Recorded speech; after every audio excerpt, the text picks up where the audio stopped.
Tune in to nostalgia. Tune in to now. Golden Radio Hour.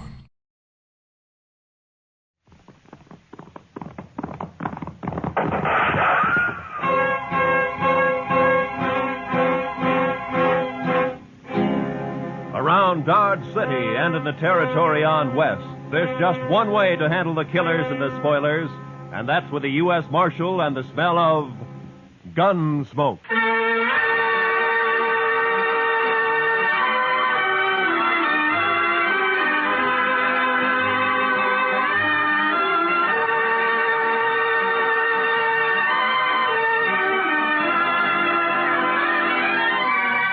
Gunsmoke, starring William Conrad. The story of the violence that moved west with young America. The story of a man who moved with it. Matt Dillon, United States Marshal.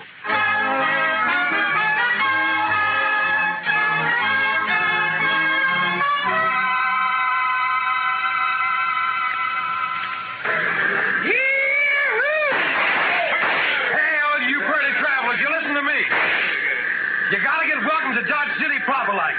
Hey, you there, mister. I said you. Are you addressing me, sir? I reckon I am. You a preacher? Not exactly. You dress like a preacher. If you'll excuse me. Back up, fancy pants. You ain't no preacher. I figure on making you dance some for the folks. You think you can hoorah me? Dude, I said dance. Dance or the next shot will take off one of your toes. I don't think I'd like that. Doc, no. All right, Thorne, put up the gun. Marshal, you got a wild and woolly town here. Marshal, you move aside. I'm going to make this grinning dude kick up his heels for us. I'd say that might be quite a trick, Thorne. Unless he's changed a lot since I last met him.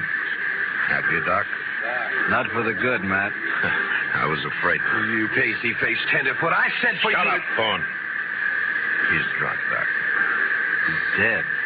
You just don't know it yet. I'll take it good if you'd meet me later at my office. All right, Matt. To you. Well, that's sure a lot of talk. Now I'm going to shoot that dude's boot heels. Fire one shot and I'll pistol whip you, Thorne. What's that? You're kind of forgetting who's holding a gun, ain't you? Oh! I wasn't forgetting. Oh, my wrist. You broke my wrist. I doubt it. Now let's go to jail. Oh, you can't put me in jail. I'm Thorne Finley. Move. Oh, you wait till I tell Big Jack about this, and I will, too. Do that. He might be grateful to me for saving your neck. You pulled some fool stunts, Thorne, but you've never been closer to dying than just a minute ago. You mean from that fancy pants? Oh, I could handle 6 like him. That makes you a lot of man. I can name a dozen pretty good gun hands who can't handle one of him. What? That's Doc Holliday.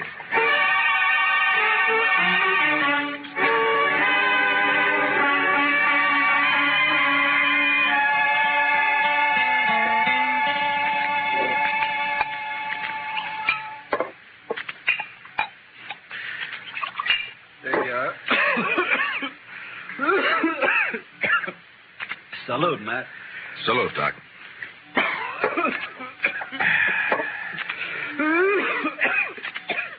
That sounds worse, Doc. Yeah, I got orders to go to Arizona. Air's dry there, better for my lungs. Going? Thought I might. Wyatt invited me to visit him. He and Virgil and Morgan are the law down there. Some little mining town called Tombstone. Well, it sounds peaceful anyway. If it isn't, it will be by the time Wyatt Earp gets through. He is the peacemakingest man I ever met outside of you. Matt, who was the tellerhead down at the depot anyway? Oh, Thorne? He's just a spoiled kid.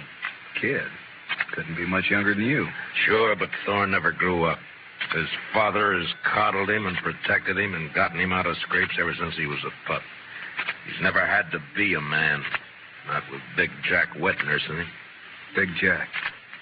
Big Jack Finley. Oh, you know him? I've heard of him. Well, that figures. He owns about half of Kansas. Star in a box runs more cows than he can count. Swings a lot of weight in Dodge? Yeah, too much. Mr. Dillon? Mr. Dillon, somebody said that Doc Holliday had come into town today and he... Oh, excuse me. It's all right, Chester. Why don't you shake hands with him? Don't mind if I shake with my left hand. It's kind of habit. Yeah, I know. Mr. Dillon has the same habit. He would. How about dinner tonight, Matt? Sure. How long will you be in Dodge? Not long. Just till I finish a chore. Oh? That, chore have anything to do with Big Jack Finley? Might say so. Gonna kill him.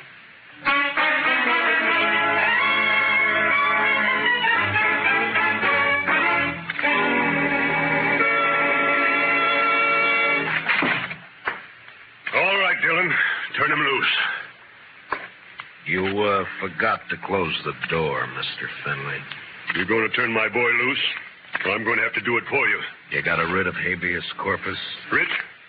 Thorne didn't commit no crime. The charges are drunken, disorderly, disturbing the peace, and attempted assault with a deadly weapon. I was. You still need a writ. But, man, Judd Nathan does what I say, and you know it. Don't you think I can get a writ? I'm sure you can and will. You always do. Then what's the point, Dillon? It's just a lot of useless red tape. It's the law. And close the door on the way out.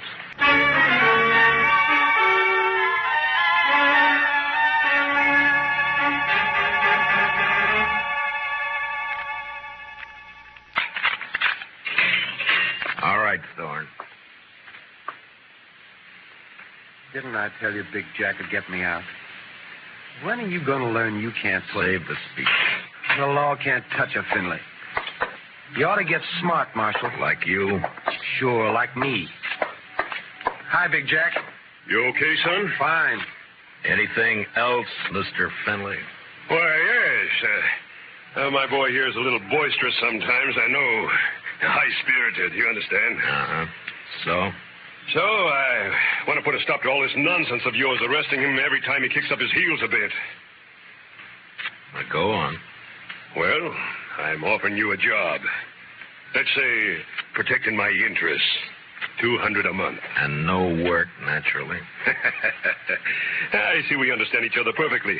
No work, of course. All I have to do is just shut my eyes whenever Junior here breaks the law, huh? I said we understand each other. There's no need to elaborate on it, Dillon. There's a big need. Only how do I explain to a person like you that some men don't wear a price tag? Huh? How do I explain how I feel about a so-called respectable citizen making the law his private doormat? Hey, you're nothing but the stupid gunman I've always thought you were. I understand you took the part of Doc Holliday against my son. I kept Thorne from committing suicide, yeah. You sided with a notorious killer against an important citizen of this community. Now I'm telling you, Dillon, Holliday, I don't want him in Dodge tomorrow. Doc may be a gunfighter, but he's clear with the law, Finley, and a better man than your son will ever be. What? Why, That hurts, doesn't it? I'm serving notice, Marshal. You run that killer out of Dodge City, or I'll do it myself.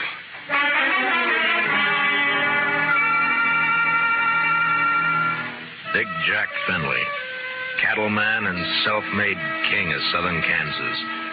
No better or worse than most of the men carving empires out of the West. Until love for his son blinded him to the fact that Thorne Finley had gone bad. And from here on, I knew the war was on between Big Jack and me. So Big Jack Finley's going to run me out of town, huh? No, unless I do it first. Oh? I do something naughty, Matt? Well, you threatened a man's life. That.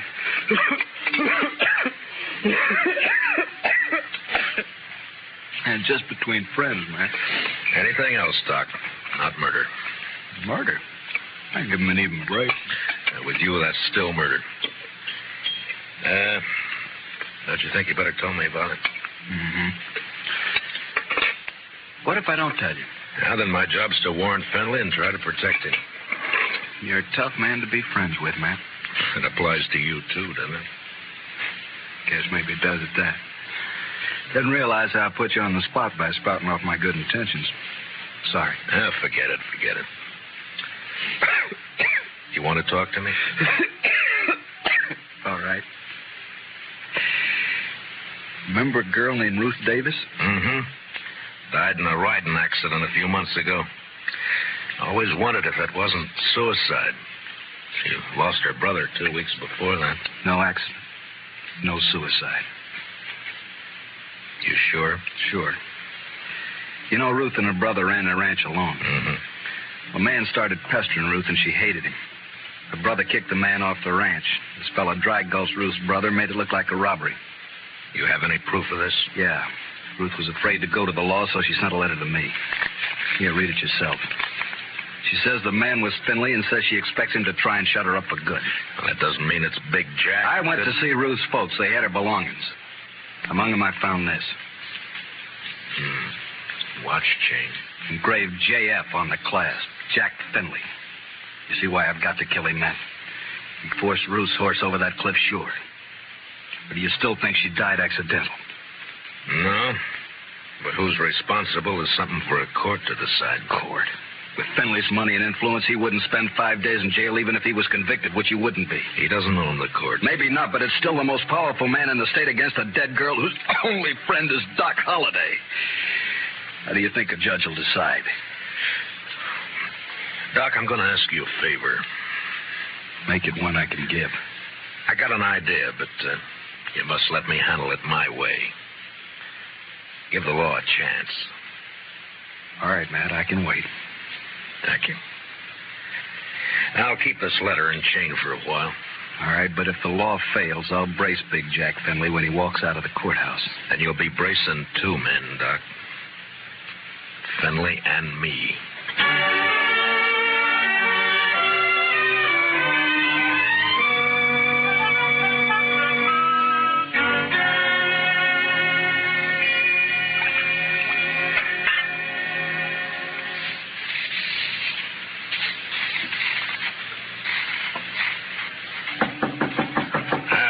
Come in. Morning, Marshal. Looks like it'll be a fine day. Well, you're up kind of early just to bring me a weather report, aren't you, Judge Nathan? Huh? Oh, well, I want to see you. Go right ahead. You mind if I finish shaving? No, please do. Just thought I'd chat with you about the... About the Finleys? Yes. It seems that Big Jack's very upset by your attitude. I'm not surprised. Feels you're a little rough on his boy. I am. But then his boy's a little rough. Yeah. Well, perhaps Thorn is high-spirited, like yesterday. Yesterday he was just plain high. Tell me, Judge Nathan, how do you like being on Finley's payroll? What? You know, you used to be a pretty decent person. Oh, you can't talk to me like... Yes, I can. I'm sending a copy of Thorne's record to the governor. Governor? And with it, I'm sending a list of the rich you've issued to get him out of jail and a copy of the court records. I've only tempered my justice with mercy, that's all. Thorne's been arrested for 18 offenses, convicted of 10, spent no time in jail, and paid a total of $15 in fines. I'd say you've been very merciful. You said you were sending this to the governor. You haven't actually mailed it yet? No. You got an out. Not that I don't feel justified in any decisions I've made, but such a report might cause undue talk at the Capitol. And ruin your political hopes. Well, my conditions are simple. Get off Finley's payroll now. Very well. And give me cooperation from here on, no matter who's involved. Do that and I shelve the report. I'll do it. Mr. Dillon, trouble's a-making. What kind of trouble, Chester? It's Big Jack Finley, Mr. Dillon. He's rounding up his crew at the Alfraganza. They're going to ride Doc Holliday out of town on a rail. Did you cut yourself shaving?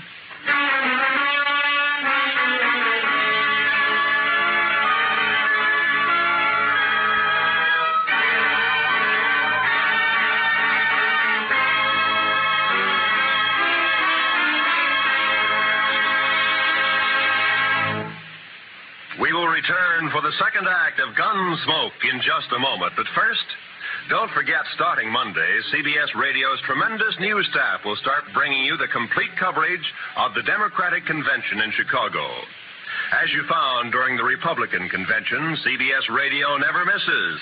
So starting Monday, stay with CBS Radio all day and evening for the Democratic convention. Now, the second act of Gunsmoke.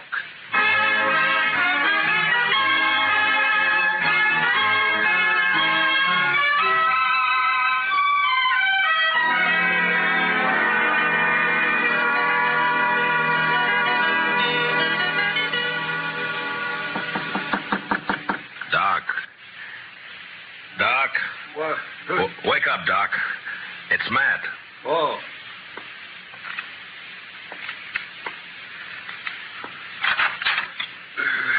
What's up?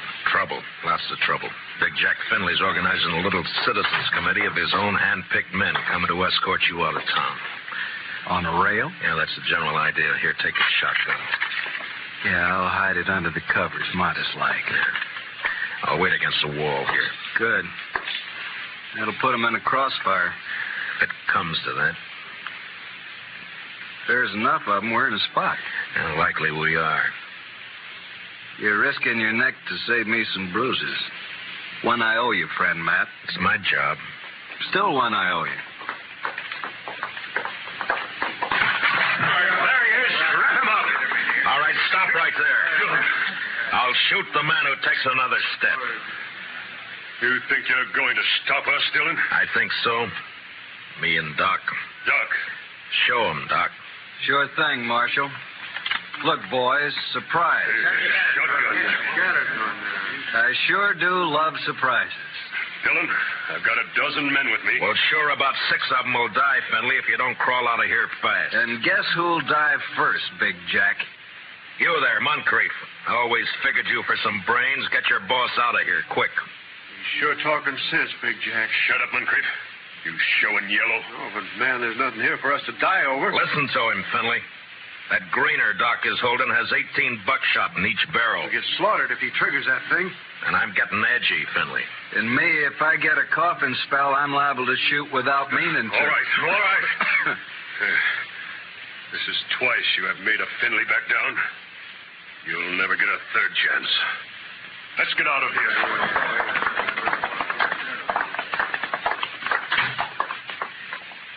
Matt, when you going to arrest him?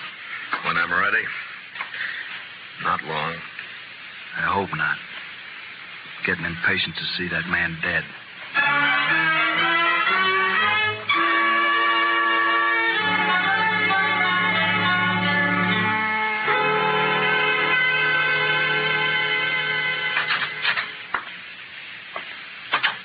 I got your message, Marshal. I hope it's important. It is, Moncrief. How long you been foreman for Big Jack? 15, 16 years. You know him pretty well. Would he be the kind to kill a girl? No, of course not. Guess he'd kill a man if he got mad enough, but he wouldn't kill no girl, Marshal. Well, I have proof that he did. A girl and her brother, but it doesn't set right. I'm hoping you can help. What's your proof, Marshal? A letter that names Finley as the man. Ruth Davis wrote it before she died. Ruth Davis. And this watch chain was found with her belongings. It's engraved on the back. I know. I was with Big Jack when he bought this chain in Chicago. It was right after his wife died. Big Jack wear it all the time?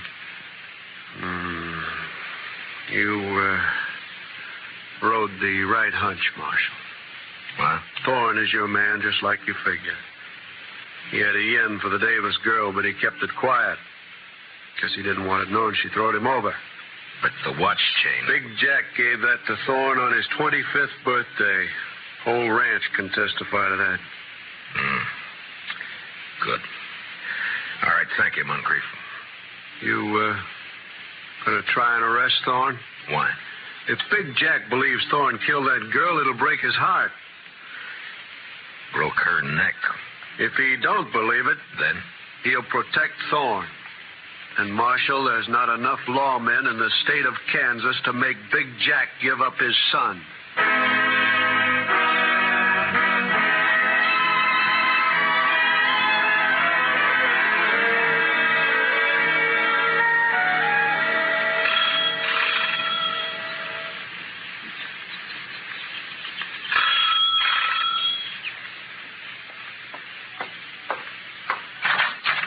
Oh, it's you, Marshal.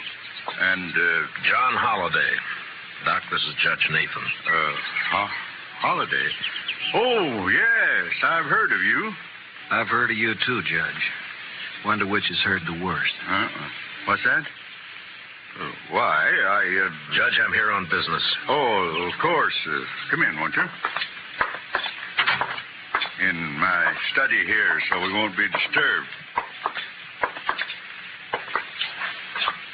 Now, what is it, Marshal? I want you to swear out a warrant for Thorne Finley's arrest. Charge, murder.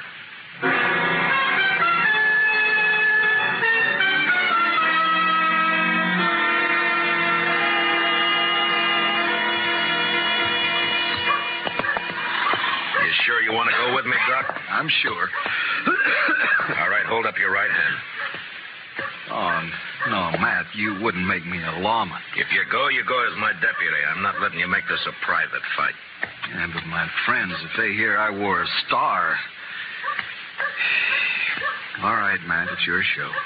You swear to uphold and enforce the laws of this community, the state of Kansas, and the United States to the best of your ability as deputy marshal, so help you God? All of that? All of that. I swear. Here, pin on this badge. All right, man. You know, I'm feeling this badge is going to cramp my style something terrible.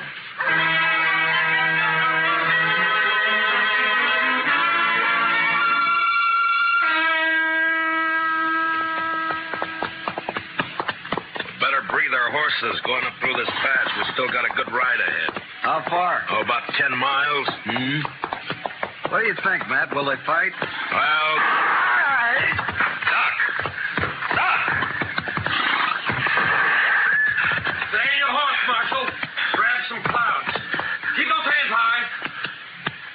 Queen's on the other side of the pass behind you.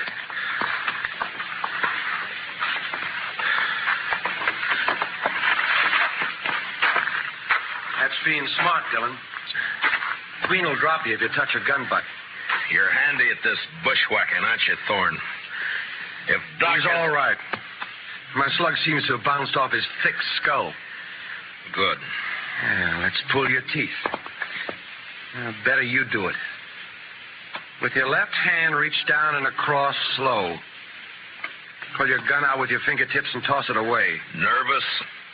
Just cautious. Or maybe this queen doesn't exist, huh, Thorne? Queen!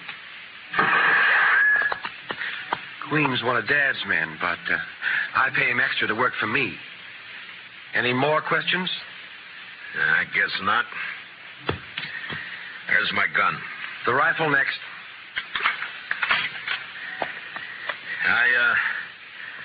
I got a penknife in my pants pocket. You know why Holliday came to Dodge? Yeah. Yeah, I guess you do. You wouldn't be riding with him. Well, he's not going to tell any stories to my dad or anyone else. You can't kill us, you stupid... Not planning on killing you. And what have you got planned? Queen's kind of a magician. He's going to make Holliday just disappear. Folks won't care much about one of his kind. I would. I'd care so much I'd hang you for it. No, with Holliday gone, it's your word against mine. And you won't be able to prove a thing, Dillon. You sure of that? I'm sure. Otherwise, I'd take care of you along with Holliday. Now get on and start walking back to town. It's like I told you. Law can't touch you, Finley.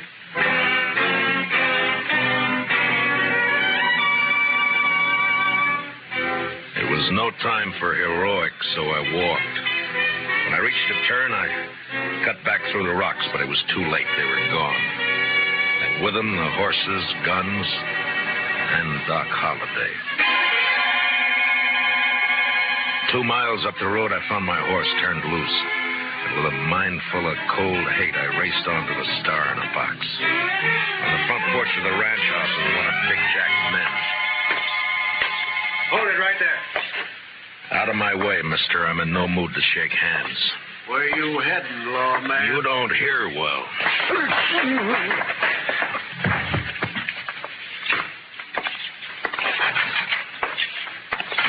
Dillon. Where's Holliday? Holiday. How should I know? Get off my ranch. And where's that prize son of yours? What? Trot him out. I want him. Do you now? What on earth for? Thorne, put that gun away. Oh, no. This is just in case the marshal loses his temper. I've lost it, Junior. Sure. Dillon, I've had all I'm going to stand from you. You just think you have. Where's Holiday, Thorne? Where'd Queen take him? Holiday? Why, I haven't the faintest idea. Where is Queen, Dad? The riding fence line, but... See, Marshal, we don't know where your friend is. You're under arrest, Thorne. What's that? Ask him to show the warrant. Here. Read it, Finley. What? Oh, no. No, that's not possible. The judge wouldn't issue a warrant without proof. He has proof, Thorne. This is a lie. Thorne couldn't be guilty of murder. No. Take a look at his face. Son. Daddy's trying to frame me. Don't let him get away with this. No, I won't. I won't. Get out, Dillon. Man, open your eyes. This is not going to help You heard me. I don't believe you, your warrant, or your proof. I believe my son. So get off this ranch. Get out of the state. You let me see you again, so help me, I'll kill you myself. Forget me. You're bucking the law. You I can't make my own law. So do I. Doc Holliday. But you're supposed to be dead. Queen was supposed He's to... the one who's dead. I carry a knife in my boot just for men like him. Thorne, God help me. You are guilty. He sure is. And if he knows any prayers, he'd better get them over with. No, Doc. He goes back with us as our prisoner. You're wrong, Marshal. I'll take care of my son. Dad. No. You rotten, lying, murderous pup. Please don't, I Dad. should have strangled you in the cradle when you were... Stay away, I'll shoot. I'll shoot you all. Finley, look out! I threw myself at Finley, and both of us hit the floor, rolling away from Thorne as he raised his gun to fire. Then in the doorway, the blood-stained, terrible figure of Doc Holliday went into action. His pale hands blurred over his holster. Ruth Thorne.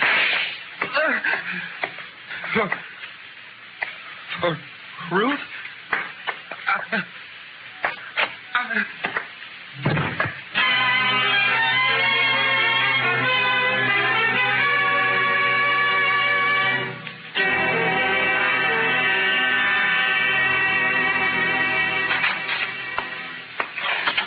Ready to leave, Mr. Holliday. Thanks, Chester. You sure you want to stay around a while, Doc? Yeah, we're good friends, Matt, but you're a peace officer. I guess I'm not a very peaceful man.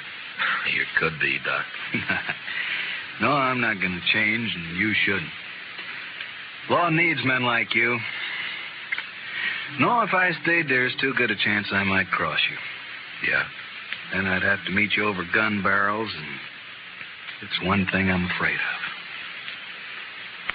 So long, Matt.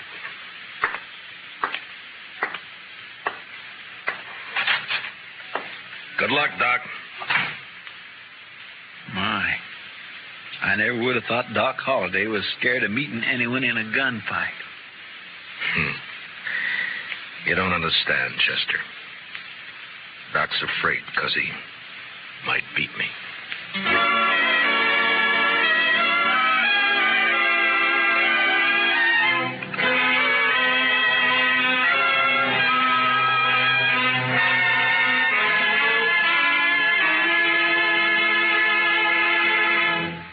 Gunsmoke, under the direction of Norman MacDonald, stars William Conrad as Matt Dillon, U.S. Marshal.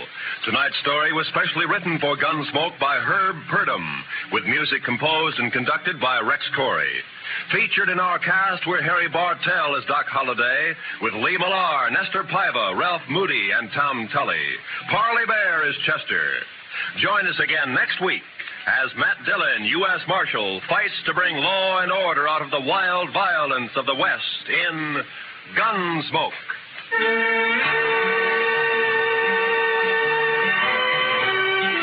Sunday evenings, we invite you to join lovely Doris Day, Spring Byington playing a December Bride, and Audrey Totter as Millie. They're here on most of these same CBS radio stations. This is Roy Rowan speaking. This is the CBS Radio Network.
City and in the territory on west, there's just one way to handle the killers and the spoilers, and that's with a U.S. Marshal and the smell of Gunsmoke.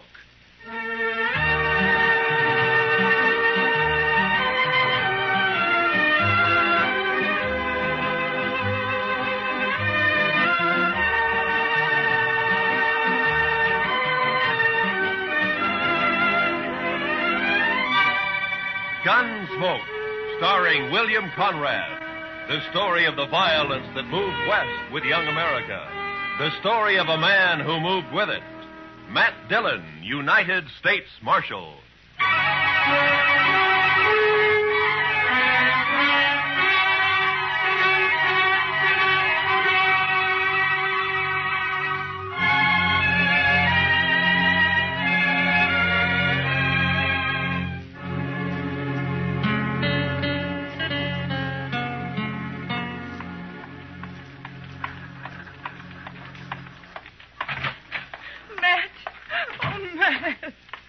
Jeannie, what's the matter?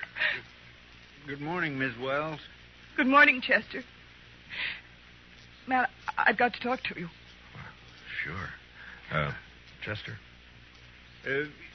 You folks will have to excuse me. I can't be puttering around the office all day. I'll be in the back if you want me. Yeah? Matt, he's here in Dodge City. I just saw him. He came in on the morning train. You mean Ed Beaudry? Yes. It's been 4 years, Matt. I'd begun to hope he'd forget. Hope he wouldn't find us. From what you've told me, Beaudry doesn't sound like a man who ever forgets. He's come here looking for Bert. To kill him, he swore he would. Matt, what are we going to do? I don't know. What's Bert think about it? He doesn't know yet. He's busy at the blacksmith shop. Matt, you've got to help us. You're the only real friend we have out here. It might make it easier if I weren't, Jeannie. I'm supposed to maintain law and order in Dodge. That's my job. Doesn't leave much leeway to mix in on personal quarrels. Well, there's no quarrel. It's just that Ed Beaudry's a hot-tempered fool. Bert never did anything to him. He married you, didn't he? A woman has a right to change her mind, Matt. Maybe Beaudry doesn't think so. Matt, you promised me once in Louisville. Yeah. Yeah, I know. All right, Jeannie, go on home and don't say anything to Bert. I'll talk to Beaudry. Thank you. I'll never forget it. Goodbye, Matt.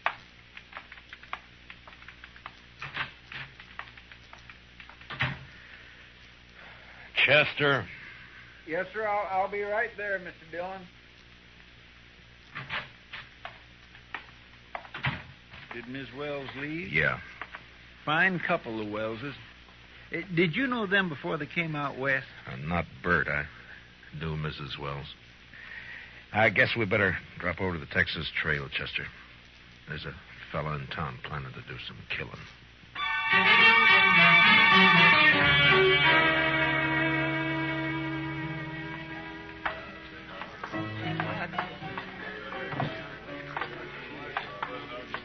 Matt, it's been a long time. Hiya, Kitty. Hello, Chester. Miss Kitty? Come sit down, Matt. Tell me about things. I can't right now, Kitty. We're looking for a fella. Thought he might have come in here. Sooner or later, they all do. Stranger, Matt? Yeah. He came in on the morning train. His name's Ed Beaudry. Oh, him. There, the bar, Matt. Third from the end, next to Tulsa Jim Nixon. He's buying Irish whiskey for everybody. Thank you, Kitty. Come on, Chester. Yes, sir. Watch yourself, Matt. Yeah, sure, Kitty. I'll see you later. All right, bartender, set up another round of Jamesons for the house. Your name, Beaudry? Well, that's right, mister. Matt Dillon. I'm a U.S. Marshal here. I'd like to talk to you. Fine. Go ahead and talk.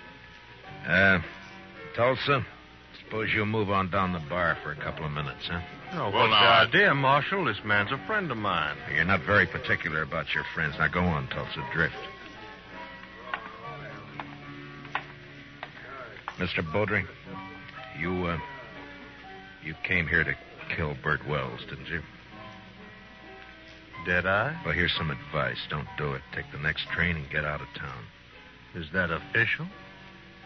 Just what's the charge, Marshal? None. Yet. Murder if you go through it. Well, not the way I understand it. Murder's one thing. Calling a man in a fair fight, that's another thing. Baudry, I'm the law here in Dodge, and I don't see it as a fair fight. Bert's a blacksmith, and he's not used to handling a gun. You are. Or so I'm told. Who told you, Marshal? I don't know anybody here. Wait a minute, Dillon?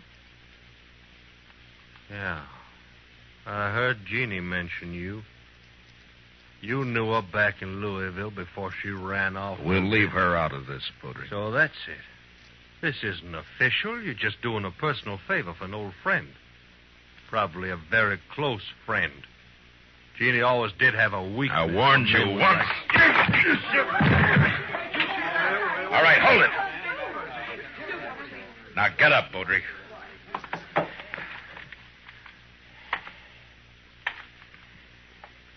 That was a mistake, Dillon. Now I'll have to kill you, too. I'm not a blacksmith, Baudry. I'll look you up just soon as I've finished with Bert Wells. If you kill Bert, you won't have to look me up.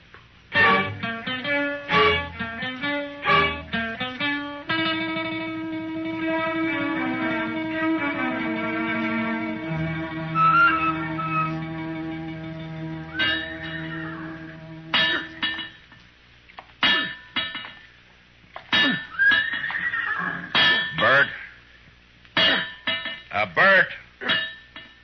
Huh? Oh, Matt. I didn't see you come in.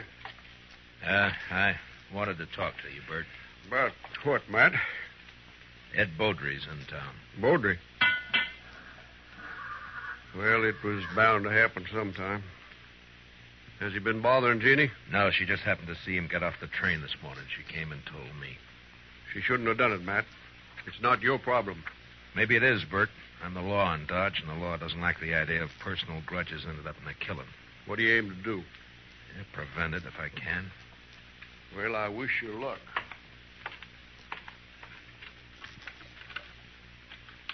You haven't worn that gun for 2 years, Bert. Why start now? I've got no choice, Matt. You know that. You mean you got no chance? If you let Baudry call a showdown, he'll kill you. Maybe. Look, Bert, why don't you take to the prairie, hole up for a week or so while I figure some way of running Baudry out of town, huh? Would you do it, Matt? Hide out and let somebody else do your fighting for you? Well, what I'd That's do is... beside the point, Bert. Jeannie. There's a law against killing. And it's Matt's job to enforce it.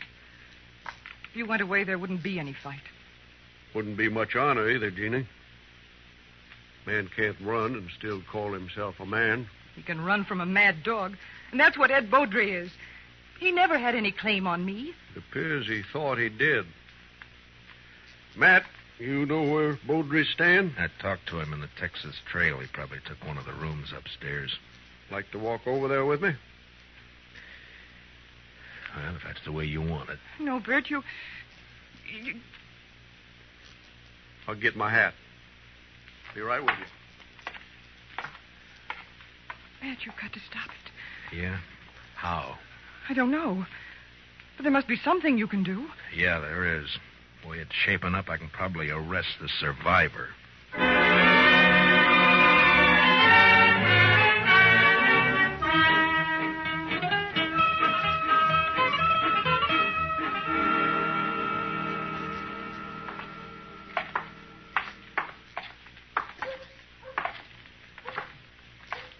There's still time to turn back, Bert. Afraid not, Matt.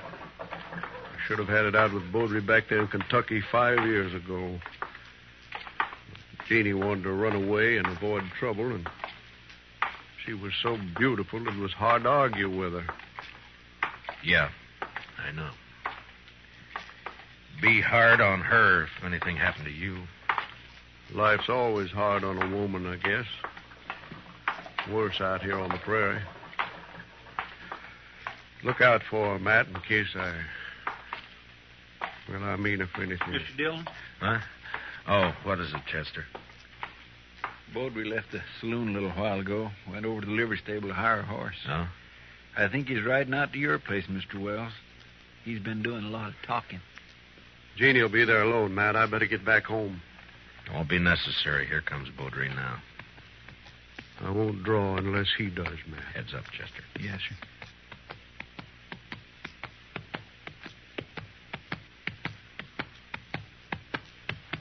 Oh, boy.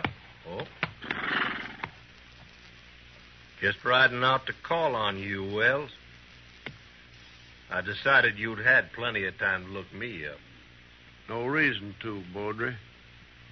Most men would figure they had reason. Somebody been in a local saloon, telling their wife's history. What? Baudry, you... All right, hold it. Don't draw, Bert. Chester, cover Baudry. Just keep your hands still, Mr. Baudry. You're fast with that gun, Dillon. Fast enough, Mr. You make Baudry. a good bodyguard. Too bad you can't ride her 24 hours a day. I told you what to expect if you keep pushing this thing, Mr. Baudry. Now use some sense and get out of town while you're still alive. I've been in lots of towns, Dillon. I left them all alive. Wells, I've been planning to kill you for 5 years. Plans don't always work out. Listen, Will. You got till sundown. After that, I'm going to shoot you on sight. All right, Mr. Baudry. If you've finished speaking your piece, move along. Why, surely, Mr. Dillon. See you later.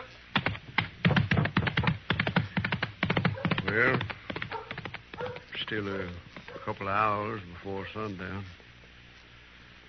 I think I'd like to spend them with Jeannie.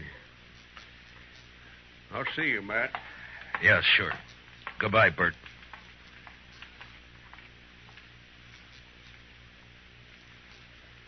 I declare I just can't see any way of stopping it, Mr. Dillon. I can't either.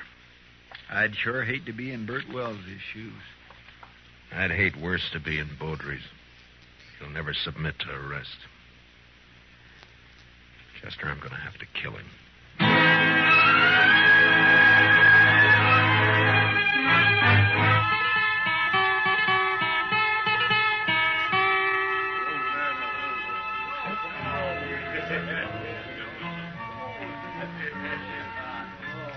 Why don't you relax, Matt?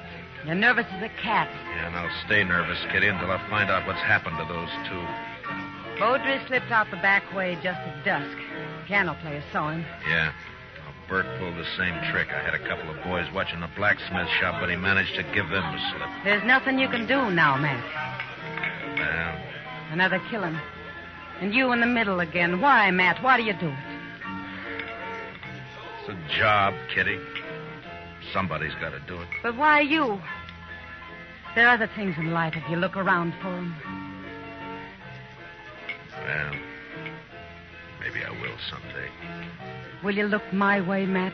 Well, Matt, I brought my kit. I'm all prepared. Where are the victims? No victims yet, Doc. You're jumping the gun. Well, I understand it's going to be a real showdown. The boys at the bar are offering 2-1 on Baudry. That's about the odds I figure if the shooting really starts. Oh, it'll start all right. Oh, there's not a thing in the world can stop it. Chester, what are you doing in here? I told you to watch that street. Yes, sir, I know you did. The fight's as likely to start out there as any place else. No, sir, Mr. Dillon. I guess there's not going to be any fight. What? They just found Baudry lying in an alley down the block. Matt. Somebody sneaked up behind him with a hammer. He's sure dead.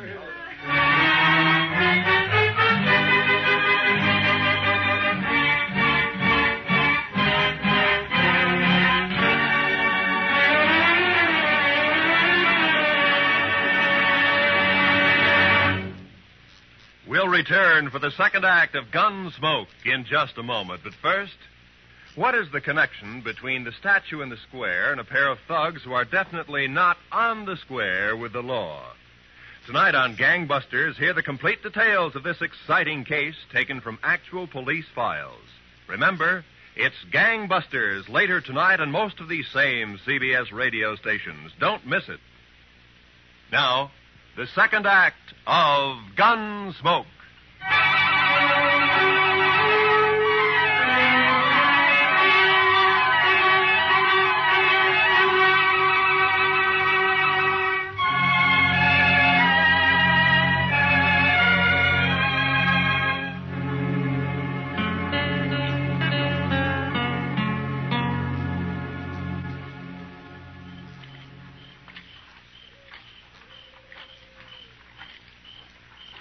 No light showing around the house, Mr. Dillon.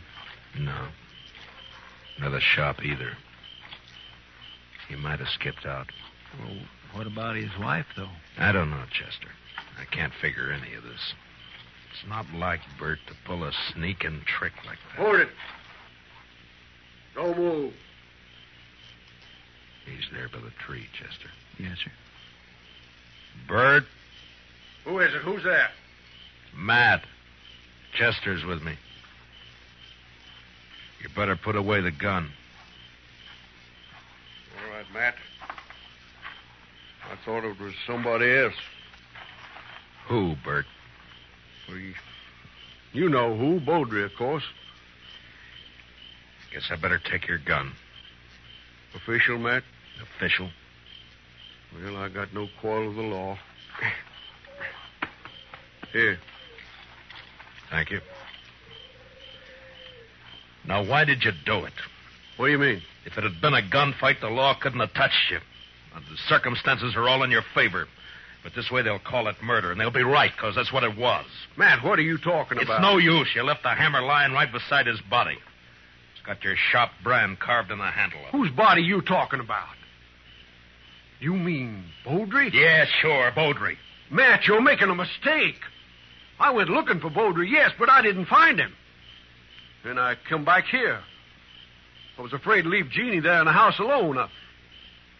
I didn't do it, Matt. You're wrong. It's not up to me, Bert. It's the court's job. All I can do is take you in. The evidence is too strong, and I got no choice. No choice. I didn't have a choice either. We must have had a choice somewhere back down the line.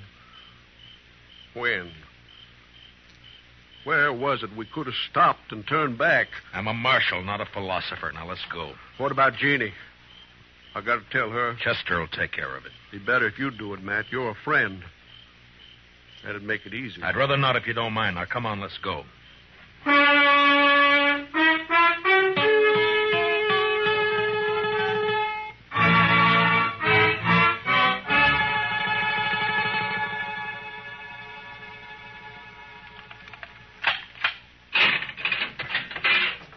All right, Bert, step inside. 4 years we've been friends, Matt. I never thought it would come to this. Neither did I. You said you didn't find any money on him. It could have been robbery. Or made to look like robbery. But either way, there's nothing I can do. Now, you better step inside.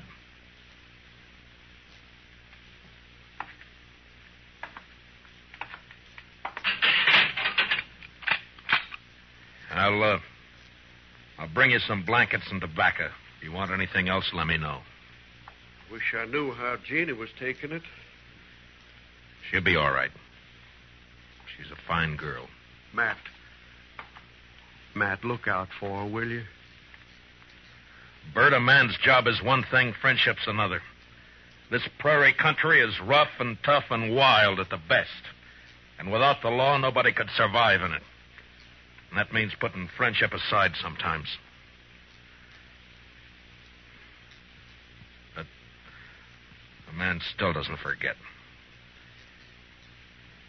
Yeah, I'll look out for her. Thanks, Matt. I'll see you later.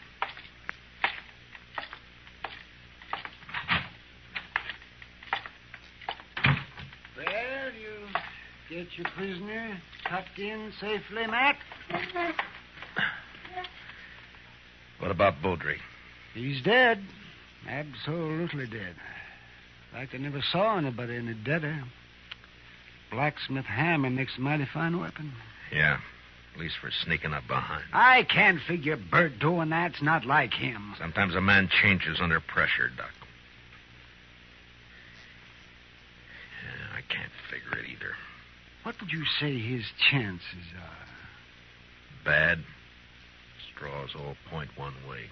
Yes, maybe somebody's been messing with the straw stack. Who? That's a good question, man. Well, the court will ask it. Yeah, if he ever gets there.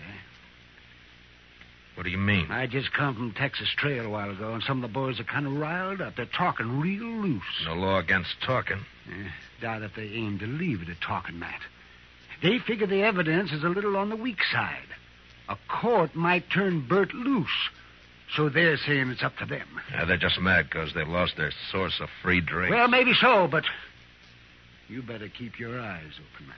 Yeah, I know that pack, Doc. They hunt in the dark and pull down stragglers, and mostly they just talk. So don't worry. Bert's in jail, and that's where he's going to stay.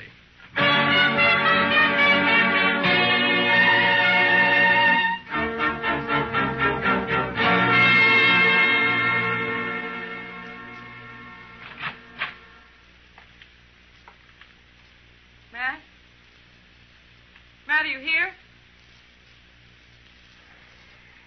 Yeah, I'm here. Wait a minute, I'll light the lamp.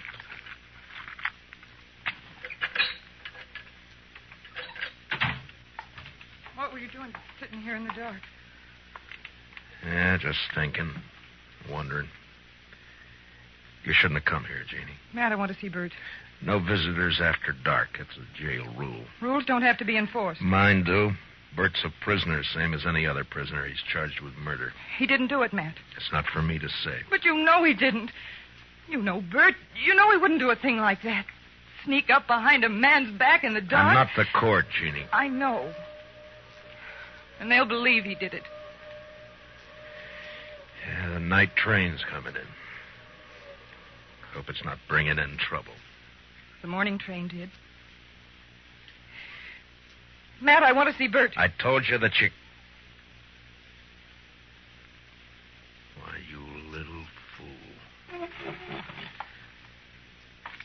Give me the gun, No. Jeannie. I warn you, Matt. Stay back. Give me the gun. No, Matt. So help me, I said hand it over.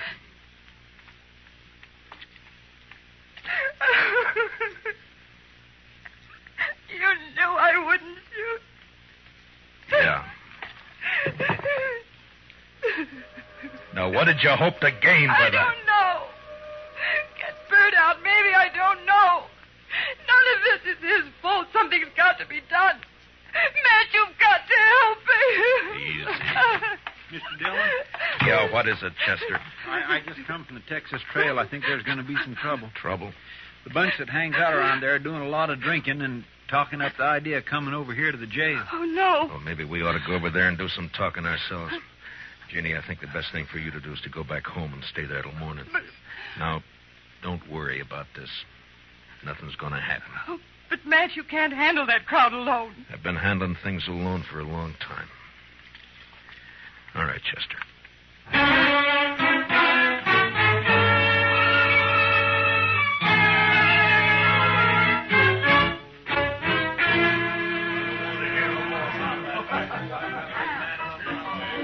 Tulsa Jim Nixon's the one who's been egging them on, Mr. Dillon. Over there at the end of the bar. Yeah, he struck up an acquaintance with Beaudry when he first got off the train. Guess he figures he's an old partner by now. Well, come on. Yes, sir. Matt, wait. Later, Kitty, I got some business with the boys at the bar. That's what I mean. Tulsa Jim's been buying them drinks the last 2 hours. They're in a real nasty mood. So? So be careful, Matt. That's all. Just be careful. Kitty, I'm the carefulest man you know. Sure. We got the law here in Dodge. Supposedly. But what kind of a law is it that lets a man sneak up behind somebody in the dark and murder him in cold blood? I don't know, Tulsa. Suppose you tell me. Dillon. Now, don't let me interrupt you. You were doing fine. Well, this is quite an audience you got. All the panhandlers, bums, and barflies in Dodge. It's quite a collection. Well, calling names won't change the facts, Dillon. What facts? A friend of yours, Bert Wells, that sneaking cowardly murderer. That's for the court to decide, Tulsa. The court. They'll turn him loose. They work hand in glove with you. Dillon, we're not going to stand for it. All right, shut up! So you're not going to stand for it, huh? Well, just what are you planning to do? You'll find out in due time, Dillon. Oh, I tend to set them up again all around. Yeah, you've turned into quite a free spender, Tulsa. I never knew you to...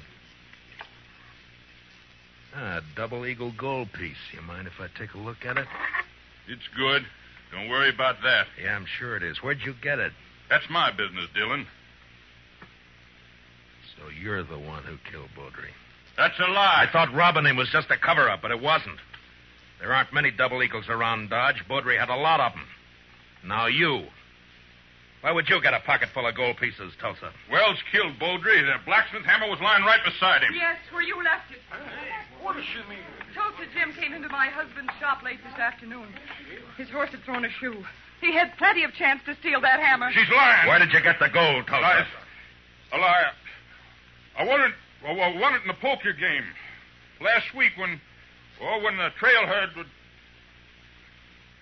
Tulsa, you're under arrest for murder. Oh. No, you'll never take me. Get down. All right, Doc. You better get up an inquest. Confound it, Matt. You never give me any chance to practice on live people. You wouldn't know what to do with them, Doc. Well, I do get fewer complaints this way. Matt, does this mean that Bert's free? You shouldn't have come here, Jeannie. Yeah, he's free. Chester will go with you over to the jail and let him out. Thank you, Matt. Thank you for everything. You told me one time in Louisville that... Louisville? That was a long time ago and a long way off. So, goodbye, Jeannie. Goodbye, Matt.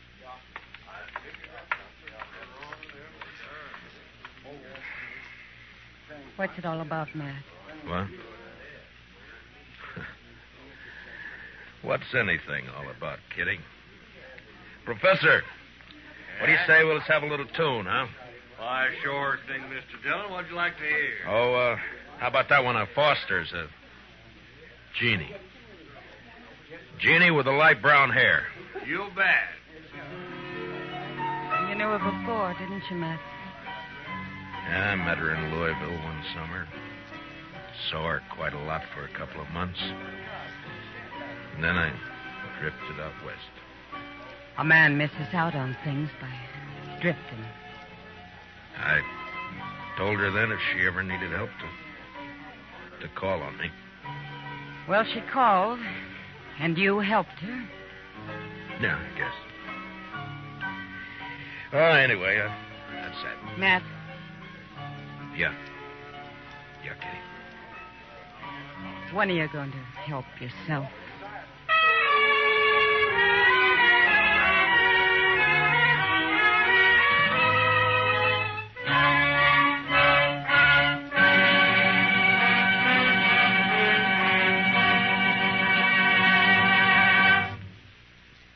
Gunsmoke, under the direction of Norman MacDonald, stars William Conrad as Matt Dillon, U.S. Marshal.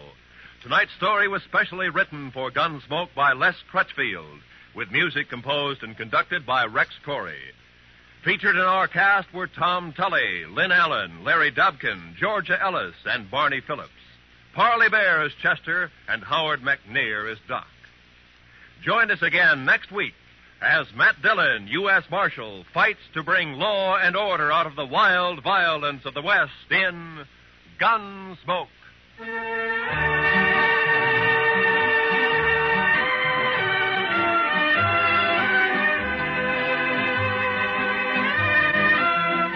What are the tunes most people like best? For the answer to that question, listen to Robert Q. Lewis's Waxworks later tonight over most of these same CBS radio stations. Stay tuned now for Broadway is My Beat, which follows immediately over most of these same radio stations. Roy Rowan speaking. On a Sunday afternoon, the music's delightful on the CBS Radio Network.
Dodge City and in the territory on West, there's just one way to handle the killers and the spoilers, and that's with the U.S. Marshal and the smell of Gunsmoke.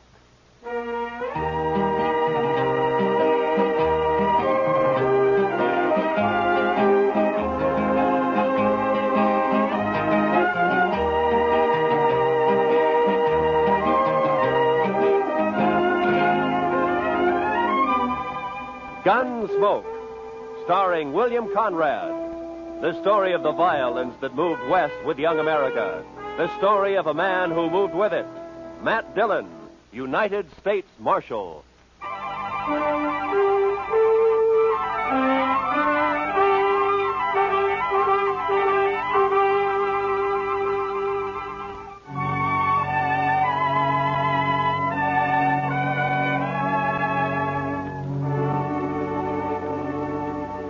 They told us a man we'd been looking for, a murderer, was in a cow camp on the North Fork of the Canadian River, about 100 miles south of Dodge. So Chester and I rode down to take a look. We found a fella there with a right name but the wrong face. So we started back. First night we camped in a dry, buffalo-rutted depression. The next morning I woke shortly after daybreak to find Chester already cooking breakfast.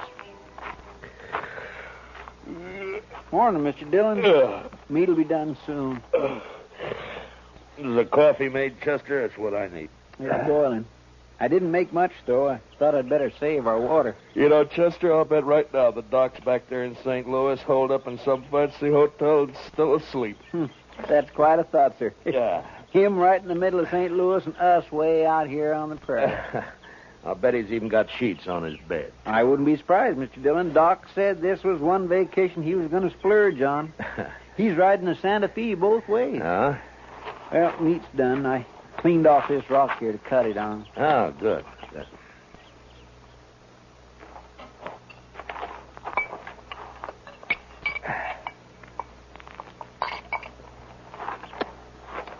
Well, you got it warm anyway, Chester. Well, now, meat shouldn't be overcooked, Mr. Dillon.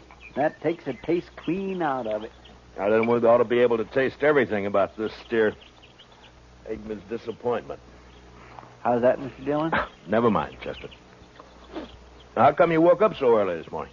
Oh, I always do. Seems as soon as it gets daylight, my feet start to sweat, and then I just got to get up. Well, that's as good a reason as any, I guess. Wow. Looks like we got company, Chester. What?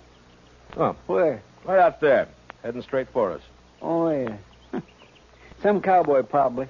I don't know. He doesn't ride quite like a cowboy. Why, it's just a kid, Mr. Dillon. Yeah, it sure is. Sure needs a haircut. What? Say, Mr. Dillon, it's a girl.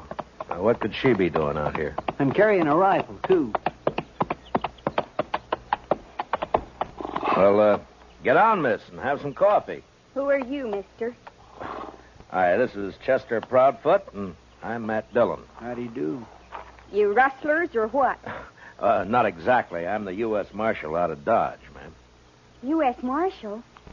Oh, that's good. It is? Why? I need help, Mr. Marshal. My daddy's awful sick. Sick? Well, where is your daddy? We got a homestead about a mile over that rise back there. Oh, what's he sick with? It's his leg, Mr. Marshal.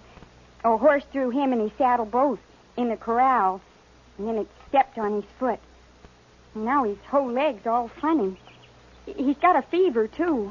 Mr. Dillon, that sounds like... Yeah, I know, Chester. Tell me, miss, when the horse stepped on him, did it cut his foot, break the skin anywhere? Just a scratch. Tore his boot off, though. Oh.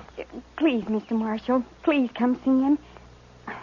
I'm scared, the way his leg is and everything. Well, sure we'll come. Your mother with him now? I don't have a mother, Mr. Marshal. Oh. Well, then, what are you doing out here if your daddy's sick?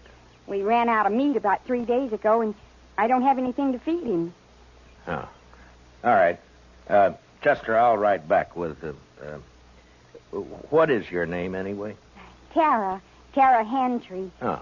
I'll be 16 next January. Well, that's fine. We'll go back to the Hentrys place, Chester. You scout around for some meat. All right, sir. And if you don't find any antelope, shoot the first calf you see. Anybody's calf. I'll do it, Mr. Dillon.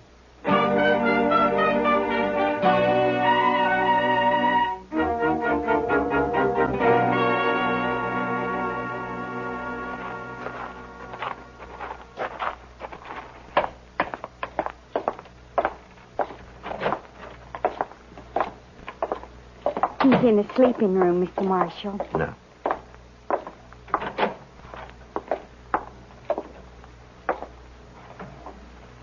Daddy. Daddy, I found a man, and he's going to help us. And, Daddy, he's a marshal, a U.S. marshal. Matt Dillon, Mr. Hentry. How are you feeling? Dillon? I've heard of you. You're from Dodge, aren't you? That's right. Well, Marshal, I ain't feeling so good. My foot don't hurt no more, but it and my leg is all sort of, well, it ain't pretty. I don't know much about these things, but maybe I better take a look at it anyway, huh? Sure. Sure, Marshal. There she is.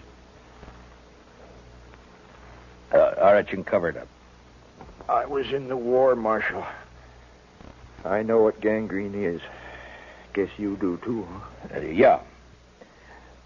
Well, the first thing, a friend of mine is out getting you some meat, and then we'll load you in your wagon. And Ben took the wagon. What? Ben Warling. He took the wagon when Daddy got hurt. Said he'd find a doctor and bring him back. Well, who's Ben Walling? Oh, he's been sort of working here, Mr. Marshall. I should have run him off long ago. That's what. Well, where is he? What'd he take the wagon for? Where's he going to find a doctor around here anyway? Closest doctor's in Dodge I know of. Yeah, and he's in St. Louis, and he won't be back for a couple of weeks. I couldn't get to him anyway. Well, tell me, when did this happen? About 6 days ago, Mr. Marshall. Ben left the day after. Well, you think he's coming back? Did he steal the wagon or what? He comes back here and me not able to get around. I don't know what I'll do. I ought to take a bullwhip to him. Now, take it easy, Mr. Hand. Take it. He won't cause any trouble, so don't you get all worked up. Tara, we'll let him get some rest, huh? All right. We'll have some food for you soon, Mr. Hantry. I ain't very hungry. Tara, what's he so riled up about this Ben Walling for? What's between them? Oh, it's nothing, Mr. Marshall. Daddy's sick, and that's all. Look, Tara, you asked me to help you, didn't you? Yes, but... You trust me, don't you? All right, Mr. Marshall. Daddy hates Ben because Ben... Well, Ben likes me. Oh, I see. He even wanted to marry me. Said he would. How do you feel about Ben, Tara? You like him? No. Of course, it's time I had a man and all that, but I'm afraid of Ben, Mr. Marshall. It's like there's something wrong with him. He's always sneaking around when you don't expect him. Makes me uneasy, like. Well, we won't worry about Ben now. You stay here in case your daddy wants anything. I'll go outside and wait for Chester. Mr. Marshall. I'm awful glad you're here. We'll see it through, Tara. Don't you worry. I won't. Now.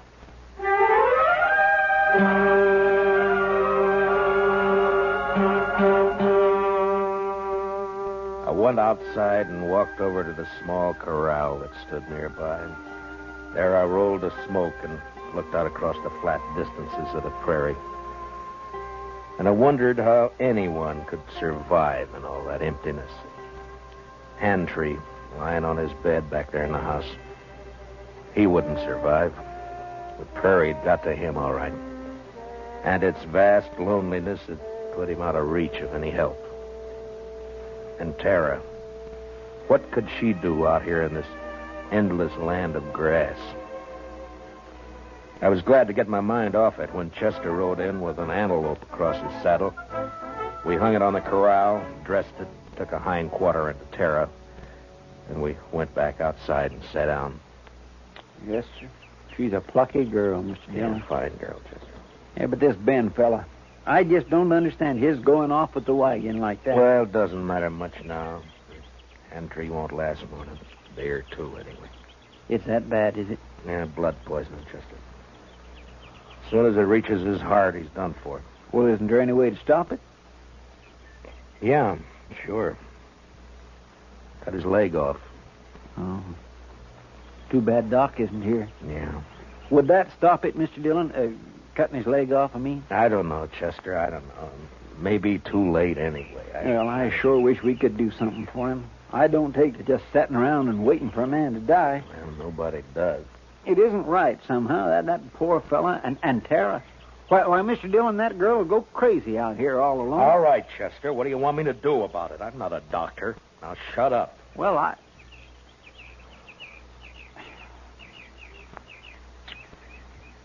Mr. Dillon, you could do it. I know you could. Do what? Be a doctor. Long enough to save Mr. Hentrys' life. Are you anyway. out of your head? No, sir. Then what are you talking like that for? The most I ever did was doctor a horse for the colic. That's fine training for this, isn't it? I know. I couldn't do it. I just plain don't have the spirit. But you do. Oh, why didn't I leave you back in Dodge? It wouldn't have mattered anyway, Mr. Dillon, because you would never just stand by and let a man die. Let's go talk to him, Chester. Yes, sir, Mr. Dillon.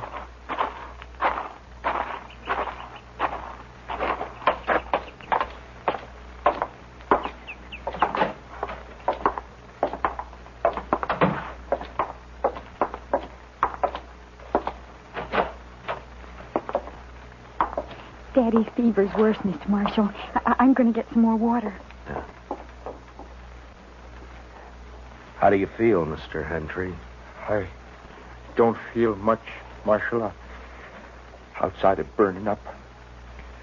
I've been trying to tell Tara I just can't last long with blood poisoning. She's just got to figure on it. Well, that's what I came to talk to you about. I guess you know the only thing that'll give you a chance. I know. I've been thinking about it. But I couldn't ask any man to do that. You didn't ask me. Well, it's up to you, Mr. Hentry. I'll try it if you're willing. The only thing is I won't know much about what I'm doing. I seen it done in the Union Army, Marshal. I could tell you some things. All right. The only thing is, Marshal, I don't know I'd be much use around here with one leg. Well, you'll have to decide that for yourself. I know. You could move to town, Mr. Hentry, you and Tara. That's it, Tara. If it was just me, I wouldn't do it, but I can't leave Tara alone. Now, if I can help it, I can't. All right, Marshal. Let's do it. You're a brave man. No, Marshal. I just don't have any choice. Come on. Let's get it over with. You got any liquor in the house? There's a jug of corn out in the kitchen. Get it, Chester. You can start drinking it while we're getting everything else ready. Tell Tara to start boiling a lot of water. Yeah. I'll talk to her in a few minutes. I'll be right back. Now, I want you to tell me everything that you know about this, Mr. Hentry. First, I'll tell you what you'll need. Mm-hmm. There's a straight iron out by the corral somewhere. Yeah. You can heat it in the main room fireplace. Right. Now, what else? Tara will find some cloth for bandages. And the rest of the stuff you can get in the kitchen. Uh-huh. The only thing worrying me is what'll we use to tie off the arteries with? Plain thread won't hold. Well, maybe some thin strips of raw hide. No, they'd soak through. You got to have something. I know. At least I think it'll work. What about horsehair? Oh, that's it, Marshal. Pull it off the tail. Ah. It'll work fine. Here's the jug, Mr. Hentry, and I brought you a cup, too. Pour me some. I want to get good and drunk. Here you are, Mr. Hentry. Thanks.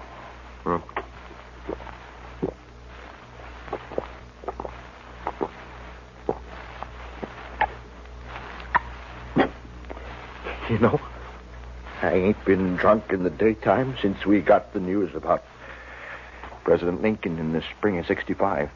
You better have your talk with Tara before that takes hold. Ask her to come in, will you? Come on, Chester. We got work to do. Yes, sir. Good luck, Mr. Hentrys. Thanks. Well, Marshal. Yeah. Marshal, I'll try to make it easy for you. Yeah. Sure.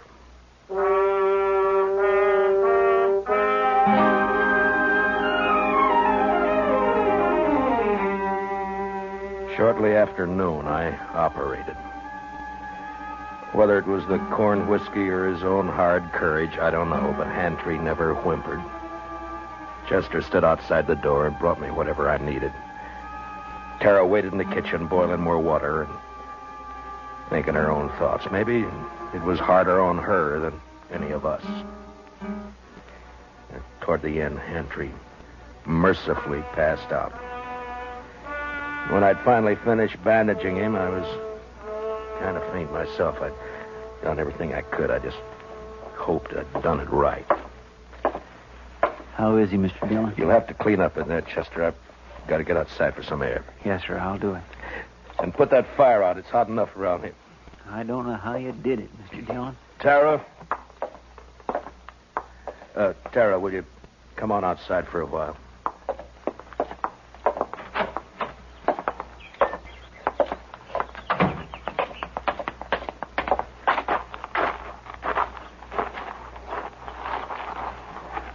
Is Daddy all right? Is he all right, Mr. Marshall? It's all over, Tara. We'll just have to wait and see now.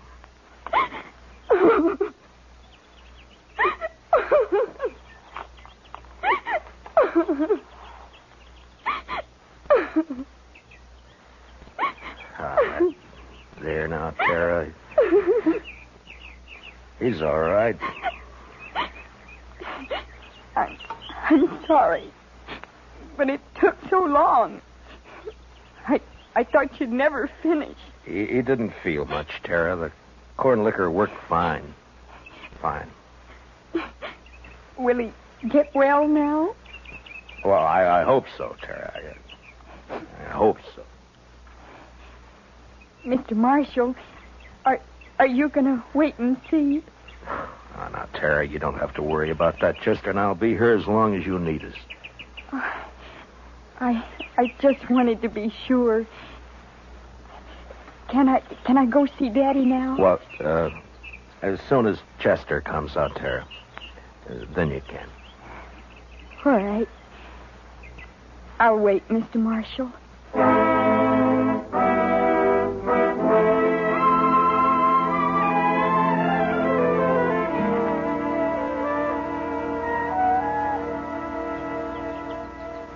It beats me, Mr. Dillon, how he can just lay there so quiet and peaceful. It's only been 4 or 5 hours, Chester. The liquor hasn't worn off yet.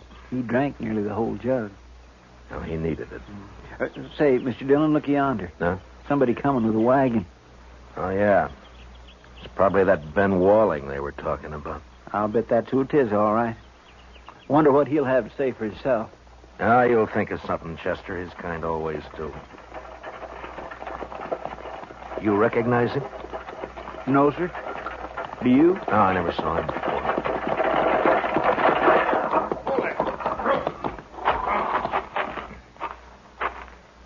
Hello. What are you doing here? You Ben Walling? How'd you know? The Hentrys. They've been wondering about you. Oh, yeah, sure. How's old Hantry, anyway? He's all right.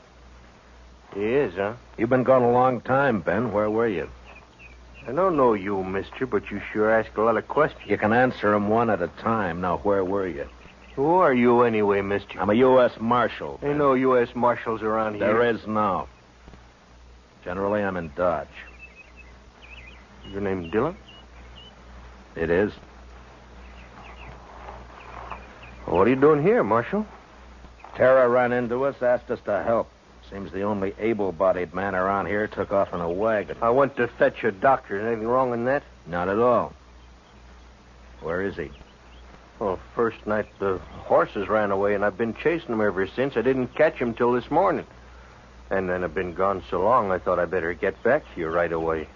I was worried about Tara and old Hentrys, of course. I see. Well, you better get your horses unhitched, Ben. You can see Tara later. She's in with her father now. Gonna be all right, huh? I was kind of worried about that foot. Looked to me like it might have poison in it. It did. What do you mean it did? I took his leg off about noon today. You what? Mr. Dillon did it all by himself, just like a regular doctor. Oh, but how'd you know what to do? You might have killed him. Somebody had to do it, Ben. It's a sure thing Tara couldn't. You're blaming me, ain't you? Well, I did everything I could. It isn't my fault those blasted horses run off. Hentrys pretty sick, Ben. I wouldn't bother him for a day or two if I were you. Oh, I won't bother you. Oh, now look, Marshal. You can leave now. I'll handle everything here. We'll leave. As soon as Hentrys able to take care of himself again. All right, stay as long as you like. I don't care. Mr. Dillon? Yeah. I think that Ben is a no-good liar. You're right on both counts, Chester. And I'll tell you something else. You see that saddle over there? Well, that belongs to Mr. Hentrys. Yeah, I know. I looked at it this noon. Somebody cut the cinch strap on it. Cut the cinch strap? Mm-hmm. No wonder that bronc bucked him in the saddle off both. Well, do you think Tara did it? Oh, my goodness gracious. No, Mr. Dillon. Tara'd never do a thing like that to her own... It was Ben, wasn't it? That'd be my guess. He figured the old man would get hurt, maybe killed. Why, sir? So he'd have a free hand with Tara. Why, that low down... Mr. Dillon, let me arrest him. Not yet, Chester. There's plenty of time. All right, sir. I'll wait.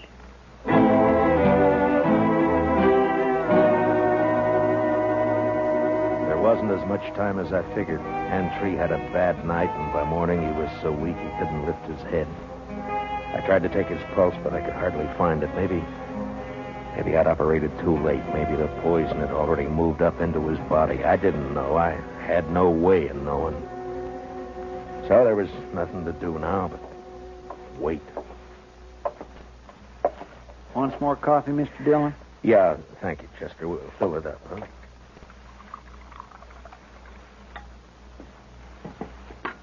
Tara won't eat anything at all, sir.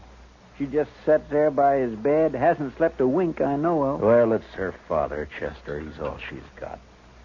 I never thought much about it before, Mr. Dillon, but seeing Tara, I kind of wish I had a daughter. You'd have to change your profession if you were going to take care of a daughter, Chester.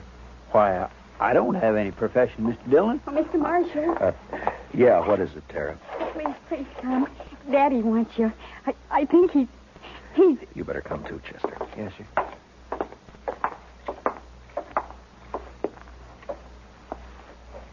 It's Matt Dillon, Mr. Hentrys. Can you hear me? Marshal, I can't hold out no more. Now, don't say that. Keep fighting, man. You'll pull through. No, Marshal. I'm going to die. Oh, Daddy. Daddy. Tara. It's about Tara, Marshal. Don't leave her here. Ben Walling, he's no good. He'll try to keep her. Now, don't you worry about Ben Walling, Mr. Hentrys. I promise you he won't get anywhere near Tara. Now or ever. Thanks, Marshal. He's a bad one. Tara can't stay here alone. She can't work this place. It's a bad way to die. Not knowing. Now, I want you to listen to me. Listen to me now. Yeah? I promise you something else, too. I'll take care of Tara. I'll see she's all right. I'll see she's cared for. Now, I promise that. I thank you, Marshal. I sure. Where's Tara? Daddy, I'm right here. Daddy. Tara. Come on, Chester. Daddy. Daddy.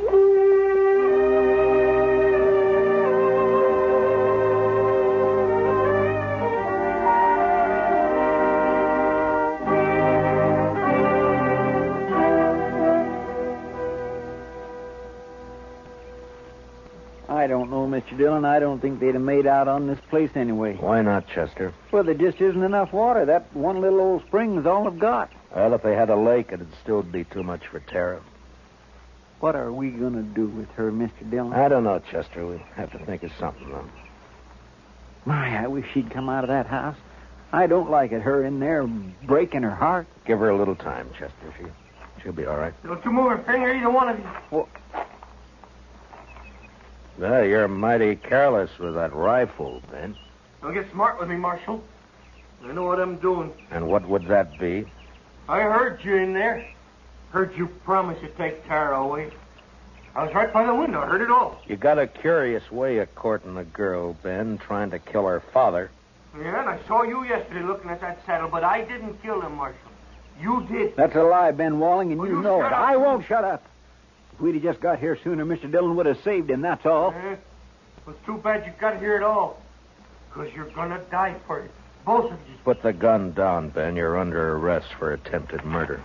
You stay right where you are, Marshal. You know, I have an idea you've smelled powder before, Ben, and that you're afraid of it. Marshal? I have an idea that's why you tried to get Hentrys like you did instead of facing him. Stop here. And right now you wish you didn't have that rifle at all, don't you, Ben? Because I might have to shoot you for it, huh? No, don't, Marshal. Give me that. You all right, Mr. Dillon? He didn't even try, Chester. Rifle went off when I knocked it aside. That's all. He was scared to death. Well, I didn't feel exactly comfortable. Well, tie him up and keep an eye on him. I'll go see Tara.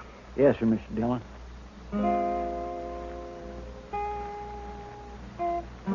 Late that evening, we buried Hentrys out on the prairie, out in back of the little homestead. They would die now, too, and fall apart without him. The next morning, we loaded everything we could get into the wagon. With Tara beside me, we started out for Dodge. Ben Wallen never said a word. Chester led his horse, and they rode along ahead of us. I had plenty of time to tell Tara all about Dodge and how there were some good people there and how we'd find her a home and a family. She sat there, tight-lipped. She didn't say much, but she never once looked back.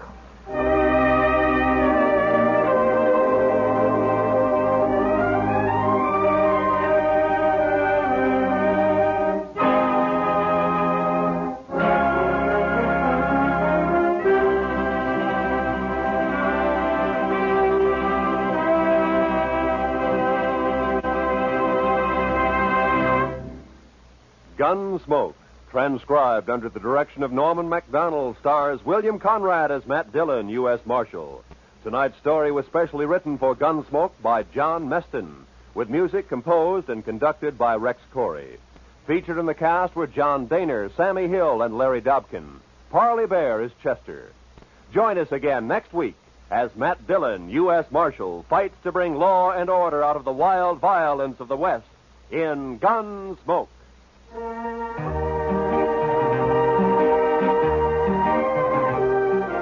In case you didn't know, Jack Benny and his gang begin their new season tomorrow night.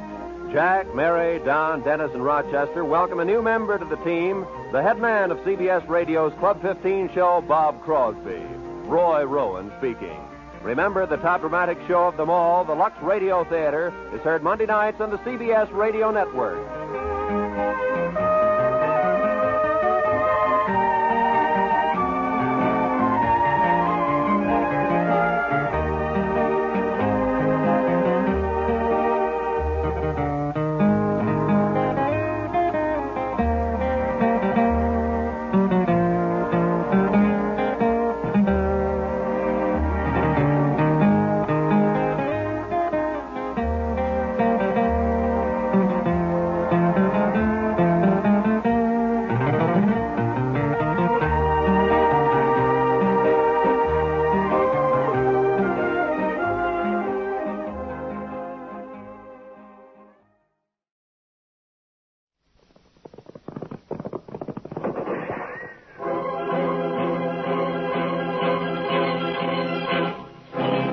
Gunsmoke, brought to you tonight by Plymouth, with an invitation for you to visit a Plymouth dealer's tomorrow. Meet the new Plymouth and enter the big $25,000 contest.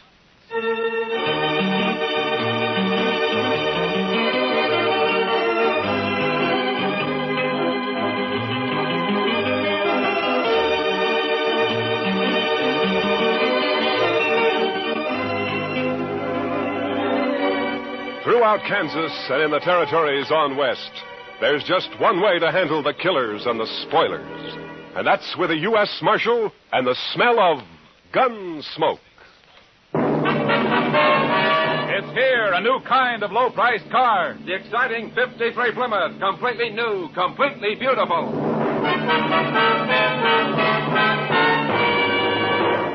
Yes, it's the new Plymouth for 1953. The first truly balanced car in the low-priced field. More glamorous lines, more powerful engine, more luxurious comfort. What a beauty. The new 53 Plymouth is lower to the road with a lot lower look. New color schemes and two-tone color harmonies available in all models. How does she travel? Man, Plymouth puts out the best ride in the business. Smooth as sailing, even in the back seat. And the Plymouth engine's been stepped up to 100 horsepower for pickup with plenty of flash. Visibility? Say, there's a one-piece curved windshield, a new type with no troublesome distortion, and you sit chair height in a Plymouth, so you get the full benefit of Plymouth's new down-sweeping hood. You really see right down in front of your car. Bigger side windows, too, and a huge wraparound rear window, so everyone gets a view as big as all outdoors. The new 53 Plymouth's an exciting car, any way you look at it. A great advance in car value at no advance in price. In fact, 4 new Plymouth models actually cost less than last year. So don't put off seeing it. Meet the new 53 Plymouth at your nearby Plymouth dealers. If you go in tomorrow, you may win one free in the big Meet the New Plymouth contest.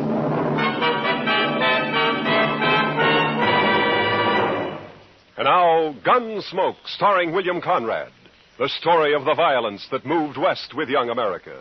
The story of a man who moved with it. Matt Dillon, United States Marshal.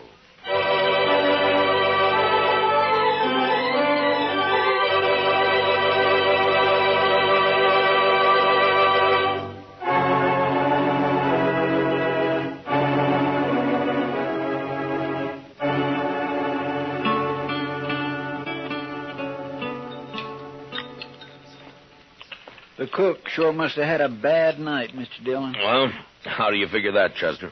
Well, sir, I never saw so much chili pepper on a couple of poor eggs. He must figure everybody's got a hangover this morning. Almost everybody usually has of a Sunday around here. Well, now, I clean forgot all about it being Sunday. So that's why Jim Cobbett's all dressed up over there, huh? First time I've ever seen him with his hair combed in. Well, haven't you heard about Jim, Chester? He's going to get married.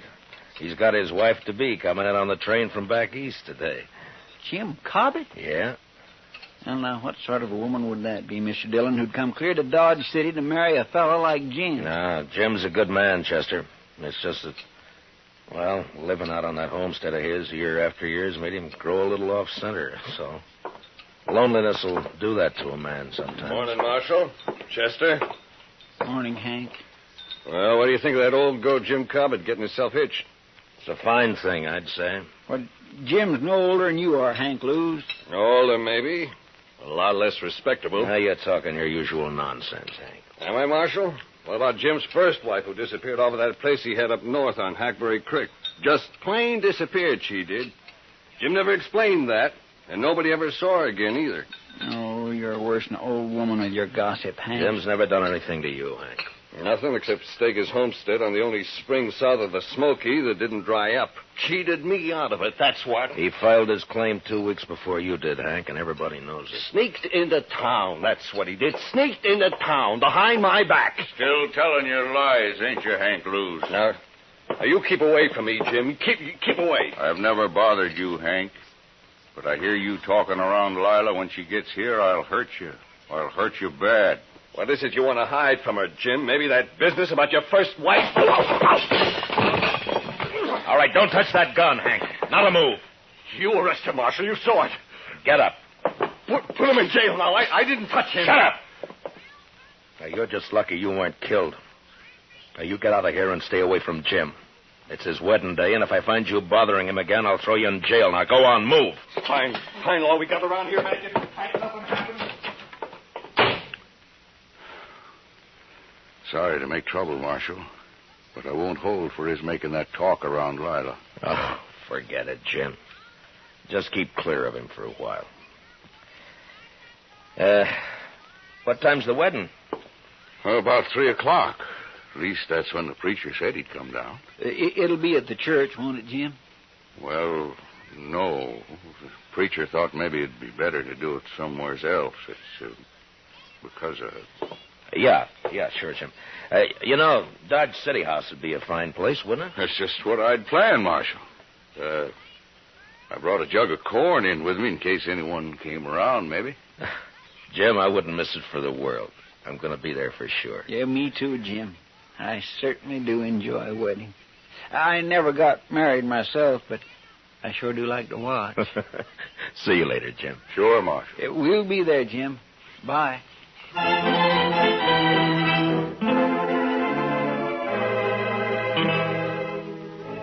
Jim's bride, Lila, turned out to be a handsome, high-strung woman with nervous black eyes and a manner that bespoke a gentle breeding and background. I watched her, and I wondered how she'd ever make out in this crude, raw country she'd chosen to come to. It was never mentioned how she and Jim had got together, but the few friends who gathered for the wedding didn't care. We were all pleased that Jim finally had a wife to break the loneliness that he'd set upon himself for so long. And after the brief ceremony at the Dodge City House, we told him so. Well, it's about time, Jim. If you don't mind my saying so, ma'am, you should have filed on him long ago. Why, yes. I mean, of course. Open the jug on the table there, Si. It's good corn. Well, thank you, Jim. My throat is mighty dusty. Help yourselves to the liquor, boys. Thank you. Well, congratulations, Jim. And Miss Cobbett, my best wishes to you, ma'am. Thank you, Marshal Dillon. Now, you make Jim bring you to town and see us once in a while. He never came in much when he was alone out there. Oh, I'm sure he will, Marshal. I sure hope so, ma'am. Help yourself to the jug there, Chester. Well, thank you, Jim. If I can get it away from Si long enough, I will. You stay in here tonight, Jim? Well, no, Marshal. I brought the wagon on account of Lila here, and it's a slow way of traveling. Take a day and a half at best. But where will we sleep tonight, Jim? Oh, I've got some blankets, Lila. We'll be fine. You mean out on the prairie? Well, sure. We'll bed down in the wagon if you're afraid of snakes. Oh, snakes can't get to you if you're in the wagon, ma'am. But what about everything else? Indians. No Indians have been seen around here for months, I know. Oh, no, you're wrong, Jim. A man from Walnut Creek told me he run into some Pawnees a couple weeks ago. Only about a dozen, though. Pawnees? Well, they didn't bother him, did they, Si? No, they didn't, Marshal. Yeah. You see, Lila? Well, they didn't bother him because he saw him first. He hid himself under a bank in the creek. Are there many Indians around? Oh, no, very few, ma'am. Well, the Army's been after him pretty steady ever since them Crows raided the Gillette place. The Indians been making themselves scarce last few months. What happened at the Gillette place? They had a little trouble, that's all, Lila. Little trouble. They killed Bob and rode off with Mrs. Gillette and the child, that's all. Oh, no. Si, why don't you go get yourself another drink, huh? Yeah, well, I was just thinking about doing that. Well, no, I suppose it'll be easier on Mrs. Gillette once she learns to talk Crow, but still, it's a hard life on a white woman, suddenly being made a squaw. Oh. The jug's almost empty, Si. You better hurry, huh? By golly, hey, fellers, I got another swatter coming up. Liquor's working on the side, Lila. Don't pay no mind. Jim, is it true what he said about that poor woman? Now, Lila, don't you fret about that. Is it true? I want to know, Jim. Yes. Jim, if you stayed in Dodge City tonight, well, you could start out before dawn tomorrow. And maybe No, Marshal. Jim thinks it's best we leave tonight. There's nothing to fear, Lila, but if you'd rather stay, we can... No, we'll go, Jim. If you'll excuse me, I'll go change into something more suitable. Goodbye, Marshal. Goodbye, ma'am. We'll see you in Dodge City real soon, I hope. Of course. I'll be down shortly, Jim.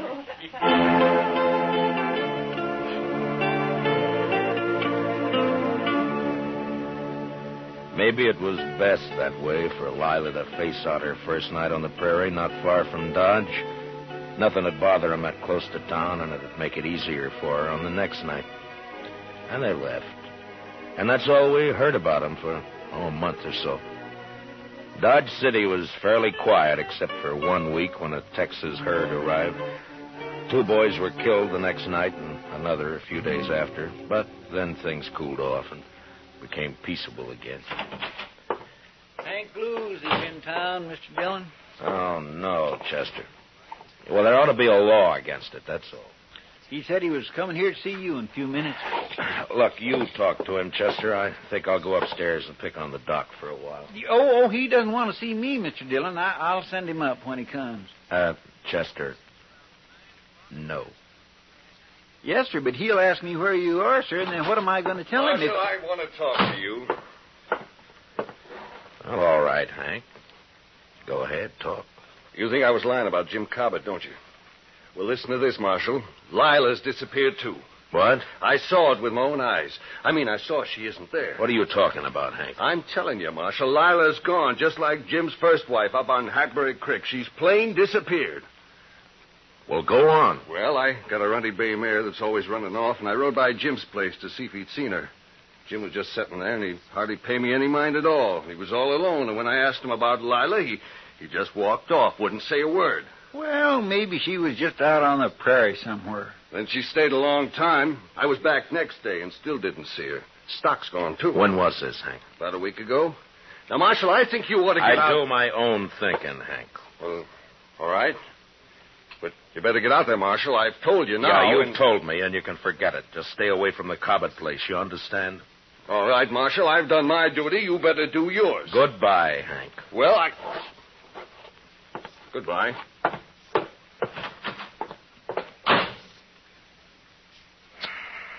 What are you going to do, Mr. Dillon? Only thing we can do, Chester. Go saddle our horses, will you? I got some things to clean up around here. Yes, Mr. Dillon.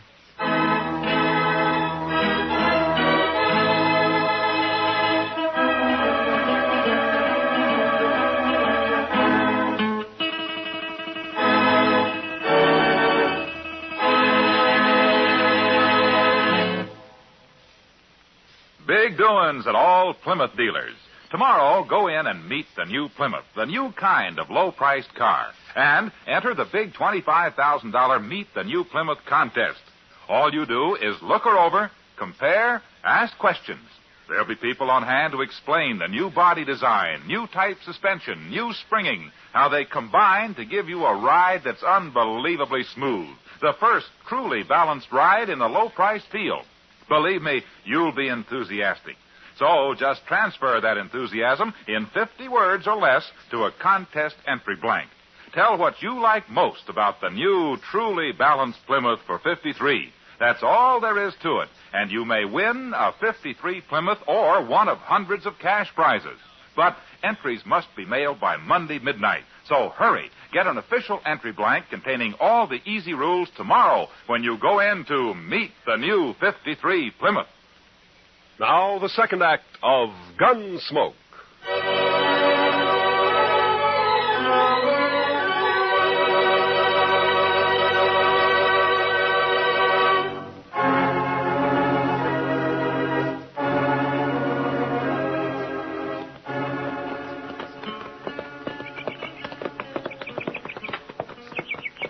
Sure looks quiet around here, Mr. Dillon. Yeah. Yeah, come on. They're probably inside. You think Lila's here, don't you, sir? I will soon find out, Chester.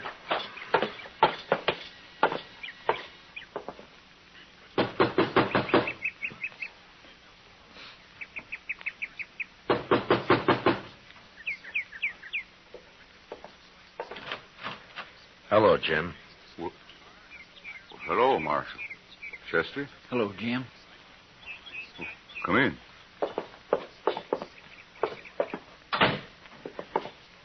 How have you been, Jim?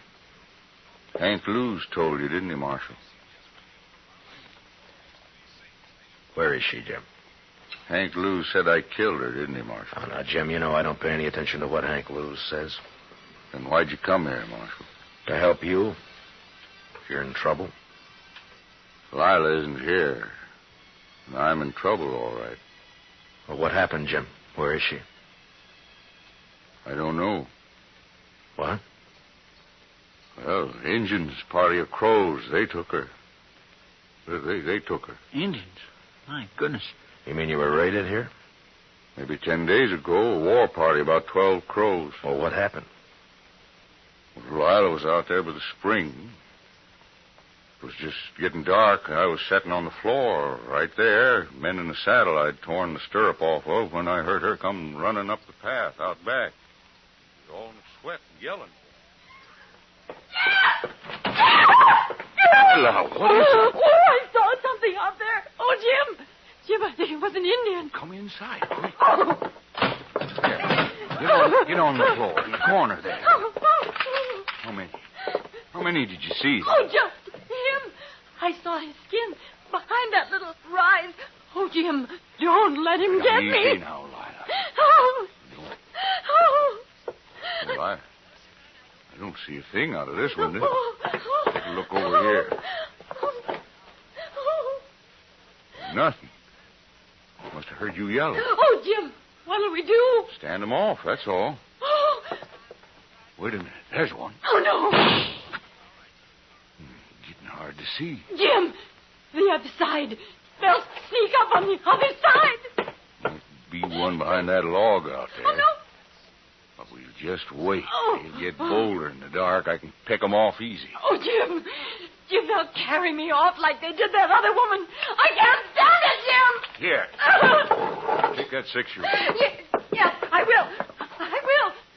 It won't take you while I'm alive. I promise you that, Lila. Wait a minute. They're down at the corral. Oh, no. They're after our horses. That'll show them. Here he goes. There was one behind that log. Oh, Jim, I can't stand it. Yeah, they're sneaking up on us. We'll just wait. Let them get in the open. Oh. Wait till a little more. Then when they jump and run on us,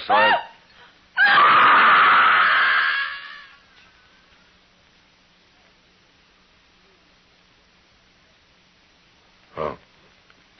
Go on, Jim. What happened then? Yeah. What'd they do when they rushed you? Well, one of them must have got in the window behind me. When Lila screamed, I was knocked out, and when I come to, the Indians was gone. Lila was gone, too. Were you shot, Jim, or what? No. Injun must have got behind me somehow and clubbed me, that's all. Did you try to follow him? How could I, Marshal? They run off. The horses stole them. Yeah, I see. Anyway, I was out a long time. There wasn't a sign of anybody when I come to. Well, they could be in the Rocky Mountains by now. We'd never find them.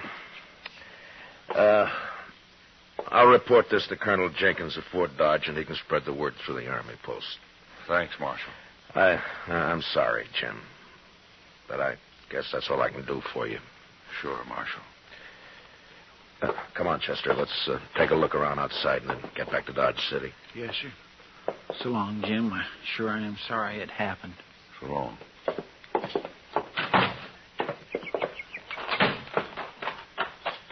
Jim's pretty broke up, Mr. Dillon. Yeah. That's terrible. And her a squaw now. Yeah.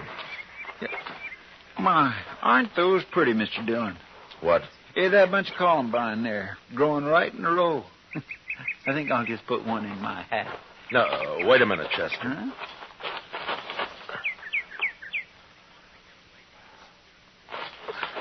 I wouldn't pick them, Chester. They're too pretty to pick, huh? Well, all right, sir. Jim's stock is gone, all right. Mm-hmm. You know, Mr. Dillon, Jim Cobbett ain't the luckiest man in the world, is he? No, he sure isn't, Chester.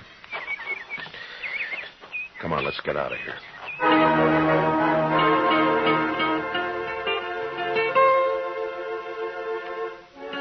It was the day after we got back to Dodge City that the trouble started, as I expected it would. Chester spread the story about the Indians kidnapping Lila Cobbett, and it wasn't long before some of the men began to question it. And a group of them, headed, of course, by Hank Lewis, came to see me. Marshal, we want to know when you're going to arrest him. Hank, it'd be better if you'd let somebody else do the talking. Your record against Jim Cobbett's pretty strong. Marshall's right, Hank. You always did talk too much anyway. I want justice done, that's all, and I mean to get it. Oh, shut up, Hank. Marshal, Hank sort of talked us into thinking you don't aim to do anything about Jim Cobbett. Is that true? Well, what's your idea, Merritt? Well, go out there and arrest him and find Lila's body if you can. You think Jim murdered her, is that it? Looks that way. You sure don't believe his story, do you, Marshal? No, not all of it. Jim did her in just like his first wife, that's what. It's a sure thing, Marshal. No Injuns would have stolen the woman and left Jim lying there without scalping him. Injuns just being made that way. Merritt, I don't know what happened out there, but I'm going to find out. Then what are you waiting for, Marshal? The doc. The doc? What's he got to do with this? Well, Miss Prilliffew had a baby this morning. The doc was up all night, and he's sleeping today. We're going to ride out to Jim's tomorrow. Well, I don't know what you need the doc for, but we'll wait and ride out with you. You won't ride anywhere, Hank. When I need a posse, I'll ask for it. And I don't want a single man of you anywhere near the Cobbett place. Is that clear? All right, now get out of here. I got work to do.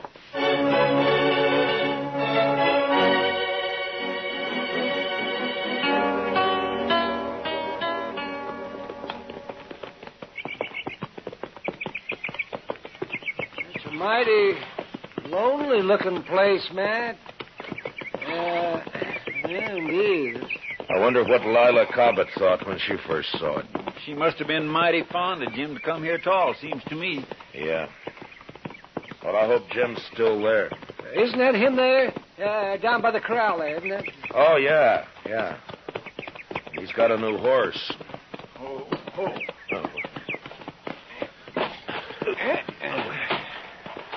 Hello, Jim. What are you doing here, Doc? I had to bring the doc, Jim, to perform a sort of autopsy. Autopsy? On Miss Cobbett. It's necessary, Jim, or I wouldn't do it. Marshal? Now, don't do it, Jim. You wouldn't have a chance. No. Take his gun, Chester. Yes, sir. All right, Jim, let's you and me go on into the house, huh? I don't imagine you want to watch this. Where is it, Matt? You want to tell him, Jim? Over there, under that row of columbines. Well, So, that's why you wouldn't let me pick any, Mr. Dillon. I watered the ground a lot to make it hard.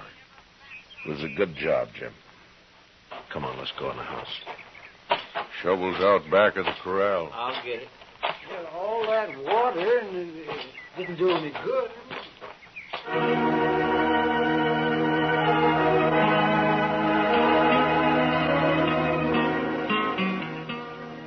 In the house, Jim sat with his back to the wall, his hands clasped tightly across his knees.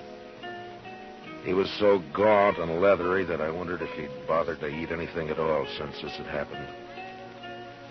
He just sat there as if waiting to be sentenced and not caring very much one way or the other. Finally, Doc and Chester were finished, and they came into the house. We put her back, Jim. Right where you had her. Yeah. And it wasn't easy, Matt. Yeah, I know. But what did you find? Well, she was killed by a .45. Fired at close range.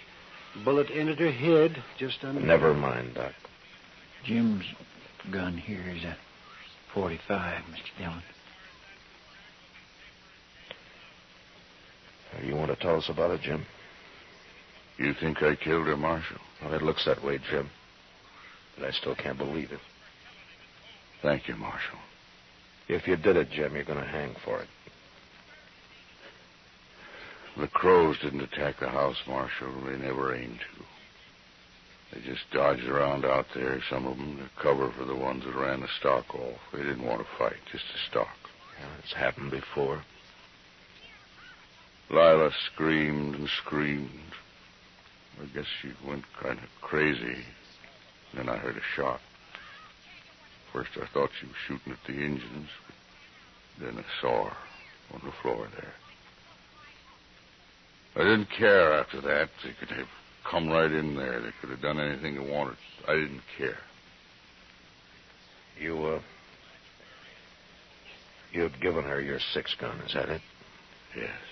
The crows didn't bother you after that? They just took the horses and left? I didn't care about them. I buried Lila out there right away. And I sat there on the ground all night. Everything would have been all right, Marshal, but when Hank Lewis came by, I got scared. I didn't want to talk to him, but I knew what he'd say. So, I put water on the grave and tried to hide it. Except for the flowers I'd planted. I just couldn't not have planted flowers there. He's telling the truth, Matt. Yeah, Jim isn't lying. No, sir, he certainly isn't. There's no reason I know of why Jim should stand trial. What about Hank Lewis, Mr. Dillon? He'll make trouble. The 3 of us here have heard the story and seen the evidence. Hank's talk doesn't mean a thing. I have no cause to arrest Jim. Then I can go, Marshal. Go? Go where? I don't want to live here anymore. It's like the other place up north after my first wife rode off. She just said goodbye and rode off one day. I was ashamed of that, so I never told nobody what happened. I left the place. Like I'm leaving this one. Well, you got to settle down sometime, Jim. No, I don't. I got bad luck both places. I won't settle down no more. We won't stop you, Jim. I think I'll go now, Marshal. I don't want to spend another night here. I'll get my things together. Yeah. We'll wait outside. Come on, Chester. Doc.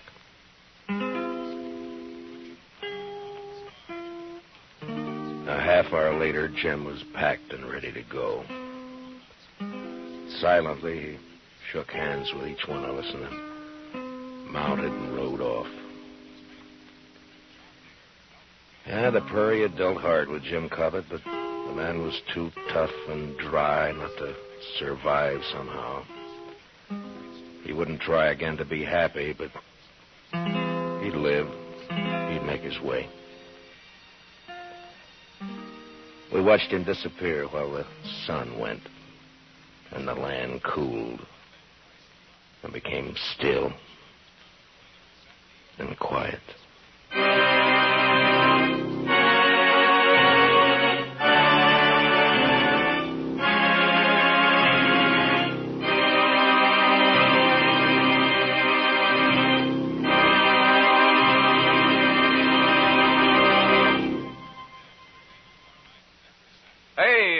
The Big Plymouth contest closes Monday midnight. Your last chance to win a new 53 Plymouth free or a big cash prize. Go to your nearby Plymouth dealers tomorrow. Meet the new Plymouth. Look it over stem to stern. Ask questions. Find out all about this new kind of low-priced car. Then, on an official entry blank in 50 words or less, tell what you like most about this great new beauty. But remember, entries must be mailed by Monday midnight, so be sure to visit your Plymouth dealers tomorrow to pick up your contest entry blank and meet the new 53 Plymouth.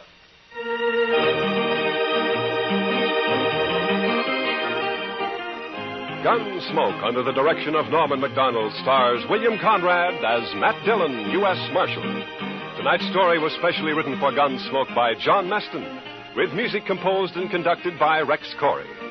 Featured in the cast were John McIntyre and Jeanette Nolan, with Paul Duval, Jack Crucian, and Harry Bartell. Harley Bear is Chester, and Howard McNear is Doc. Gunsmoke was brought to you by Plymouth, along with a reminder that you visit your Plymouth dealer tomorrow and enter the Meet the New Plymouth contest. Remember, entries must be mailed before Monday midnight. Clancy Cassell speaking.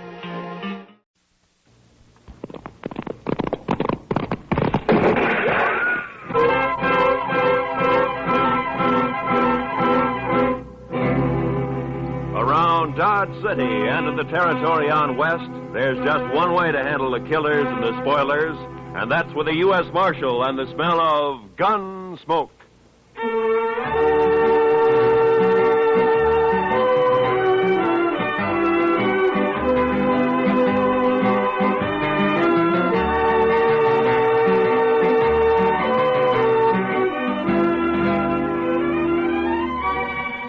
Gunsmoke, starring William Conrad, the transcribed story of the violence that moved west with young America, the story of a man who moved with it. Matt Dillon, United States Marshal.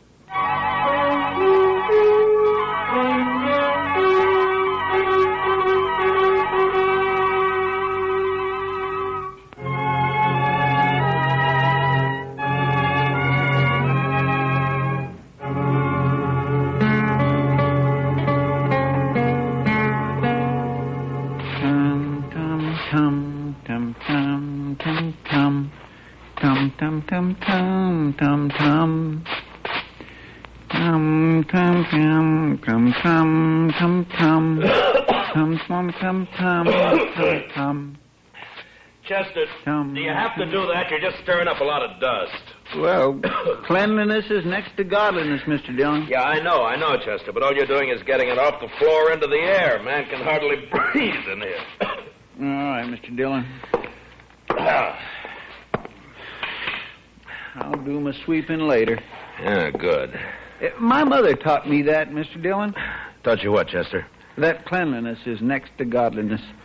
She was a fine woman, too. Oh, look, Chester, it's a good saying, and it's probably true, and I got nothing against your mother, except that she also should have taught you how to sweep. Well, maybe she just didn't have the time, Mr. Dillon. You see, there was an awful lot of us, and what with chores and... Oh, hello, Doc. Come on, I'll buy you a drink. What? Doc said he'd buy you a drink, Mr. Dillon.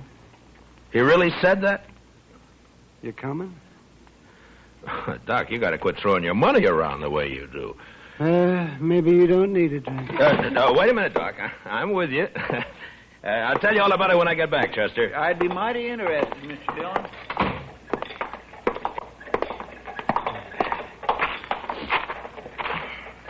Oh, sure be glad when it gets winter again. Why, Doc? You'll just complain about the cold, then? I suppose.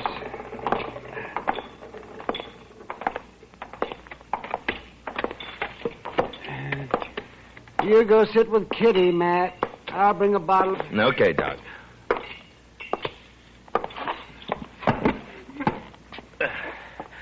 Hello, Kitty. Hello, Matt. What are you and Doc up to? He wants someone to talk to, so he picked me. And you. Fine. I'm a good listener. Lots of practice.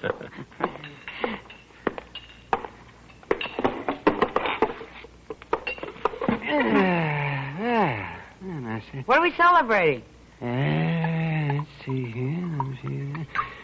We'll drink to a fellow that you don't know. Oh? Cain Vestal. Well, here's to him. Yeah? Here's to him. Yes, he'll be dead in a couple of months. What? That's what I told him. What do you mean, Doc? Well, I'm not the only one who's told him that. I'm just the last. Well, who is this Cain Vestal, Doc? Oh, he's just a fella. Came in on the train last night, leaving for Arizona tomorrow to die in Arizona. He's a musician. He plays the guitar, he tells me. Well, how's he gonna die? Consumption. He's got it bad. I'm the last doctor who's going to ask about it, he says. Oh, poor fella. Yes, the climate out there keep him going for a little while longer. I don't know. He's such a sad man for some reason. Well, who wouldn't be, Doc? No, Kitty. I think Cain's been sad for a long, long time. He's a very nice fellow, too.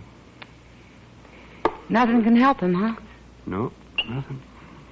You know, it's a funny thing, Doc. I'm just sitting here thinking. Sometimes you have to tell men they're going to die. Sometimes I have to. Yeah, that's right, man. Oh, let's see. There is. See that fellow with the car there? He just came in. Oh. Yeah, I don't think he knows anyone around here. You mind if I ask him over? Sure. Your party, Doc. Oh, good. Kane? Kane? Over here?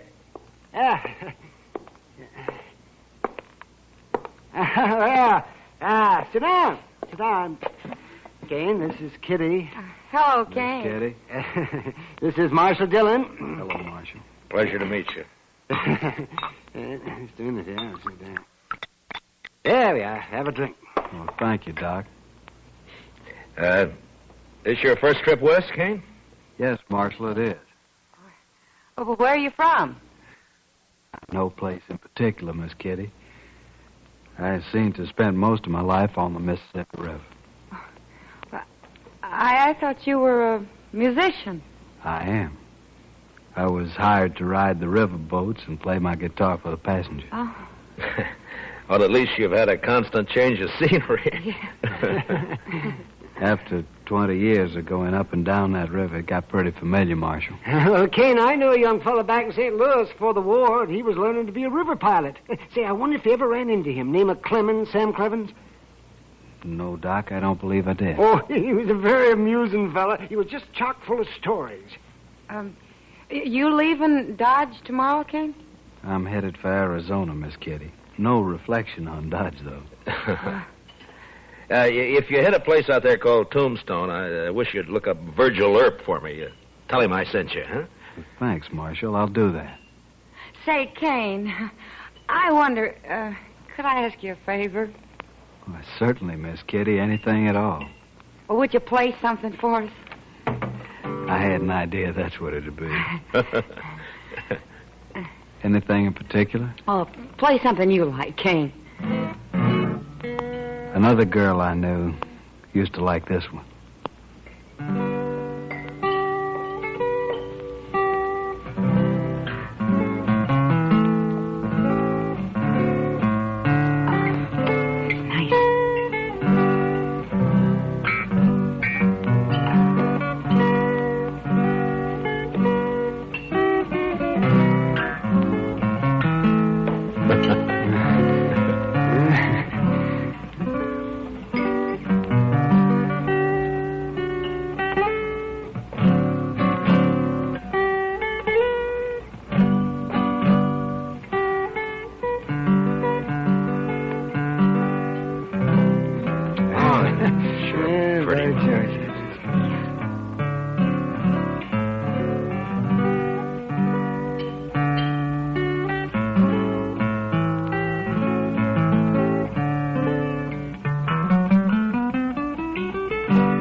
Thank you, Miss Kitty. I wish you were going to stay here a while.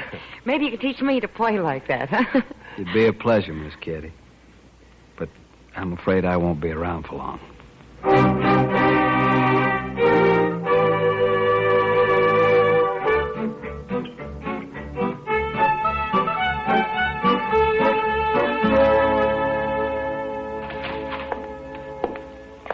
Morning, Mr. Dillon. It's, noon, Chester. Yes, sir, I know, but you went off with Doc yesterday, so I figured I had a little time coming today. Well, that depends on how you spent it. Now, if you've been gambling, Now, Mr. Dillon, you know I never gamble. No, sirree. I was out helping a fellow learn to shoot a 6-gun, that's all. Now? You mean there's a man in Dodge who doesn't know how? This fellow don't. Never had one in his hand before. He's a musician. What? Plays the guitar, he told me. You mean Kane? Kane Vestal? Yes, sir, that's his name. Nice a fellow as you'd ever want to meet. Yeah. But he was supposed to leave on the stage this morning. And what's he done with his 6-gun anyway? Well, I don't know, Mr. Dillon. He just come by here early this morning and asked me if I'd teach him. Now, where'd he get the gun? Said he'd just bought it.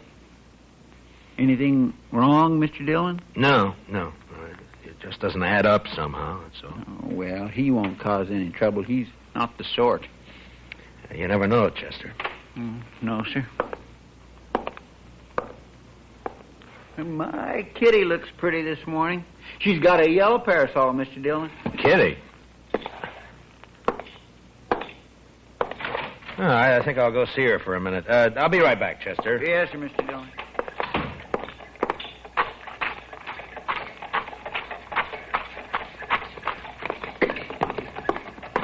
Kitty? Hello, Matt. Kitty, I'd like to talk to you for a minute. Oh, sure. What is it? I'm curious about something, Kitty. Maybe you can help me. Maybe. How long was Cain Vessel with you yesterday?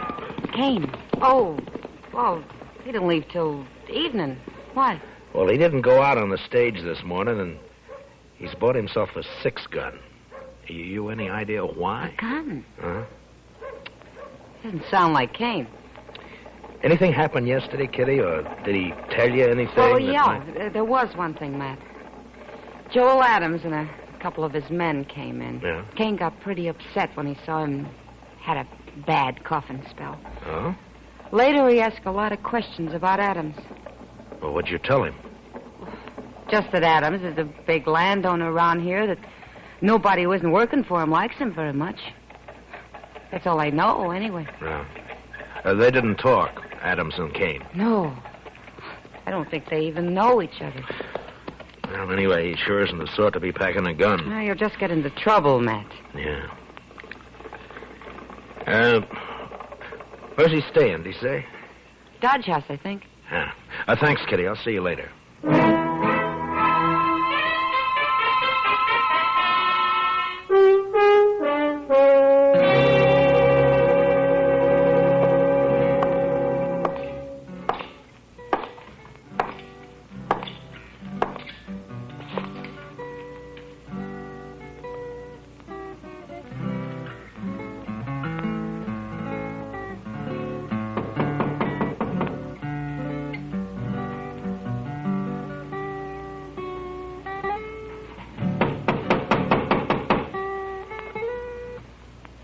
Come in.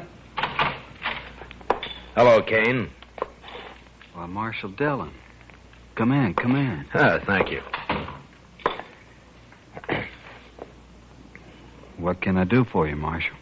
I thought you were leaving Dodge on the stage this morning. Well, I was, Marshal, but I changed my mind. You know how it is. Sure, Cain, sure. Now, we're glad to have you around. I'm just curious, though. Your staying have anything to do with that gun you bought this morning? Oh, Chester told you. I thought he would. He's a good teacher, Marshal. Yeah. But that doesn't answer my question. Do I have to answer it? I'm just trying to help you, that's all. Yeah, I appreciate that, Marshal, but I'm afraid there's nothing you can do. Look, Cain, you're new in this country. A man like you just can't pick up a 6-gun and call himself a fighting man. Not and expect to live through it. I certainly lay no claim to be a fighting man. Then why did you buy that gun? There's no law out here against a man having a gun, is there, Marshal? No. But any man who carries one is expected to use it when the time comes. You'd be a lot safer without one. Being safe doesn't mean a whole lot to me, Marshal. Not now. Yeah, I know. Doc told me. What's it all about? It's a long story. And an old one, I suppose. I'd really rather not talk about it. Well, I can't force you to. But tell me this. Does it have anything to do with Joel Adams? Yes, it does, Marshal. I'm going to kill him. When? I don't know. Anytime. Well, why? That's the long story I mentioned. All right, Cain. But if you try to face him, he'll kill you before you got that gun halfway out of your belt. And if you shoot him any other way, you'll hang for it. You've forgotten something, Marshal. What?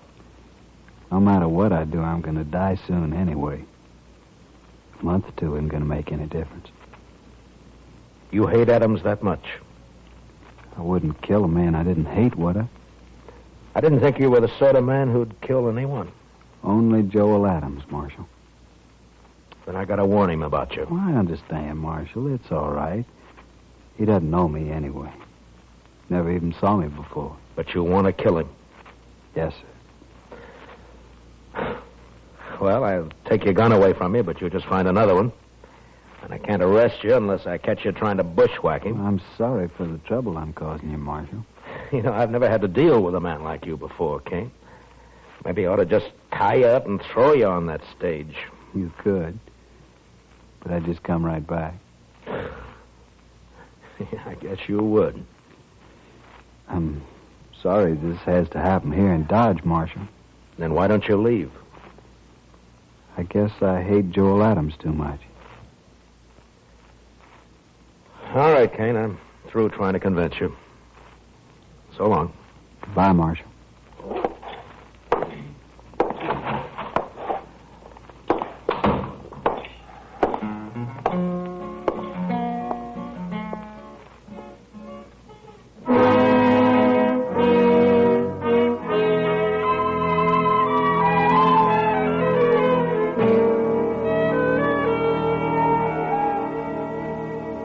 I never heard of Kane Vestal, Marshal, and I never saw him before last night. You must have known him somewhere, Adams. You're trying to make me out a liar, Marshal. I'm trying to save Kane's life and yours, maybe. No, he ain't gonna shoot me. I'll kill him first time he looks sidewise. Maybe you won't see him. Oh? Shoot me in the back, eh? Well, in that case, In that case, what? Why, nothing, Dillon, nothing. Forget it.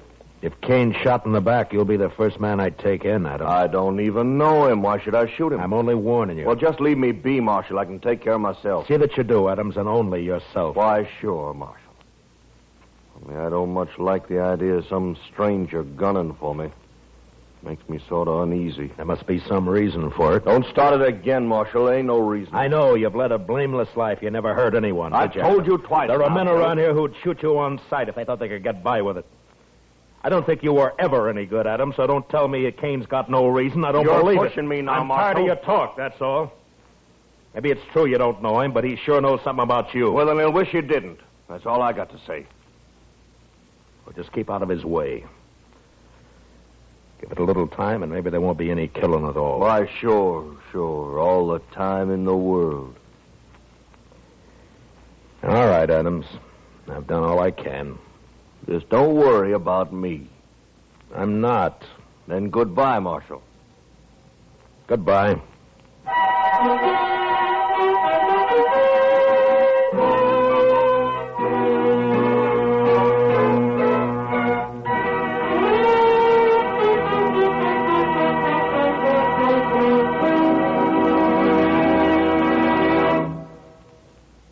We will return for the second act of Gunsmoke in just a moment. But first, the poignant story of Jane Froman, adapted from the movie With a Song in My Heart, was selected by you listeners through a national magazine as the one you would like most to hear on Lux Radio Theater.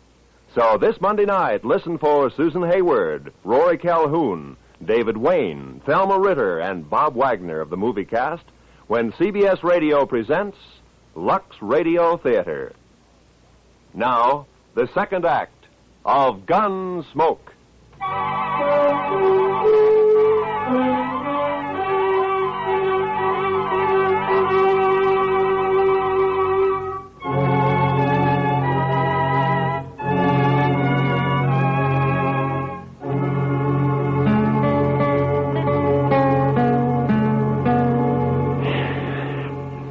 Sure is quiet around town tonight, Mr. Dillon. Yeah. There's a trail herd due in a couple of days. I suppose business will pick up then.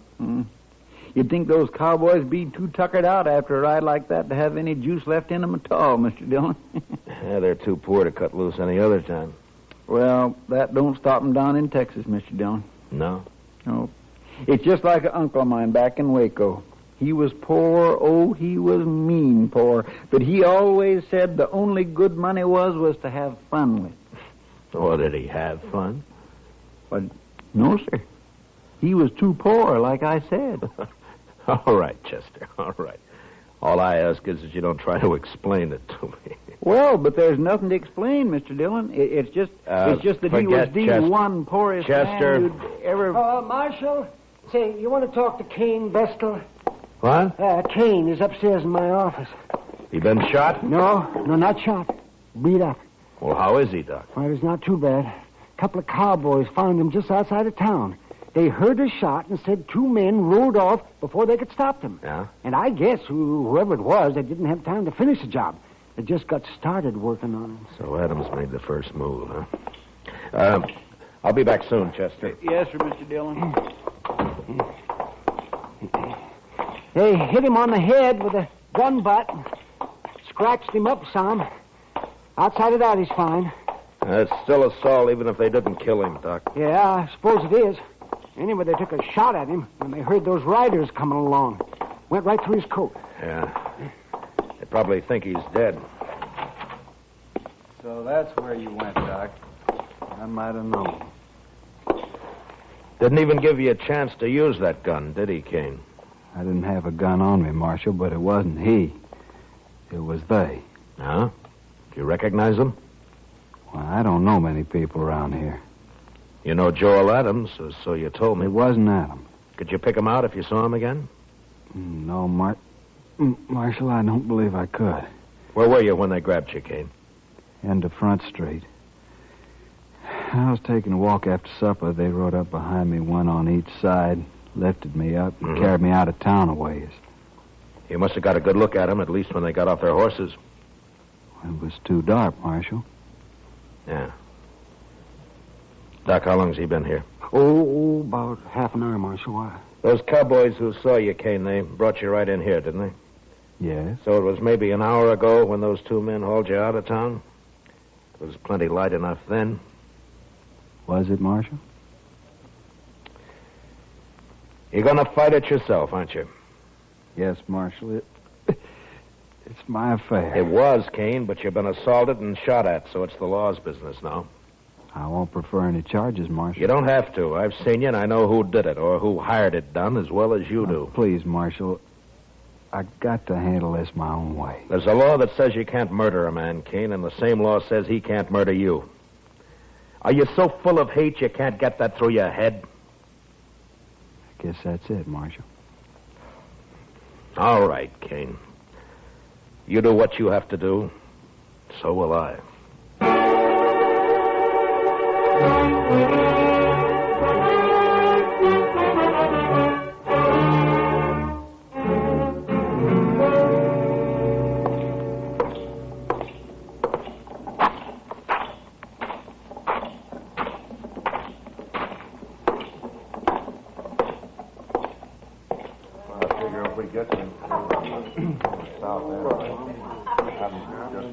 Hello, Adams. I've been looking for you. That's late, Dillon. Can't you see me tomorrow? It's not even midnight. That's early for you. You see how this marshal's always trying to get me on the prod, boys?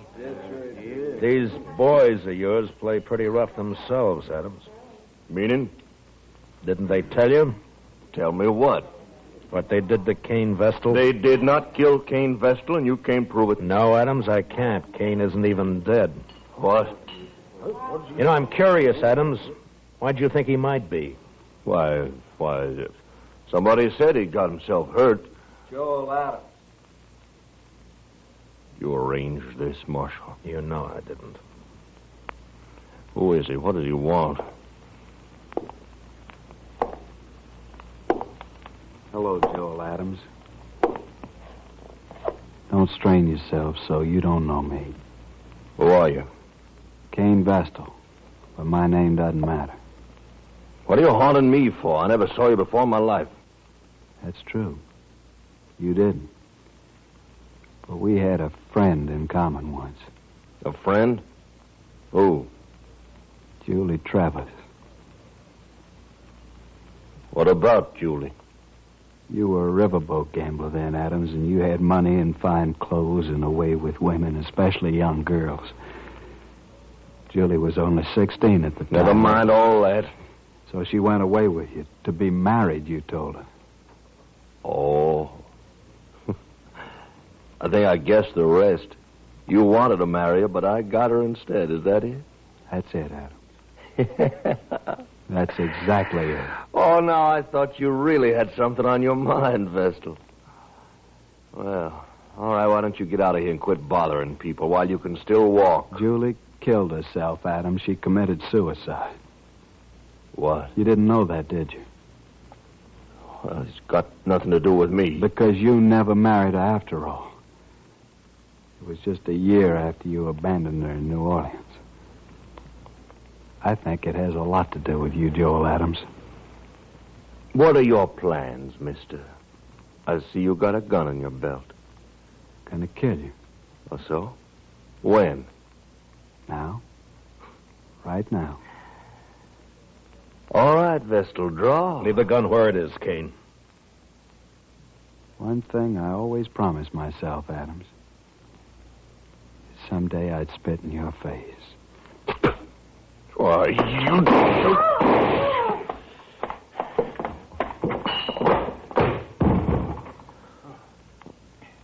Give me the gun, Adams. There. He's dead. Well, he was going to kill me. You heard him. He wanted you dead, Adams, any way he could manage. I know it. That's what I say. You're under arrest for murder. What? It was a gunfight. Kane never even moved for his gun. Well, then I'll hang for this. He couldn't have got me any other way. No, don't suppose he could have. I remember the river gamblers used to say, don't matter how you win so long as you win. That Kane should have been a gambler. Maybe he was. Come on, let's go.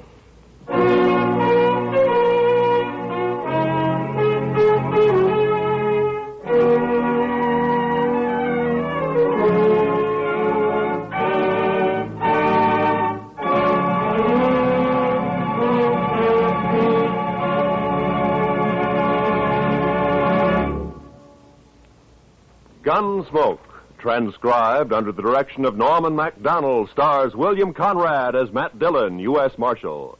Tonight's story was specially written for Gunsmoke by John Meston, with music composed and conducted by Rex Corey. Featured in the cast were Harry Bartell and Lawrence Dobkin. Parley Bear is Chester, Howard McNear is Doc, and Georgia Ellis is Kitty. And now for a special announcement. There have been many requests for information regarding our theme.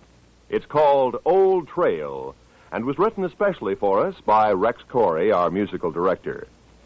If you will write to Gunsmoke in care of your local CBS radio station, we will try to give you whatever specific information you may desire. Gunsmoke is heard by our troops overseas through the facilities of the Armed Forces Radio Service. Join us again next week as Matt Dillon, U.S. Marshal, fights to bring law and order out of the wild violence of the West in Gunsmoke.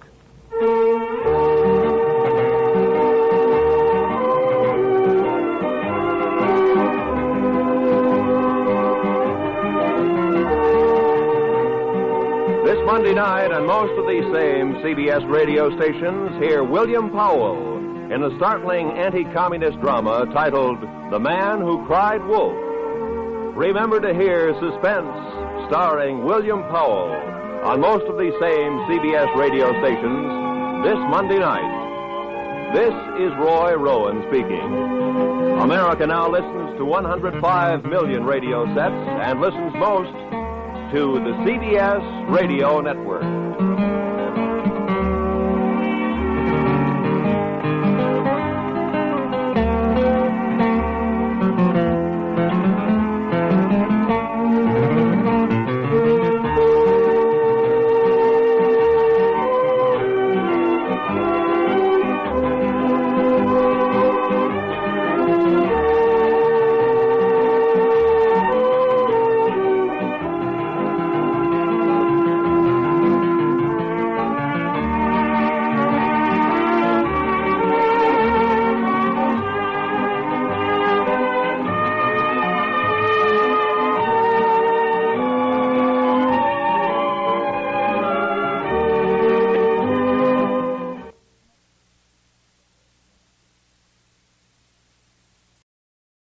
Now, Post Toasties, the heap good cornflakes, is proud to present Gunsmoke.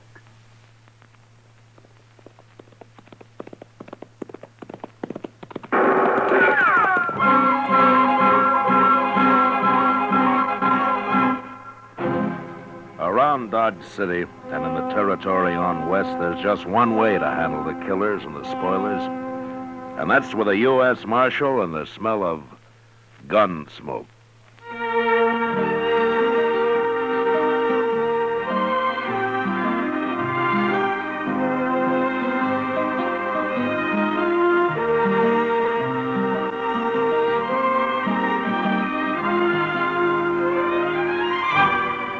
Gunsmoke, the story of the violence that moved west with young America.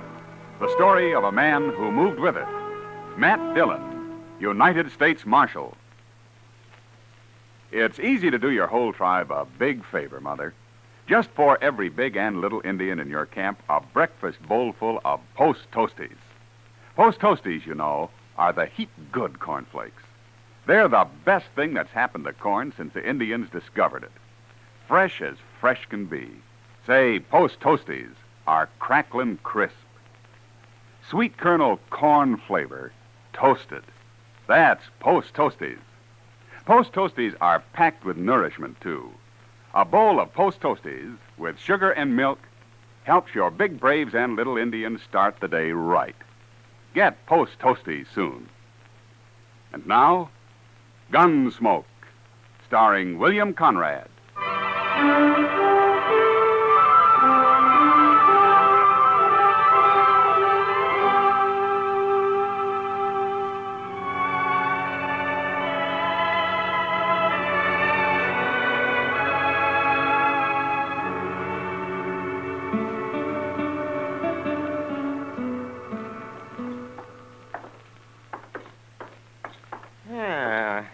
Nice day, man. The wind's gone down anyway. It sure was blowing last night. Where were you, Doc? Out at the Caldwell place. Mrs. Caldwell's expecting. Still? There was a false alarm last night. Oh, you ought to get some sleep while you can, Doc. Yes, I know. That's right where I'm headed. Doc Adams. Oh, hello, Ruth. I've been looking for you, Doc. Matt, this is Ruth Tucker, Sheely Tucker's son. Oh, hello, Ruth. We ain't met before, Marshal. No. How's Sheely these days? He's just like ever. But it's Ma I come to get Doc for. Well, what's the matter, Ruth?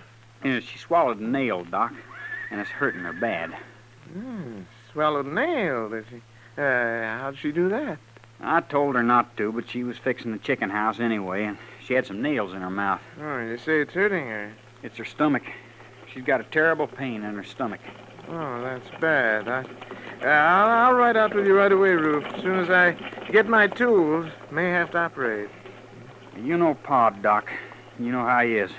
Oh, yes. I forgot about him. Sheely doesn't like doctors, does he? He hates them. But he ain't there now. He's been out on the prairie the last couple of days. Oh? When'll he be back?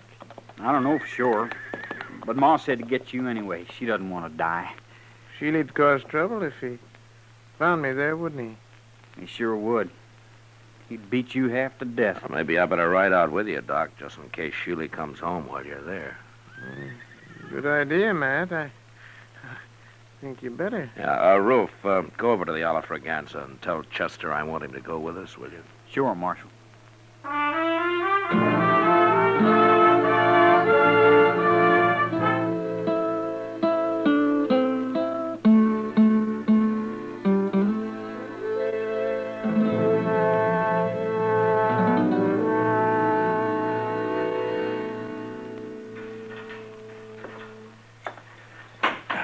How is she, Mr. Dillon? Oh, I don't know, Chester. Doc's still working on her. Well, there's no sign of Sheely anyway. Well, that's some help. What's the matter with a man like that, Mr. Dillon? Hating doctors the way he does? I don't know, Chester. Probably there weren't any doctors around when he was young. And what was good enough for his father is good enough for him. Some fool notion like that, maybe. Sheely always was a mean old cuss. except for his horses. He's always treated horses like they're human. Did you ever notice that? Sheely isn't really a bad man, Chester. He's just ignorant and prejudiced because of his ignorance. If he'd have been here, he'd let Miss Tucker die rather than have Doc operate on her. Yeah, probably. Well, that's bad. To me, it is. Maybe if Doc saved him someday, he might get over his ideas. Old Sheely's never had a sick day in his life I know of. Oh. Doc, you all through? Huh? Oh. Yes, I'm all through, Matt. How is she, Doc? Yeah. She's dead. Dead? I guess her heart couldn't take it. I don't know. I had to operate, though. She'd have died sure if I hadn't. Oh, it isn't your fault, Doc. You did all you could. I know, but I always feel maybe if I'd have done it better, things like this wouldn't happen. You're not to blame, Doc. You, want me to tell Ruth? Yeah, I've already told him. He's in there with her. Oh, how'd he take it? Yeah, he didn't say a word, Matt. Well, we better be getting back to Dodge, I guess. Yeah, you must be plumb wore out, Doc. Yeah, I am. Doc. Hey? Yes, Ruth. And you too, Marshal. You're going to have to help me. Well, we'll help you, Ruth. What is it? It's about Pa. I don't know what to tell him when he comes back. Hey, that's right. I kind of keep forgetting about him. Just tell him the truth, Ruth. Doc tried to save your mother, but he wasn't able to. Nobody could have. You don't know Pa very well, I guess. He just won't stand for it. Well, there's nothing he can do about it now. It's all over. Not for him, it won't be. What do you mean, Ruth? When Pa says a thing, he means it. And he said none of us was ever to go near a doctor. Ruth, do you agree with your Pa's thinking? No. And neither did Ma. But we didn't dare cross him when he was around anyway. I'm afraid of him, Marshal. You'll have to stay here and tell him. Yeah, well, I can't stay. I have to get over to the Caldwell place. That baby's due any time now. But you can't go. All right, Ruth, all right. I'll stay here till he comes back. Chester, you better ride into town in case anybody's looking for me, huh? All right, sir, Mr. Dillon. Yeah, it's a funny thing how a doctor can lose one life and maybe bring another into the world all on the very same day. Yeah. Come on, Chester. We can ride partway together.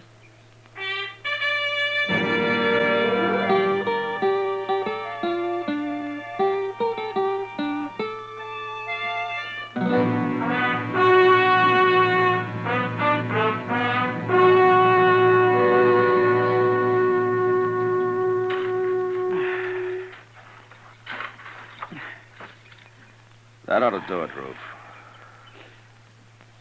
I want her buried good, Marshal. How about a cross? You want to put up a cross? I'll let Pa decide that. Oh, my gosh, Marshal. Here he comes now. Yeah, looks like he's been riding pretty hard. Pa always rides hard, but he takes mighty good care of his horses all the same. He's never hurt one yet. I know.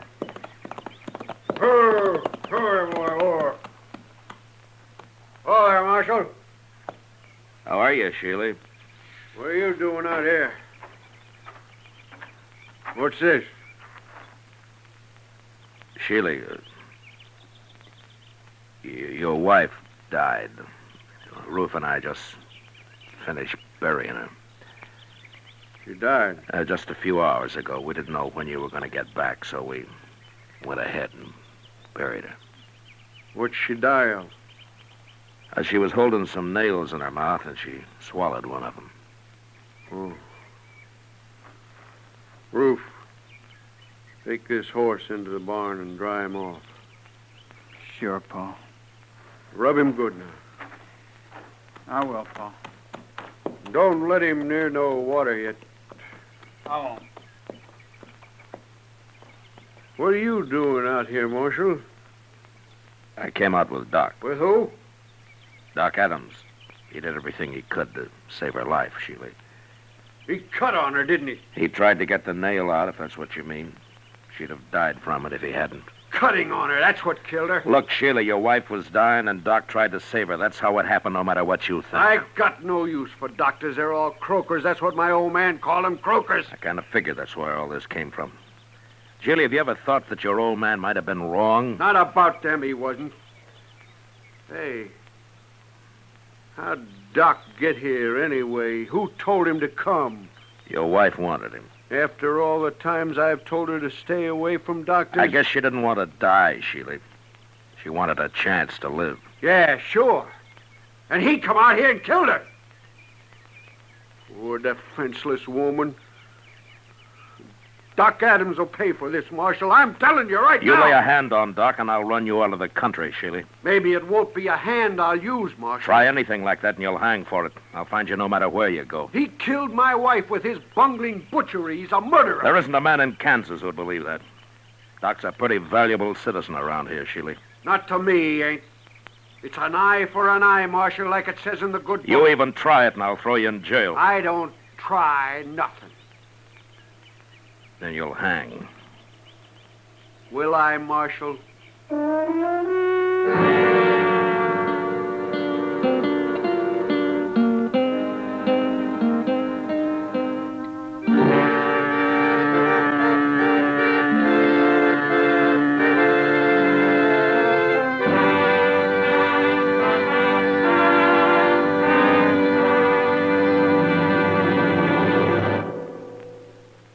Say, what goes on at your house at breakfast?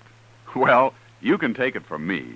The best thing that can go on your breakfast table is Post Toasties. Yes, sir, Post Toasties, the heap good cornflakes. Those golden crisp cornflakes are the best thing that's happened to corn since the Indians discovered it. You know how to prove it? Just pour out breakfast bowlfuls of Post Toasties for your whole tribe, and then watch how they enjoy 'em. Post Toasties are crisp and tasty. From the first bite down to the last spoonful, that sweet kernel corn flavor makes your breakfast. So always ask for Post Toasties, the heap good cornflakes. Post Toasties, heap good cornflakes. The best thing that's happened to corn since the Indians discovered it. Heap good cornflakes. Post Toasties, heap good cornflakes. Remember, Post Toasties is one of the famous triple-wrapped Post cereals, guaranteed fresh or triple your money back.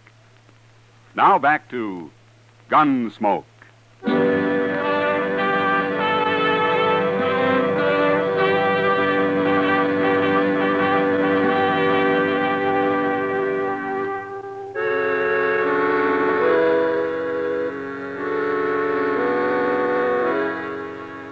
I left Sheila Tucker standing by his wife's grave, and I rode back to Dodge. There was no use trying to convince the man that doctors aren't bunglers and murderers. I figured he'd have to experience the truth himself somehow. And there wasn't much chance of that, the way things stood. But what really worried me was his threat to get Doc. Ordinarily, Sheila was peaceable enough, but there was no telling what he might do now. Doc stayed at the Caldwell place that night, and the next day, too. I thought he'd be safe there, and I didn't worry about him. Till the next evening. Kitty and I were having supper at the Dodge house. Matt, for a town that lives on the cattle trade, you'd think we'd be able to eat decent steaks. You should have had the prairie chicken, Kitty. It didn't have to walk all the way from Texas. That steak I had got carried. It was too old to walk. I've never eaten prairie chicken, Matt. What's it taste like? Oh, a little chicken. A lot of prairie. If I didn't know you better, I'd say you've been drinking. If I know you, you'll order steak next time anyway. I don't give up easy, Matt. Yeah, I know. Remember it, then. Sure. You don't know much about women, do you, Matt? Well, I'm learning. Yeah. But at the pace you've set, I'll be in my grave before you're out of first grade. Well, it took me 10 years to learn how to handle a 6-gun. Well, That's the nicest compliment I've had all day. Drink your coffee. I gotta get out of here. Yes, sir, Mr. Dillon. Oh, here's Doc. Hello, Matt. Kitty. How's Mrs. Caldwell, Doc? Yeah, gave birth to a 12-pound boy this afternoon. Ah, that's fine. Yes. That's not what I came to talk about, Matt. Somebody tried to shoot me on the way back from the Caldwell place. What? Who was it, Doc? Yeah, I didn't see him, and since I didn't have a gun, I rode straight ahead. Fast. Where'd this happen? Yeah, about a mile the other side of the grove. I should have come out and ridden back with you, Doc. You should have, huh? Well, then, you know something about this. Yeah. Sheely Tucker, huh? He came back after you and Chester had left, Doc. He made some threats. Yes, I might have known it. But I'm not going to be a target for Sheely every time I go on a call in the country. I'm going out and see him, Matt. We'll have this out face to face. I don't think you can change his mind, Doc, but I'll go with you. And if he admits shooting at you this afternoon, I'll bring him back to jail. Maybe I'll bring him back anyway. Well, I should hope so. People around here'd be in an awful fix without Doc. Well, then there's me too, Kitty. Oh, sure, Doc. I was thinking of you. We'll ride out in the morning, Doc. Yeah, good.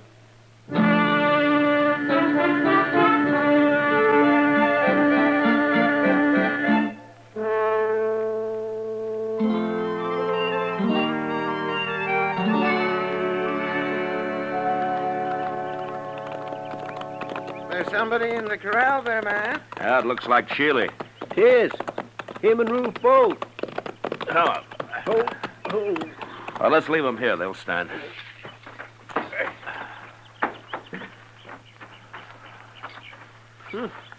I got a horse tied down in there, Mr. Dillon. He's down, Chester, but he isn't tied. No, by golly, he ain't. Oh, say, look at that. Yeah, broke his leg. Now, that's too bad. Well, here we are. Doc, I'll go first in case Sheely gets excited. Oh, all right, man. Yeah. Go ahead, I'll close it.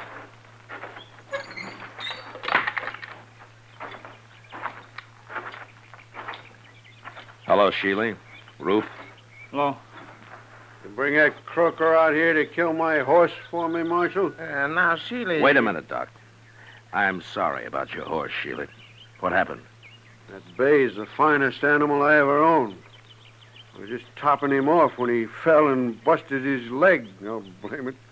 Gee, that's too bad. It sure is.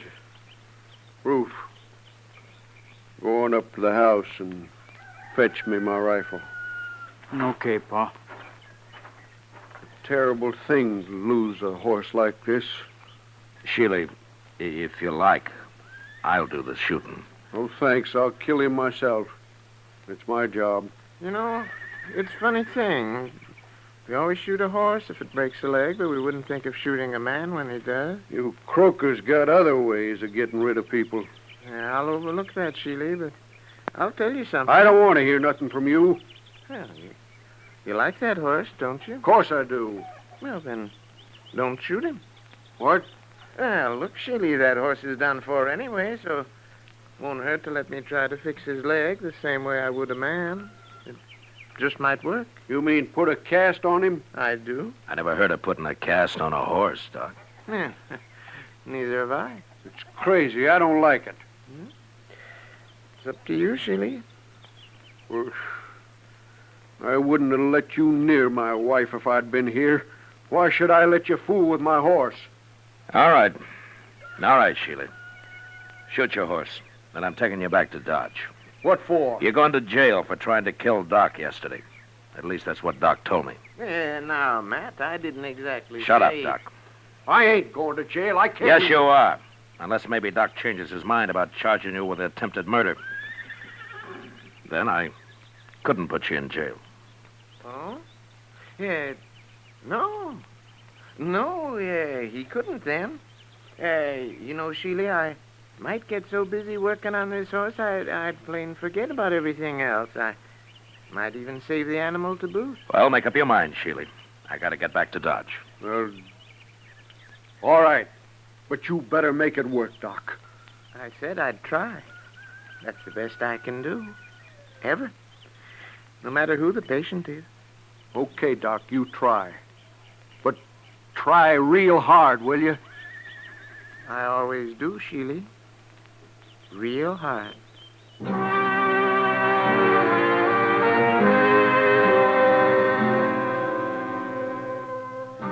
Chester and Ruth made a fast trip into Dodge for a plaster of Paris and some muslin to go under it. And when they got back, Doc went to work. An hour later, he had a heavy cast on the horse's leg. And after giving Sheely some final instructions, he was finished. He promised to come back in a couple of weeks and put a lighter cast on, and then we left. Sheely didn't say much, but I knew if anything went wrong with that horse, he'd be after Doc again. However, 6 weeks went by before anything happened. Doc and I were hiding out in his office with a game of chess we'd started a few days earlier. Yeah, doggone rook, if you're sitting there, Matt. If I move my bishop, you'll be right in on that queen. That's the only move you got, Doc. All right. There you are, Matt. See what you can do with it. A couple more of those and I'll get that queen. Doc. Well, hello, Sheely. Doc, I've been looking everywhere for you, blast you. Why'd you put a sign on your door saying you were out? How come you're wearing a gun, Sheely? Man, it'd be a fool not to wear a gun in this town, Marshal. He'd be a worse fool to try to use it. Don't rile me. I'm in a bad enough temper already. What's wrong, Sheely? How's your horse? My horse is tied up right outside, Doc. What? Yeah, I took that second cast off myself. Then I rode him in here. Of course, I took it easy with him, Doc, real easy. And he ain't even limping. Well, what do you know? By heaven, it worked. Oh, that's fine, but what are you so heated up about, Sheely? Well, you'd be heated up too, Marshal. If you'd been carrying a rotten tooth in your jaw as long as I have. You mean you're looking for a doctor, Sheely? I'm man enough to admit it, Marshal.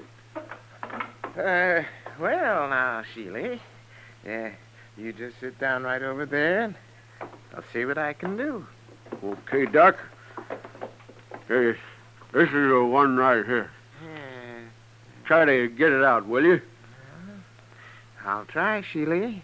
That's the best I can ever do. Ever. That's good enough for me, Doc.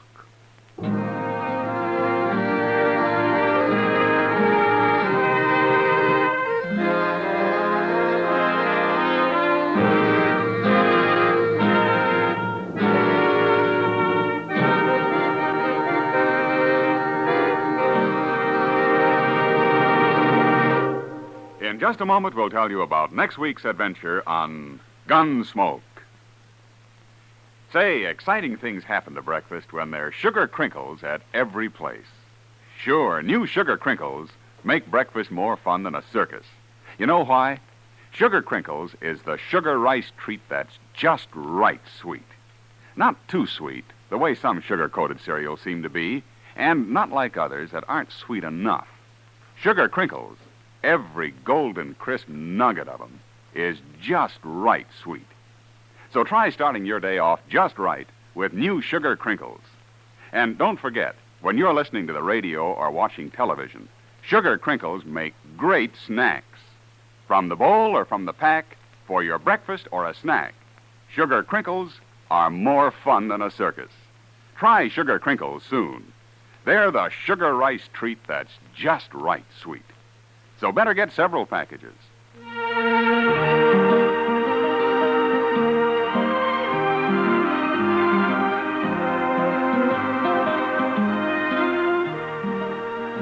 Gunsmoke, under the direction of Norman MacDonald, stars William Conrad as Matt Dillon, U.S. Marshal. Tonight's story was specially written for Gunsmoke by John Meston, with music composed and conducted by Rex Corey. Featured in the cast were Sam Edwards and Tom Tully. Parley Bear is Chester, Georgia Ellis is Kitty, and tonight Paul Frees played Doc. Ken Peters speaking. Join us again next week as Matt Dillon, U.S. Marshal, fights to bring law and order out of the wild violence of the West in Gunsmoke.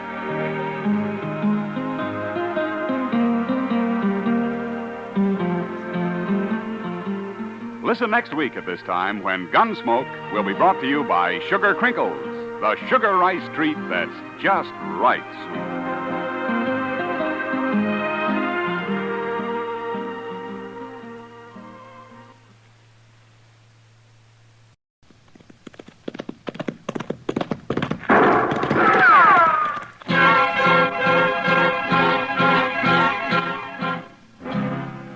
Around Dodge City and in the territory on West, there's just one way to handle the killers and the spoilers, and that's with a U.S. Marshal and the smell of gun smoke.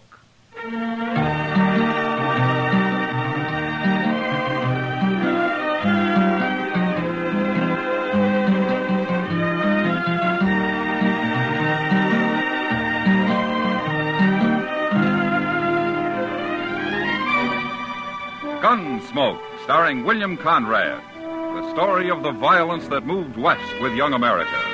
The story of a man who moved with it. Matt Dillon, United States Marshal.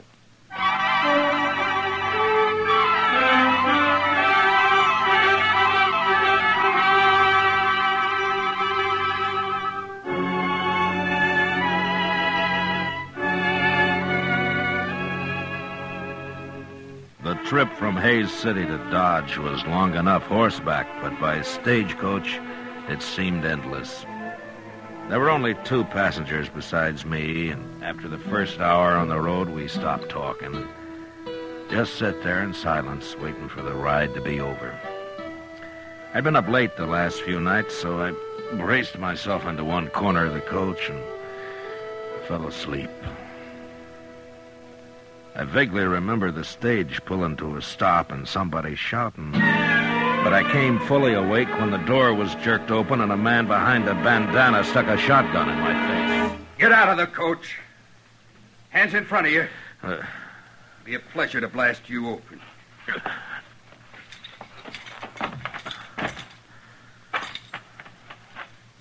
All right. Take his gun, Charlie. Yeah.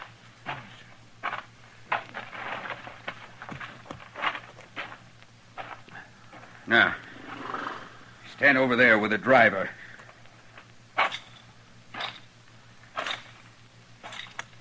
You 2 next. Now get on out and don't try nothing. How come you didn't start shooting when they stopped me, Marshal? Well, I was sound asleep, Hank. Well, I'm sure glad of that. If we put up a fight, that fella with the shotgun would have blowed me clean off the seat. Yeah. How many of them are there? Just these 2? That's all I've seen. Well, there could be somebody with a rifle hiding in that clump of elder over there. Could be. That'll learn him, Charlie. Hey, look. He killed him, Marshal. Yeah, the man was a fool to try that. Go get the box down, Charlie. Take this one to help you. Oh, come on, you. I'll keep an eye on these 2 here. So, you're a marshal, huh? I am. Well, that greenhorn got himself killed. He shouldn't have tried to shoot Charlie. No, he shouldn't. Not with a little derringer. Charlie got hit. Right in the arm. Yeah, I saw it. I just don't want nobody chasing us for murder. Under the circumstances, it was murder. It was, huh? Well, then the only thing to do is shoot the whole bunch of you and have done with it. No, you can't do that. Mister, I got a wife and 2 kids in Dodge. What I hear, Dodge ain't a very good place to raise a family anyway. Look, you're in enough trouble already. Besides, you didn't kill that man. Your partner did. Yeah, that's right. It's Charlie they'll be after. How much money is there in that box, driver? I don't know. They never tell me. We'll find out. He's got it open now. Load it in them saddlebags, Charlie. I got an idea you're new at this game. Look, if a man was holding a shotgun on me and I was unarmed, I wouldn't have no ideas about nothing, Marshal. You always carry a shotgun, mister? Why?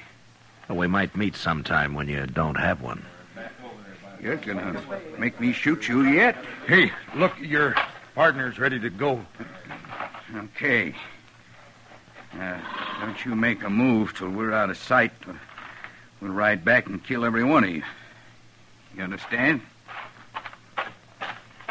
I guess there's nothing we can do but stand here. That's all, Hank. For right now, anyway.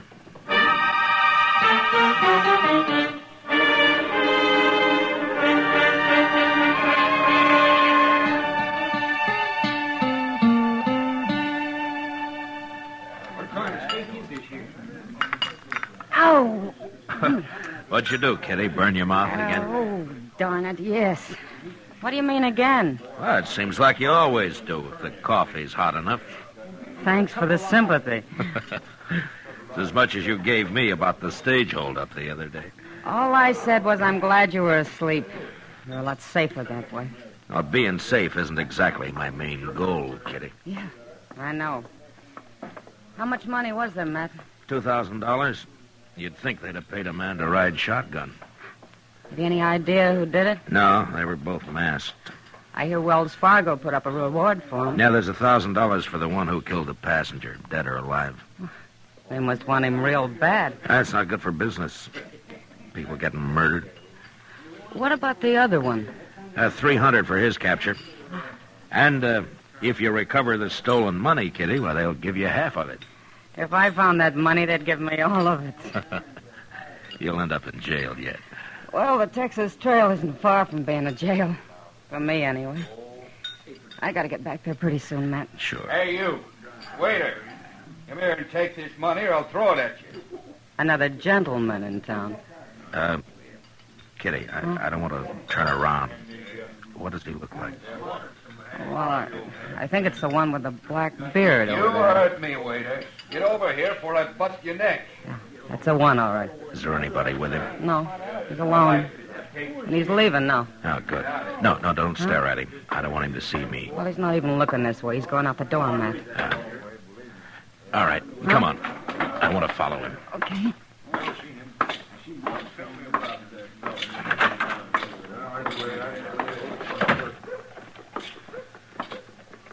Is that him ahead of us there? The big man, yeah. Who is he, Matt? I'm not sure. But he sounds an awful lot like somebody I want. You gonna arrest him? No, not till I'm sure. Maybe not even then. Look, he's going up the docks. Yeah, so he is. Kitty, I'll leave you here. Okay. Thanks for the supper, Matt. Sure, anytime. Tomorrow? Well, I might be real busy tomorrow. I figured that. So long, Matt. Goodbye, Kitty.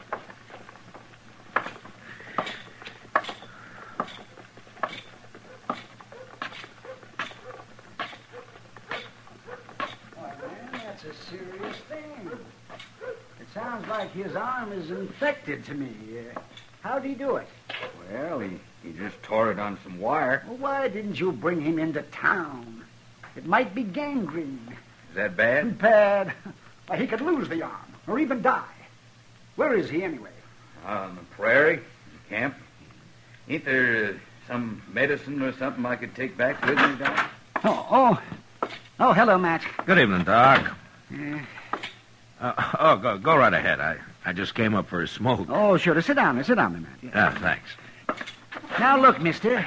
There isn't a medicine in the world. Never mind. But Doc. I'm telling you... Forget it.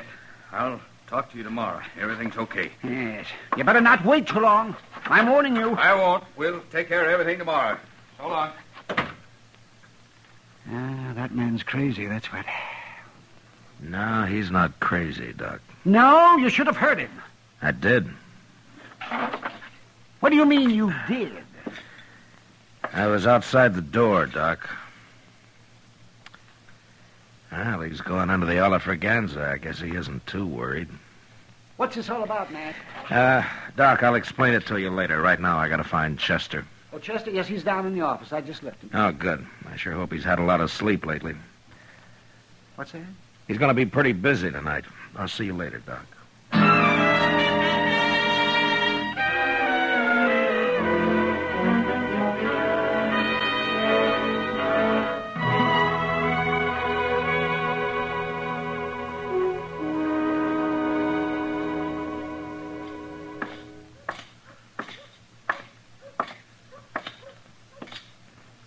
Well, did you follow him all night, Chester? Oh, Mr. Dillon, I'm about ready to drop. Everything's getting hazy. Where is he? In the restaurant there? Yes, sir, that's where he went. He gambled the entire night. I swear I don't know how he stays awake. I can't hardly keep my eyes open. Oh, rub a rouser of tobacco juice on him, Chester. That'll help. Oh, my goodness. He just come out the door. Yeah, he's seen us. Stand steady. Yes, sir.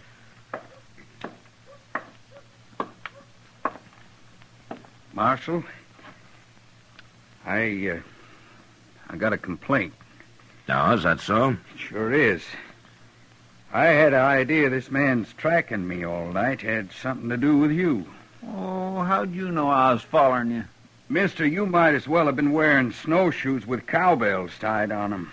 No, that's not true. That's a doggone Never lie mind, now. Chester, never mind. What is your complaint, mister? Well, you.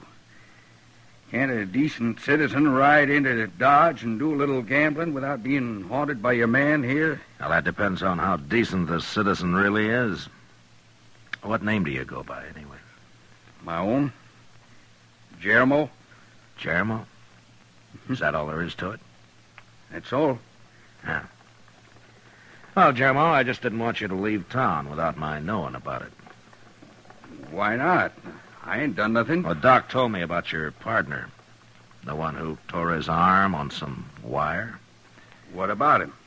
Well, I'm curious to see if you're going to take care of him, that's all. Well, of course I am. He'll die if you don't hurry. Well, I'm going after him. When? Well, it's no business of yours when. And anybody following me is likely to run into trouble. From a shotgun, Jeremo? I don't use a shotgun, Marshal. Your partner's dying, Jeremo. You're wasting time. And he's dying. He's my partner, not yours. I'll take care of him. Sure, Jeremo. But you better hurry.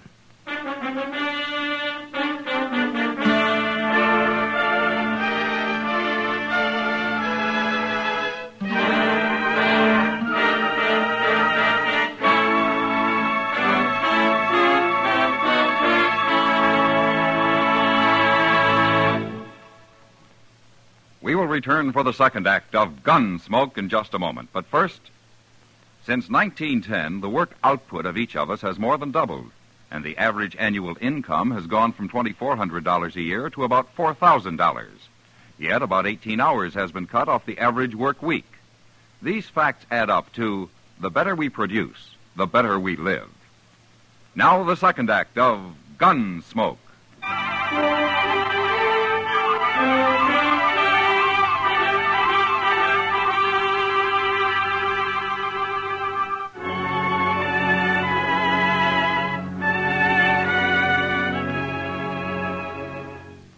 Chester had been up all night, so I sent him to bed, and I hired a Kiowa Indian I knew to keep an eye on Jeremo.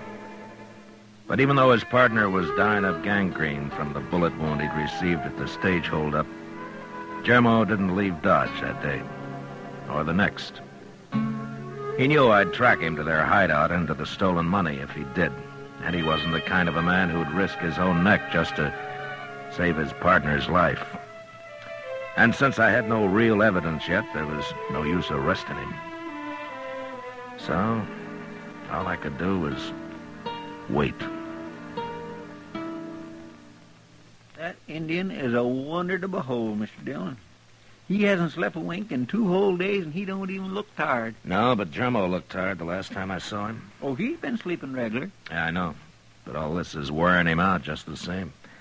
And he's getting pretty spooky. Well, I should think you would, with what he's got on his conscience. I better ask Satank if he knows another Kiowa who could spell him for a while. I think he's got a cousin around here somewhere. Oh, it makes my bones ache just to think about him not sleeping at all.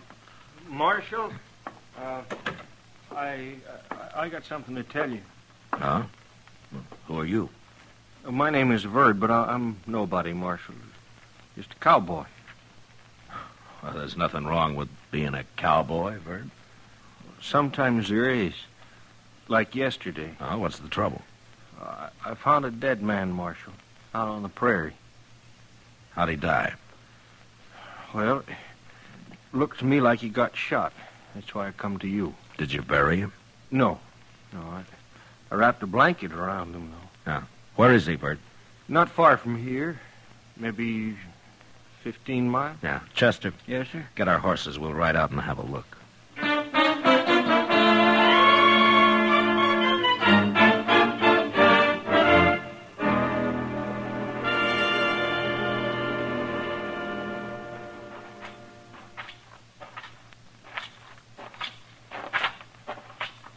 Yeah, he's still there, Marshal. Nothing's been eaten on him. He sure got himself hid out here. My, it's a wonder anybody ever found him. Verd, you want to take the blanket off of him? Sure. There. Yeah. How did you know he'd been shot? Well, his arm, it's all swole up, Marshal. And then, you see here, I noticed that bullet hole in his sleeve there. Yeah. Well, looks like you've made yourself $1,000, Verd. What? Wells Fargo offered it for this man, dead or alive. He robbed a stage a few days back. He did? Well, ain't I in luck? And there's another 1,000 for whoever finds the money he stole. It's probably buried around here somewheres, don't you think, Mr. Dillon? Hey, that reminds me, I noticed something funny over there in them anthills. Like the ground being dug up. Show us, Verd. Yeah. Sure, Marshal. Right over here, wait.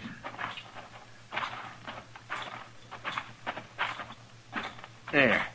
See it? Right there? Right by that big one? Yeah. Well, I declare. Huh. By golly, I think he's right, Mr. Dillon.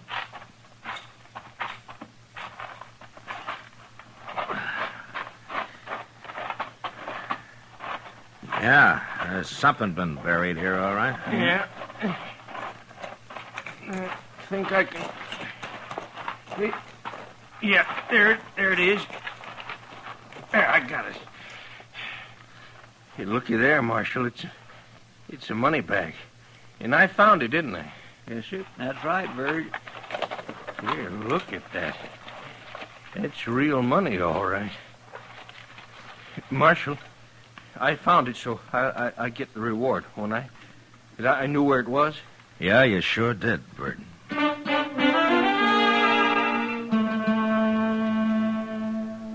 We dug up the rest of the money and then made the hole into a grave. And we buried the dead man right there. On the way back to Dodge, I told Verd he could talk all he wanted about finding the bandit's body and the reward he'd collect for it, but that he wasn't to say a word about the money we'd recovered. He couldn't understand why, and I didn't explain it to him, but I warned him he'd never get a penny of either reward if he didn't do as I said. Back in town, I didn't let him out of my sight for the next 2 days. I figured it'd make Jermo pretty worried. And it sure did. You know, it's mighty good to get off of that prairie just for change. I should think it would be. You don't come to town much, do you? I never seen you around here before. Well, I've been too broke, Chester. Well, sir, it sure takes money to see the elephant in Dodge nowadays. I'll be able to afford it soon enough. Ain't that right, Marshal? Ah, it looks that way, Verd. Yeah, you've been mighty lucky. So far. What do you mean, so far? Nothing. Evening, Marshal. Ah, hello, Jermo. This the fellow who found your bandit for you? Yeah, I was just telling him how lucky he is. Yeah, all that reward money. $1,000, isn't it? Yeah, that's right. Is that all you're getting, mister? What do you mean, is that all? Well, there was more reward than that offered. Oh, you mean the stolen money? Oh, it's too bad about that, wasn't it, Bert? We didn't find no stolen money. You didn't? Oh, but looked everywhere. There'd been some digging nearby, but there was nothing in the hole. Yeah. Well, now, what do you make of that? Just plain disappeared, huh? Yeah. Looks that way. Well, that's sure too bad, ain't it? But you can't have all the money in the world, mister. I ain't got all the money in the world. I'll see you later. Marshal, I did like you told me. I didn't say nothing. You did fine, Bert. Just fine.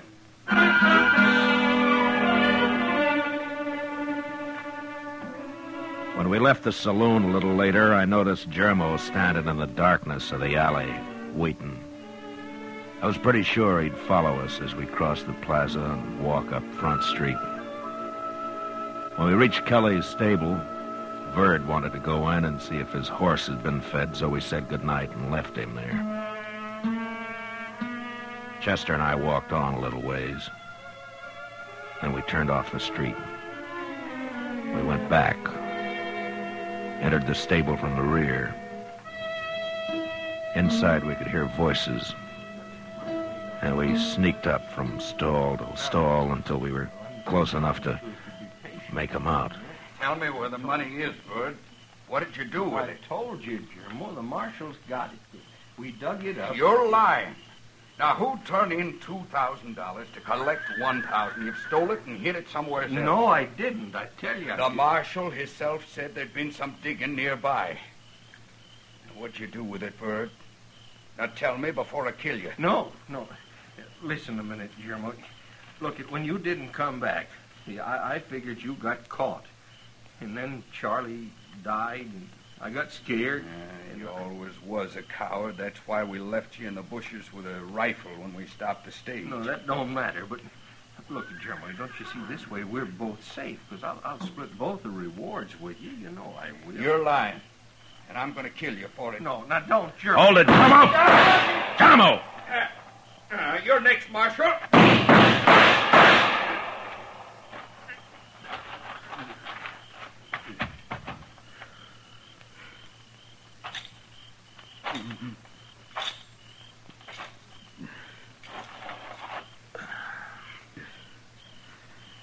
You should have had your shotgun, Germo. I should have killed you at the holdup. That was my big mistake. No. If you'd have trusted Verd, you both could have got by with us. He was telling me the truth? He was. And you'd have never been convicted on what evidence I had. Well, I guess every man's entitled to make a few mistakes. Marshal?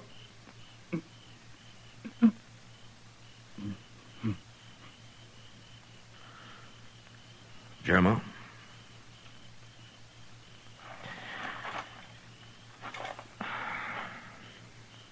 Well, you won't make any more.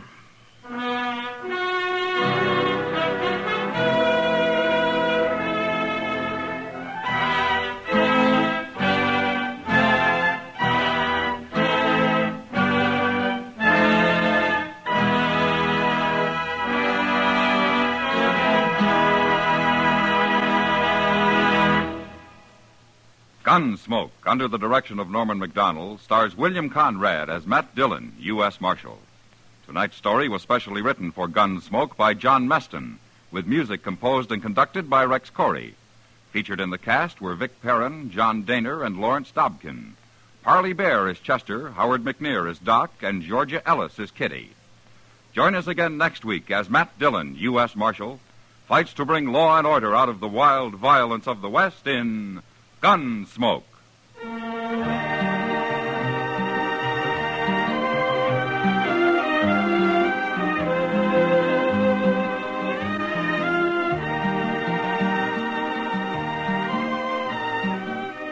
This Monday night, Frank Lovejoy stars on CBS Radio's Suspense. Remember, Monday night, Frank Lovejoy in On a Country Road, presented by radio's outstanding theater of thrills, Suspense, over most of these same stations. George Walsh speaking. For mystery mixed with merriment, join Mr. and Mrs. North Tuesday evenings on the CBS Radio Network.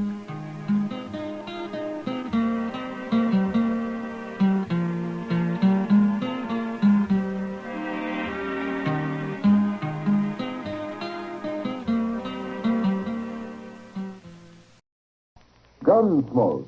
Transcribed earlier today from CBS.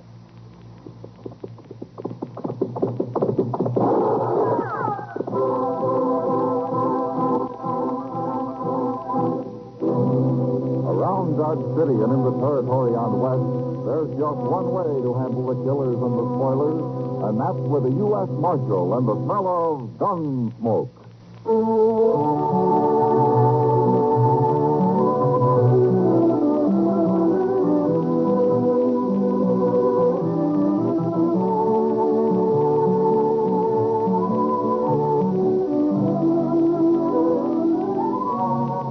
Gunsmoke, starring William Conrad, the transcribed story of the violence that moved west with young America.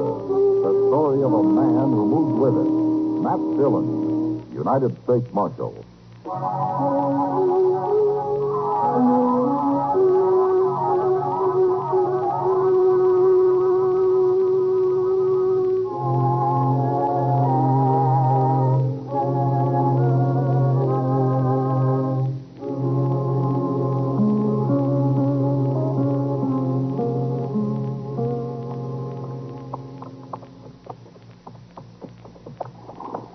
Look up ahead there, Mr. Dillon. Somebody's gone and left his wagon right out on the prairie. Oh, there's a man down in front of it, Chester. But it sure looks like his team went off and left him. What would he be doing out here with a busted wagon and no team? And I expect he'll be glad to tell us. Come on, get up.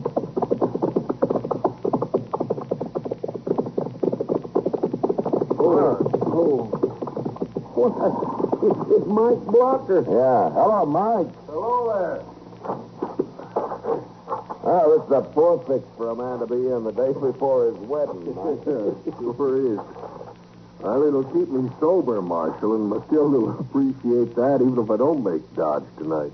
What happened, Mike? Where's your team? Oh, Chester, we hit a hole back there, and the whiffle tree busted, and that team... They just run off like they was glad to get shed of the whole dang thing. Well, it must have been quite a hole you hit to do this. No, not much. Look here, Marshal. Now, the bar's been sawed half in two. Sure. It's them boys again. What boys? Them two crazy cowboys I hired on last fall. Plummer and Webb, you mean? Yeah. They've been funning me a lot lately. You mean this is just a joke? It's what they figured, I guess. Well, it ain't much of a joke to leave a man stranded on the prairie this way, especially when he's trying to get to town to be married. Now, this ain't so bad. Just yesterday, they cut the cinch on my saddle. Good thing the bronc got loose and bucked it off before I could get mounted. I wish I were as even-tempered as you are, Mike. Well, Marshal, it don't pay to get mad. No, but it seems to me Plummer and Webb are going a little far with their joke. Don't they want you to get married? I don't know. I never asked them. Oh, where are they now? Oh, they rode into Dodge this morning. Said they'd see me at the wedding. I had to bring the wagon so that I could carry Matilda back to the ranch. Well, we'll find your team for you. Maybe we can rig up a whiffle tree of some sort. You can buy a new one in Dodge. Oh, I'd be beholden to you, Marshal. You'll get to town in time for a drink yet. We'll ride along with you to see what you do, Mike.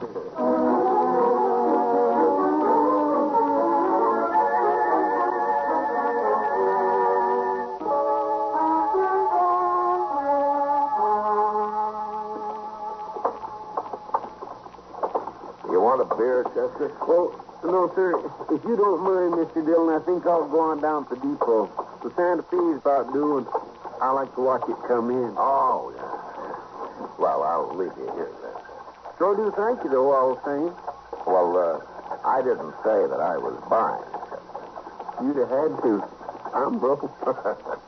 Man has to be mighty careful of what he says around you. I'll see you later. Okay, sir.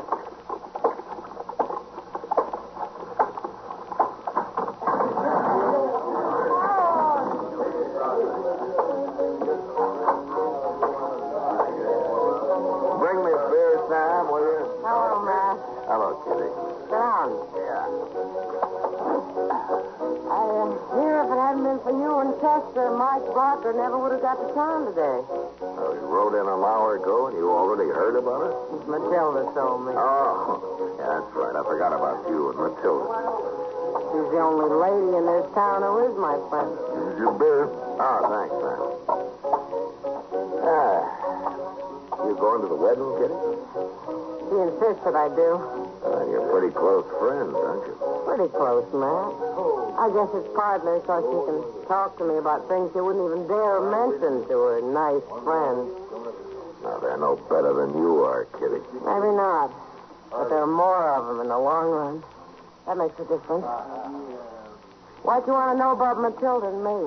Well, I've been wondering if there's any reason why either of those cowboys who work for Mike Blocker wouldn't want that wedding to come off tomorrow. Plumber and Webb? Yeah, that's right. You must have some reason for wondering about it, man. Well, man's friends always treat him a little rough before he gets married, but these boys have carried it pretty far. It's jealousy, Matt. No? Which one? Plumber. He and Matilda used to see each other once in a while. Till she met Mike and fell in love with him. Yeah. Has Plummer threatened her? Or Mike? She's afraid of Mike in spite of his gentle temper. Yeah, he should be. But he told Matilda he'd make as much trouble as he could. What kind of trouble? Anything that'll embarrass her, I guess. Like a chivalry, but real unfriendly. Now, they started their chivalry a little early. They even tried to get Mike crippled up a couple of days ago. Oh, I didn't know about that. Well, nothing came of it, but I sure don't like to see anybody's wedding day spoiled. I think I'll look those two up and have a talk with them.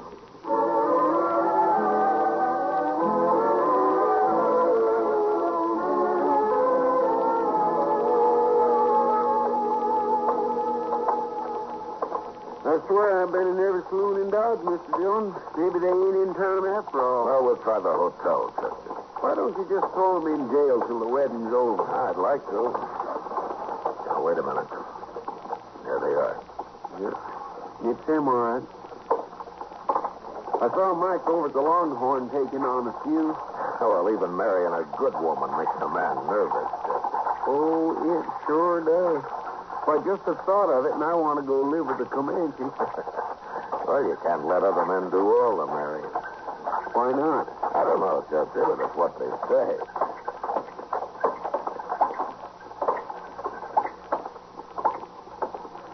Hello, Plummer. Hello, Marshal. What's on your mind, Marshal?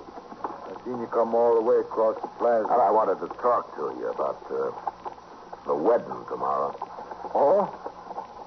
You ought to be talking to Mike Blocker. He's the one that's getting married. We ain't, are we, Webb? No, we ain't. Did you think we were? All right, that's enough. You're not dealing with Mike Blocker now. You're dealing with me, and my temper's a whole lot quicker than his. No offense, Marshal. Webb didn't mean nothing. No, I didn't mean nothing. We're just in kind of good spirits.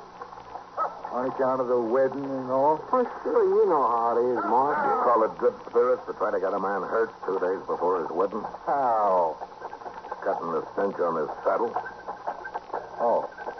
Mike told you. He did. He didn't seem to mind as much as you do, Marshal. Don't be fooled by that. If Mike ever does get mad, there's going to be trouble. And I'm telling you to leave him alone. Well, we ain't going to do nothing. Maybe a little chivalry after the wedding, that's all. I don't want either one of you anywhere near that wedding. Oh, now, Marshal, we was invited. The invitation's off.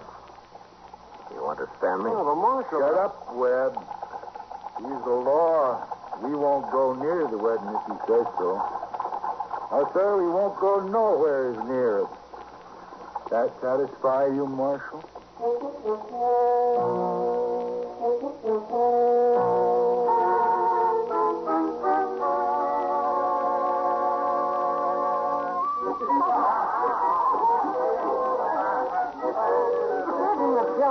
Beautiful, man. Now, being a bride sure does something to a woman, Kitty. It's the groom that really does things, too. Chester, you're jealous.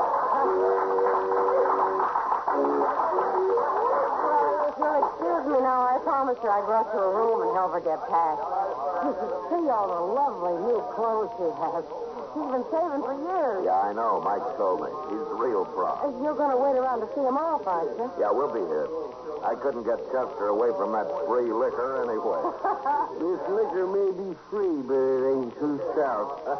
I'm on my third glass, and I don't feel a thing. You don't have enough blood in you to move it around, Chester.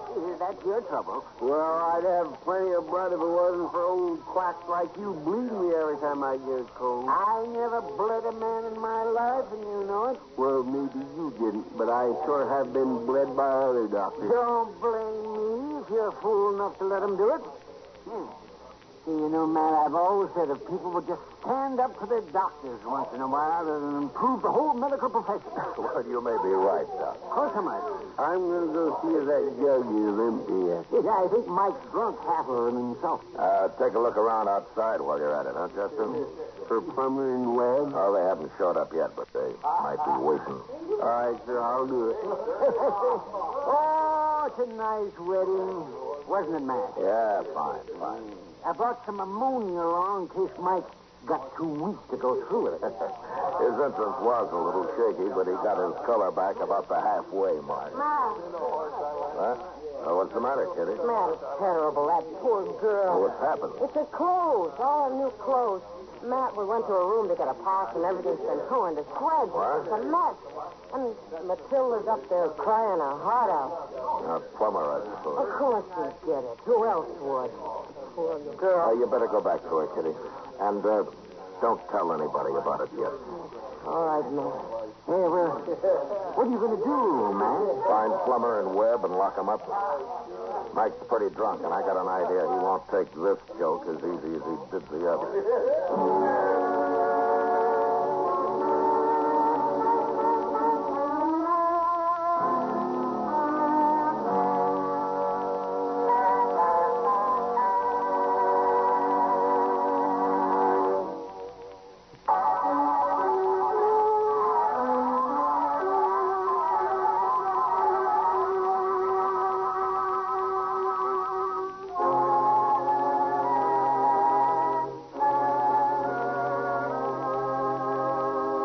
I found Chester outside, but there was no sign of Plummer and Webb.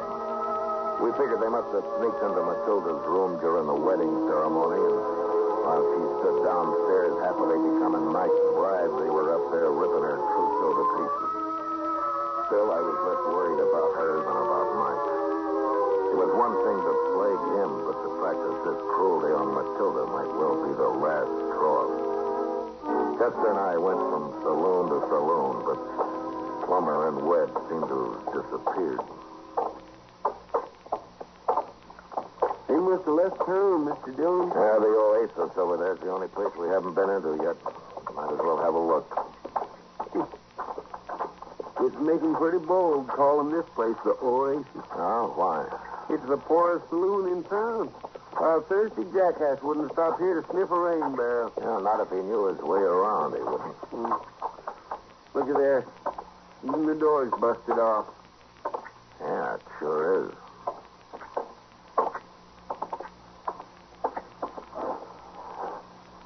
Mr. Dillon, this place is a wreck. Where is everybody? There's been a fight here, Chester. Oh, there's somebody. Look at his head. He's laying funny. Well, that's Webb. Yeah. He got his neck broke, Chester. Where'd that come from? They're behind the bar there. Maybe it's Plummer. No, that's not Plummer. Hey, get the beer off the bar and throw it on him, Chester. Yes.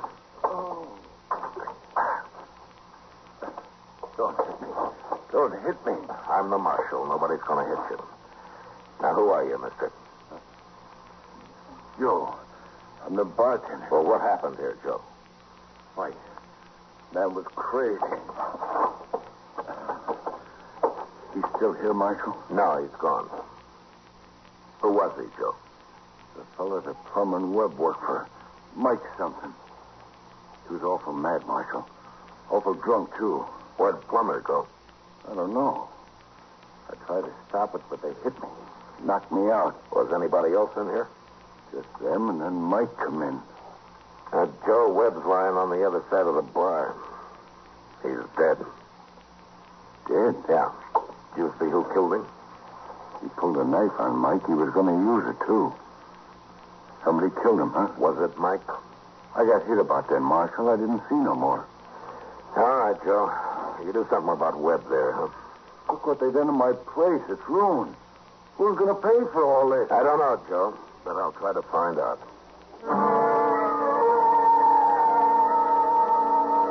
I didn't find out, not that night anyway. We looked around the oasis inside and out, and then I sent Chester down to wait for Mike in case he showed up at Matilda's place. So I scouted the town again. But shortly after daybreak, we both gave up and met back at the office. Miss Kitty was down here, Mr. Dillon. She stayed with Matilda all night. Oh, good. How's Matilda taking it? Well, I don't think she cares about her clothes anymore. She's so worried about Mike. Yeah. You didn't tell her about Webb being killed, did you? Oh, my goodness, no, sir. I wouldn't do that. He'll find out soon enough, poor thing. What's Mike? Yeah, Mike. I've come to turn myself in, Marshal. Where you been, Mike? Asleep? Oh, where's Plummer? Oh, I don't know. I was so drunk and so mad, I don't remember much of anything. I think he knocked me on the head while I was finishing off Webb. I know I ain't seen Plummer since. I've just been down to the oasis. Joe ain't seen him neither. Well, nobody has, I know. But where were you? Oh, I was awful drunk, Marshal. I must have got as far as Kelly's stable. Crawled into a stall there. At least that's where I woke up this morning. Well, I'm going to have to lock you up, Mike. Yeah, that's why I come. Marshal, that was a bad thing they done to Matilda. Yeah, it was. But you shouldn't have killed anybody for it. Well, maybe. Lock him up, Chester. Yes, sir. I'll bring back some coffee.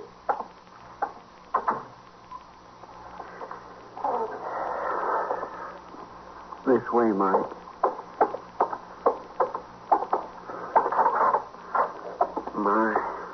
I sure am sorry to have to lock up a man like you, Mike. If you didn't, Chester, I'd just go find Plummer and kill him. There you are. Yeah. Mr. Dillon will be back directly. Then you can have some coffee. I don't want nothing.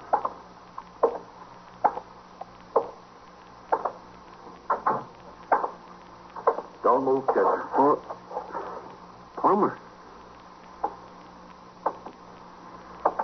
I'll take your gun. Well, we've been looking everywhere for you. Are you glad you found me?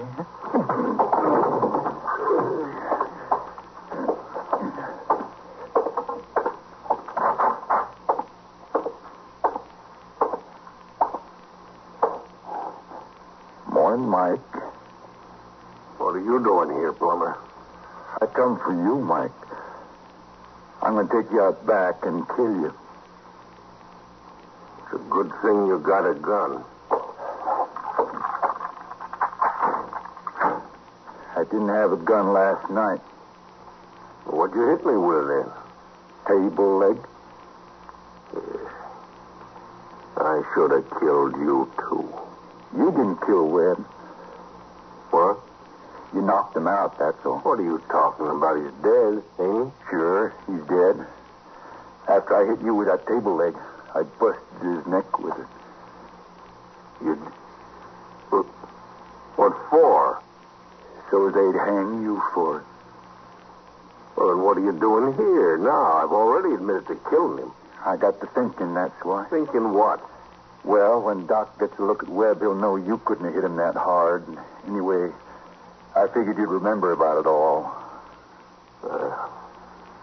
They'll hang you, Plummer. Not me. I'm going to kill you, and then I'm going to be gone to Texas. You shoot me, or I'll hear you. I ain't going to shoot you. Less than I have to. I'm going to cut you, Mike. And you won't look very good when Matilda sees you. Matilda? We was friends once, Mike. Real good friends. You know the kind. You and Matilda. I'll tell you what it was like while I'm cutting your throat. Get out of that cell now.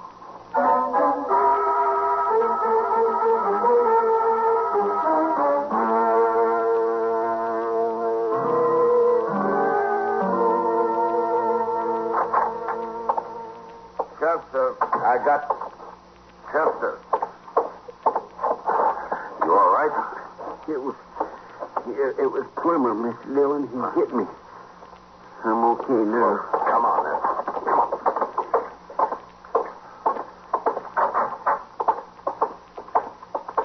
So Mike's gone. Plummer must let him out. Let him out. Nothing. He's probably killed him. Let's look out back.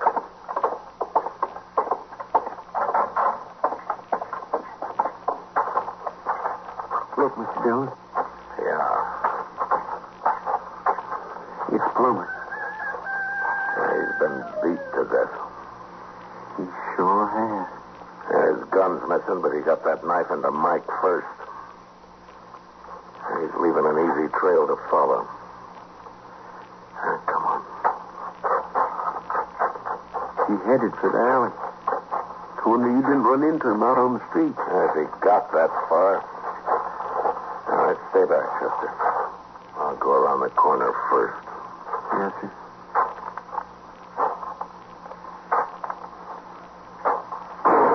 No, Mike! I got him. All right, come on.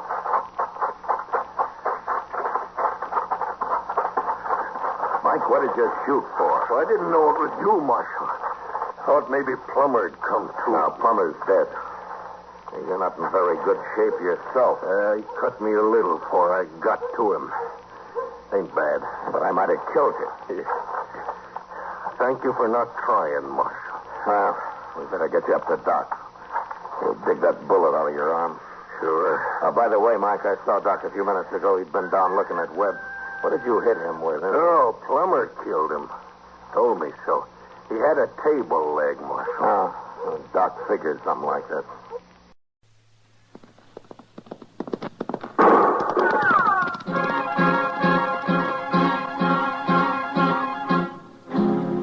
Around Dodge City and in the territory on West, there's just one way to handle the killers and the spoilers, and that's with a U.S. Marshal and the smell of Gunsmoke.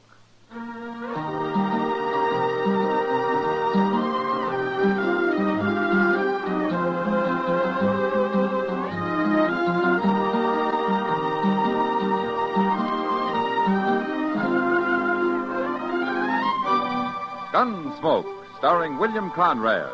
The story of the violence that moved west with young America. The story of a man who moved with it. Matt Dillon, United States Marshal.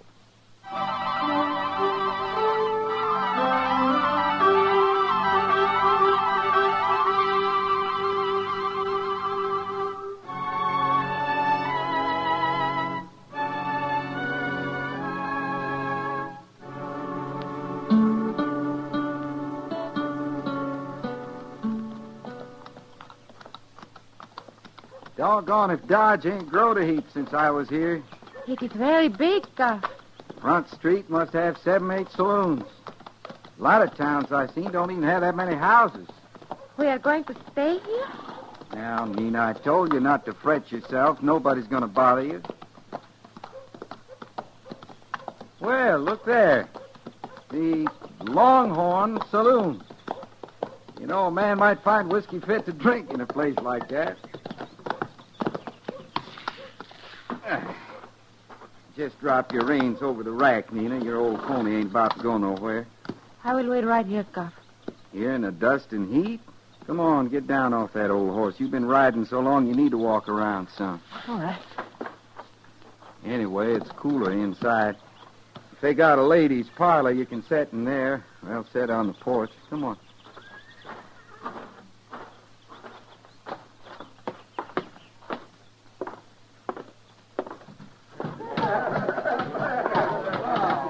Sure, they got a parlor. There's a side door over there, Nina. You go on in and wait.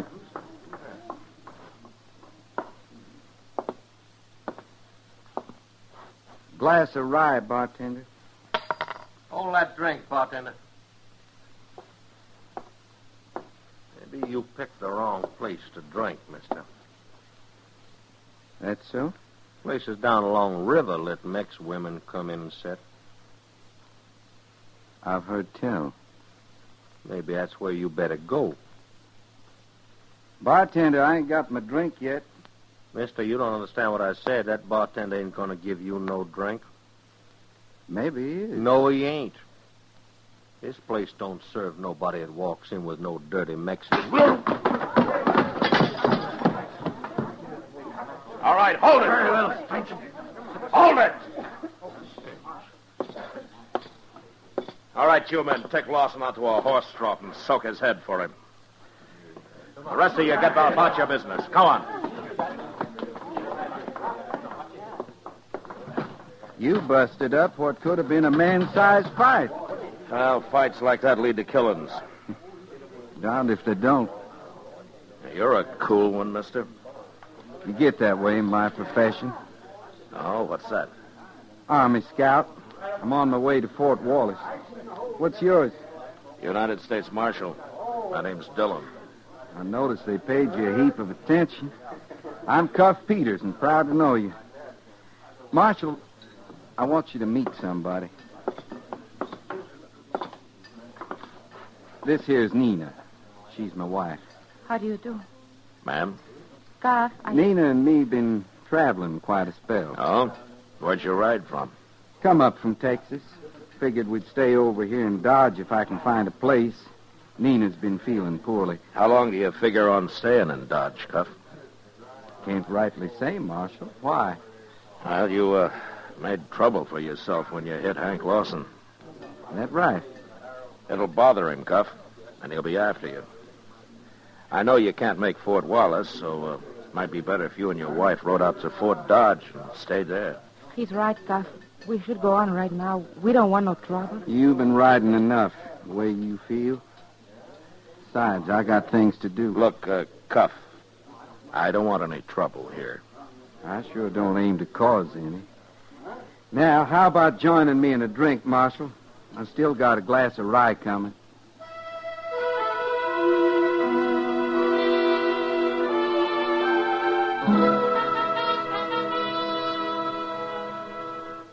Dodge was real quiet for the next week, except when a drunked-up cowboy tried to burn the town down because he lost at a faro table. I kept an eye on Hank Lawson, but the trouble I'd been expecting between him and Cuff Peters seemed to blow over. Chester heard somewhere that Cuff had found a room for Nina and himself at the widow Helgerson's place out at the edge of town.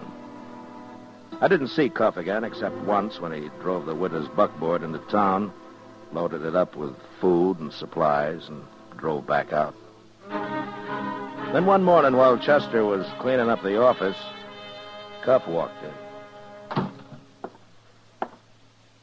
Morning, Marshal. Hello, Cuff. I never did get a chance to pay you back for that drink you bought me. The time will come, Marshal. Cuff, this is Chester Proudfoot. Cuff Peters. Well, sir, I'm that proud, Mr. Peters. Howdy. Mr. Dillon told me how you knocked old Hank Lawson across the bar at the Longhorn. I sure do wish I'd seen that. Chester isn't too fond of Hank. Well, if I'm going to hit him again, I'll let you know. Well, thank you. Marshal, what I come for was to get your help. Oh, what is it, Cuff? Well, I don't know much about doctors and all. And they say you're a good friend to the one in town. Oh, I've known Doc for a long time. What do you need? Well, I'm not ailing, but Nina's feeling real puny. Oh? I think maybe someone should have a look at her. We ain't been married but 5-6 months, and I don't understand much about women folk and their ailments. Chester, run up and get Doc, will you? Yes, sir, Mr. Dillon. You see, Marshal, the thing that bothers me the most is that I got to start out for Fort Wallace right soon. I already stayed here longer than I intended. Well, if your wife's sick, you can't take her with you on a ride like that. That's what I want to know from the doc. Is she too sick to ride? Well, you could leave her here. She could come on later. I'd just pure hate to leave her behind if I didn't have to. Oh, hello, Matt. Where's the patient? Doc, this is Cuff Peters, Doc Adams. How do you do, Mr. Howdy. Mr. Peters wants you to have a look at his wife. I'm ready. My bag's by the door there. Doc, maybe you ought to know before you come with me. My wife's Mexican. Well? The only reason I mention it, some folks here seem to take exception. Oh, for heaven's sake, standing here talking isn't going to help Mrs. Peters any if she's sick, you know. You ready to go, young fella? I'm ready, Doc. Marshal, I want to thank you. Sure, Cuff. Goodbye. So long. See you later, man. He's a nice little fella, ain't he, Mr. Dillon? Yeah, he seems to be, Chester. What's he do for a living? He's an Army scout, he says. On his way out to Fort Wallace. I always had in mind that scouts was more tricky. Shucks, he's no more sly than me.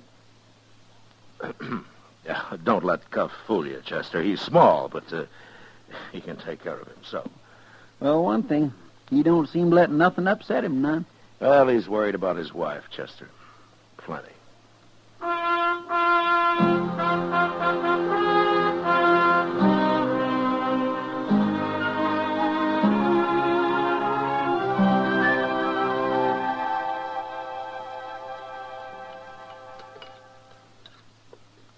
Chester, you're going to get a bellyache.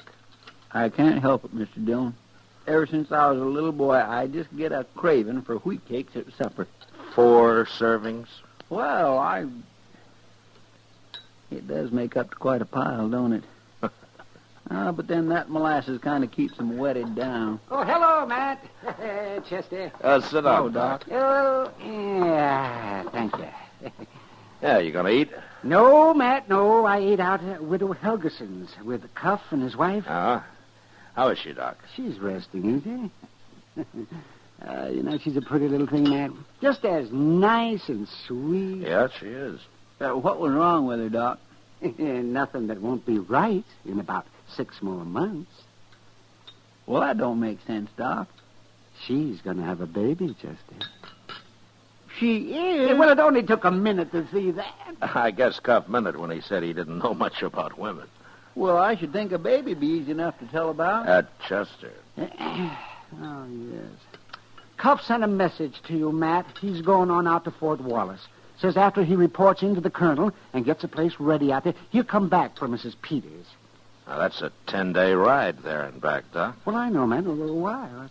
I don't like Mrs. Peters staying alone here in Dodge. Well, there's nothing to be worried about. She's in good hands here. Yeah, but the widow Helgeson's an old lady, Doc. She wouldn't be much help to Nina.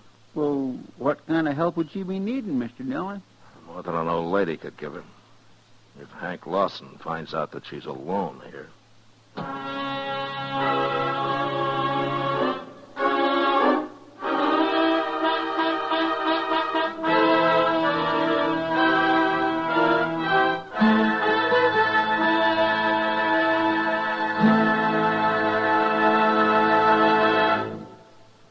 We will return for the second act of Gunsmoke in just a moment. But first, this coming Tuesday night, you have one date with Pam and Jerry North and another date with John Lund as yours truly, Johnny Dollar. If mystery is your dish, then listen in as Mr. and Mrs. North and Johnny Dollar dish it out. Remember, the night is Tuesday, the network is CBS Radio, and the shows are Mr. and Mrs. North and yours truly, Johnny Dollar. They're here on most of these same stations this coming Tuesday. Now the second act of Gunsmoke.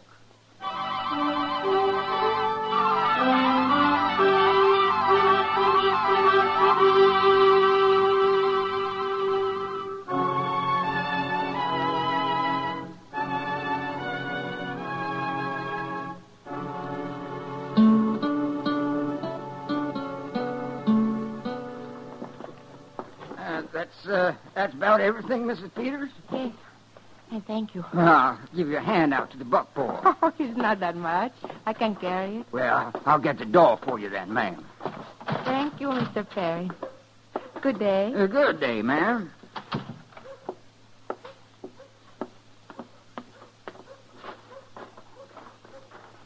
Well, it's ain't Mrs. Peters come to town to do a week's shopping?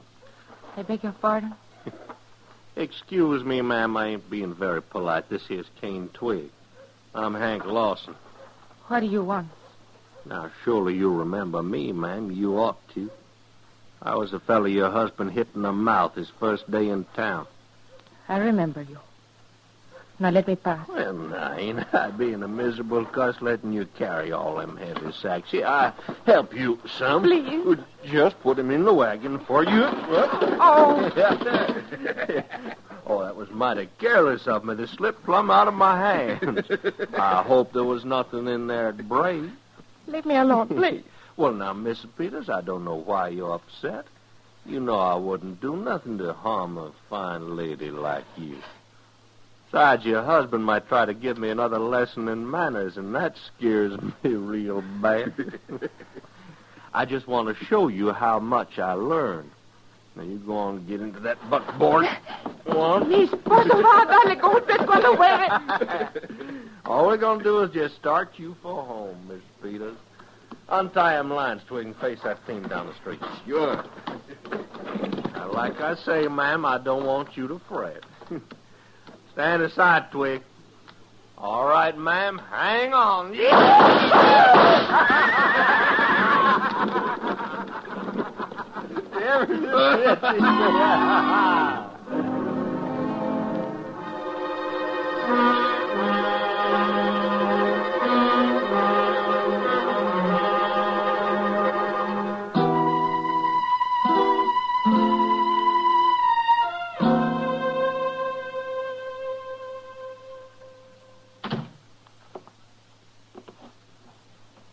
How is she, Doc? She's all right, Matt. She's fine. And the baby? There wasn't anything I could do. Those miserable, filthy Now, beasts. take it easy. Take it easy. What are you talking about, Matt? Those men should be No, horsemen. kid. Matt did all he could. He even roughed them up a little on the way to jail. Oh. And then yesterday morning, the judge fined them and turned them loose. Find them. Probably all of $50. Kitty, be sensible. You and your precious law. I'm sick of it. You have to go by it, Kitty, whether it seems right or not. I don't have to do nothing. Now, Kitty, don't talk like that. If I was a man, I'd shoot him in the belly. Oh, now, Kitty. Oh, leave me alone, both of you.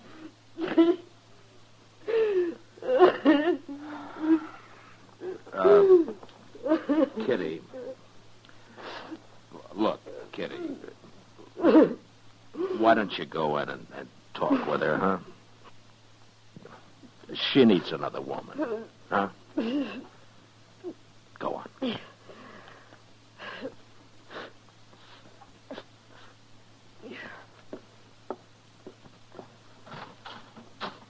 Nina, can I come in? Oh, it's terrible, Matt. Yeah. Well, what are you going to do? Well, there's nothing more I can do. Officially. No, I guess that's right. Look, Doc, I want you to keep Nina in your office. You can keep an eye on her there. Cuff will be back in a few days. And then you'll tell him? Yeah. Yeah, then I'll tell him.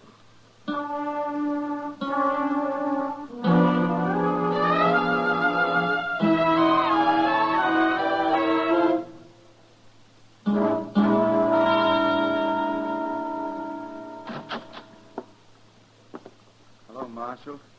Chester? Oh, Mr. Peters. Cuff? I just got back. Widow Helgeson says there's been an accident. I should come see you. Well, your wife was hurt bad, Cuff, but she's better now, though. Where is she? She's up in Doc's office. Chester will show you. I know the way. It just makes me sick, Mr. Dillon. Yeah, he's likely been in his saddle all day, riding to get back to her. Then he gets here, and... How was she tonight? Well, she ate the supper Kitty brought over. That's more than she's done in a week. You know, I'd kindly hate to be Hank Lawson. Have you seen him around? Yes, sir. Him and Twig been hanging around the Longhorn. Hank asked me was anybody looking for him. Then he laughed. What'd you say then? Nothing, like you told me. I just walked on out. Yeah, good. What do you figure Cuff will do, Mr. Dillon? I don't know. Cuff's so mild and quiet and all. But I got a feeling he'd be mighty mean if once he got riled.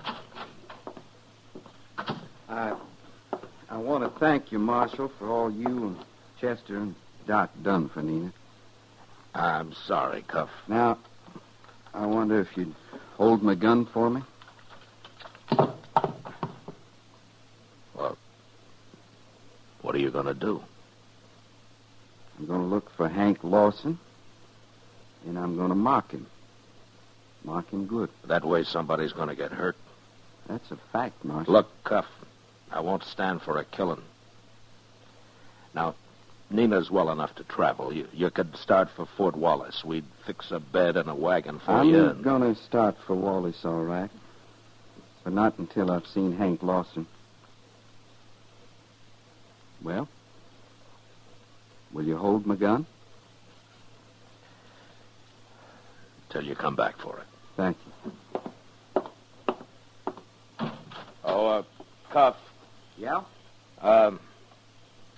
Chester and I were just talking about going up to the Longhorn for a drink. We thought maybe we might walk with you. The company'd be fine, but it's my deal. Sure.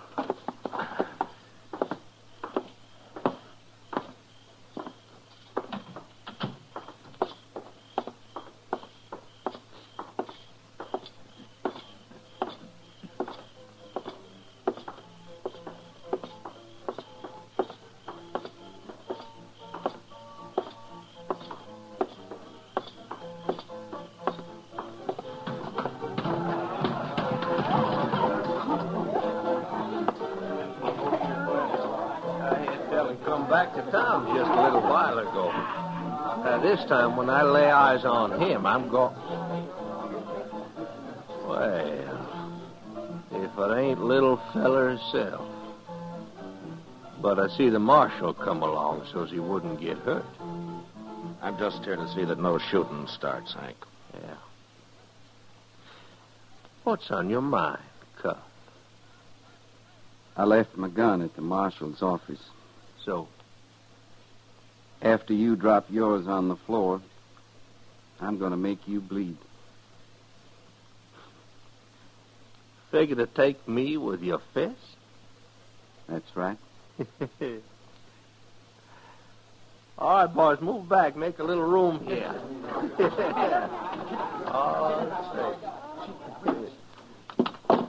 All righty, Cuff. Throwed my gun down. Chester, just so Hank's friends don't get too excited and maybe want to help him out, move down to the end of the bar. Yes, sir, Mr. Dillon? There'll be no gunplay here, Hank. What's between you and Cuff, you'll settle yourself. Right in here. That's good enough for me, Marshal. All right, little fella. Come and get it. Now I'm going to take you apart, Lawson. Bit by bit. That's the way you figure it. That's it. I say...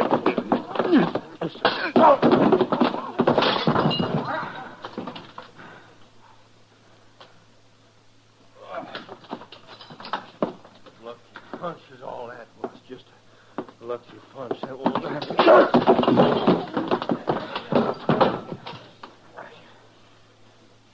Get up, Lawson.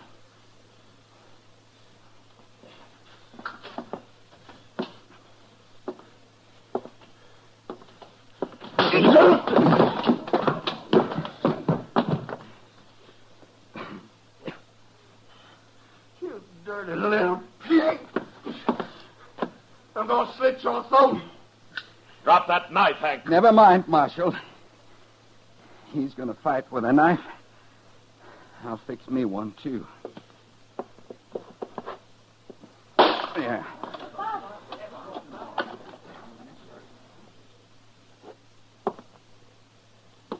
Now, Lawson, if you're going to fight to cut, I'm ready.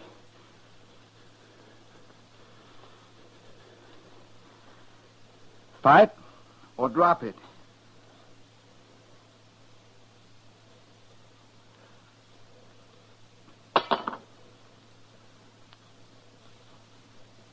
Now get out of here. Because if I see you again before I leave, I'm going to finish what I started. Oh.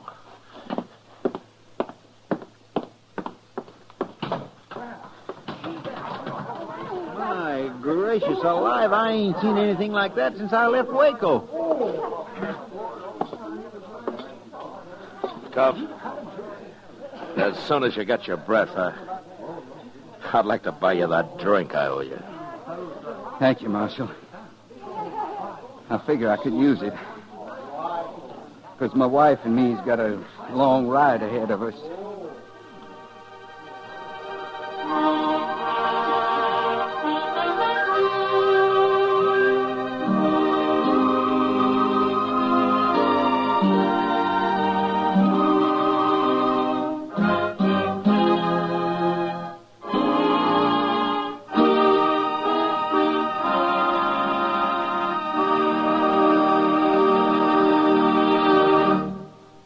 Gunsmoke, under the direction of Norman MacDonald, stars William Conrad as Matt Dillon, U.S. Marshal. The special music was composed and conducted by Rex Corey. Featured in the cast were Vic Perrin and Lawrence Dobkin, with Lillian Byoff and James Eagles. Parley Bear is Chester, Howard McNear is Doc, and Georgia Ellis is Kitty. Join us again next week as Matt Dillon, U.S. Marshal, fights to bring law and order out of the wild violence of the West in Gunsmoke.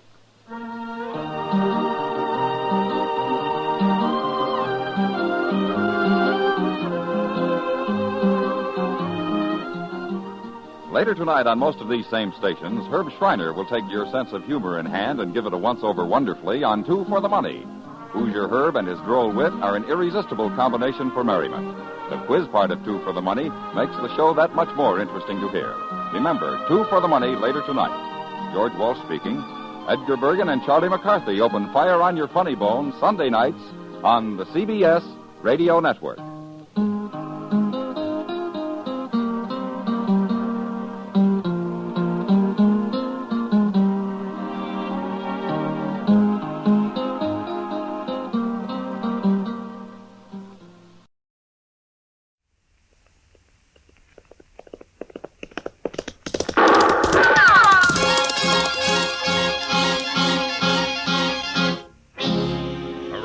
City and in the territory on West, there's just one way to handle the killers and the spoilers, and that's with a U.S. Marshal and the smell of gun smoke.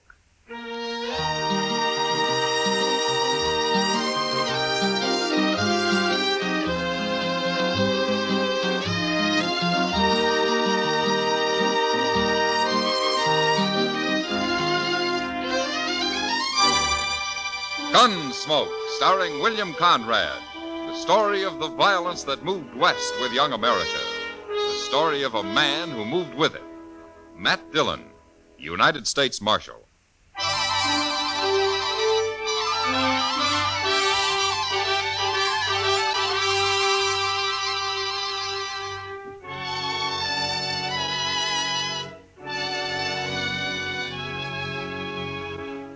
The first time I saw Lena wave, I should have resigned my job and gone to Texas on the fastest horse I could find.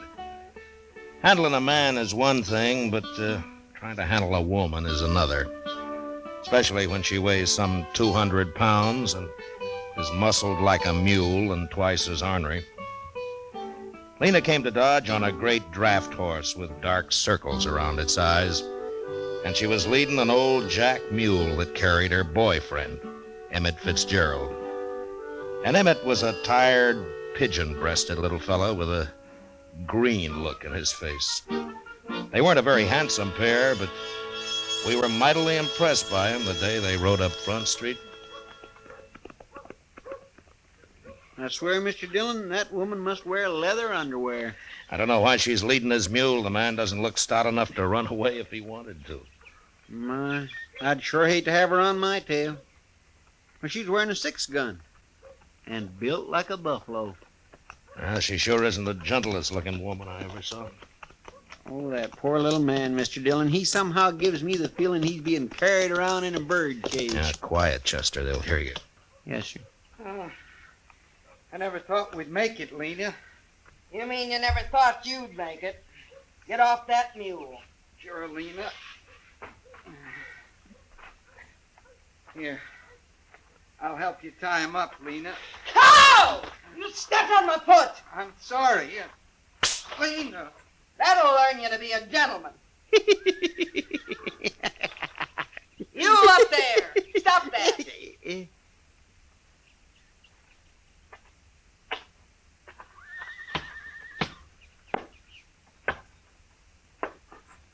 Who you laughing at? Why, nobody, ma'am. That's good.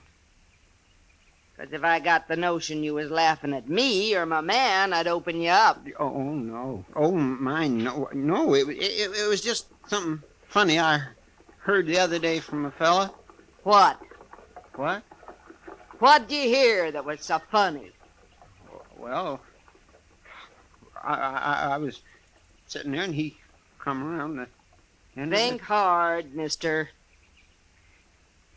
You remember, Mr. Dillon, you tell her, please. Dillon?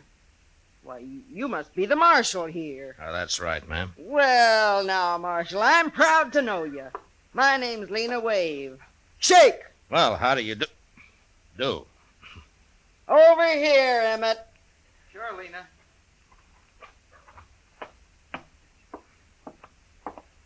Marshal, this here's Emmett Fitzgerald. Emmett? Glad to know you, Marshal. Emmett's a gambling man. Oh, is that so? I want you to know he's honest, Marshal. Ain't you, Emmett? Sure, Lena. Say it. I'm honest. I only caught him cheating once, Marshal. Ain't that right, Emmett? I was in bed 2 weeks. She liked to kill me. Well, I'm glad to know that. About your being honest, I mean. Emmett'll be running a game tonight. Right over there's as good a place as any. The Texas Trail. Sure. Glad to have you sit in, Marshal. And you can come, too, if you watch your manners. Yes, ma'am. Thank you. Emmett, I'd better feed you so you can get enough strength back to kneel them cards. Come on. Sure, Lena.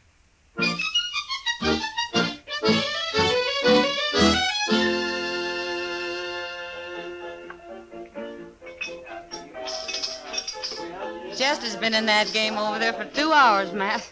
He must be losing. Well, he usually does, Kitty. How anybody could concentrate with Lena hulking around, I don't know. She does keep an eye on things, doesn't she? You know, Matt, I feel kind of sorry for her. Oh, she can take care of herself. Oh, it isn't that. She's being so big and not very pretty. After all, she is a woman. That's not too easy to tell, Kitty. You think she's in love with Emmett? Well, now, Kitty, I tell you, I haven't worked that out yet. I'm sure been studying on it, though. Matt.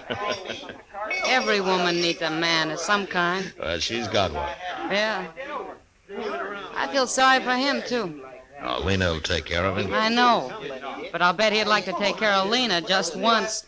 After all, he's human. I tell you, that is not my hand. I had 3 aces. You accuse Emmett of cheating, and I'll shoot you dead. Excuse me, Kitty. I better go fish Chester out of that.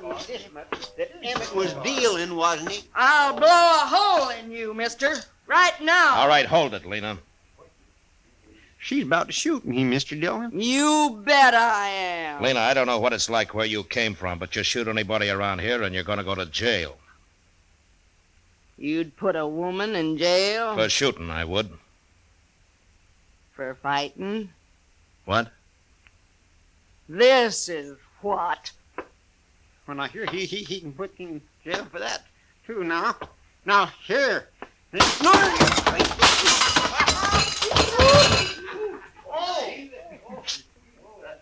game's closed, gentlemen, for half an hour. I need some beer, Emmett. Come on. Sure, Lena.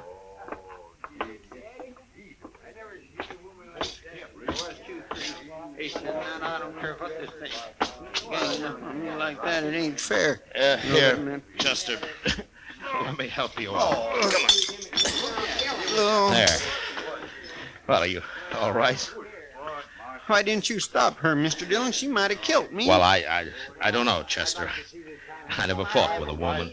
Well, I have, and I don't want no more of it. You can't hit her. What can you do with her? Leave her alone. That's what I'm going to do. You know, Chester, Lena could get to be quite a problem. Well, she ain't going to be my problem. I'm getting out of here.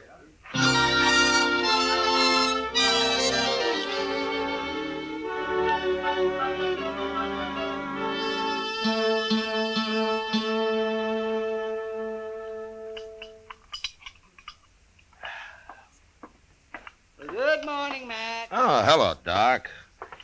Hey, you gonna have some breakfast? Oh, no, I've already eaten.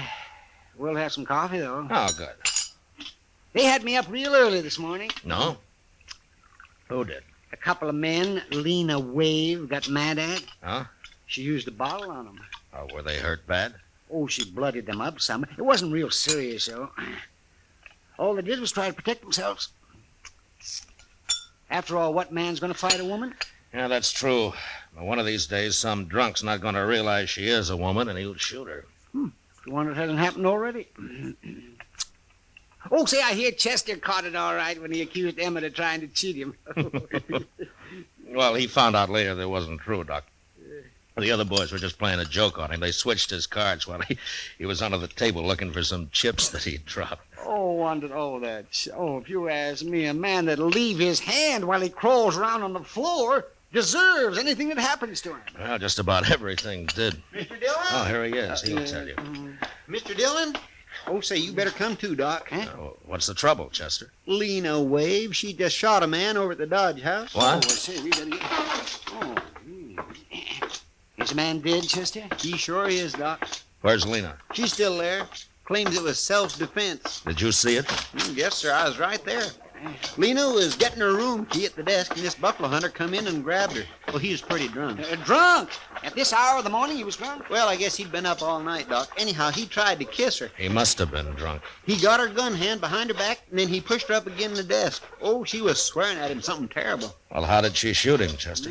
Well, sir, she just ooched around and squirmed herself along the desk till she'd rubbed her 6-gun around on the other side. Then she just pulled it out with her free hand and shot him in the belly. She did? Oh, my, she's quite a woman, ain't she? She sure is. She's waiting with Emmett right inside here, Mr. Dillon. Everybody else took cover. They're scared to death of her. What are you here for, Doc? Eh? You can't do him no good. Well, I just come to take a look at him. Let's see. Oh, yes, he looks dead, all right. He's dead. Why did you kill him, Lena? Well, I had to protect myself, Marshal. Nobody else would, including Emmett here. I figured you'd take care of him yourself, Lena. You always do. Sure. But if you was a man, you'd do it for me. Now, Lena, look how big he is. He ain't very big anymore. All it takes is a gun, Emmett. Sure, Lena. There are too many people carrying guns around here already. I'm going to take yours, Lena. What for? I killed him in self-defense. He wasn't even armed, except for that Bowie knife. You're forgetting something, Marshal. What? I'm a woman. So? So? You mean to tell me a woman ain't got the right to protect her virtue in this town? What do you men come to, anyway? Well, yes, she's got a point there. Ain't no judge in the world that wouldn't call it self-defense. No, you're right, Lena. I keep forgetting. You know I'm right. Emmett, we ain't had breakfast yet, and I'm hungry. Come on. Sure, Lena.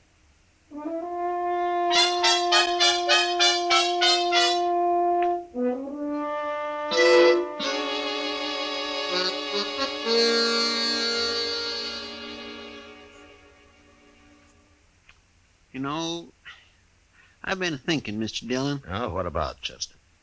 Well, old Lena could have let that fella kiss her this morning. Just a little peck, anyway. Then she wouldn't have had to shoot him. Yeah, she could have. But she didn't.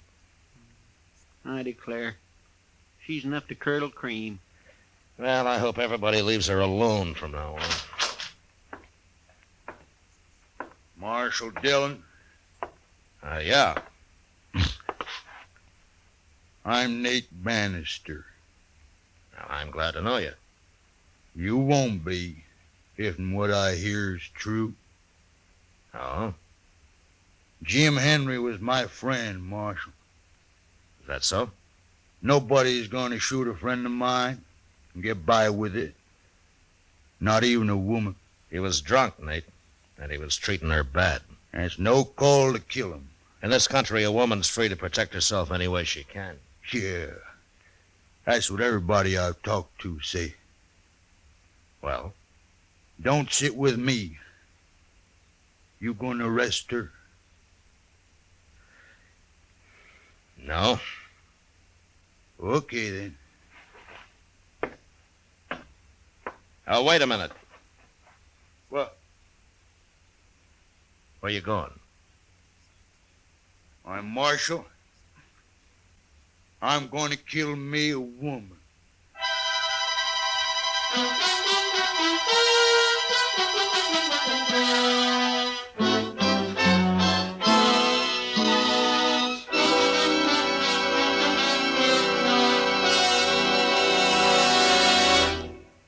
We will return for the second act of Gunsmoke in just a moment. But first, this Monday night on CBS Radio's Suspense, hear Jeff Chandler in Death at Skrikerud Pond.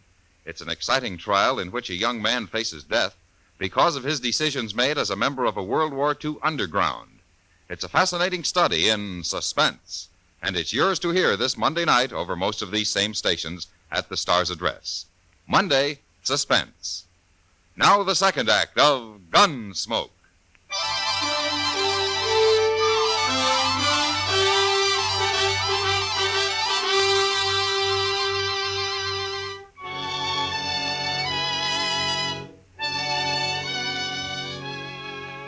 Nate Bannister was obviously a buffalo hunter, same as his friend who had been shot that morning.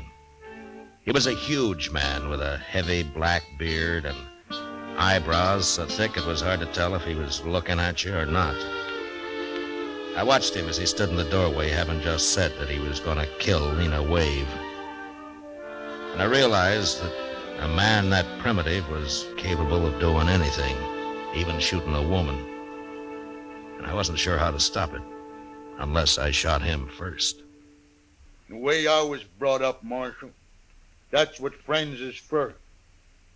If somebody kill you, then they gotta kill them. You do any killing around here, Nate, and you'll be tried for it. Maybe. If you catch me. I'll catch you.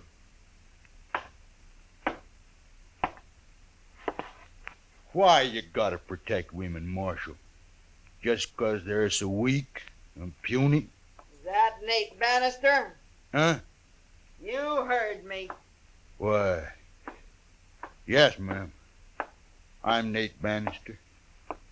Well, they didn't tell me you was so big. Who didn't tell you? How'd you know my name? You've been spreading it around that if the marshal don't arrest me, you'll shoot me. That true? Are you Lena Wave? I am. And if there's gonna be any shooting, I want in on it. Now, wait a minute, Lena. I ain't gonna get bushwhacked by no dirty buffalo hunter, Marshal. Bushwhack? I wouldn't do that to nobody. Especially a lady. Lady? Yes, ma'am. He called me a lady, Marshal. Well, you are, ain't you? Of course I am. Yeah, what's the matter with calling you one? Nothing. I kind of like it. Just 'cause you ain't pale and skinny like an ordinary woman. No. Of course I ain't. Why, I never seen a woman like you nowhere. You're kind of admirable. Listen to him, Marshal. Ain't he a one? Oh, I mean it. I sure do. Oh. I sure do. No, you don't. I'm too big. Too big? Why, you want to be like all them little scrawny women? They can't do nothing. They're no good.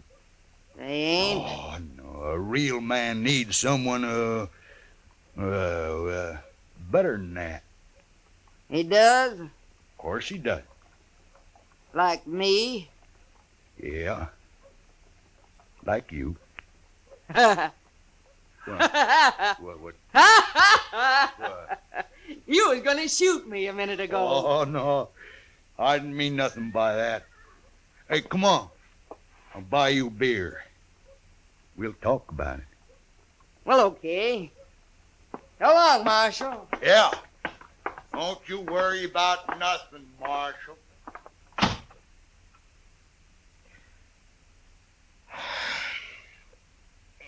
Chester!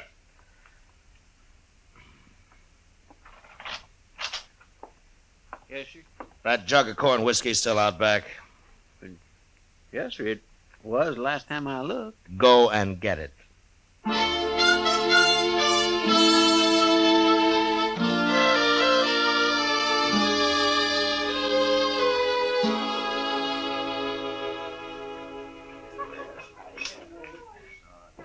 Those two make quite a couple, Matt. Look at them. They've been sitting there most all day. Yeah, a pretty shaggy pair of lovebirds, if you ask me. How's Emmett taking all this? Well, he didn't find him till a couple of hours ago. No, what happened? Oh, where is he? Nate ran him off. He probably had done more, but Lena wouldn't let him. You know, Matt, I think underneath she's real fond of that little Emmett. Yeah? She got a strange way of showing it. Women do sometimes. Well, it doesn't matter as long as she keeps out of trouble. She leads quite a life, doesn't she? Shoots a man in the morning and falls for his best friend in the afternoon. She might have shot both of them if Nate hadn't started sweet-talking her. Well, he made her feel like a woman, that's what. Oh, sure. Nothing wrong with that, is there? It probably saved his life. All right, mister. You get away from Look, her. Matt, it's Emmett. Yeah. You heard me. I thought you'd gone home. I ain't going home. Not without Lena, I ain't. Yes, you are. Lena and me is going to get married. I didn't say that. I ain't had time to tell you. I'm warning you, mister. Excuse me, Kitty, I better stop this.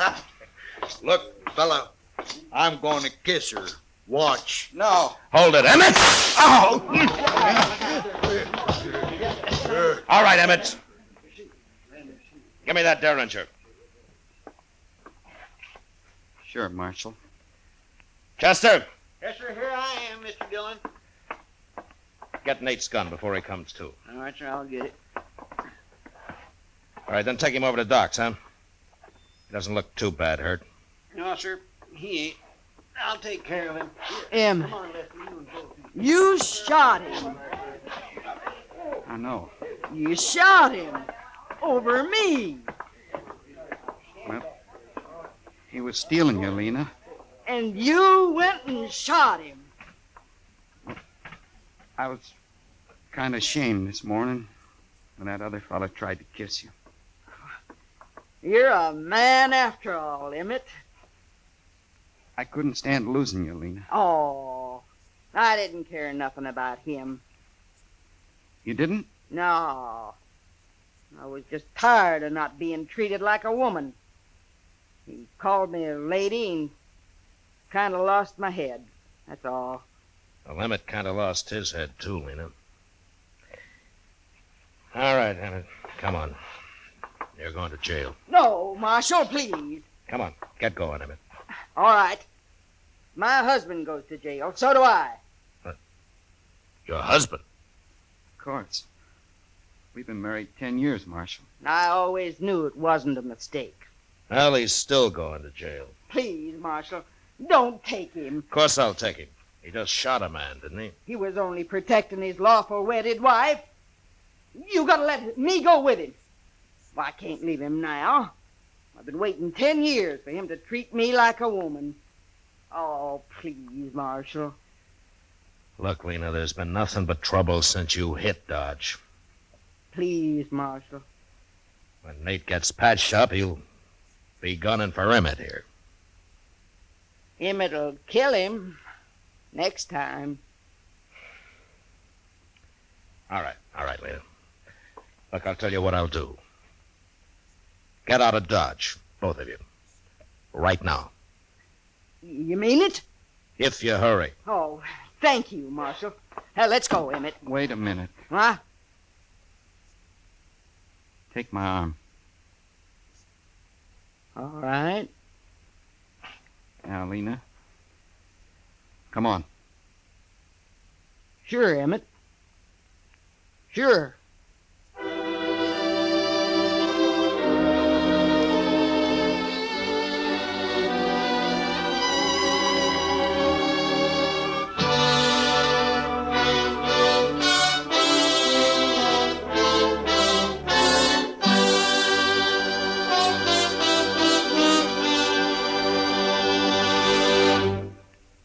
Gunsmoke, under the direction of Norman Macdonald, stars William Conrad as Matt Dillon, U.S. Marshal.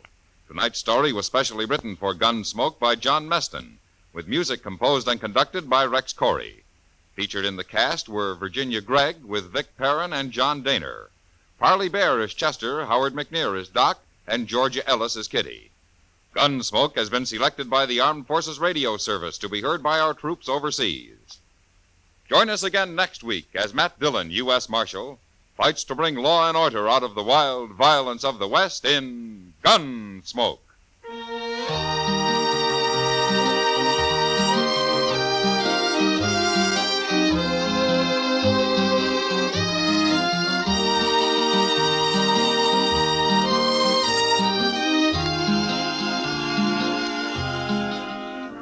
Mr. and Mrs. North of CBS Radio get into an arty crowd, an artful crowd, too, when mixed paints and mixed emotions make murder.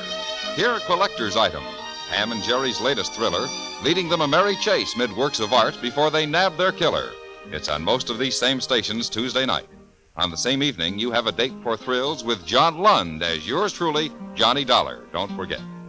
George Walsh speaking. Eve Arden as our Miss Brooks teaches you how to laugh Sundays on the CBS Radio Network.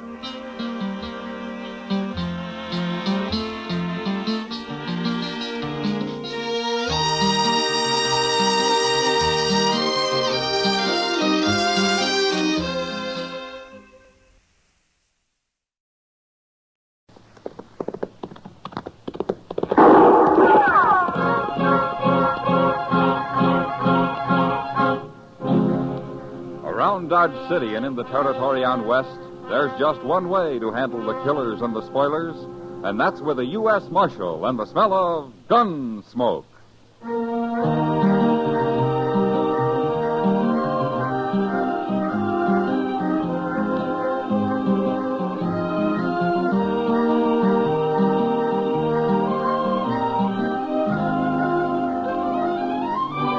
Gunsmoke, starring William Conrad. The story of the violence that moved west with young America. The story of a man who moved with it. Matt Dillon, United States Marshal.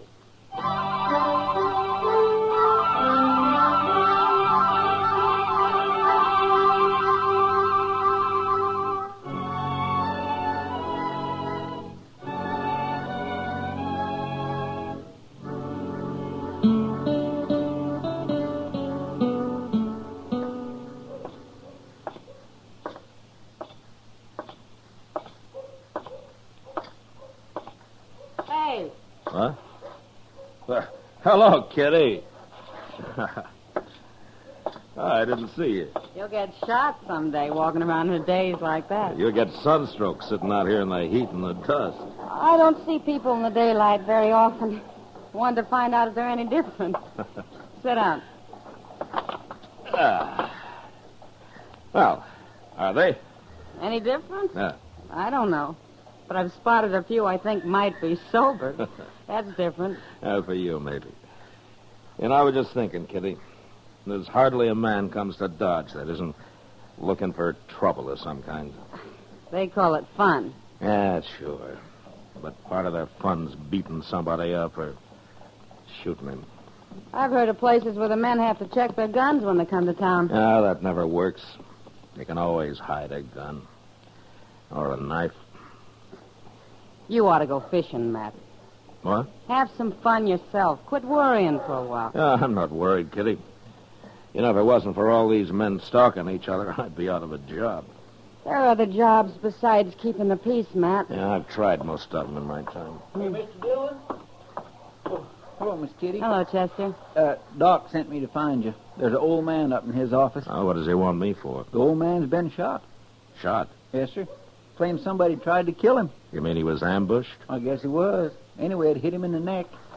All right, Chester. I'll go back with you. He's got a friend with him, but they're both strangers around here. Now, you see what I mean, Kitty? Young or old, they're all looking for trouble. Maybe it'd help if we burned this place down. I'll sit here and think. See you about it later, Matt.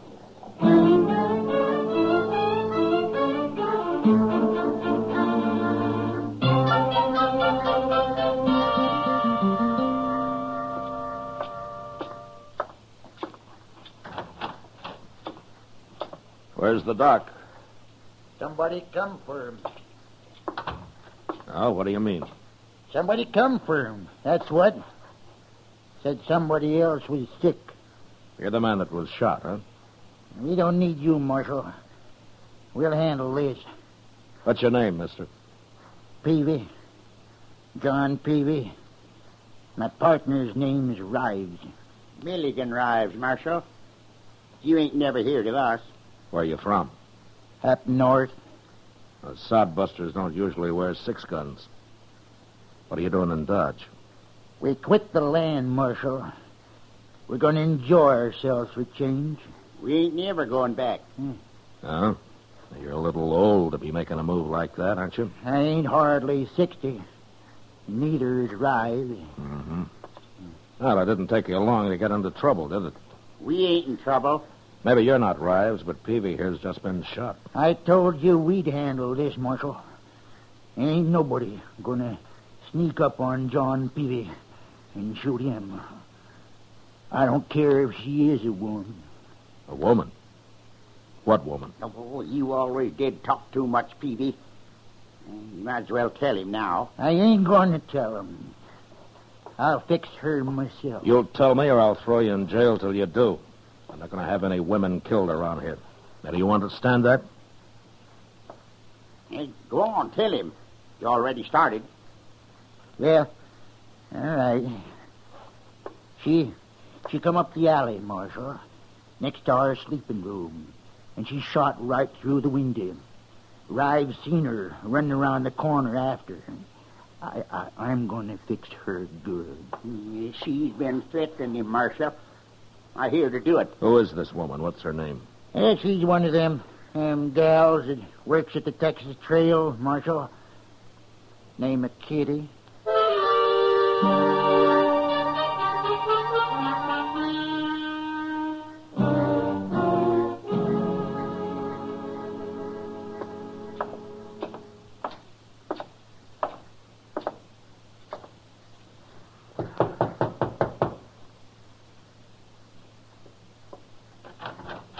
Matt, what are you doing here? I'm sorry to bother you, Kitty. Well, come in. Come in. My room's a mess. I wasn't expecting any callers. Well, it's important, Kitty. Of course. What's the trouble, Matt? You know a man called John Peavy? Peavy? Yeah. Yeah, I know him, the old fool. But did you threaten to shoot him? Don't tell me he's come and complained to you about that. Well, no, not exactly. Well, I told him I'd shoot him, and I will, too, if he doesn't leave me alone, the old goat. He's been shot, Kitty. What? He wasn't hurt very bad, but he and his partner claim a woman did it. Now, they say it was you. Do you think I did it, Matt? Well, Kitty, if you got mad enough and you had a gun in your hand, I'd be one of the first to hide, but to sneak up on somebody in cold blood... No, you didn't do it. When did it happen? Oh, an hour or two ago. I've been right here, alone. I guess I couldn't prove it. Well, you don't have to, Kitty.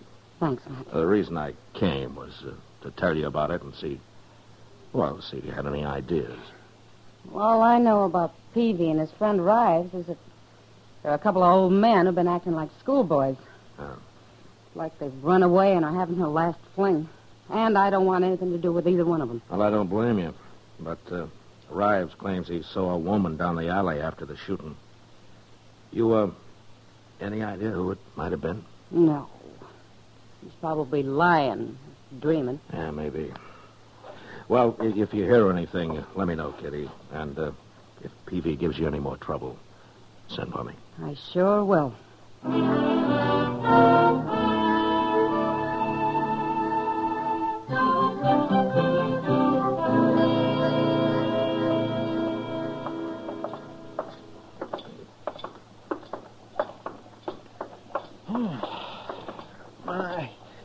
I ain't been up this early in the morning since I can remember, Mr. Dillon. Oh?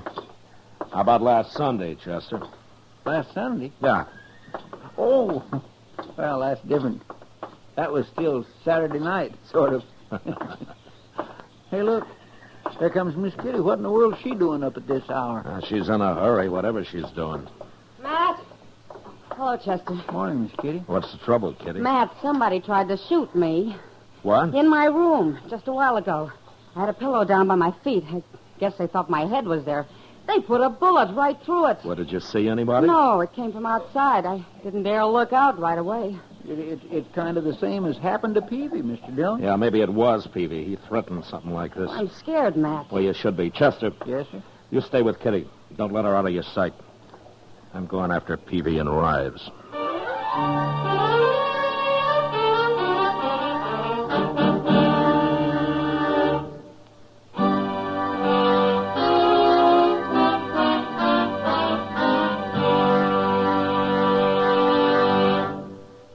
We will return for the second act of Gunsmoke in just a moment. But first, every Tuesday, Pam and Jerry North prove that solving a murder is a family affair. And on the same evening, John Lund, as yours truly, Johnny Dollar, brings us the thrilling details of his latest insurance fraud investigation. Now the second act of Gunsmoke.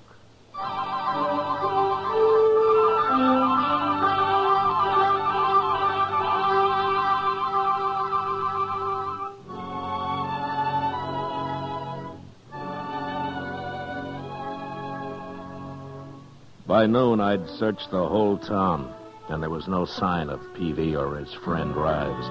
They'd disappeared. And until I found them, I didn't dare leave Kitty where they could get at her. So I had Chester drive her out to a friend's place a few miles from Dodge, and she was happy to go. Now, we didn't have any luck until the next afternoon. Cowboy happened to mention to Chester that he'd come across a couple of drunks camped about a mile up the Arkansas. I decided it was worth riding out and taking a look. And it was.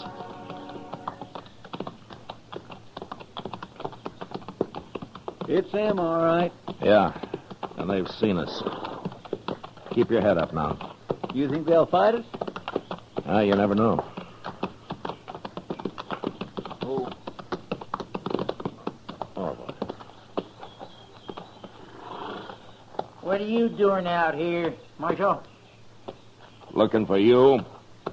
Well, you found us. Get down and have a drink.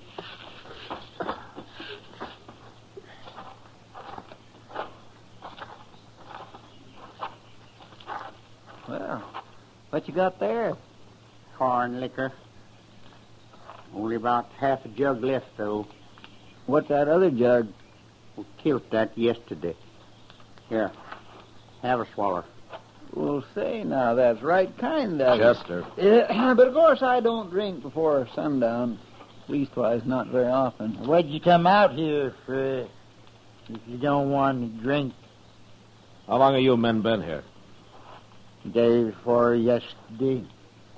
Peavy's neck was bothering him, and I figured a couple of days in camp like this might ease it off some. I get to feeling better. I'm going back and teach that gal Kitty a lesson, though. I swear I am, Marshal. Somebody tried that this morning. Eh? What do you mean? She got shot at, Peavy, the same way you did. That don't make no sense. Why, he's just thinking you done it, Peavy. How could I do it? I've been laying here drunk for 2 days. Anyway, I wouldn't shoot no woman, Marshal. I beat him up a little, that's all. knock 'em around. What kind of men you think we are? I don't know. Why did you leave home in the first place? Yeah, home. Man don't live forever, Marshal. He's got to enjoy himself while he can. Rives, you tell him what you told me about them graves. Well, I was in the graveyard once, long time ago, and I noticed something I never forgot.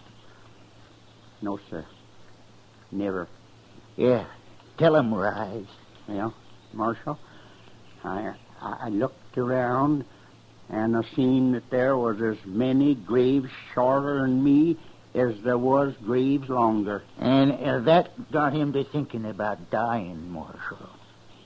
So, one day we decided to enjoy ourselves and quit working so hard. Hey, hand me that jug, Rives. Yeah, help yourself. Hold it a minute, Peavy. Huh? I want to tell you something. What?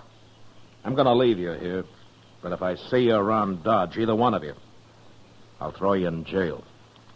What for? We ain't done nothing. You have it in mind to beat up Kitty. And if you did that, I might kill you. So stay out of town. Come on, Chester.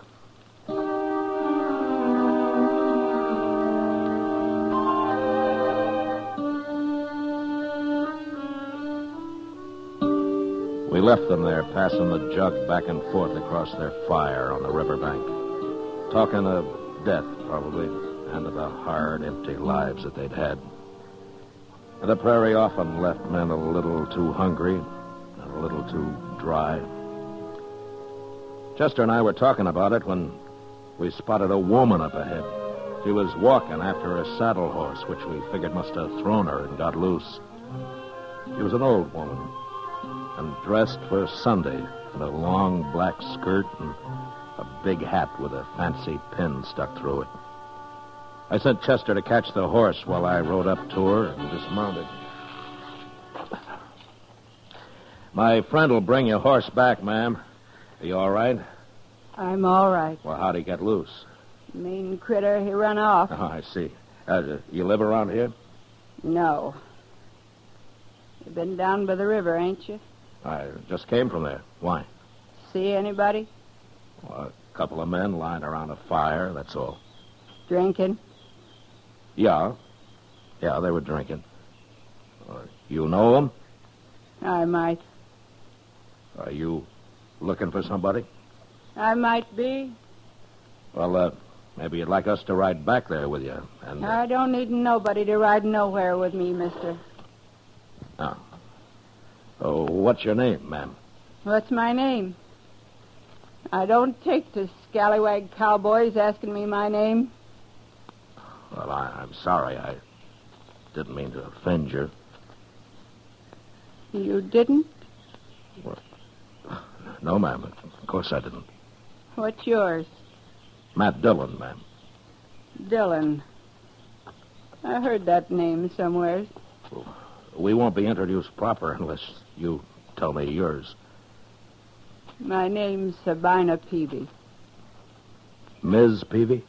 I've been married 35 years, Dillon. Here he is, Mr. Dillon. Seems gentle enough. I'll hold him while you get back on, ma'am. I can manage. Hey, look what she's got tied to her saddle, Mr. Dillon. One of them old cavalry pistols. Yeah, grab it and put it in your belt, Chester. What? You heard me. Yes, sir. You put that back, you thief. What are you, anyways? Suppose you'll steal my horse next. I'm a U.S. Marshal, Miss Peavy. Everything's going to be all right. A marshal, eh? I want you to come back to Dodge with me. Chester will bring your husband in. Is she Peavy's wife? You can't stop me, Marshal. Chester, go back to that camp and shoot a hole in their jug. And when they're sober enough, bring them to town. And don't say anything about Miss Peavy. Yes, sir, I'll do it. You're going to be all right with me, ma'am. Well, you stole my gun and you're stronger than me. I guess I'll have to go.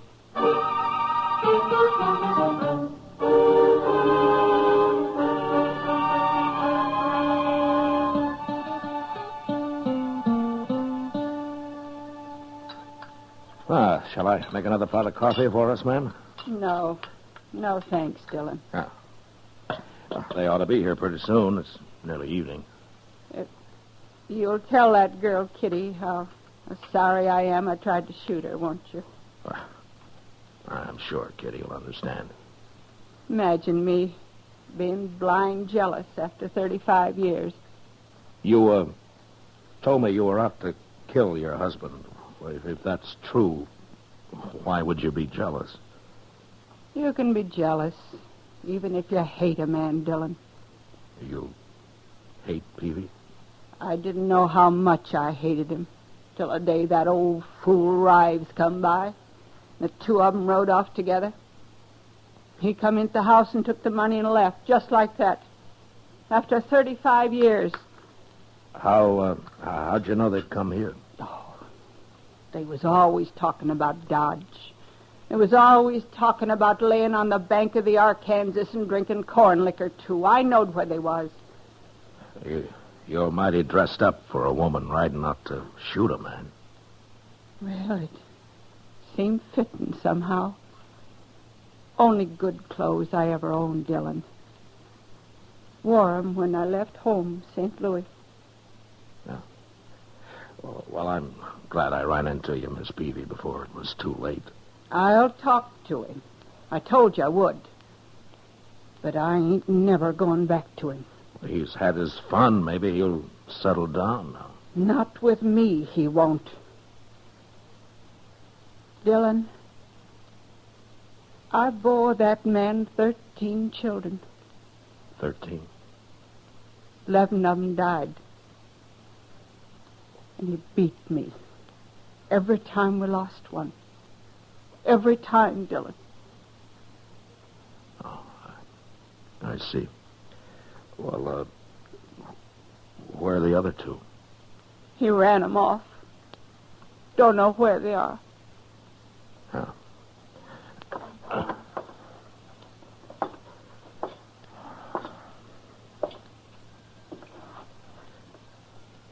Oh, here comes your husband.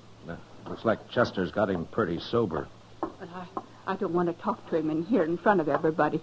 Well, you could go out back there in one of their cells, if you don't mind. Oh, what difference it make? My hat on straight, Dillon? Yeah. Yes, ma'am, you look fine, ma'am. I'll wait out back.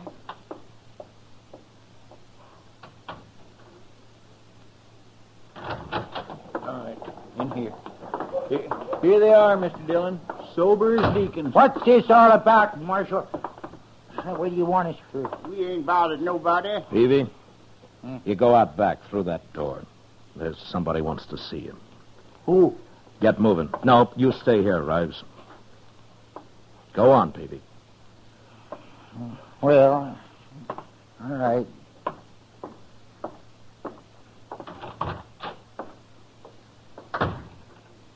Who's out there, Marshal? His wife. What will it do with their guns, Mr. Dillon? Throw them in a drawer, Chester. Okay, sir.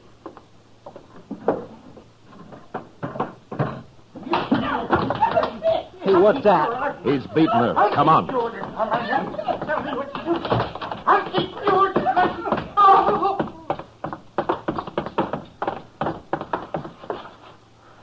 Look at Peavy. She knocked him out. I think I killed him, Dillon. Killed him? He sure looks dead. You stabbed him. I had been. He beat me for the last time. Said he was going to kill me. I put it right in his heart. You old devil, I'll get you. No, you won't, Rives. Miss Peavy, you come with me. Chester, lock up Rives in another cell. What for?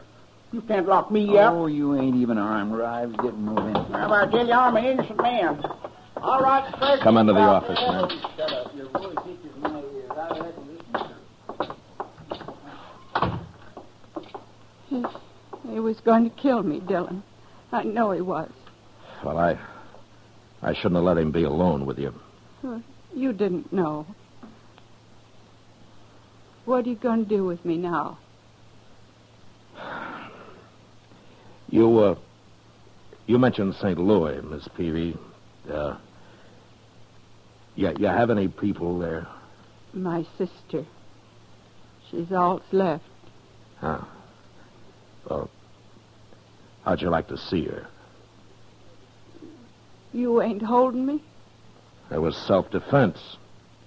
Then I can go. I'll hold Rives here till you're out of town. Oh, but I can't get to St. Louis. Took all her money when he run off. It's all spent. I know it. Miss Peavy, would you think I'm a scallywag cowboy if I offered to stake you to St. Louis? Thanks, Dillon. Wait till I tell my sister about you.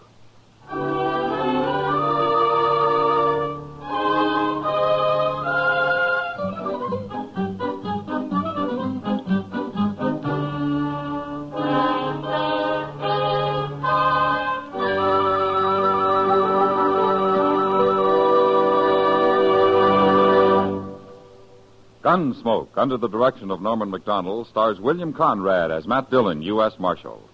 Tonight's story was specially written for Gunsmoke by John Meston, with music composed and conducted by Rex Corey.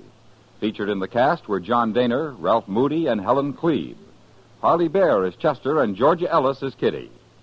Join us again next week as Matt Dillon, U.S. Marshal, fights to bring law and order out of the wild violence of the West in Gunsmoke.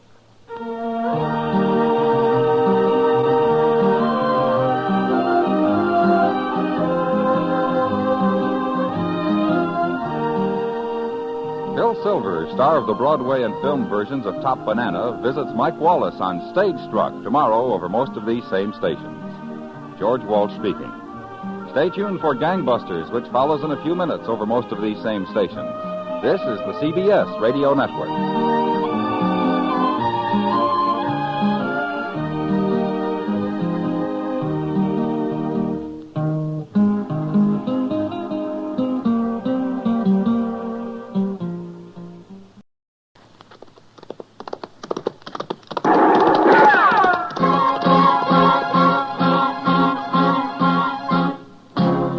Around Dodge City and in the territory on West, there's just one way to handle the killers and the spoilers, and that's with a U.S. Marshal and the smell of gun smoke.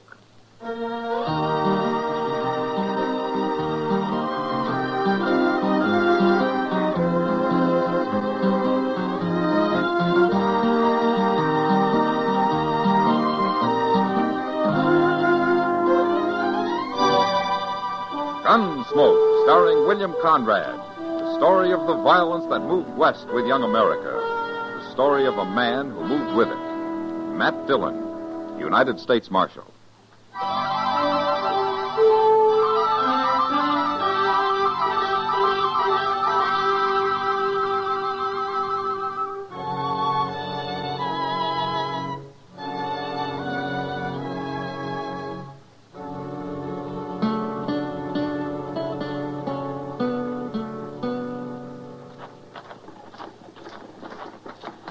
I don't know what got into the boy, Mr. Dillon. When I come for you, he was offering to shoot his initials into the mirror behind the bar. Is he drunk, Chester? Yes, sir.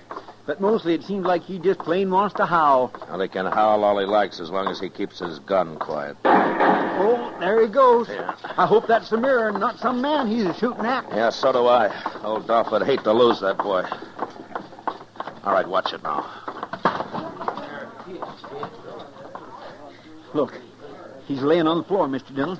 He's been killed. Look what he done to my mirror, Marshal. You shoot him, Sam? No, I hit him with a bung starter. He ain't dead. But I'm about to have to shoot his friend here. Go ahead and try it. Maybe I will. Easy, Sam.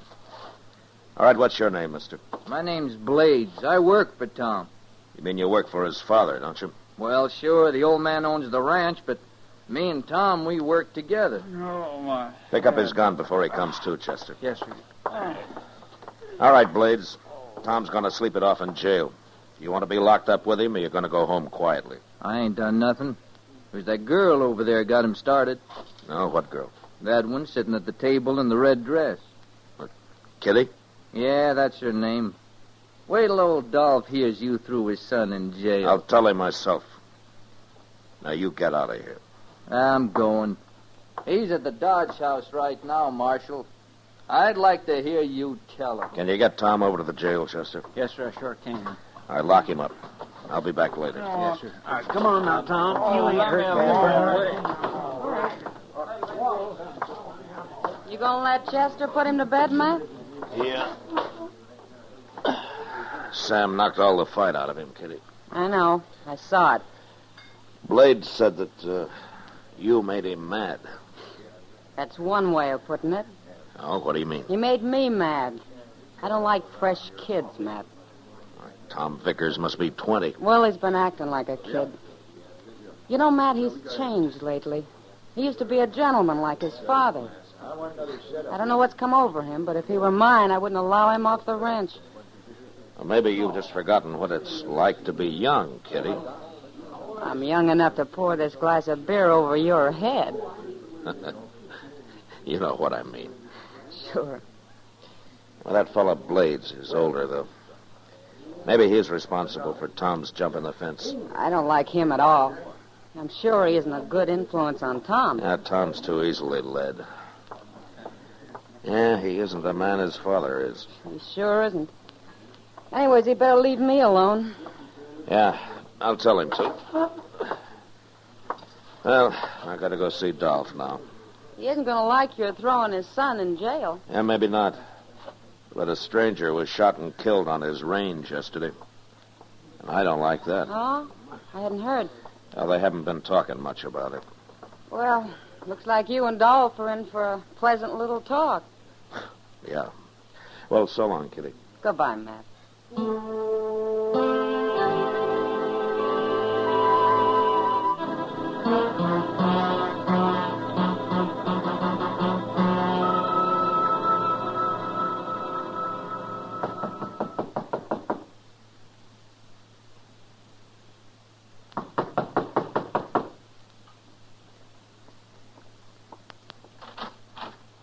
Well, come in, Marshal. Come in. How are you, Dolph? Fine, Marshal. I've been sitting here smoking a cigar before I went to bed. Have one? No, thanks. Dolph, I got some bad news for you. Tell me. Tom tried to shoot up the Texas Trail a while ago. Sam laid him out, and right now he's in jail. Anybody hurt? Oh, the boy's got a bump on his head, that's all. I don't like the idea of Vickers being in jail. I'm sorry, Dolph. How do I get him out? But I'll turn him loose in the morning. No Vickers was ever in jail before, Marshal. Well, it's not that important to me, Dolph. If you want him out now, you can come and get him. No, he's done wrong. He's got to pay for it. I thank you for coming to tell me, Marshal. Sure, Dolph, sure. But there's something else I want to talk to you about. What's that? I heard that a man was shot and killed on your range yesterday. It's true. Who did it? He was rustling cattle, Marshal. Oh. Well, were you there? No, but I've been losing a lot of stock lately. That fella got caught by my men, put up a fight. So, there's one less thief around. You know who this man was? Never saw him before.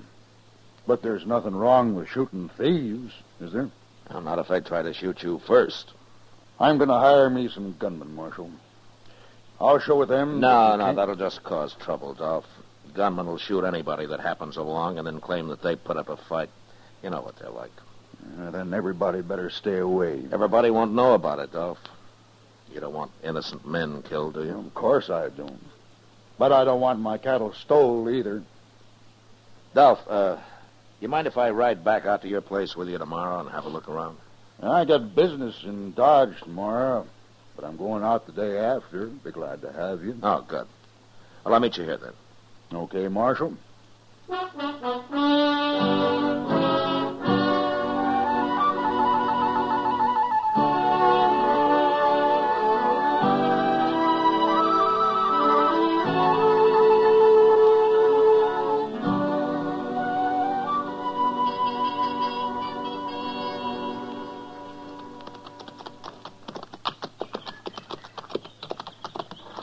men branding cattle up ahead, Dolph. That'll be Tom and Blades. They got a camp near here. I put Tom in charge of this whole section. They left Dodge yesterday morning early, Dolph. I know. I saw them leave. Oh, you did? They didn't see me. I was sitting across the street. Oh. Yeah, that's Tom, all right. Coming to meet us. He shouldn't stop work just 'cause we ride by. We'll wait here. Who now? Who? Who's one?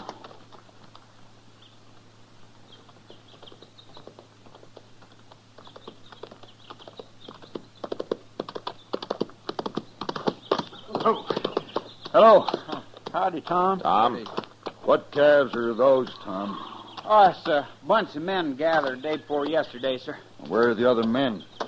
How come just you and Blades are working them? Oh, we got all but about 20 of them branded yesterday. I figured me and Blades could finish them alone. 2 men ain't enough with a bunch like that. You'd have saved time if you'd kept more men to help. Let's ride over there. I want to look at them. Come on. Yeah. Who done? Blades. Maybe I better stay and help you. Oh, no, sir. We're doing fine. We'll be all through by evening. Your herd's getting scattered now. We'll handle them. Sure, don't you worry none, Mr. Vickers. I ain't worried none, Blades. Tom, next time you keep at least 3 more men with you when you got a bunch this size. Okay, sir, I'll do it. In case you're wondering about the marshal here in Chester, they're going to look things over for a day or so. The marshal thinks maybe he can cut the trail of them cattle thieves. I sure hope so. We ain't had much luck, except for that one. Now go on back to work. I'll ride out here next week sometime. All right. Get that iron ready for another one, Blades. It's red hot now. Come on, Marshal. I'm late enough.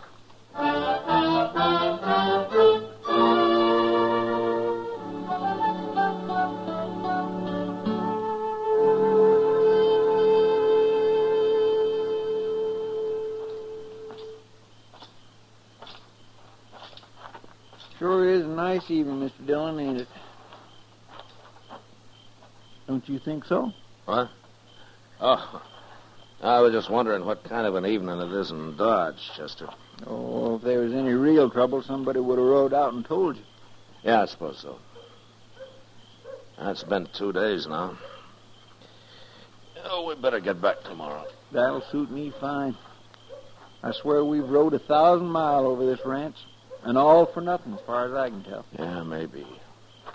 Why don't you come sit in the porch, you two? Oh, we're just walking our supper off a little bit, Dolph. Yeah, I've been in the saddle so much the last 2 days, I need to stand. Suit yourselves. Dolph, from what the men tell me, you've lost only about 100 head of calves altogether. I had the impression that it was a lot more than that. I won't put up with 1 calf being stolen from me, Marshal. I'm an honest man, and I work hard. And if a neighbor or stranger needs help, I'll give it to him gladly. But I'll kill the man that steals. Well, I wish you'd do one thing for me, Dolph. What's that? The next time you lose any stock, send word to me before you turn this outfit into an armed camp. Well, Marshal, if it was anybody else, I'd tell him to mind his own business. But, I'll do it. Thank you, Dolph. Oh, by the way, we're going to be riding back to Dodge tomorrow. All right. But I won't give you more than a couple of days next time. Well, that's better than nothing, Dolph.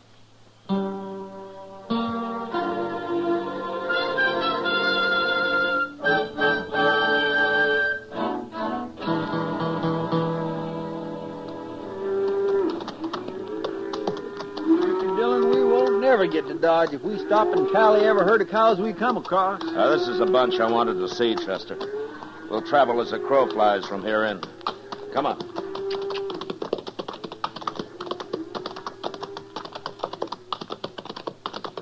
Why was you so interested in that herd? We must have rode through it 10 times. I was sort of interested in proving something to myself, Chester. Yes, sir. Now look up ahead there. Oh, a couple of Dolph's men, I reckon. Yeah, probably. Or say, it's Tom and that fellow Blades. Yeah.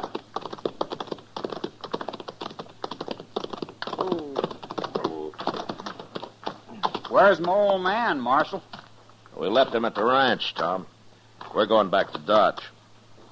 Empty-handed, huh? Not quite. What do you mean, not quite? Oh, Blades, I'll tell you.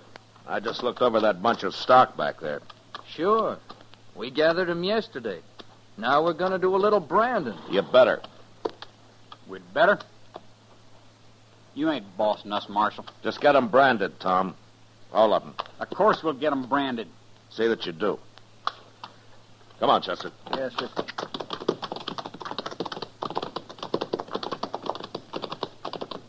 I don't understand what you was driving at, Mr. Dillon. That's the same herd those two were working the day we rode by here with Dolph, Chester. Well, say, now, I didn't notice that. And you probably didn't notice about 20 calves in there that are still unbranded.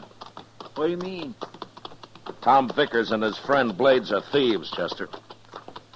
And probably murderers to boot.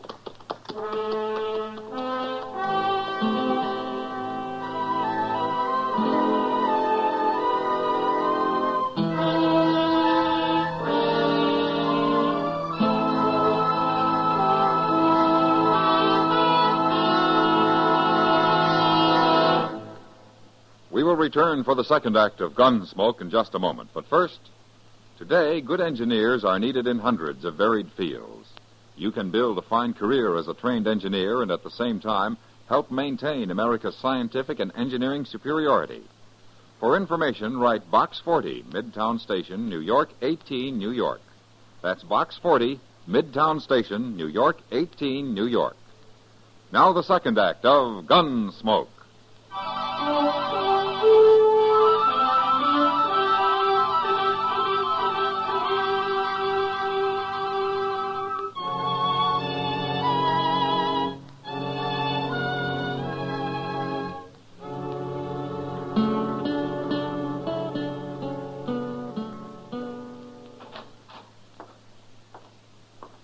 Oh, Chester, there you are, my boy. Where's Matt? Oh, he'll be back in a minute, Doc. Sit down. Oh, don't mind if I do. Say, he told me about Dolph Vickers' son last night. You know, the only thing I can't figure, Doc, is why he don't tell Dolph. Oh, he's got his reasons, I expect. But I didn't come here to gossip. Have either of you had supper yet? Yeah, I had early tonight. But Mr. Dillon probably go with you. Yeah. Ah, there's Good Matt. evening, Doc. You look hungry. You look worried. Dolph Vickers, boy? Yeah. Sooner or later, I'm going to have to arrest him, Doc. I've been trying to figure some way to do it without breaking the old man's heart. Oh, I don't suppose there is any other way, Matt. Huh? And if there is, I haven't thought of it. Somebody out back, Mr. Dillon. No, stay where you are, Chester. I'll see who it is. I'll be right with you, Doc. Sure, Matt. You're going to starve to death waiting for somebody to eat with around here, Doc. Oh, why, fasting's good for Manchester. And a little of it wouldn't hurt you. Oh.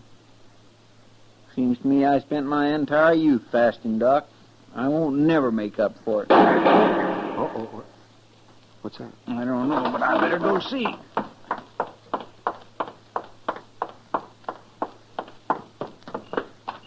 Mr. Dillon? Get down, Chester. Somebody shooting at you? Quiet.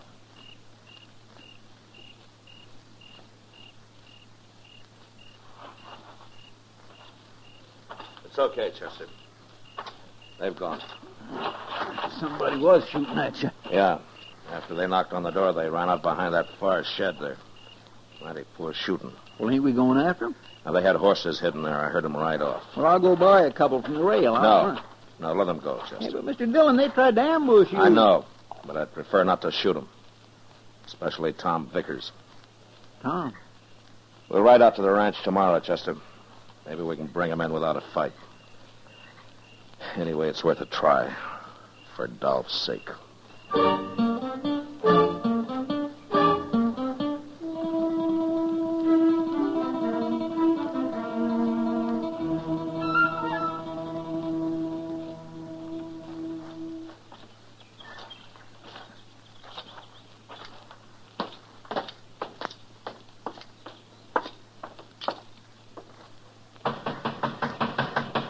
Dolph?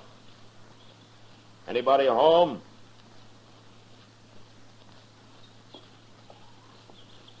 Here comes somebody. Oh. Hello, Marshal. Hello, Dolph. Chester. Hello, Dolph. Come on in. Come on in. Thank you. Where are you going, Tom? Ain't you going to say hello? I got work to do. What kind of manners is that? There's no use running away, Tom. You wouldn't get far. What? Now, come on back and sit down, huh? You do a lot of ordering around, don't you, Marshal? Sometimes I do. What's the matter between you, anyway? Be better if you told him, Tom. I don't know what you're talking about. All right. Did you brand those calves the other day? What calves? Wait a minute, Dolph. Did you, Tom? Of course we did. You willing to ride out there with us and prove it? I ain't riding nowhere. I've had enough of this. You tell me what you're talking about. Tom? Maybe you better tell me, Marshal. Well, Dolph, you remember the herd Tom and Blades were working the day we rode out here with you? Of course I do. Well, I saw that same herd on the way back to Dodge. There were still about 20 unbranded calves in it. Say it out, Marshal. I ran into Tom and Blades just beyond, and I told them to be sure and brand those calves. Go on. So they knew I was on to them. On to what? Dolph, I'm willing to bet everything I got that if we find that herd, those calves are either still unbranded or missing. What makes you so sure? Tom refuses to ride out there with us. What you're saying is mighty serious, Marshal. I hope you won't regret it. Come on, Tom. We'll go see them calves. No. We're going out there, I said. I ain't going. You'll do what I tell you. Not this time. We're going if I have to knock you down and tie you onto your horse. And you know I'll do it. Yeah, you would. Them calves ain't there. Then where are they? 20 calves ain't hard to track, Tom. Blades got 'em. Got 'em where? Up a little spring. You don't have to say it. I know a little spring ain't on this ranch. Go on. There are 3 other men up there. You don't know 'em. They're holding over 100 head by now. Come on. You gonna charge your own son for stealing from you? Are you? Tom, you and Blades killed that stranger to help you cover up all this, didn't you? It's too bad we didn't kill you, Marshal. What's that? They tried to ambush me in Dodge last night, Dolph. My own son. A murderer. And a thief. Tom, come into the other room with me. You'll excuse us, gentlemen.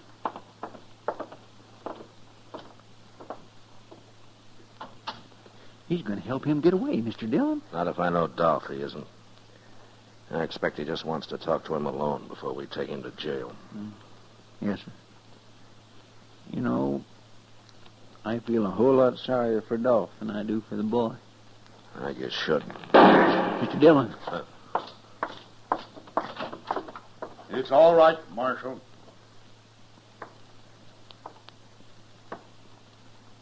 Where's Tom? I killed him. Here's my gun, Marshal. I'm sorry you did it, Dolph. I had to. Marshal, I'd like to bury him now. We'll help you. Nope. I'll bury my own dead. Then I'll ride into jail with you. All right. You'll get my calves back? I'll pick up a posse when we get to Dodge. The boy was my responsibility, Marshal. You understand that. What you did was wrong, Dolph. You can wait here in the cool of the house. I'll be back. We'll wait.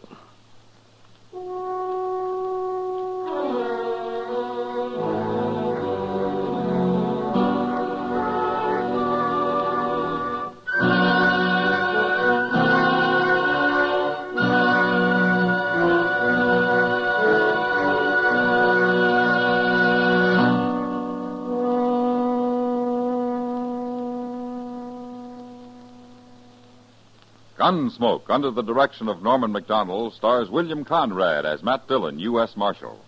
Tonight's story was specially written for Gunsmoke by John Meston, with music composed and conducted by Rex Corey. Featured in the cast were Sam Edwards, Paul Dubov, Charles A. Baston, and John Daner. Parley Bear is Chester, Howard McNear is Doc, and Georgia Ellis is Kitty.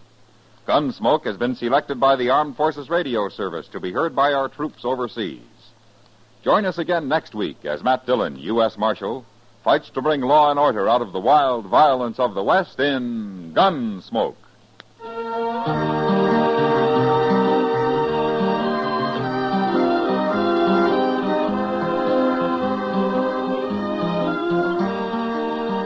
Tomorrow, don't miss The High Mountain, a hard-hitting documentary report on the progress and problems of 15 million Negro Americans. Tomorrow in the daytime on most of these same stations. Stay tuned now for Gangbusters, which follows in a few minutes over most of these same stations. George Walsh speaking. Saturday nights, Herb Schreiner shells out on Two for the Money over the CBS Radio Network.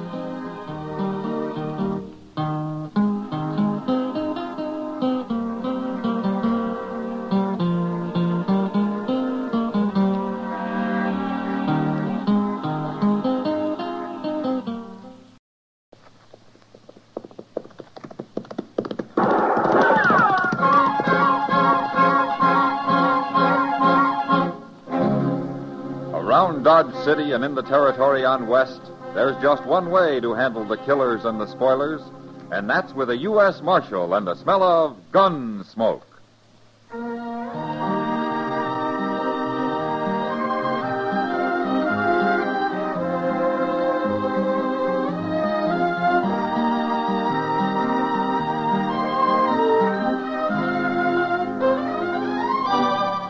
Gunsmoke, starring William Conrad. The story of the violence that moved west with young America. The story of a man who moved with it. Matt Dillon, United States Marshal.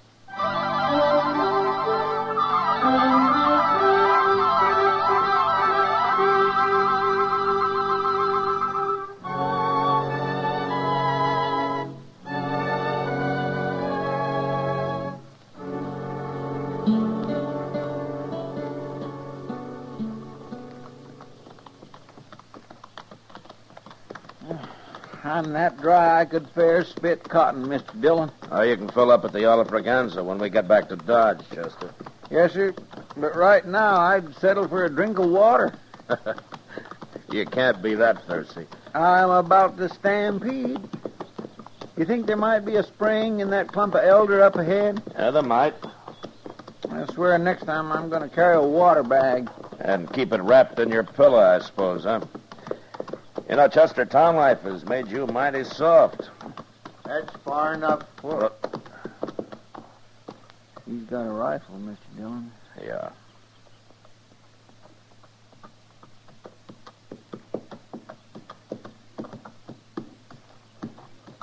Who are you, men? We're looking for water. Is there a spring in there? I said, who are you? What's your name? Matt Dillon. And I'm Chester Proudfoot. You don't worry me. And I never heard of no Dillon. Well, then you shouldn't mind if we got a little water. Okay. But you'll have to drop them gun belts first, one at a time. Sorry. You heard me. You can't shoot both of us, mister. Who is it, Art? One of them's called Dillon. Dillon? From Dodge? You from Dodge? Yeah. That's what he says. Well, Bring him in here. He'll help us. He's a U.S. Marshal. A marshal? That's right, Harp. And instead of us standing here about to shoot each other, why don't you tell me why you need help? I'm Joe Harp, Marshal. Okay, Harp. Who's your friend? Harry Speener. I never heard of him either. What's the matter? Has he been shot or something? I busted his leg. Oh. Well, there's a doctor in Dodge. I can't get him there alone. I will help you if you'll put that rifle down. Well, okay.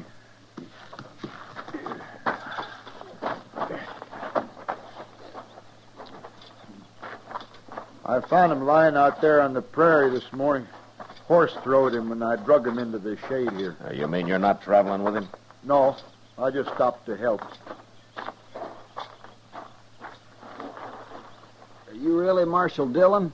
I am. But, I don't remember you. I ain't never been to Dodge. I heard your name, though. You live around here, Speener? No, I've been working in a saloon down in Tascosa. Wanted to change, so I bought me a horse and rode north. But I shouldn't have come alone. I don't know nothing about horses. I hate them. Well, we better get you into Dodge. I suppose you aim to drag me to Dodge.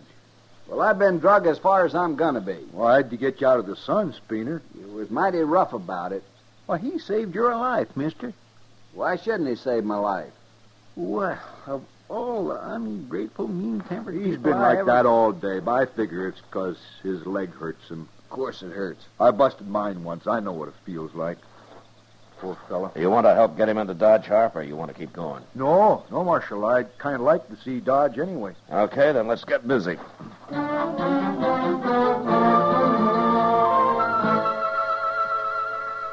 Luckily, Speener had broken only one bone in his leg, and after we rigged up a splint for it, we managed to get him mounted.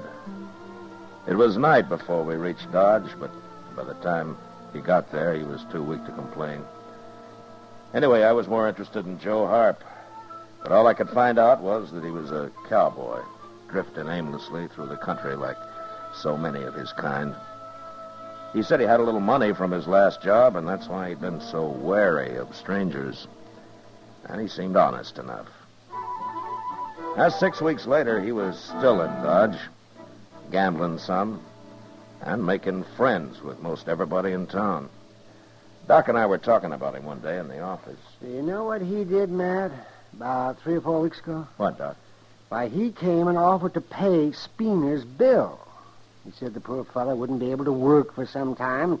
As long as he'd saved him, he felt he ought to help take care of him. Oh, did you take his money? I did not. Speener can pay me himself. And he'd better get to work soon, too, because he's already walking around without a cane. I, take it you don't like Speener much, Doc. Oh, right. Do you? Well, nobody does that I know of. I don't believe he's even thanked Joe Harp for saving his life, man. Oh, well, mister. Santa Fe just come in with the mail, Mr. Dillon. Hello, Doc. Hello, Chester. Oh, see, that brown envelope looks official. It is. You want to open it now, Mr. Dillon? Yeah, I better. It might have my paycheck in it. Here you are. Thanks.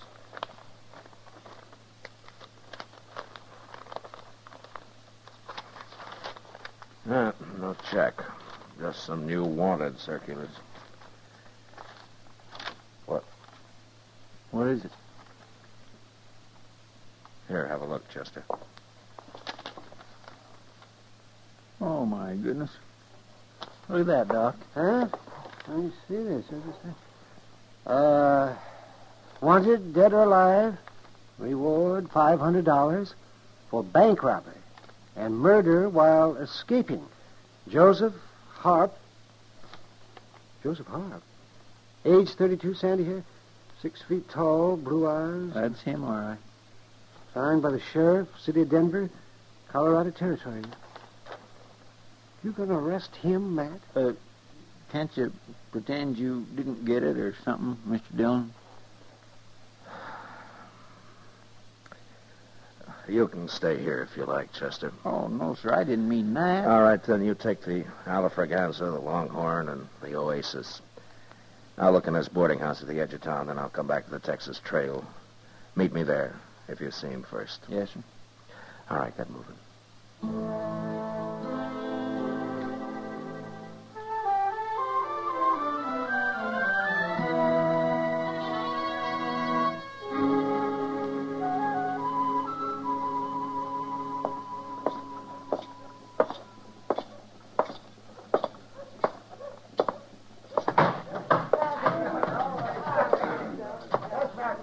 Kitty.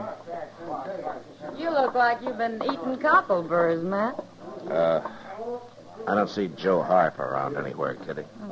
He left. Why? Has Chester got here yet? No. Is there trouble of some kind, Matt? I'm after Harp, Kitty. How long ago did he leave? Just a little while ago. He was over there gambling, as usual, and then that Speener came running in and said something to him, and they both left. Speener? Somebody ought to take him out and bury him somewhere. Well, I couldn't find him nowheres, Mr. Dillon. Hello, Miss Kitty. Chester, what's this all about anyway? Harp's wanted for murder. For murder? Joe Harp? That's just what Speener said when I told him. He just couldn't believe it. You told Speener, Chester? Why, yes, sir. I ran into him, and I... Go get our horses, Chester. I'll pick up the rifles. And hurry. They've had time to get out of town already.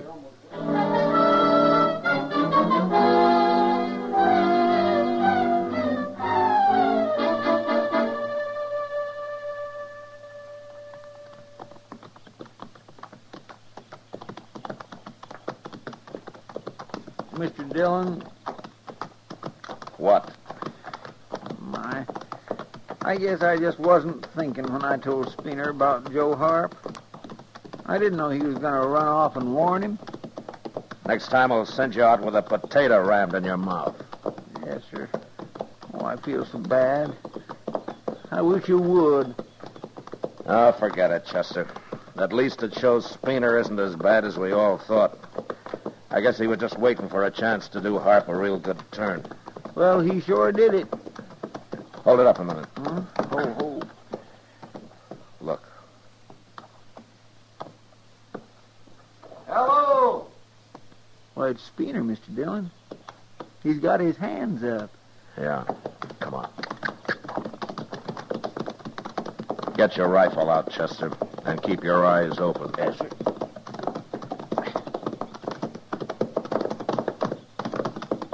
Don't shoot, Marshal. I ain't done nothing. Where's Harp? He's in that drawer behind me. Any tricks, and you'll die, Speener. I ain't no outlaw. And Harp ain't going to pull no tricks neither. You just follow me, Marshal.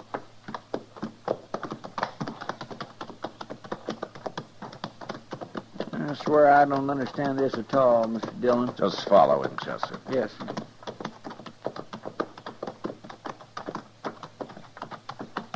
There's his horse.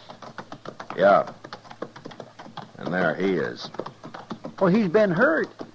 He sure has. Oh. Well, there's your man, Marshal. Did you do this, Speener? I tried to talk him into giving himself up, but he wouldn't listen. And then he tried to draw on me. Speener, I can tell from here the way he's lying that you shot him in the back. What difference it make? He's an outlaw, ain't he? Yeah. $500 worth of outlaw, Speener. If you live to collect it.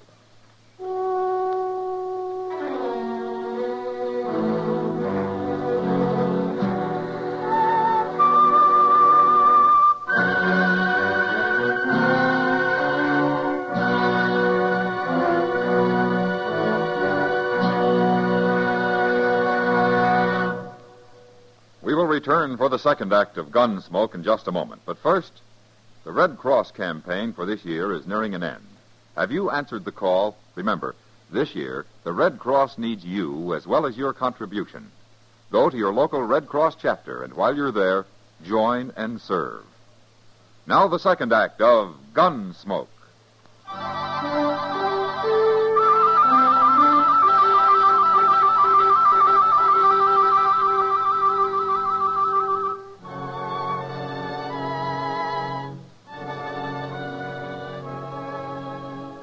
We buried Joe Harp on the prairie where he'd been killed, and then rode back to Dodge. That night I wrote out a wire to the sheriff in Denver, claiming the reward for Harry Speener. Then I showed it to Speener and told him to keep it quiet, and also to stay out of my sight. And he did. About a week later, I had to send Chester to find him and bring him into the office.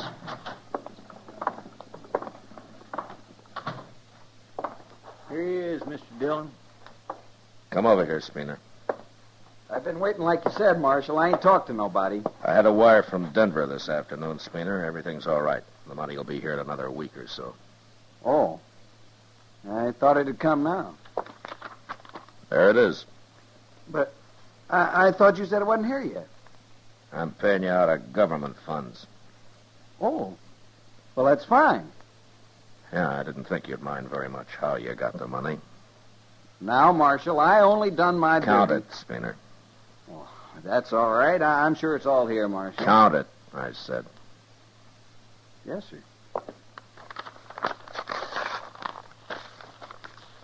1, 2, 3, 4, 5. You satisfied? 500, that's right. Spooner, nobody knows about this yet. They think I killed Joe Harp. But before they learn who did and how it was done, I advise you to clear out of Dodge and stay out. Why? I didn't do nothing Tell wrong. me something, Spooner. Is Harp the first man you've killed? Of course he is. Well, there are men around here who've killed 10 or a dozen and think nothing of it. But I won't guarantee how they're going to take to your having killed one man. They can't do nothing about it. It was plumb legal. Yeah. Yeah, it was legal. I earned this money, and before I leave Dodge, I'm going to double it gambling. And there ain't nobody going to stop me. Okay, Spooner. I warned you. I'm going to get rich, Marshal. I'll show 'em. Real rich. Get out of here. I'm going.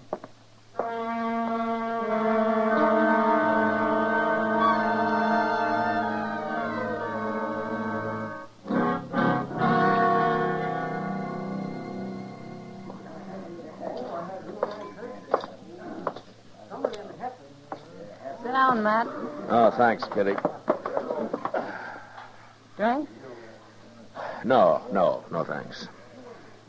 Spooner was in. Oh, is that so? He left, though. They closed the game on him when he started bragging about how he got his money. I kind of figured they might. Why'd you keep it such a secret, Matt? What were you protecting him for, that milk-livered little sneak? Now, the law doesn't separate people that way, Kitty. But now that he's been paid and he's been warned about what might happen, he's on his own. Well, I hope somebody does shoot him. Just think, Matt, it was Joe Harp who saved his life. I'd have caught Harp anyway, Kitty. I know. Somehow that's different. Yeah, that's a lot different. You know, Kitty, that's a pretty dress you're wearing. Close your eyes, Matt. What? Close them. Go on. Okay. What's this for? Now, tell me what color this dress is.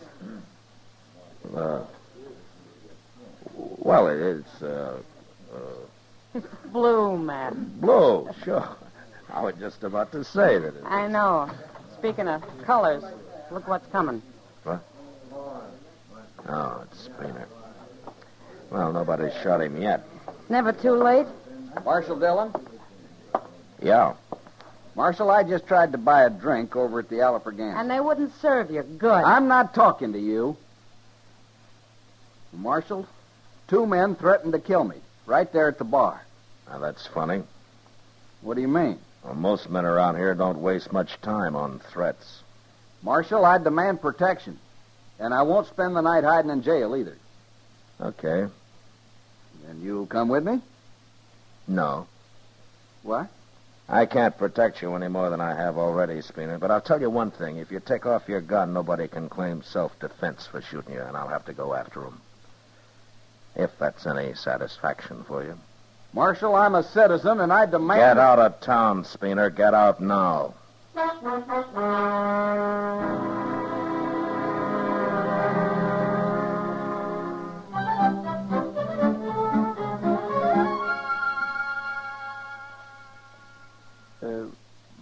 Mr. Dillon? Yeah? Could you lend me $1? I went broke last night. Gambling, huh? Yes, sir. All right. Here you are, Chester. Thank you. Hey, wait a minute. You told me you swore off gambling a week ago. You even took an oath. I did. I sure did. Well, then how come you went broke gambling last night? No, sir. I said I went broke, and you said gambling? And I said, yes, sir, but I didn't say I was gambling. Chester, keep the dollar, just go spend it somewhere. Yes, sir, but you don't understand. You see, I've got it all figured out.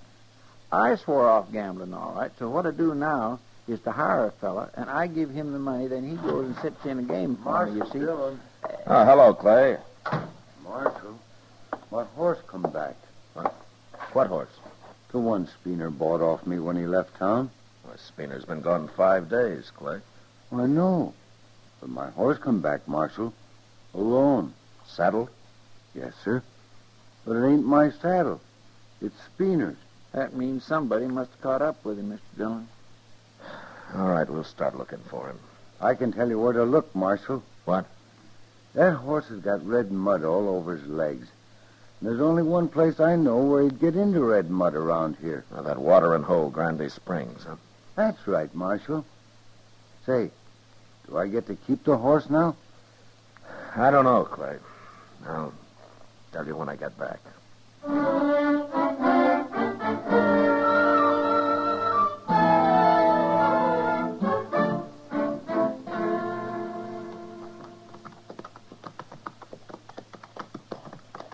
You know, I just had a thought, Mr. Dillon.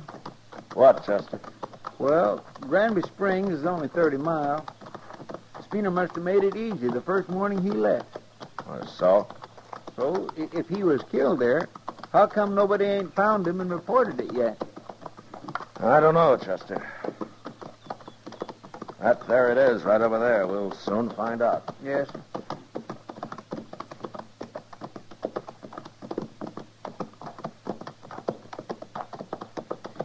That's him, Mr. Dillon. He sure looks dead. Yeah.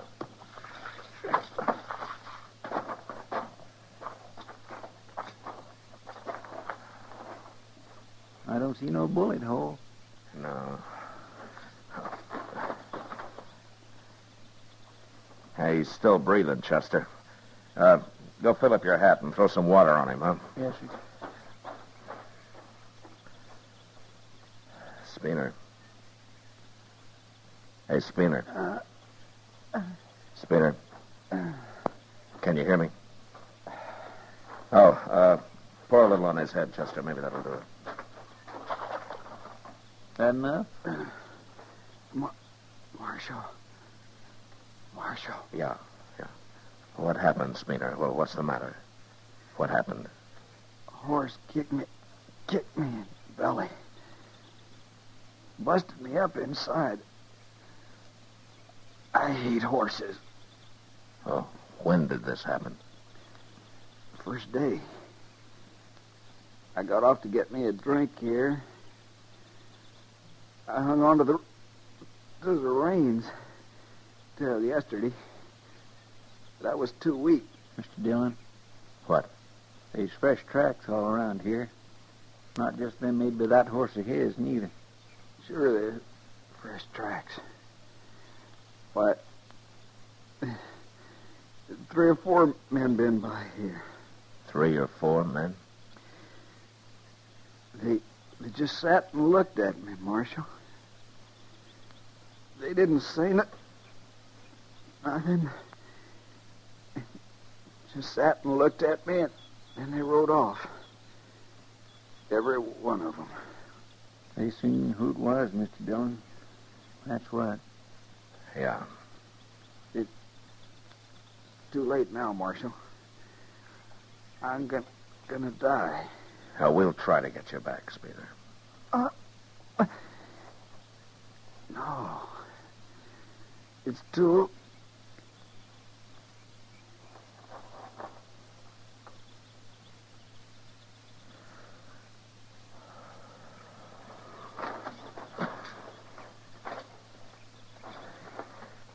He's dead, Chester. Yes, sir. He wasn't as lucky as when he busted his leg, was he? But you'd think one of them riders might have helped him. You know, except for us, I guess there isn't a man in the country who'd have helped him this time, Chester.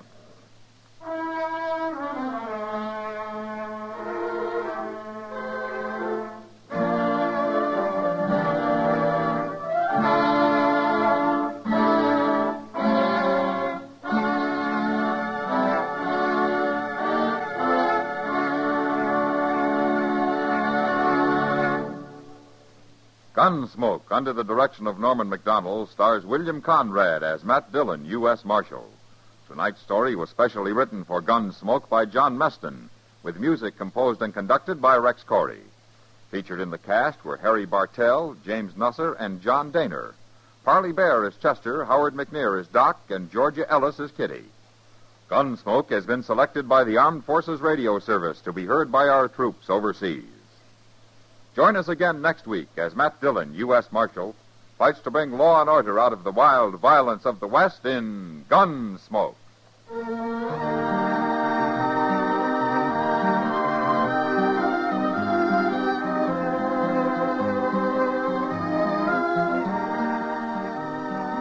Later tonight, hear Herb Schreiner on Two for the Money. Remember, one for the fun, two for the quiz. Hear Two for the Money on most of these same stations later tonight. George Walsh speaking. Stay tuned for Gangbusters, which follows in a few minutes over most of these same stations. For mystery mixed with merriment, join Mr. and Mrs. North Tuesday evenings on the CBS Radio Network.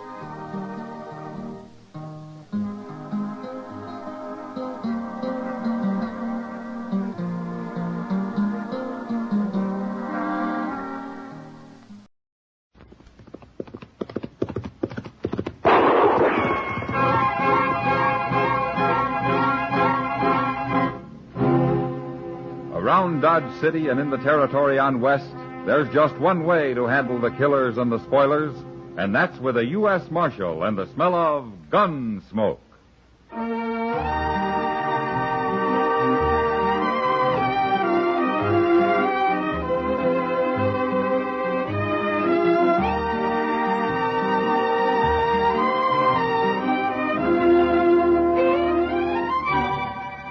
Gunsmoke, starring William Conrad. The story of the violence that moved west with young America. The story of a man who moved with it. Matt Dillon, United States Marshal.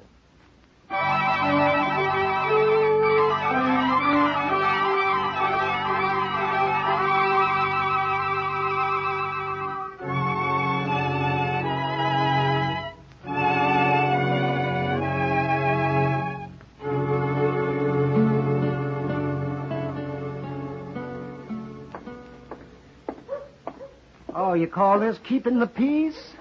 Sitting around in the sun like a farmer on Sunday? Hello, Doc. Oh, I wish I was a U.S. Marshal. Get paid whether you're working or not. What's the matter, Doc? Lose a couple of patients last night?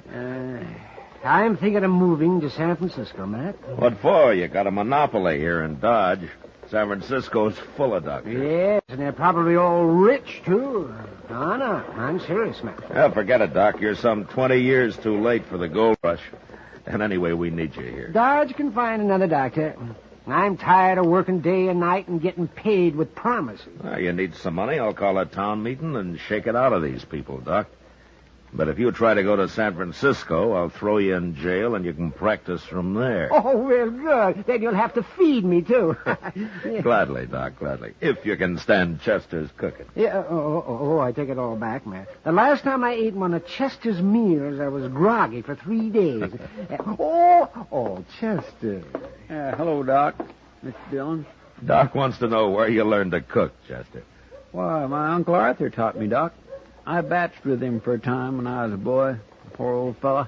He died soon after that. I bet he did. That stage is kind of late today, ain't it? Well, the way Hank's driving, it shouldn't be, but I haven't got time to loaf around greeting stagecoaches. I'll see you men later. Okay, so long, Doc. He's a motioning at us, Mr. Dillon. Yeah, there's something wrong, Chester. Wait there, Marshal. I'll get right down.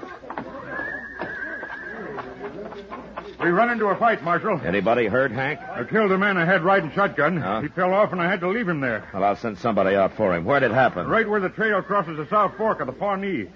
There was 3 of them bandits, Marshal. But by heaven, we put slugs into 2 of them. You mean you killed 2 of them? No, they rode off, but I could see 2 of them was all hunkered up over their saddles like they was hurting pretty bad. Did you recognize any of them? Well, I'd hate to be wrong and get a man into trouble, Marshal, but I'd swear one of them was that young Howard Brandt.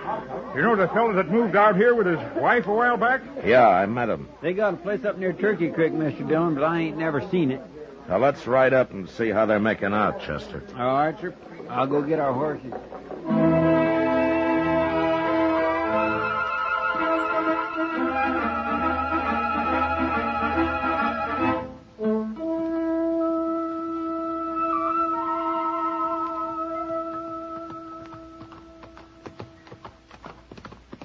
I met Howard Brandt when he first come out here, Mr. Dillon. He sure didn't seem like no bandit to me. Real gentle, easy-going fella. That's like a horse that won't buck when you first get on him, Chester. He's waiting to come loose when you least expect it. Yes, sir. Hey, there's Miss Brandt now. She must have seen us coming. Yeah. All right, pull.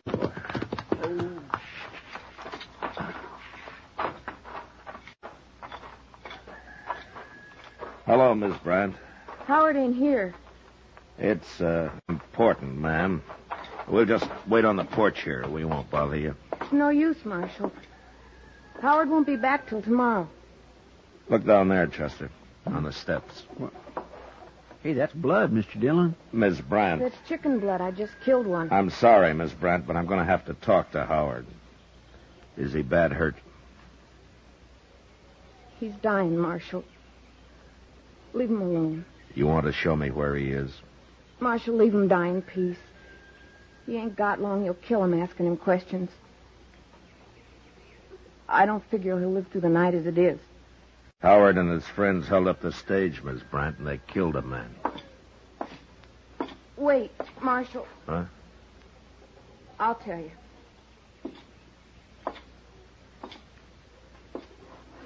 All right. Jed Butler planned it all. I never heard of no Jed Butler, Mr. Dillon. Does this Butler live around here, Miss Brandt? Howard knew him in Oklahoma Territory, Marshal. He and a man named Blake come by here one night a few weeks back. They didn't come into the house, so I can't tell you what they look like. But they talked Howard into holding up the stage. Is that it? I didn't know nothing about it, Marshal, till today. I was inside redding up the house, and I heard a shout. And I come out, and I found Howard laying in the dirt. They just dumped him there and rode off. You think they forced Howard to go along? No.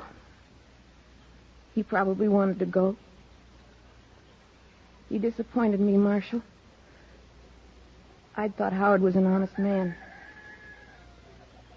Maybe it's as well he's dying. I'm going into him now, Marshal. You, want me to send Doc out? No. It wouldn't do no good. Well, if there's anything I can do for you, Miss Brandt, you let me know. Thanks, Marshal. But I reckon it's too late now.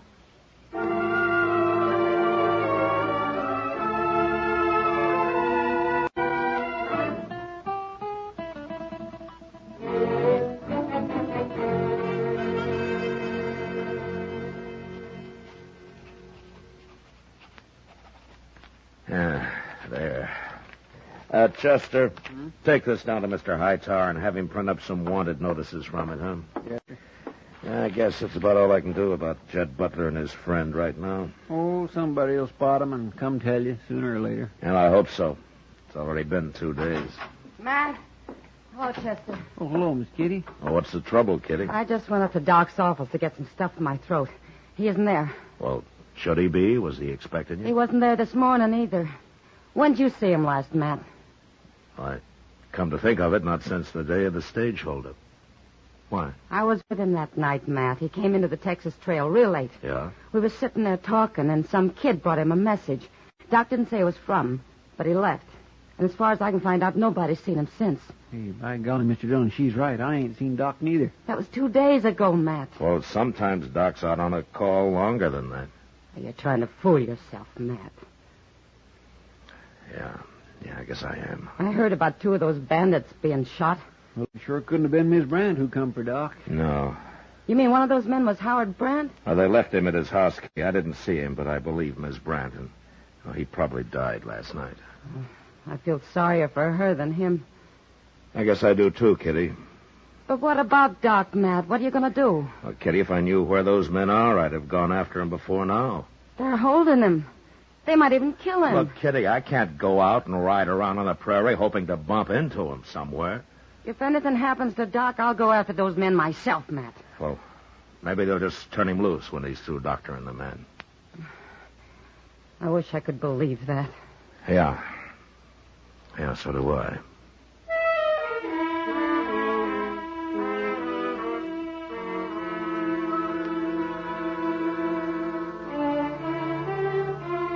We waited.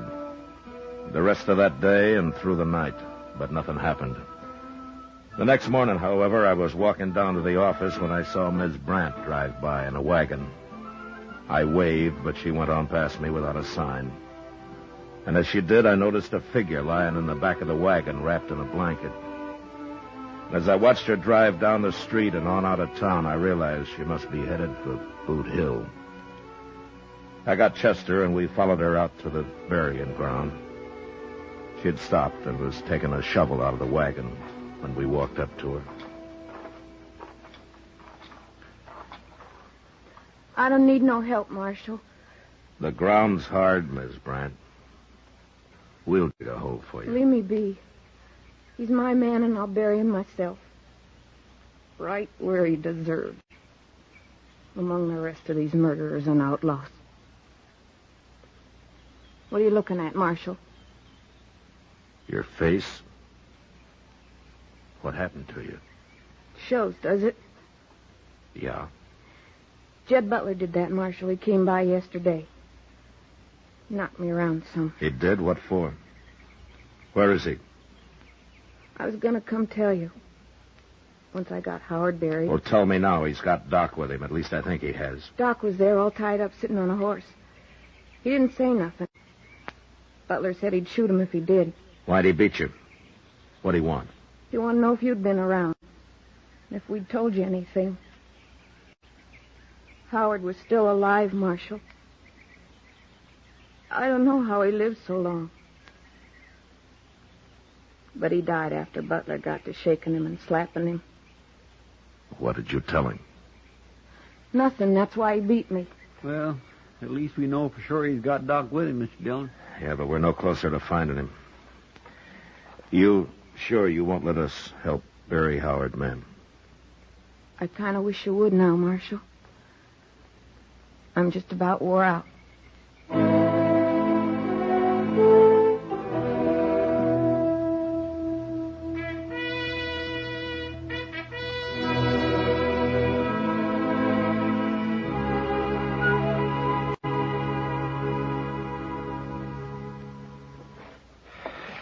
Mr. Dillon, I just can't stand this waiting around doing nothing much longer. Couldn't you organize a posse or something? Butler'd get scared if he got wind of a posse, Chester. You mean he'd shoot Doc and try to get away? Yeah, he might. It's a safer bet just to wait it up. Well, Tobile, but come on in. How are you, Tobile? Tobile always good, Chester. Where you been the last month, anyway? Out scalping white men? Tobile no scalp white man long time. Maybe too long. Well, for a tame Indian, you sure got a wild look in your eye. What you doing here? Tobile hunt antelope on prairie. Huh? Way off see 2 white men. One ride very funny. Tobile go very close. They no see, but Tobile see. What did you see, Tobile? White medicine man. What, Doc? Good man. Take bullet out of Tobile long time ago. No like him all tied in rope. Come quick, tell Marshal. Do you know where they are? Can you track them? White man easy to track, like buffalo herd. Always big fool. When was this, Tobile? Yesterday. Long ride from here. All right. Chester, go get our horses and find a fresh one for Tobile. Maybe we won't be too late.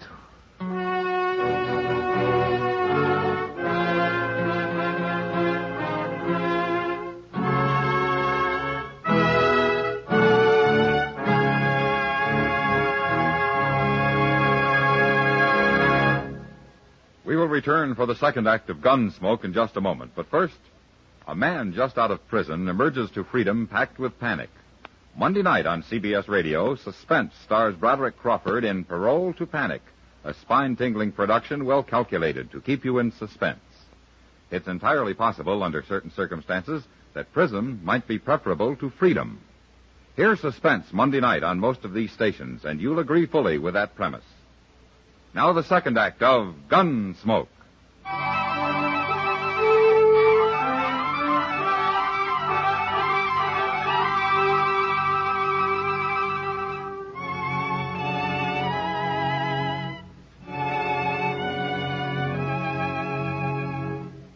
It was 60 miles to where Tobeel had seen Doc and Jed Butler, but we rode hard and covered it in a very few hours. From there on, however, with Tobeel tracking, we had to slow down. It was growing dusk when the trail finally led to the edge of a small bluff, and then turned and dropped down around the side of it. We dismounted and followed it the rest of the way on foot to where we could see a small cabin hidden in a clump of box elder at the base of the cliff. And there we waited for the dark. When it came, we sneaked up to the cabin and stood close to the wall, listening. How's he now, Doc? I've told you before, Butler, the man's dying. Listen, you, he's the only man I ever called friend. He better not die. I'm a doctor, Butler. I'd do anything in my power to save a life, even that of a murderer. You go on talking like that, I'll blow you open with this shotgun, Doc. Shotgun. Why don't you carry a pistol, like ordinary men? Or are you too much of a coward? Doc, you're either a fool or you're plumb crazy. Oh, why? Because I'm not afraid to die? Well, you're going to die, just as soon as he does. I ain't going to leave you around to spread no tales. I'm going to kill you and get out of here. And it won't be very long, Butler. Blake'll go most any minute. Maybe I ought to shoot you now. Just leave him here. Well, I thought you said that he was your friend. He is. And I'm getting a spooky feeling. Chester, Tobeel, Any more let's get talk back. out of you, Doc, and I won't wait. You're going to kill him, Mr. Dillon. Do something. You better bust in there before it's too late. No. He killed Doc. Sure we do that. Yeah, Tobeel's right, Chester. But we got to do something. Doc said himself that wounded man's going to die any minute. Hell, I'm thinking, Chester. If plenty time, could wait and shoot when come out in morning. Yeah, but we got no time. There might be a chink somewhere in that cabin that I could poke a gun through. Man say him very spooky now. One little noise, shoot Doc fast. Yeah, I know. I wouldn't dare take the chance. Tobeel know many trick, all kind. But here, nothing. If Butler used a pistol, Doc might have a bare chance, but that cussed shotgun... Wait a minute. What, Mr. Dillon? That shotgun. It's not a six-shooter, and it's not a repeating rifle. What do you mean? He can shoot it once, and then he's got to reload. Once is all it takes. To kill one man, it is, Chester. What are you doing, Mr. Dillon? Here, take my gun belt, Chester. What? Here, take it. Yes, sir, but what for? I'm going in there. Unarmed. What? Now, when I get inside, you and Tobeel sneak up close. And you'll be ready to come through that door when you hear his shotgun go off. Mr. Dillon, you can't do that. Yes, I can. He'll kill you, sure. Maybe. But if you two don't get in there fast, if he does shoot, he'll club Doc to death. But, Mr. Dillon... All right, now, quiet.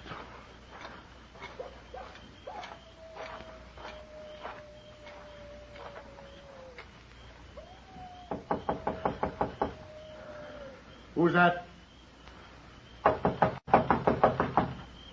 Get over by the door, Doc. No, don't open it yet. Doc Adams is standing by that door. I got a shotgun aimed at his back. Now, who is it? I'm unarmed.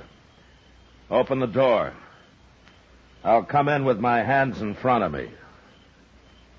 All right. Open it, Doc. Any tricks? I'll shoot Doc. Go ahead, Doc. Hello, Doc. Matt? He's unarmed, Butler. And get in here and close that door.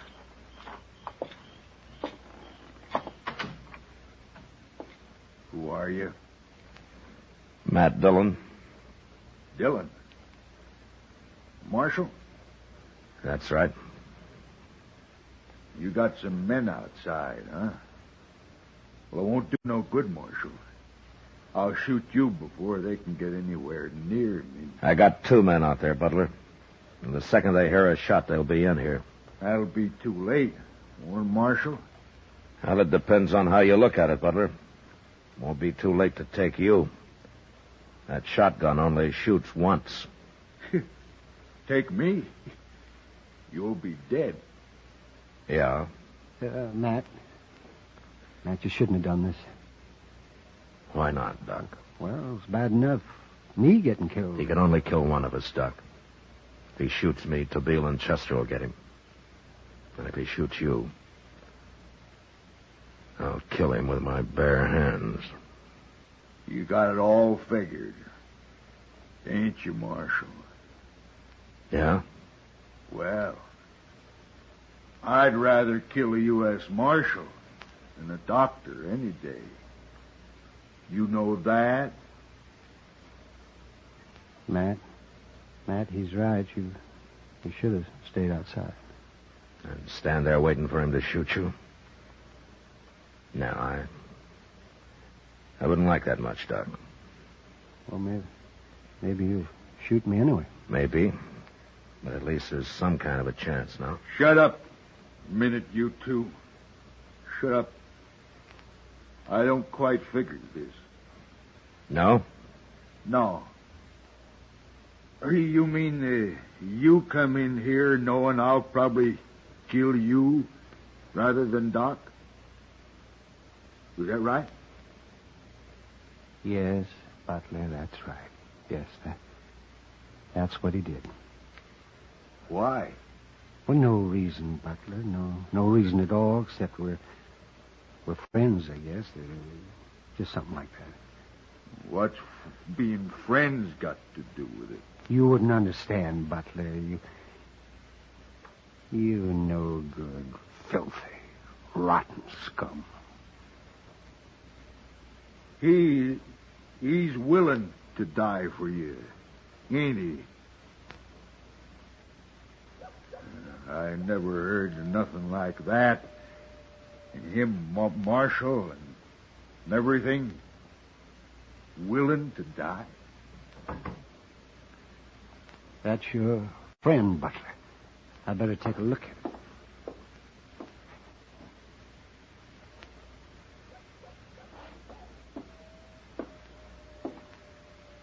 He's dead now. Well, make up your mind, Butler. I just don't understand a man like that. Greater love hath no man than this, that a man lay down his life for his friends. What's that?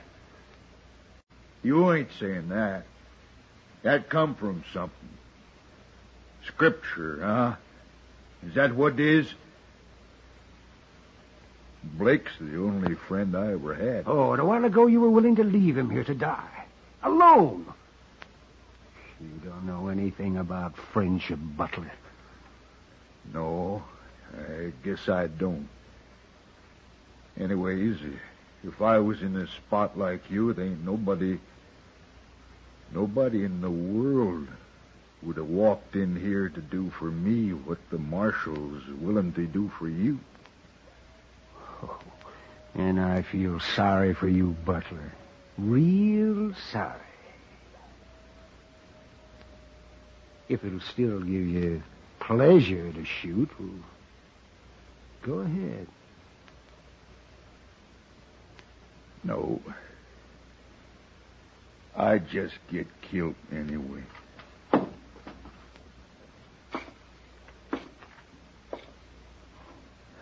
All right, give me the gun, Butler. Sure. I never knowed people like you in the dock before, Marshal. You sure you ain't crazy or something? Maybe. Maybe we are, little butler. Who knows?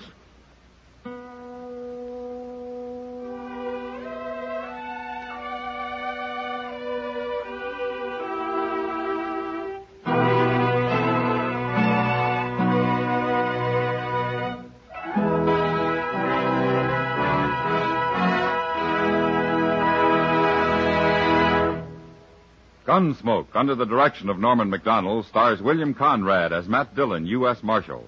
Tonight's story was specially written for Gunsmoke by John Meston, with music composed and conducted by Rex Corey. Featured in the cast were Joyce McCluskey, John Daner, Frank Gerstle, and Ralph Moody. Harley Bear as Chester, Howard McNear as Doc, and Georgia Ellis as Kitty. Join us again next week as Matt Dillon, U.S. Marshal, fights to bring law and order out of the wild violence of the West in Gunsmoke.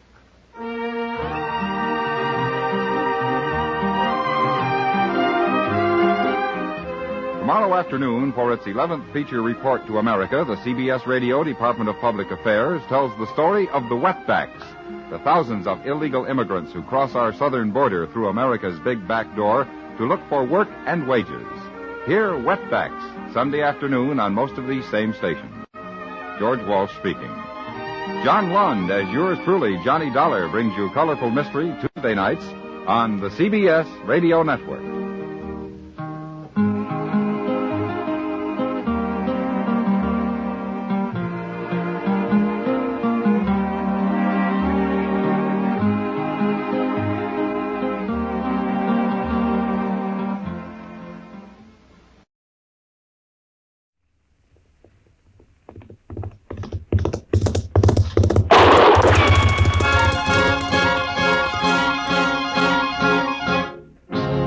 Around Dodge City and in the territory on West, there's just one way to handle the killers and the spoilers, and that's with a U.S. Marshal and the smell of gun smoke.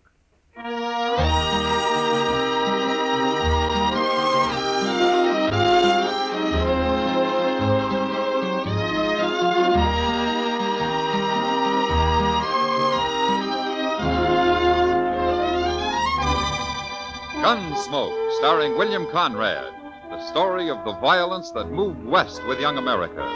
The story of a man who moved with it. Matt Dillon, United States Marshal.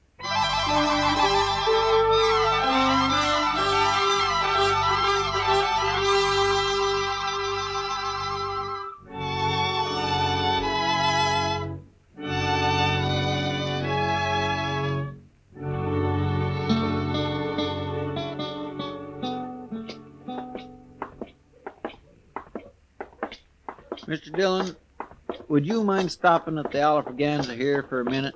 Pretty early in the day, isn't it, Chester? Oh, I don't want a drink. No? No, the barkeep's holding some money for me. I won a little last night, and I didn't want to put it back into the game. Ah, but you want to get it now so you can put it back tonight. Is that it? Yes, sir, I'm afraid it is. Okay.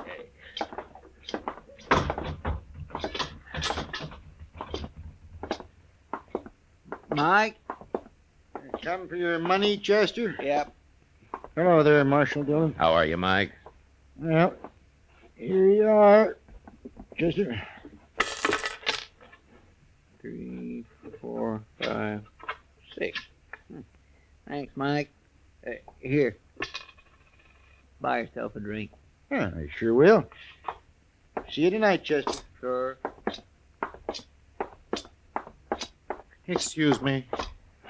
Yeah. I heard the bartender call you Marshal Dillon. Well, that's right. I got something to tell you, Marshal. Go ahead. It's important. Well, okay. You're going to die, Marshal. Who are you, mister? Wilbur Hawkins. I'm a whiskey drummer. First time I've been to Dodge, though. I've worked around St. Louis till they sent me out here. Liked it better in St. Louis. There are lots of important people there. Wait a minute. What are you talking about? You're going to die, Marshal. I heard them saying so. You heard who saying so? Well, I don't know their names. It was dark, and they weren't there long. I didn't dare say anything, or they'd have known I was listening. And then, of course, I'd never heard of you till just now, that is. You're not making much sense, mister. Oh, it makes sense, all right. You see, I rode the Santa Fe out here from St. Louis.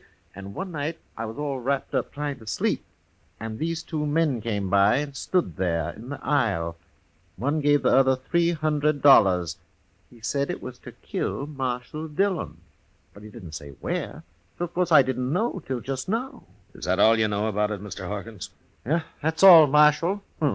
I've done my duty now. I'll be going. Goodbye.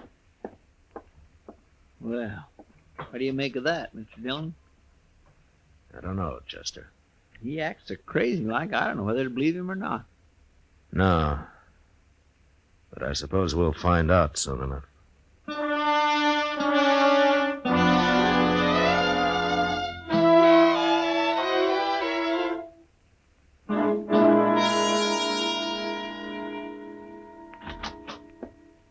prisoner's sound asleep already, and it's only just got dark out, Mr. Dillon. Well, he's got nothing else to do till Tom Smith gets here. Is that who you're holding him for? Well, I thought I told you, Chester. Yeah, but Tom Smith's sheriff of Tascosa, ain't he? Sure. Why? I thought this fellow was wanted in Abilene. No, they never heard of him in Abilene. That's why I wired Tom. Well, I'm going out back for a minute, Chester. I think I left my new bridle on the hitching rail out there. Yes, sir. Well, I better get this place swept up a little, Mr. Dillon. That's a good idea.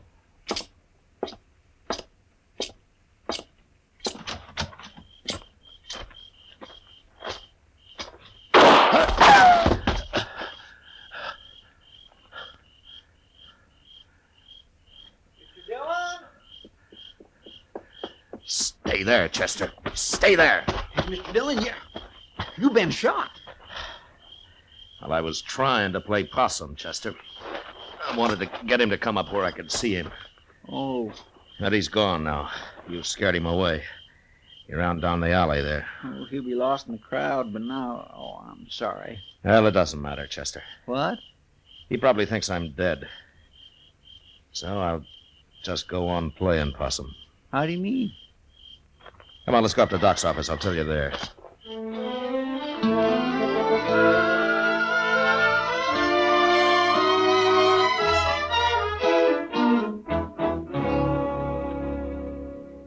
What'd you say that whiskey drummer's name is, Matt? Wilbur Hawkins, Doc, but you never heard of him. This is his first time in Dodge. Well, you think you'd have sense enough to have followed those two men to find out who they were? Yeah, he was probably scared to death, Doc. Yeah, and anyway, he kind of acts like he got hit by lightning somewhere. Even when he's standing still, he gives you the feeling that he's sort of walking sideways like a crab, if you know what I mean. No, I don't, but I'd sure think twice before asking you to explain, Chester. Well, what is it you have in mind to do now, Matt? Nothing, Doc. Nothing? No, Chester's going to do the work for a while. I'm just going to sit up here in your office and wait.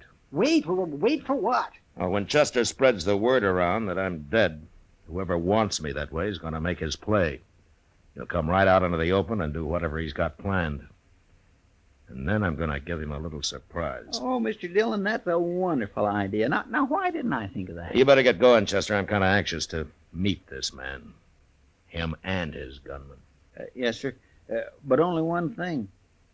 Ain't the boys likely to run a little wild when they hear you're not around to keep the lid on things? Yeah, they might. But we'll have to take the chance. Okay, sir. I'll get started.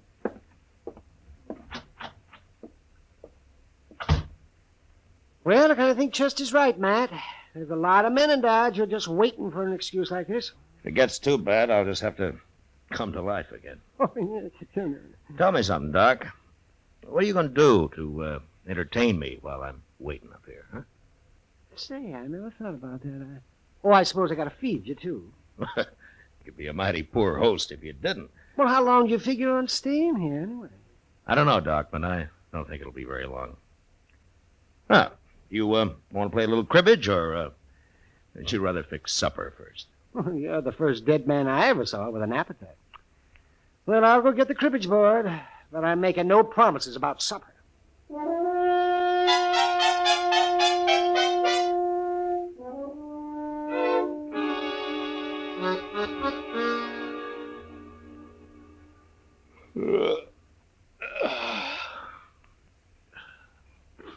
Doc, what time's it getting to be? Let me see. It's nearly midnight, man. Yeah. How long are you going to wait up? Well, till something happens, I guess. Chester will let me know. Town seems quiet enough so far.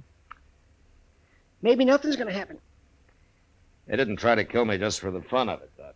No, I guess not, man.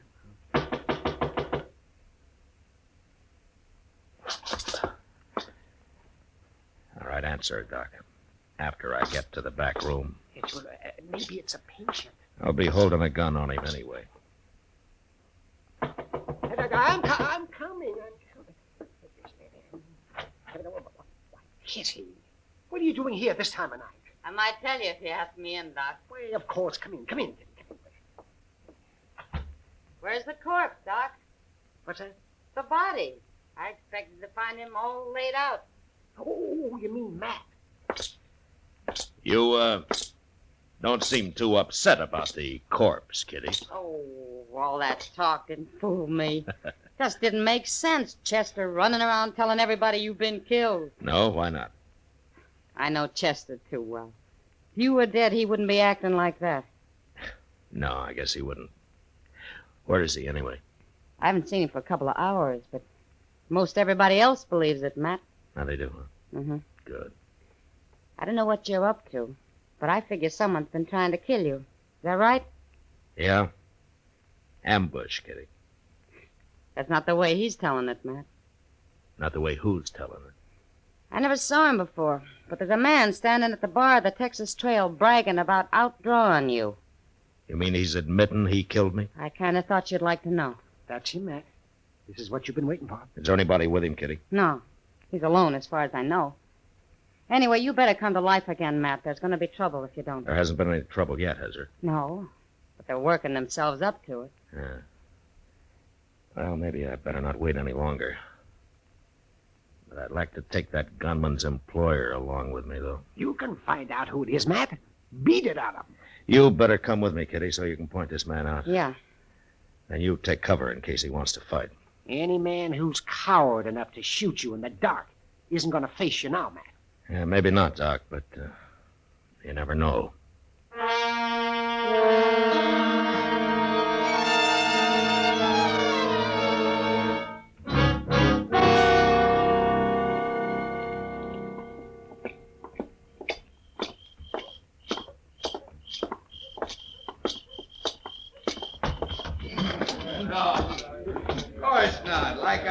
There he is, Matt.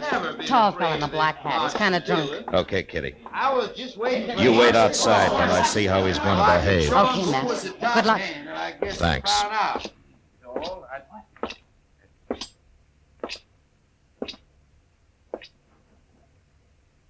I'm Marshal Dillon, mister. Oh. Who are you? I'm Tom Rogers. I thought you was dead, Marshal. I changed my mind. What do you want? You've been bragging about shooting me. Just talk, Marshal. I didn't mean nothing by it. I was just talking. Mm-hmm. Kind of dangerous talk, don't you think? Everybody said you was dead. Well, I was waiting for you to come out of your hole, Rogers. You know, I don't like getting ambushed. Marshal, I never even seen you before. I didn't ambush you. All right, turn and face the bar while I take your gun. Go on. I ain't gonna try nothing. You got the wrong man, Marshal. Okay, you can turn around. You can't arrest a man just for talking. The jail's right across the street, Rogers. You lead the way. Well, it was just talk, I tell you. You can't prove nothing. Get going. Well, I swear I didn't try to kill you, Marshal. Straight ahead, Rogers. When we get there, you're going to do some more talking. I want to know who hired you. Nobody hired me. I ain't even got a job. Hey, Mr. Dillon, I want to...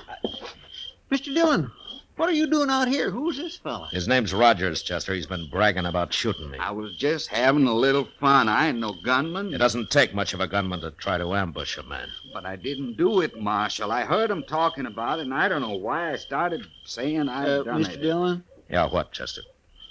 Mr. Dillon, I was on my way up to docks. I was coming to tell you something. Well? I've been over at the Alafraganza. I declare, I just don't understand it.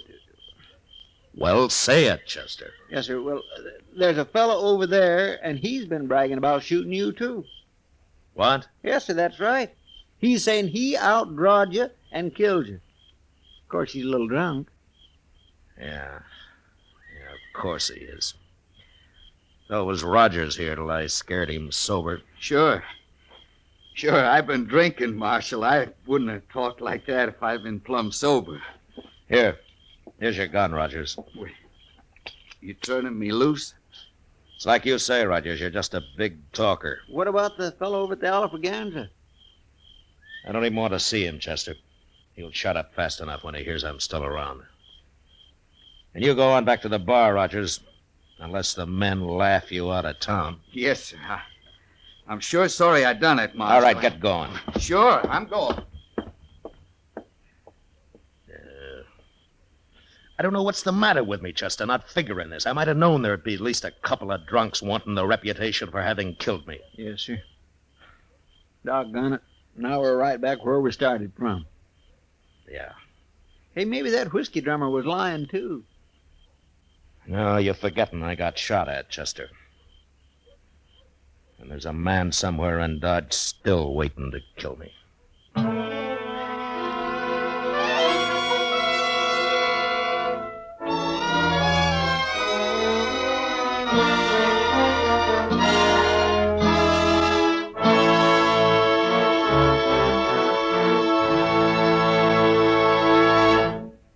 We will return for the second act of Gunsmoke in just a moment. But first, this Monday night on most of these same CBS radio stations, hear Ida Lupino and Edmund O'Brien in the stirring screenplay adaptation of The Star on the Lux Radio Theater. It's a hard-hitting drama about a has-been who attempts a comeback in a juvenile role. This will be Lux Radio Theater, drama at its best, Monday night at the Star's address. Now the second act of Gunsmoke.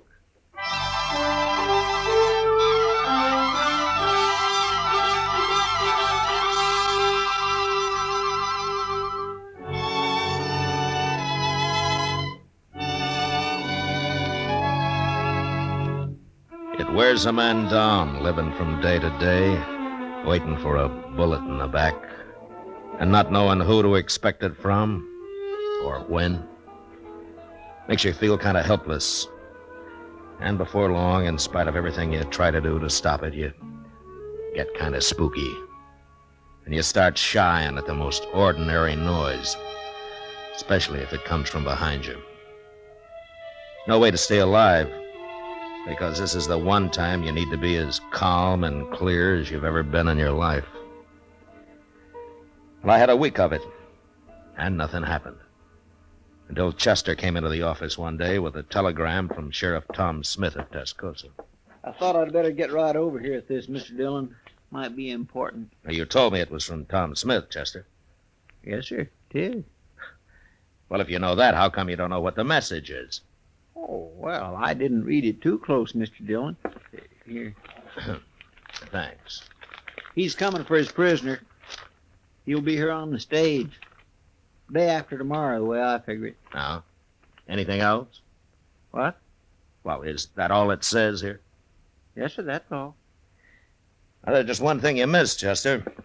What's that? The date it was sent. It got delayed somewhere along the line. Tom's due in today. He is? Yeah, what time is it? About noon, I guess. Well, that stage ought to be here right now. Come on, let's go see. All right, sir.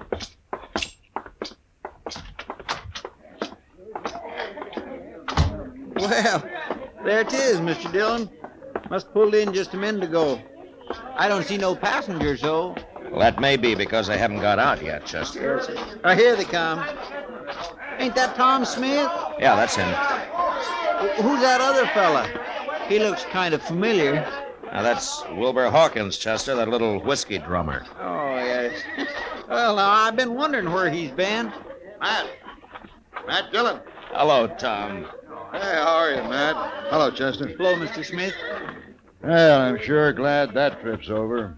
Next time I'll come horseback. The stage is easier when you're taking a prisoner back, though. Yeah, I guess you're right at that, Matt. And I hope you still got him. I'd hate to make this trip for nothing. Oh, he's there. Anytime you want him. Hey, where's Wilbur Hawkins going? Ain't he even going to say hello? You know that little fella? Oh, yeah, we know him. He told me he's staying at the Dodge House. Crazy talkingest man I ever run into. I told him, Hawkins, if you tried thinking a little first, you might make a whole lot more sense a whole lot faster. Well, he means well, Tom. Maybe. But he tells some mighty strange stories. Oh, what do you mean? Well, of course, it could be true, but he told me he heard a couple of men in a bar talking about me. He didn't know who they meant till I introduced myself on the stage, and he recognized my name. Well, what are you looking like that for, man? No. Go ahead, Tom. What did Hawkins hear? Well, he said this one fellow was going to give the other fellow $300 to shoot me. Ain't that the darndest thing? Yeah, that sure is. I don't know, Matt. There's a lot of men who'd like to kill me, but I don't believe they'd be standing around talking about it that way. I kind of think he made it all up. No, he didn't make it up, Tom. Not quite. Huh? You know something about this? You mean someone is out to shoot me? Yeah. Who? I'll tell you about it on the way over to the Dodge House.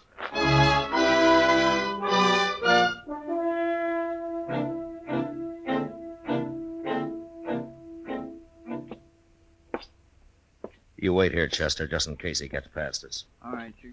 He ain't gonna get past us. But I can't figure, Matt. Why Hawkins would want to kill you and me. Well, it doesn't make much sense, Tom. Now, here it is.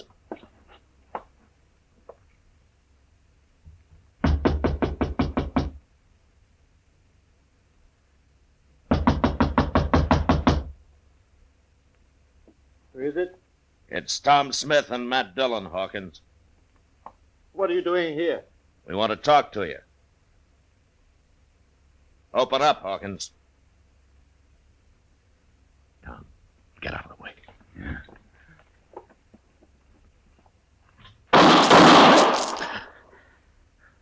How did you know he was going to shoot, Matt? Well, I just sensed it, I guess. Look, I can kick that door open with one foot. Then you cover me. All right, you ready? I'm ready. Okay. I'll kill you! You kill him, Matt? Well, I tried not to.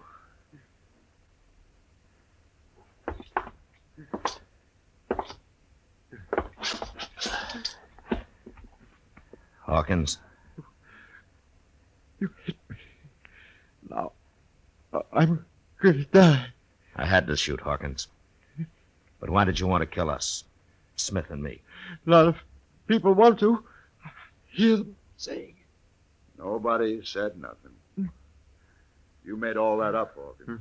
You took a shot at me last week, didn't you, Hawkins? Didn't you? No, Dan. I can't kill anybody now. Why? Why did you want to, Hawkins? Tell me. I killed other men. Important men. I told them about it first. And then I killed them. But why, Hawkins? I don't know. I had to. I had to do it. Die.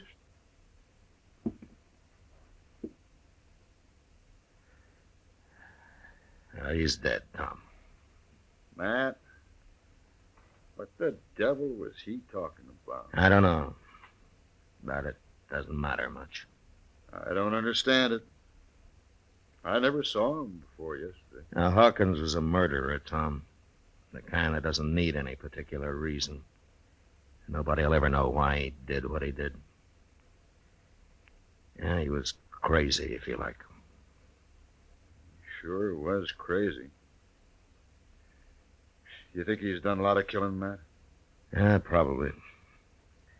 That's the most dangerous kind of man there is, Tom.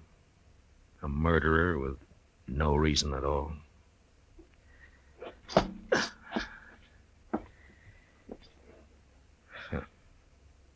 Innocent-looking little whiskey drummer.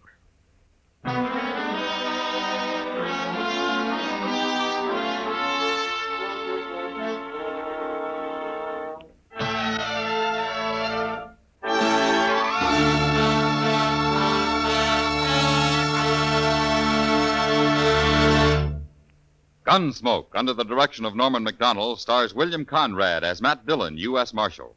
Tonight's story was specially written for Gunsmoke by John Meston, with music composed and conducted by Rex Corey.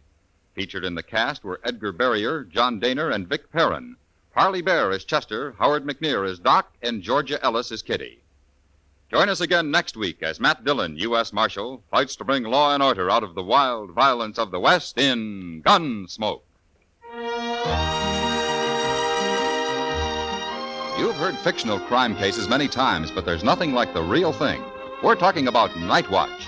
This Monday night, following the Bob Trout news, you'll be on the scene when a burglar is caught in the act. You'll hear him break a glass window in trying to get away.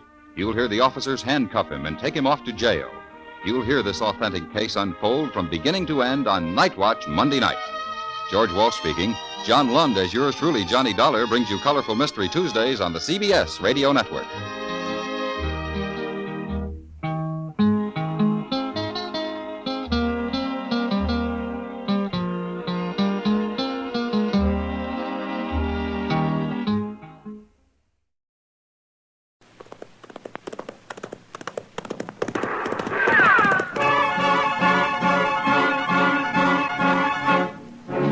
Around Dodge City and in the territory out west, there's just one way to handle the killers and the spoilers, and that's with a U.S. Marshal and the smell of Gunsmoke.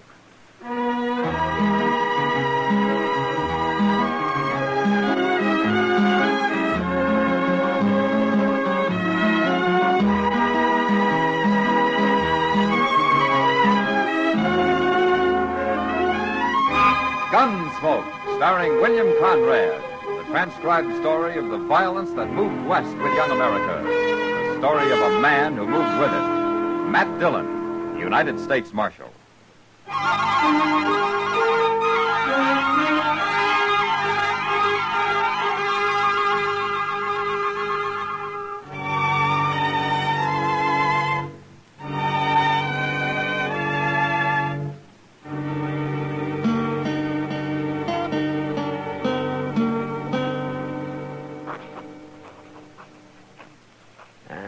The peace officer of... My gracious, Mr. Dillon, there's old Lank Dean.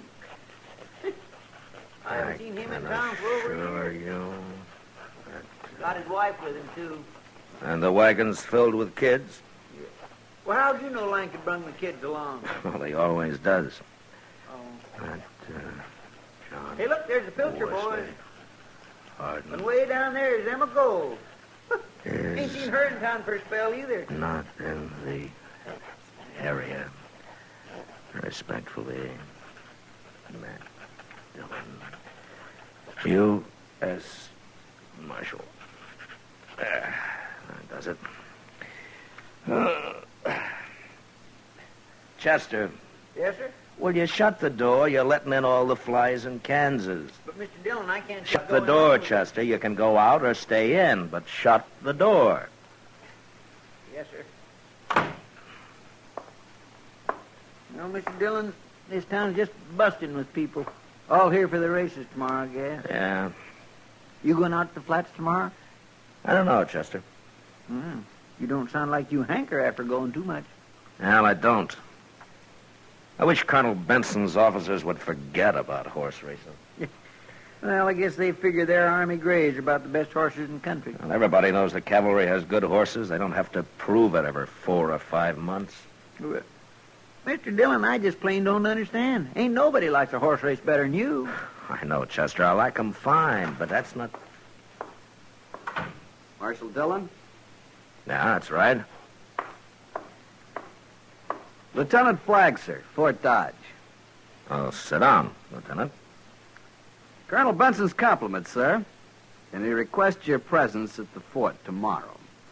For the races? That's right, sir. The colonel feels that a peace officer out there would be, a steadying influence. I see. And, I take it you don't? No, Marshal, I don't. We can police our own activities. I see. After all, we're certainly competent to handle a bunch of sodbusters. Well, the last time there were races out at the fort, 3 men were shot. Is that how you would handle things, Lieutenant? I wasn't stationed at Fort Dodge then, Marshal. But I know this. If people around here want to bet their stock against Army mounts, they shouldn't complain if they lose. Mm-hmm. How long have you been out here, Lieutenant? I was stationed in Virginia until 2 months ago. Yeah, I thought so. What do you mean? Look, Lieutenant, out here, when men have something to complain about, they sometimes do it with a 6-gun. They don't all have the respect for the Army that you have. They would if I had the say of it. Well, maybe, but you don't. It's like with the Indians. A lot of the junior officers feel as I do. We'd go after them, force them into the open. And bring on another Indian war? And we'd beat them. But it would cost more than you'd believe, Lieutenant. Not if the 3 I saw leaving Dodge a while back were any example. An old man on a shaggy gray pony and 2 young boys. That was a Kiowa, Lieutenant. He's a chief, and those 2 braves are his sons. His name's Howling Dog. You seem to know a good deal about Indians, Marshal.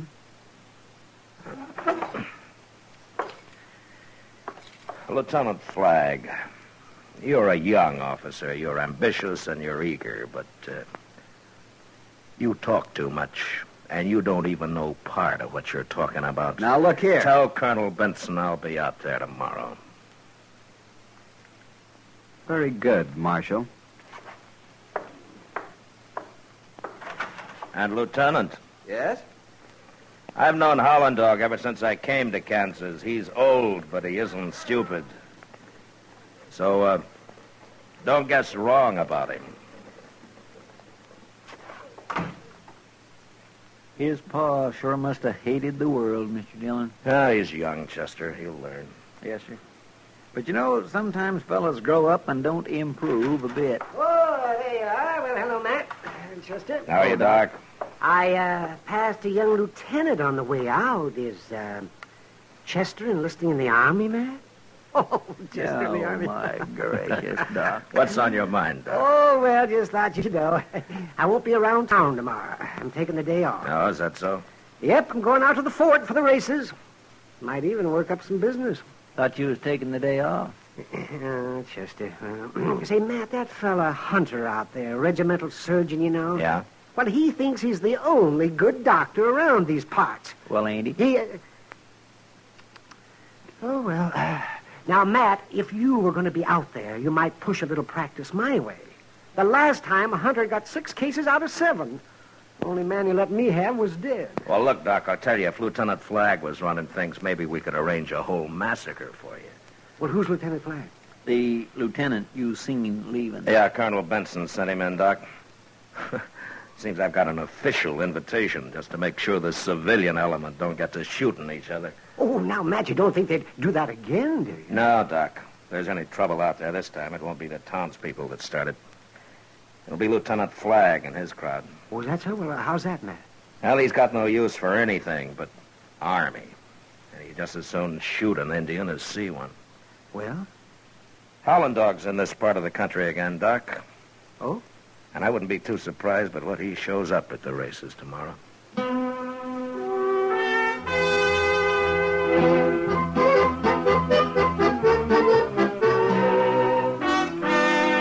You'd think this was the first horse race ever run, Matt. Yeah. Seems like the betting's running high. Just talking to the Pilcher boys. They're betting everything they own on a Missouri mare they brought out here. Well, I've seen her, Chester. She's a good mare. Oh, I've never heard so much horse talk in my life as I have tonight. Pasterns, stifles, gaskins, forequarters, hindquarters, short coupled, long barreled. Well, I tell you, Matt, it kind of makes a girl wonder. Oh, don't you worry, Kitty. There'll be other Well, nights. there better be. Hey, Matt, look there, coming in the door. What? Oh, it's that Lieutenant Flagg and some other officers. Yeah. They're down here to fan the fire, I guess. What do you mean? Now, the more they get this crowd worked up, the higher the betting will be. Oh, jinkies, I wish I had some money to bet. Well, just be glad you haven't, Chester. Good evening, Marshal. Lieutenant Flagg, Miss Russell. How do you do? Miss Russell. Lieutenants Dryden, Lawson, Mao. How do you do? Well, gentlemen, is anyone drinking? I think we all are. Bartender, set out some glasses. You'll join us, won't you, Miss Russell? Why, thank you, Lieutenant. You too, Marshal? Well, I think I'll just walk down to the other end of the bar, Mr. Dillon. It's crowded here. Hey, you fellas from Fort Dodge, ain't you? That's right. You own some of them Army Grays that are going to run tomorrow? We do. Hey, well, my name's Pilcher, Cy Pilcher. I got some money to bet on my mare. I'll match her any way you say. Well, I'll take your bet, Mr. Pilcher. Name it. Gentlemen? $500 silver. Run 3, 4, 500 yards. That's a lot of money. You mean you ain't got it? I'll go with you, Flag. All right, it's a bet then. Good. I'll see you tomorrow then. Out to the fort. Well, gentlemen, Easy as sticking a pig. That fella wouldn't know a horse from a Missouri mule. Maybe that's what he's got. From his looks, he could be running himself. Here now, you dirty pig. All right, hold it, Pilcher. There ain't no man can name me like that. Hold it, I said. You, wearing a uniform, calling yourself a soldier. I was fighting outside of Atlanta while you were still nursing. Listen, you... All right. Now, that's enough. Now, Pilcher, you get down to the other end of the bar. As for you, gentlemen, you better start back for the fort. Now, look, Marshal, we don't have to Move. All of you. Come on, Flag. Let's go.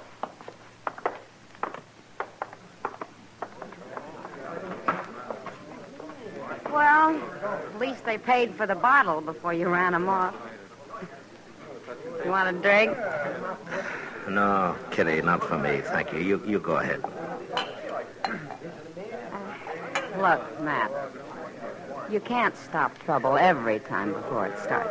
No, I can't, Kitty. But I wish tomorrow was done with.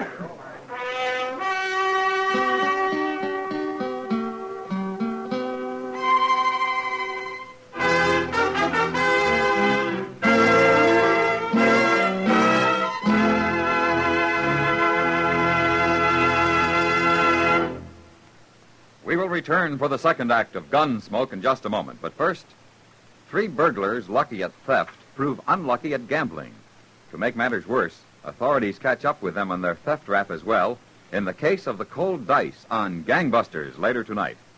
Hear how Lady Luck refused to smile at a gang of free and easy crooks and how justice and the cops closed in on their escapades. Hear Gangbusters presented by CBS Radio later tonight on most of these stations. Now the second act of Gunsmoke.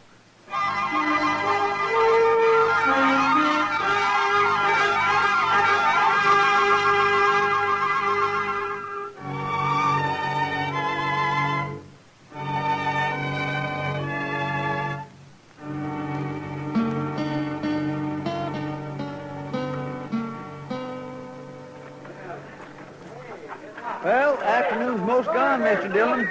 There hasn't been any trouble yet. The whiskey isn't gone, though, and there's still a race to come. Flag's been holding it off. Yes, sir. Well, at least here on the finish line, we can see which way the money's going. Matt! Oh, Matt. Oh, hello, Doc. Well, we haven't seen you all afternoon, Doctor. Where you been? Oh, well, just playing pinochle with some of the boys. Things have been dull, but they won't be in a minute. No, why? Flag and Pilcher are down there at the start now. You see them? The big race is due any minute. Yeah. Chester. Yes, sir? You keep your eyes open. And as soon as they cross the finish line, you get to Pilcher, and I'll pick up Flag. All right, sir. Yeah, let's see. Any minute now. Any minute there'll be a... Here they come! Come on!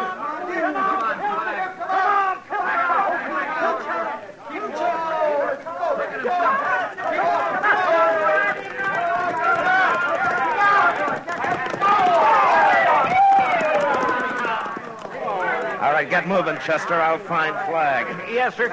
All right. Pardon me, will you... Excuse me, please. Yeah. Will you pardon me, please? Walk that horse good, Sergeant. Well, Lieutenant, you got a fast horse there. Fastest on the post. Yeah. Now, the Pilcher boys lost about everything they had just now. You preaching at me, Marshal? No, Lieutenant. I've seen horse races before. Yeah, and he won easy, Marshal. I guess he did, Lieutenant Mall. And he could have won from any other horse just as easy. Maybe. Well, Flag, you beat my mare. Thought maybe I might have won, but you got a good horse, real good horse. You getting ready to talk me out of my money?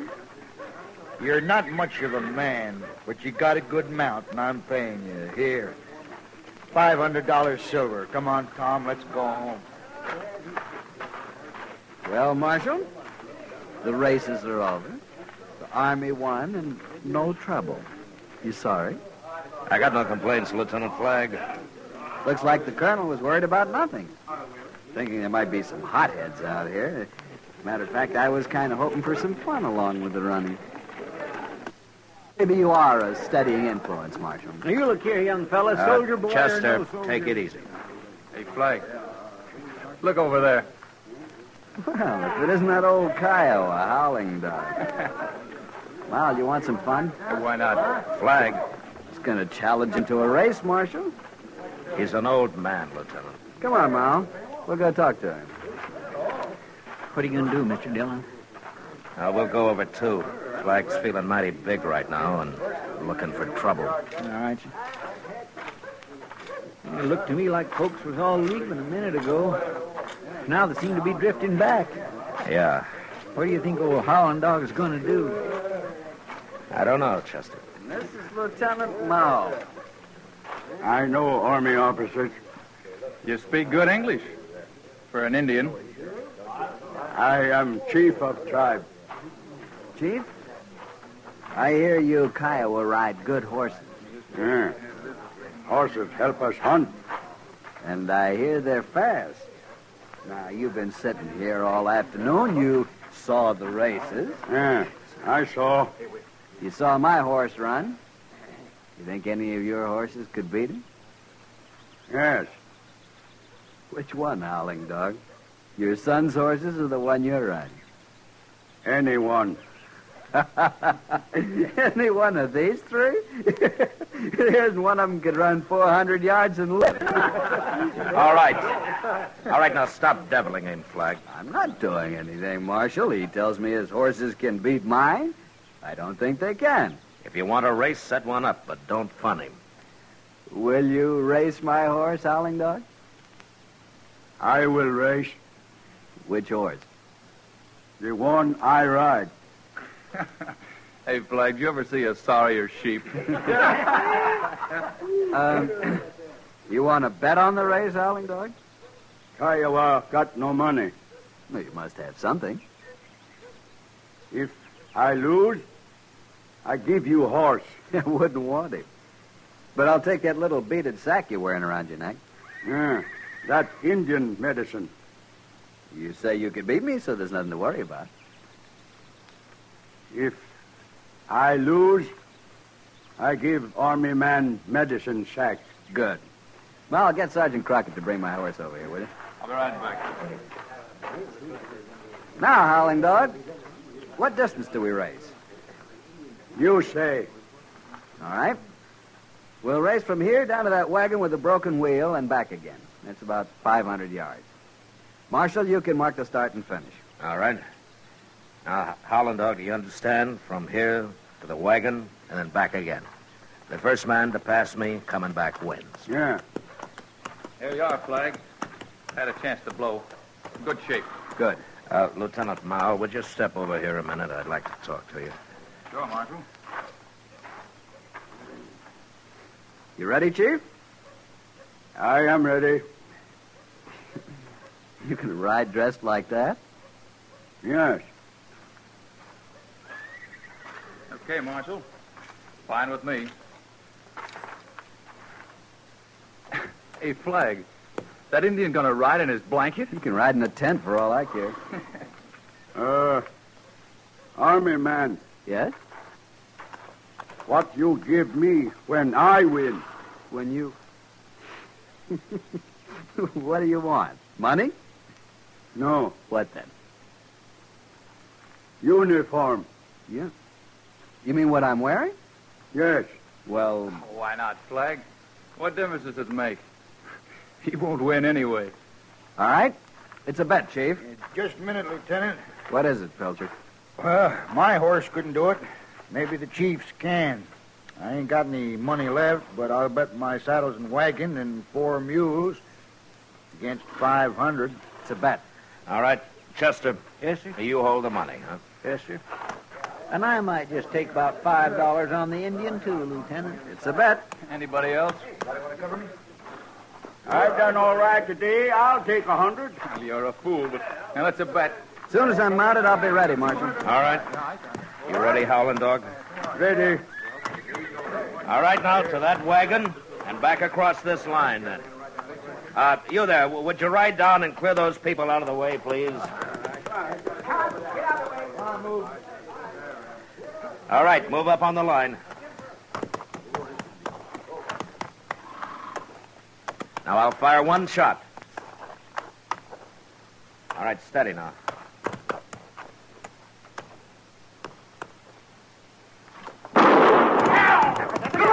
Look at him go, Mr. Dillon. Come on, Howling Dog. Can he do it? I don't know, Chester. Looks like Flag's ahead. Now he's swinging wide for the wagon. Looky there, that ugly little pony can sure run. Yeah. Well, they're into the turn, Chester. Hey, Mr. Dillon, what happened? Well, look, Howling Dog dropped his blanket. Well, he's naked as a jaybird. Come on, you Indian, ride! Come on, Howling Dog, come on! He's doing it, Chester! He's doing it! He's doing it!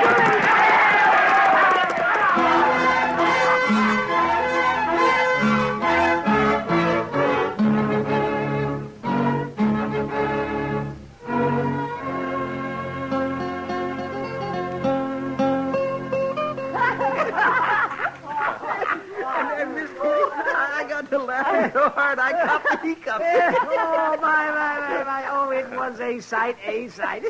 I tell you, oh, there's nothing quite as ineffectual as a man in long johns. You know, I imagine Lieutenant Flagg will have some explaining to do when Colonel Benson sees him. I wish I'd been there. Oh, my. No place for a lady, Kitty. You know, Howling Dog just sat there while Flagg cursed and begged, but then when the lieutenant paid off, he just turned and rode away. With most of the lieutenant's uniform draped around his shoulders. You know, Mr. Dillon, he sure seemed pretty calm about it all. Well, he was sure enough of his horse, Chester. Sure he'd win, you mean? Well, sure, that's right. Well, why, Matt? Army horses are pretty good stock. Well, sure they are, Kitty, but there's always one around somewhere that's better, and Howling Dog has it. Well, if that horse is so good, Matt, why doesn't Howling Dog clip him up some so he don't look like a goat? Doc, let me tell you something. Howling Dog's been winning races with that horse for a long time now. He's been to half the army posts on the frontier. What? He has? Well, that's right. Well, why don't people learn not to bet against him then? Well, Chester, because lots of them are like Lieutenant Flagg. They gotta make fun of somebody that looks weaker or different than they do. Yeah. Well, now, Matt, you said you knew about this before. Yeah. Did you know old Howling Dog was going to win today out there? Well, Doc, I was just sure enough to win a $50 bet from Lieutenant Mull. Sam, see what the gentleman will have.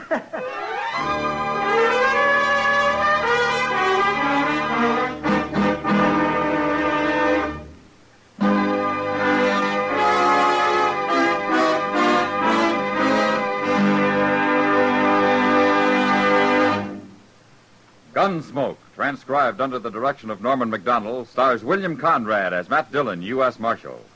Tonight's story was specially written for Gunsmoke by Mr. MacDonald, with music composed and conducted by Rex Corey. Featured in the cast were Harry Bartell, Ralph Moody, Paul Savage, and John Daner. Harley Bear is Chester, Howard McNear is Doc, and Georgia Ellis is Kitty. Gunsmoke has been selected by the Armed Forces Radio Service to be heard by our troops overseas. Join us again next week as Matt Dillon, U.S. Marshal, fights to bring law and order out of the wild violence of the West in Gunsmoke.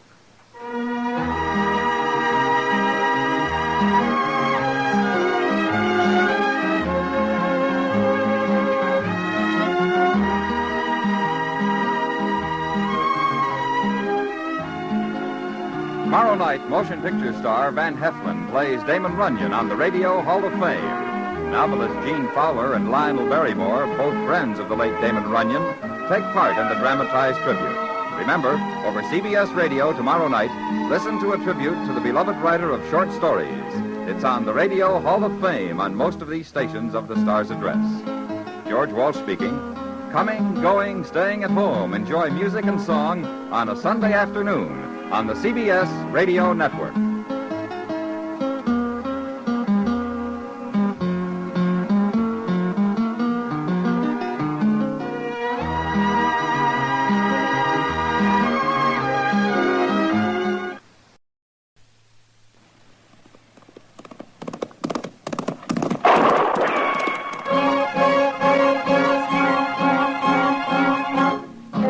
Around Dodge City and in the territory on west, there's just one way to handle the killers and the spoilers, and that's with a U.S. Marshal on the smell of Gunsmoke.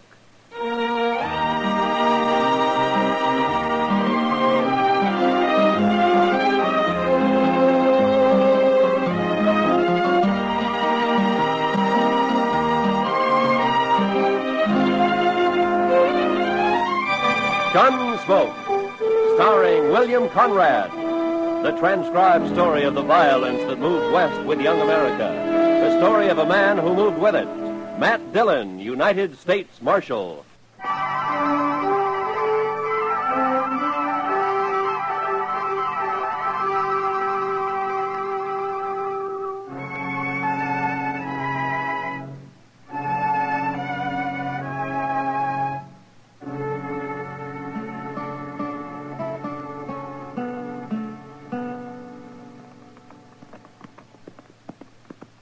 Ain't we never going to make camp, Mr. Dillon? We'll ask whoever's living in that cabin up ahead if there's any water around here, Chester. Most likely there ain't. These settlers put up a cabin just anywhere and then start praying for rain. Oh, we could have camped back on Smoky Hill River. No, sir.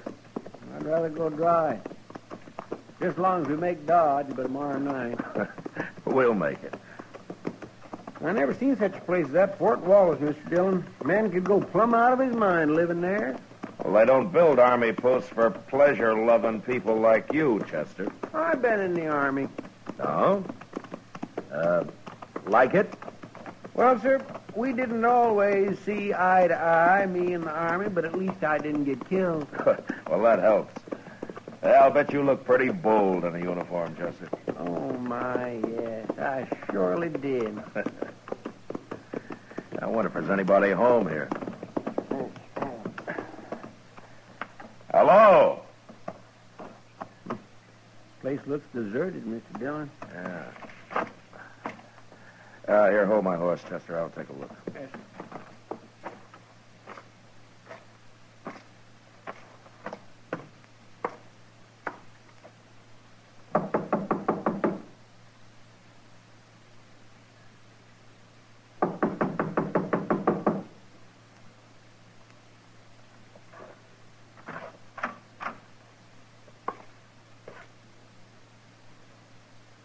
Ain't nobody home? There's a man in here, Chester, lying on the floor. What? He's dead. Somebody killed him.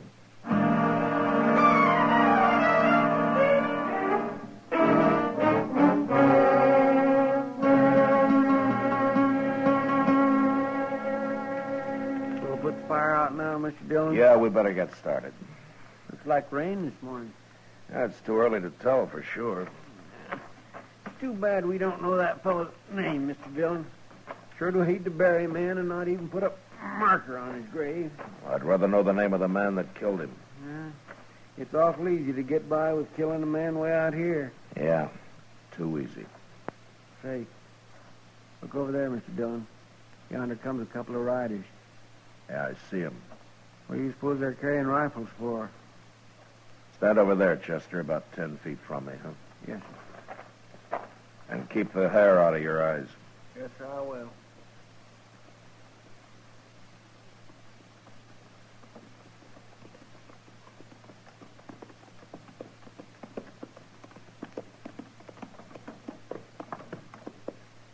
What are you men doing here? Do you own this place? I wouldn't live in a shack like that. We got a real house over on Turkey Bend. But that don't answer my question, mister. What are you doing here? We found a dead man in the cabin there last night, so we stopped to bury him. A dead man? That must have been Riley. What happened to him? He got shot. Who have shot a nice fellow like Bob Riley. Maybe they done it, Deaver. They probably did. You think we ought to hang him? It'd be easier to shoot him and leave him here as a kind of a warning. Yeah, good idea, Giles. You move that rifle 1 inch, mister, and you'll die for it. Now go ahead, mister. You're calling it. It ain't worth a chance. All right, mister, whoever you are, you and your friend get mounted and ride out of here. You're Giles, huh? And Deaver? That's right. We don't want people around here. Might get an idea to settle down. Now, you two start riding, and right now. Chester, Yes? that coffee you made this morning was weak as well water. Get that fire going again and build some more, huh? Okay.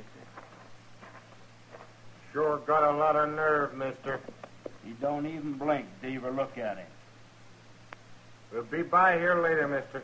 We won't ride up so close next time. You better be nowheres around. Come on, Giles.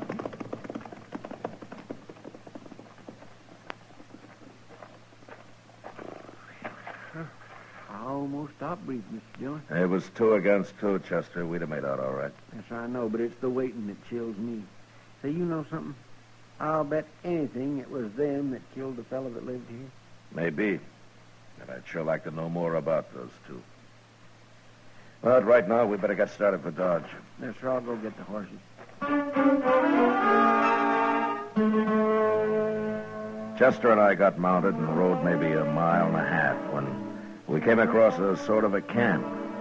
There was a man there, a tall man with long yellow hair and bright blue eyes that seemed always to be looking into the distance.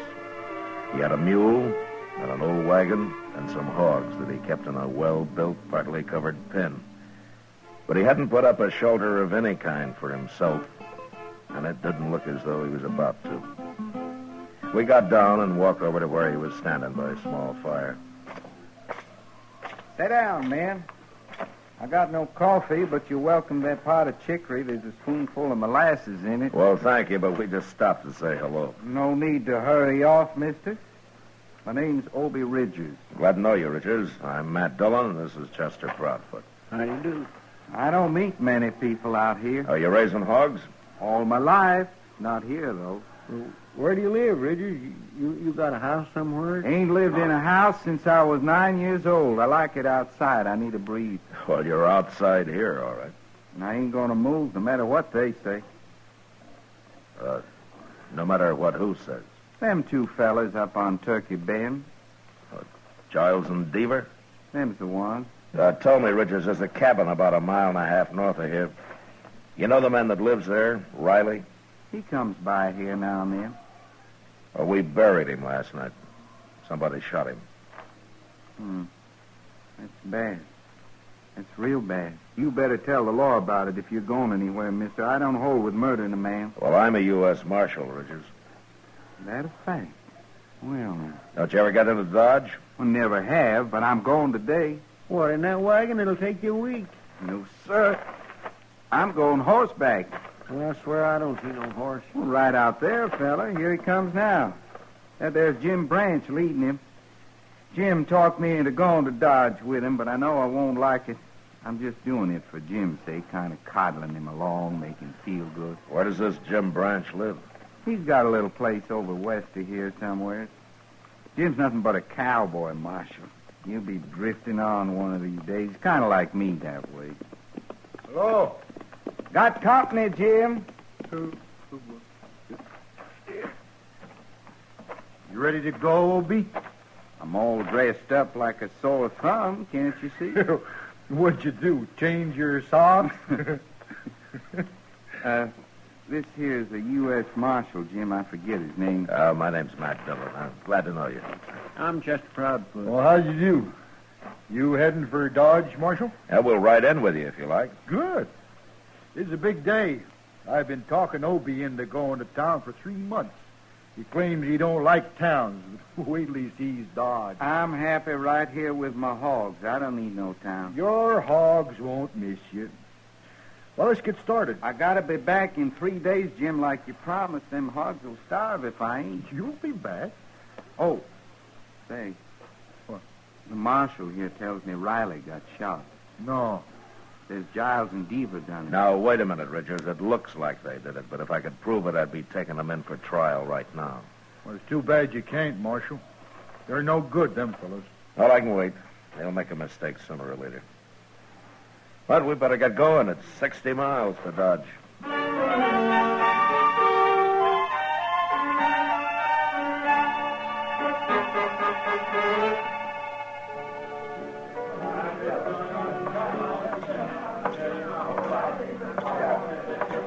Good evening, Kitty.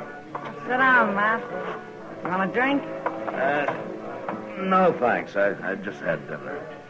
That reminds me. Fella brought me a dozen quail today. Oh? I can cook them for dinner tomorrow if you're going to be around. Yeah, that sounds great.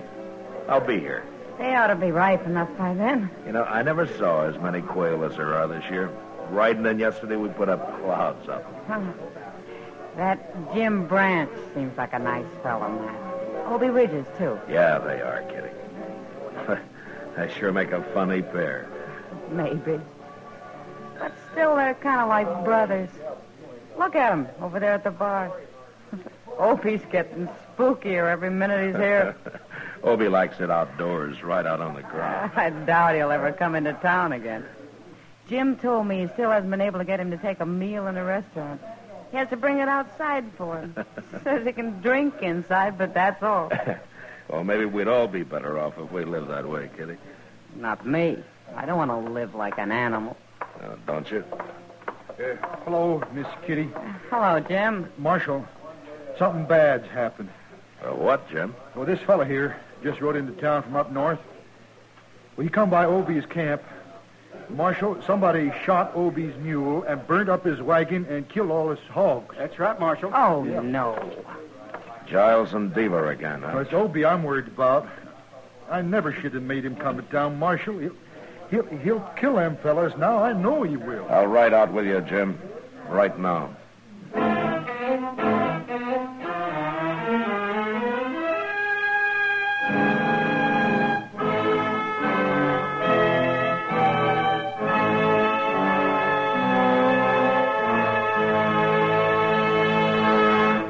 We will return for the second act of Gunsmoke in just a moment. But first, this coming Tuesday night on most of these stations, CBS Radio turns John Lund loose on his latest case of yours truly, Johnny Dollar.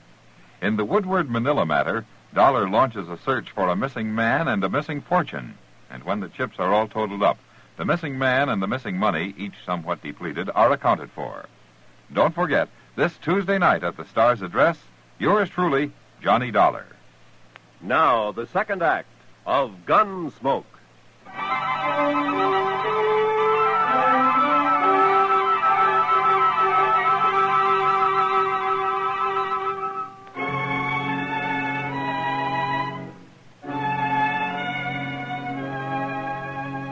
I wanted to ride out to Obie Ridger's camp that night, but Obie insisted on staying in Dodge. He even tried to have a good time for Jim's sake. Next day, however, on the ride up, he just sat his horse and stared straight ahead and never said a word. We reached his camp after dark, and we could see his mule and his hogs lying there in the moonlight, and the remains of his wagon, charred and ghost-like. There was nothing we could do then, so he lay down on the ground and went to sleep. But that was our worst mistake, as I discovered when Chester woke me next morning. Obie had disappeared, and he'd taken his rifle with him. We saddled up and rode for Turkey Bend. How much farther is it, Jim? Just beyond them trees, Chester. I told you Obie was going to kill these fellas, Marshal. Well, maybe they're not here. Well, if they're not, he'll find them. Well, let's pull up.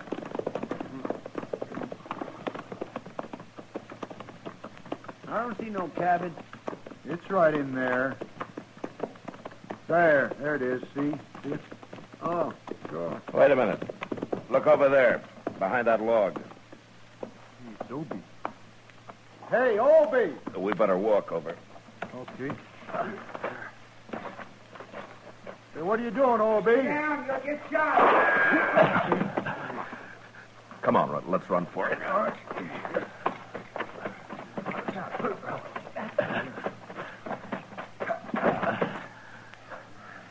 Diva in there. I got him trapped. Look, Obie, I'll handle this. You can't kill these men. I done killed Giles already. That's him laying right by the door over there. Oh, Obie, you Blew the top of his head off. Obie, I gotta put you under arrest. Now, give me your rifle. Wait till I kill Diva. I can't hang twice. Give me that rifle, Obie. Now. You mean it, don't you? I do. All right, I won't fight you. Here. But I'd sure like to kill Diva. Chester, take this rifle and keep an eye on him. I'm going after Diva. Yes, he'll kill you, Marshal. No. He'll be too curious at first. I'll walk over there with my hands up. But you wait here till I yell.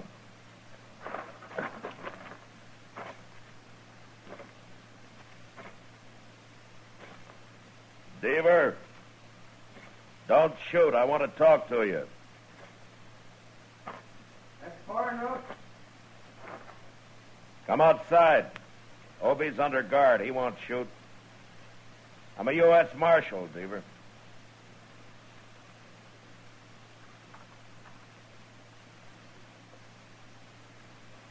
You're the feller we run into the other day up at Riley's cabin? I am. Now come on out. Thought there was something about you. I got Obie under arrest, Deaver. He admits killing Giles here. You killed him.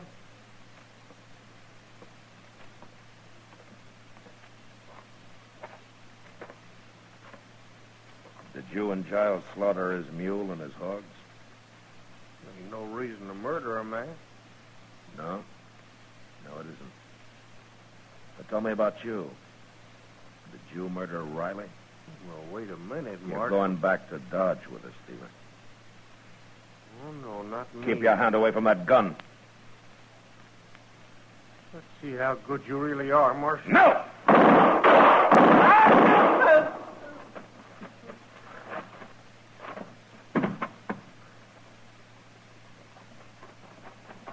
Dillon, good for you, Marshal. Good. You killed him. Now they're both dead. Yeah, they're both dead. But you murdered one of them, Obie. Jail. I can't go to jail, Marshal. I'd go crazy. I'd go crazy in jail, don't you understand? I can't go to jail.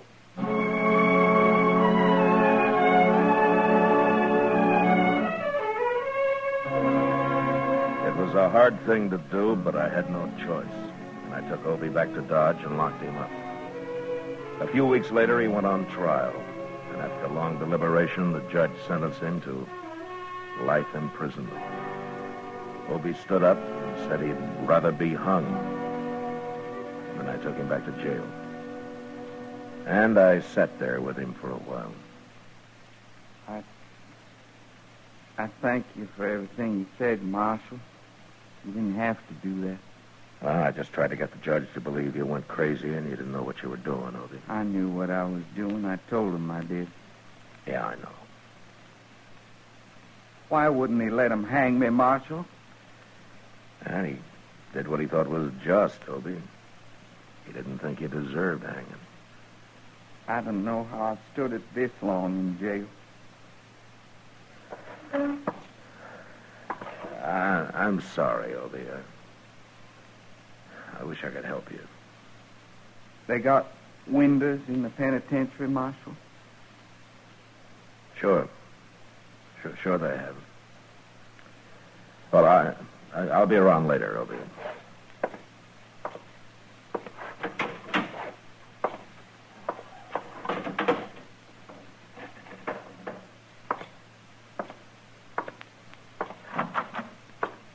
How's it taking it, Mr. Dillon?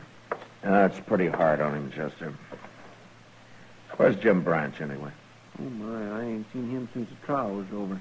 Well, maybe he'll come around later. I'm going to supper with Doc, Chester. We'll be at Delmonico's. All right, sir.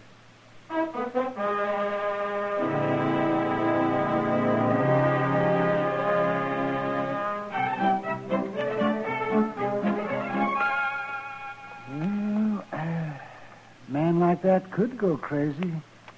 Locked up, man? Oh, that's happened before. There's nothing I can do about it, Doc. Well, I know. I didn't mean it that way, Matt. Pass me the beans, will you? These are peas, Matt, but you're welcome to them. All right, peas. Peas, then. Thank you.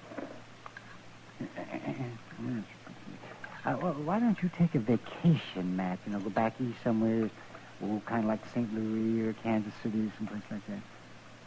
Maybe I don't like towns either. Well, that's just what I mean. You need a vacation, all right. Oh. Yeah? Well, if I were a rich croaker, maybe I could take one. Rich croaker? Croaker? Oh, man. Oh, croaker, man, how could you say... All right, Matt, Doc. would you go... Take it easy, Doc. You'll bust something. It's a fine thing when a mere policeman can insult the noblest profession known to man. I was insulting you, Doc, not the profession. Oh, croaker. Oh, I might have known what it'd be like having supper with you tonight. I'll buy you a drink after, huh? How's that? Well, I don't know. Well, I'll think about it. Mr. Dillon? What's the matter, Chester? Obie Richards. He's dead. What? I heard a shot out back, and I run into his cell, and he was laying there dead. There's a gun on the floor. I don't know where he got hold of it. You better come look.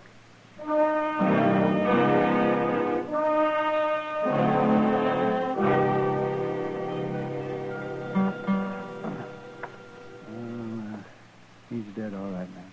You think he killed himself, Doc? Well, the gun was held right close to his head. Maybe somebody called him over to the window and shot him. Maybe. But he could have done it himself. The bullet entered right here, man. Yeah. So you're saying it could be either murder or suicide, huh? That's right. Well, why would anybody murder him, Mr. Dillon? It don't make sense. Yeah, it could be somebody who understood how Obie felt about being cooped up the rest of his life, Chester. And somebody who liked him. A good friend. Jim Branch? I don't know who used that gun, but Obie's dead. And I'm going to find Jim.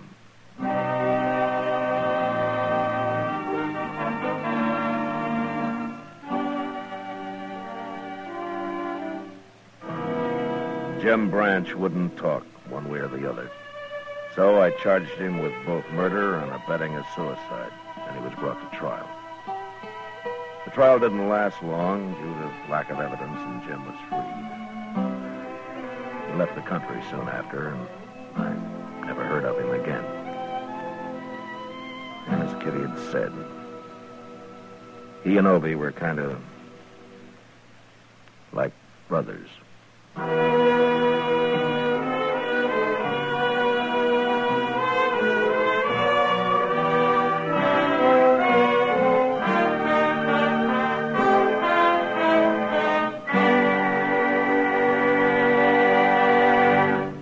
Gunsmoke, transcribed under the direction of Norman MacDonald, stars William Conrad as Matt Dillon, U.S. Marshal. Tonight's story was specially written for Gunsmoke by John Meston, with music composed and conducted by Rex Corey. Featured in the cast were Vic Perrin, Lawrence Dobkin, Jack Crucian, and John Daner. Parley Bear as Chester, Howard McNear as Doc, and Georgia Ellis as Kitty. Roy Rowan speaking. Join us again next week as Matt Dillon, U.S. Marshal, fights to bring law and order out of the wild violence of the West in Gunsmoke.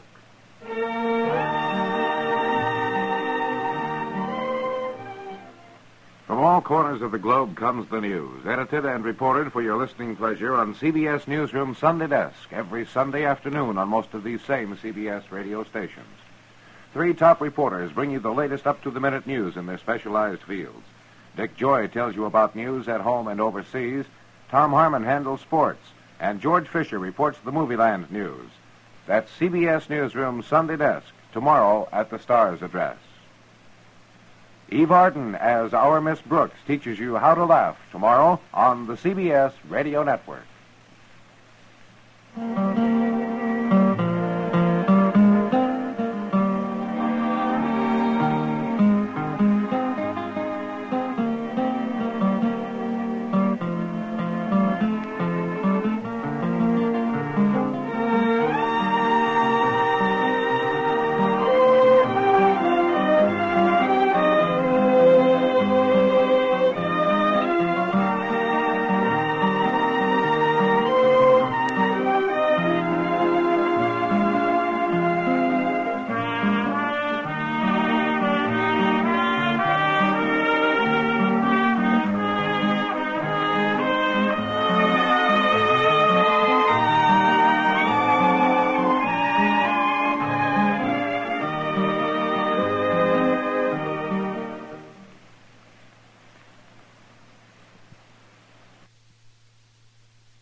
Around Dodge City and in the territory on West, there's just one way to handle the killers and the spoilers, and that's with a U.S. Marshal and the smell of Gunsmoke.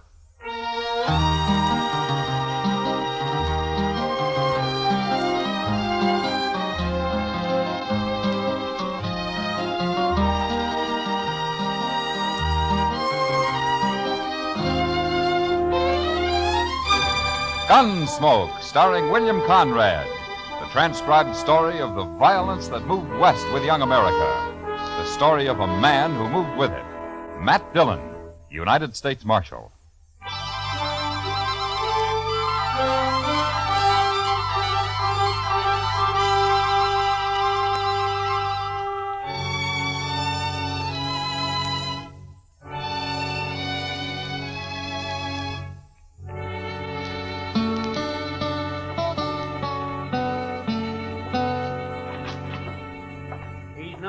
Mr. Dillon. He's just plain vanished. And there's no note anywhere, Chester? No, sir, nothing. I looked again, all over. Well, it's 2 days now. That isn't like Doc. I still think he's just gone off on an emergency out in the country somewhere. Well, maybe, but he's always left word before. Well, what'll we do, Mr. Dillon? I don't know. Might start asking people, Chester. Try the saloons and the store and maybe the depot, huh? All right, sir. I'll go right now. Well, I do declare. What? Riding right up Front Street is as big as life. What? Why, that old devil.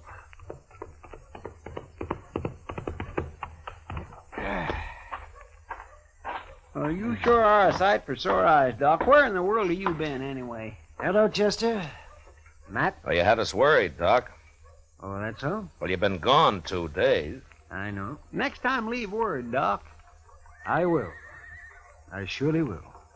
If I can. Well, it sure would save us a lot of... Wait a minute. What do you mean, Doc, if you can? Just that. If they let me, I'll leave word. Come on inside, huh?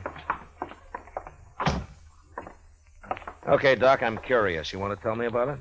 Well, I can tell you part of it, the least important part. I made a promise about the rest. You know how it is, man. No, but you tell me. Well, the other night, Wednesday it was, I was peacefully asleep on my couch when a couple of riders tromped right into my office. They said a man was hurt bad on a place out past Fort Dodge. So naturally I got up and went along with them. Well, then why didn't you leave a note and say so? They told me not to. They told you what? Let him talk, Chester. Of course, I figured then it must be a shooting. But my job is to take care of everybody, sinner and saved alike. And so when we finally got to this place the next day... What place? That's part of what I promised not to tell you. Oh, my. But like I was saying, there was a young man there who'd got himself shot in the back. The bullet lodged right in his spine. I dug it out and did all I could for him. And then I just sat there for quite a spell. And then I put my things away and I walked out into the other room. Well, Doc, how is it? I did what I could. What do you mean? He's dead. The shock of extracting that bullet was too much for him. It's a bad place, the spine. You killed him, huh, Doc? No. No, I didn't kill him. He's dead, ain't he? That boy wouldn't have lived more than a couple of days anyway with that bullet where it was. Whoever put it there murdered him. Want me to shut him up? Not yet. Doc, tell me something. You know that boy in there? I do. Mm-hmm. The three of us here, you know any of us? Him? I've seen him around somewheres. Dodge, I guess. Well, that settles it. He ain't walking out of here. Shut up. You know his name, Doc? No, I don't. Might come to me, though. Let me think. You don't understand, Doc. He wants to kill you already, and now you're trying to remember his name. That's just going to make it worse. You can't kill a doctor for following his oath. No. I shot that boy when he tried to get away and shoot you just as easy. Don't be a fool. I'm a doctor. And since there's nothing more I can do here, I got to be available to other patients. Don't you know I'm the only doctor within 100 miles of Dodge? Right now, it's one too many. Now, wait a minute. I'm kind of thinking the doc's right. You know, he ain't like an ordinary man. A doctor's, well, it's almost like he ain't quite human somehow. He's human enough to tell what he knows to that hard-head marshal they got in Dodge. way I figured, it's us or the doc. I'm not interested in what you figure, mister. Right this minute, there may be some woman having a baby and needing me real bad. There may be several folks needing help. He's right. We can't kill him. Well, I can't. You do what I say and nothing else, you hear? And, Doc, listen to me. If I let you go, will you promise not to tell her about anybody you recognized here? And if I don't? And, doctor or no doctor, I'll kill you myself. Yes, I suppose you would. All right, I'm here as a doctor. And nothing else. I promise. Word of honor, Doc. My word of honor. Okay, get out.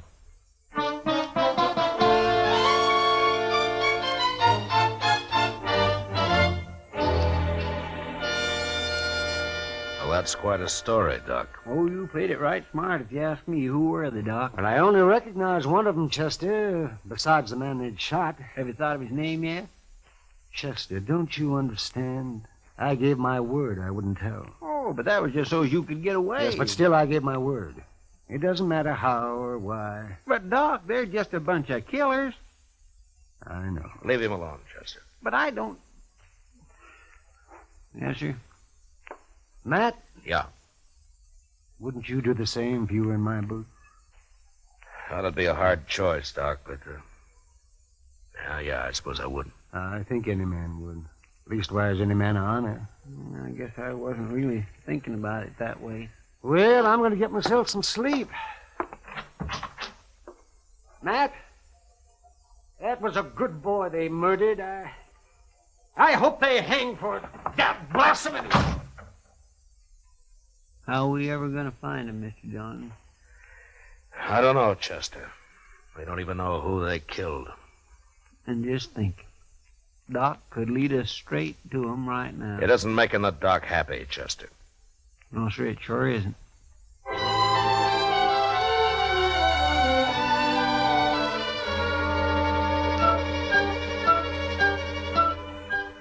Sincerely, Matt Dillon. U.S. Marshal? Jake Worth. Why, you haven't come to Dodge in 6 months that I know of. I'm here now, Marshal. Oh? Trouble, Jake? I'd call it that. Well? You know that cottonwood? Big one down at Brandy Bend? Yeah. There's a hole down by the roots at the north side of it, Marshal. I put a sack in that hole this morning. It's got $20,000 in it. 20,000? Well, that's a lot of money, Jake, even for you. It isn't if Hank gets back all right. Hank? Well, that's your youngest boy, isn't it? 18 last month. He didn't show up the other night, Marshal, and next morning I found a note tacked on the corral. Said to leave the money or they'd kill him. Well, come on, Jake. We'll try to get there before they pick up the money. No, Marshal, I won't take any chances. They'd shoot him sure if we did that. You should have told me before you left the money. You should have come here first. You didn't hear what I said, Marshal. I won't take the chance. All I want now is for you to watch for anybody who turns up rich around here. Jake, listen to me. You listen to me, Marshal. Nobody's going to do a thing till Hank's back safe on the ranch. Not one dang thing. Jake, if they killed Hank, you'd want him hung, wouldn't you? I'll hang him myself if it comes to that. All right, then let's go. Let's get down to Brandy Bend and wait for him. No, I already told you no. Jake! I think Hank's dead. You what? I think they've already shot him, and he's dead. What are you talking about? Where is he? I don't know. And how come you think he's dead? Well, I can't tell you. Marshal, I've had about enough of this. Look, we're wasting time here. Come on, Jake. I'll tell you what I can on the way to the river. You better, by heaven, or one of us ain't never going to get to the river.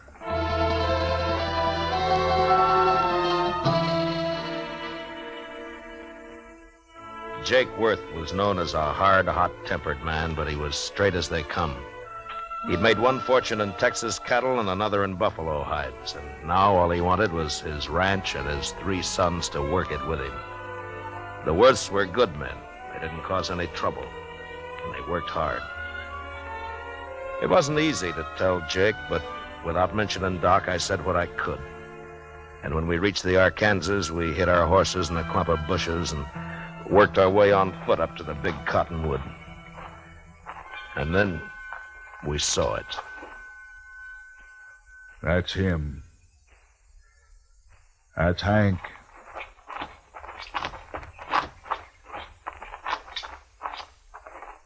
Yeah, I'm afraid so, Jake. Yeah. They killed him. They killed him all right. He was a good boy. Had his whole life to live yet. Why'd they do it? I gave them the money. Why'd they do it? I'm sorry, Jake. Marshal, I want the truth now, every bit of it. Well, that's all I know, Jake. Hank tried to break, and one of them shot him. But we'll get him. I'll take care of myself as soon as you tell me who they are. I don't know who they are. Don't lie to me, Marshal. You know a lot you're not telling me. I've told you all I can. That's Jake. my boy lying there, Marshal.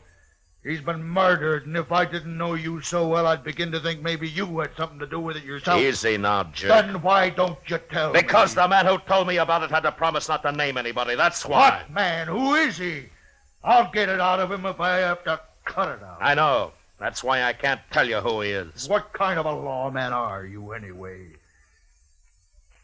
I've told you all I can, Jake. No. No, you haven't. Marshal, I don't believe your story about nobody promising nothing. You know who done it. You're going to tell me. I'm giving you 24 hours to name those men. And me and my boys are coming to Dodge. There'll be blood spilt, Marshal. Jake, I give you my word, I don't know who did it.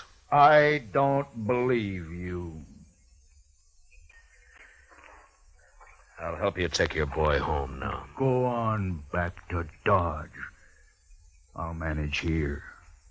You're making a bad mistake, Jake. 24 hours, Marshal. I'll be there. We'll find you wherever you'll be. Jake,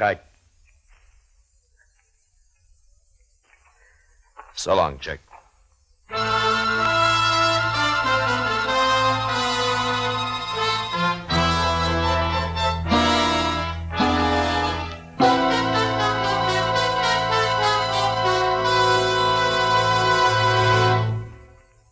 Ladies and gentlemen, at the conclusion of tonight's show, our star, William Conrad, steps out of the character of Matt Dillon to bring you an announcement which we are certain will be of great interest to all our listeners. So be sure to listen at the close of tonight's program for a special message from William Conrad. And now the second act of Gunsmoke.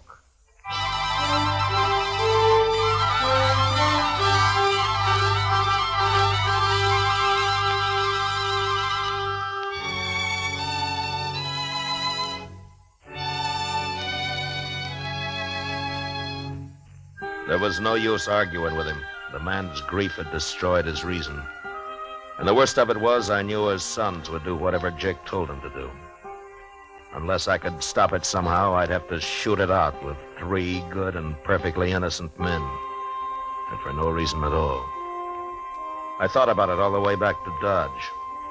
And by the time I got there, I had an idea. I went up to Doc's and I talked it over with him. All right, Matt. I'll do whatever I can. Well, it might not work, Doc. And you'll be exposing yourself to a lot of danger.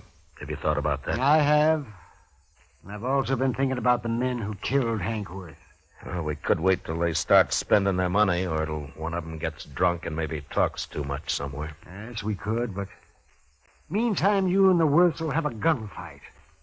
Oh, and that'd be a terrible thing to let happen. All right, then, Doc, let's go. I want to get to the ranch before dark.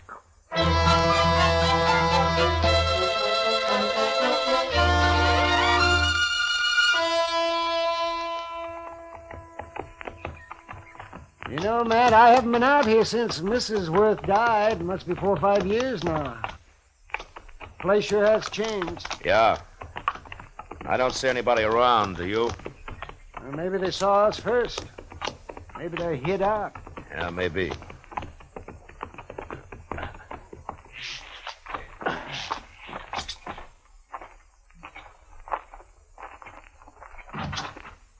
That's far enough, Marshal. Watch him, boys. If he makes a move, shoot. Yes, Jake, I came here to stop a shooting, not to start one. You can stop it, Marshal. Just tell me who killed my son. If I knew, I'd be on his trail, Jake. What's Doc doing here, anyway? Tell him, Doc. I took the bullet out of Hank just before he died. What? That's right, Jake. Now come down here where we can talk like friends, and I'll explain it. Stay where you are, boys.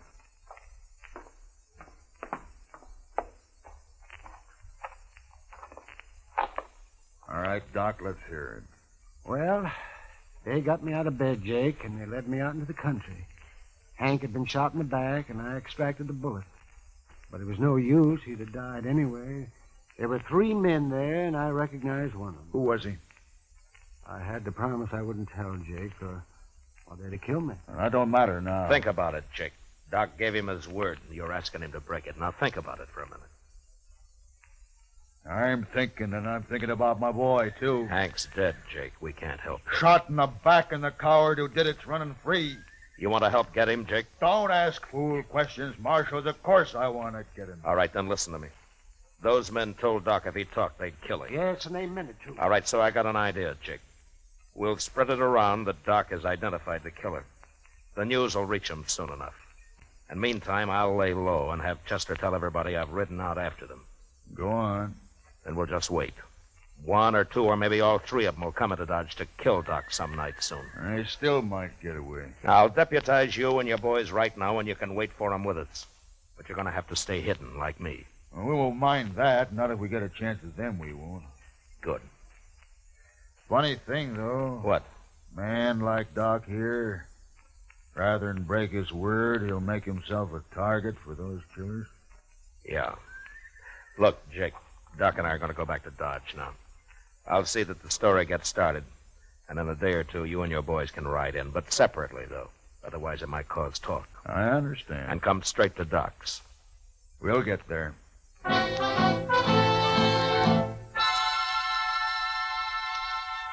For the next few days, Doc never left his office.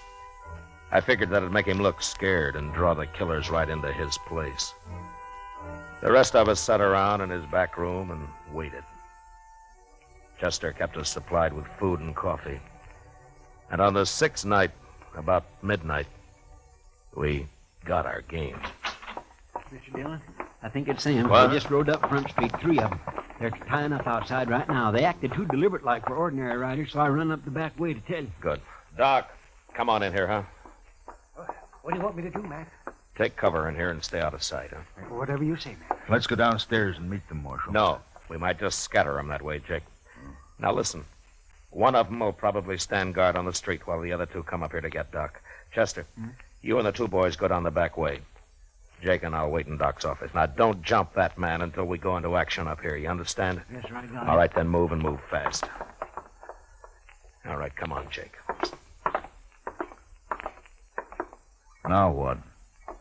Well, we'll just wait here in the dark. Good. I'm going to bunch up Doc's blanket on the couch here so that they'll think he's in it. What? They're on the stairs now. All right, get back in the corner, Jake, or we'll be shooting each other. Yeah. Now, quiet. And don't start shooting till I do.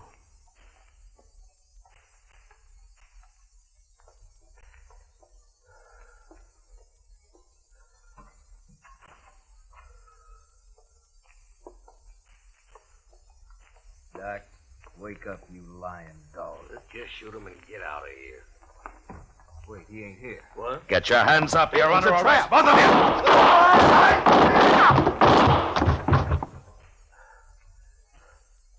you. You all right, Jake? Yeah, I got one of them. I'm all right. Doc? Doc, come on out. They're dead. Light the lamp, will you, Doc? All right. You okay, Mr. Dillon? Yeah, come on in, Chester. Oh, we got him. He tried to get away when he heard the shooting up here, but he run smack into one of the Worth boys. He's dead. Bring the lamp over here, Doc. No, I don't know either one of these men. Doc, you can tell us now. Is one of these the man you recognized? This one here. I remembered later I treated him for a broken nose some time back. I never did know his name. He came up the trail with a herd, I think. Yeah. Doc, will you take care of things? Sure, man. Well, Jake? Marshal, me and the boys will be getting back to the ranch now. Sure. Marshal, What, Jake? I doubted you. I'm sorry for that. Oh, forget it. No, it's best I remembered. A man shouldn't make mistakes like that. Well, there was no harm done. The way it worked out. I'll buy you a drink before we leave, Marshal. I think I'd like that, Jake. Come on, let's go.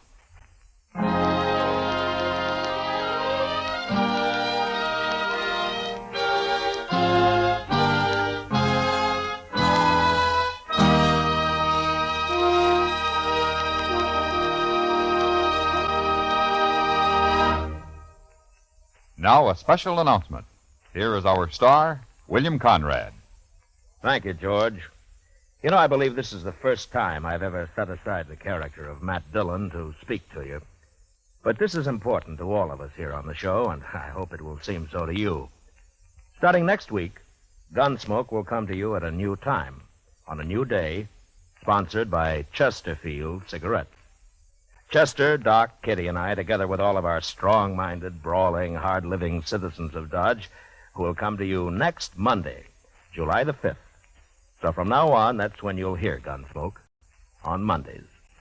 And we like to think that all of our listeners will find time this coming Monday night, July the 5th, to tune in to their local CBS radio station for Gunsmoke. Until then, good night.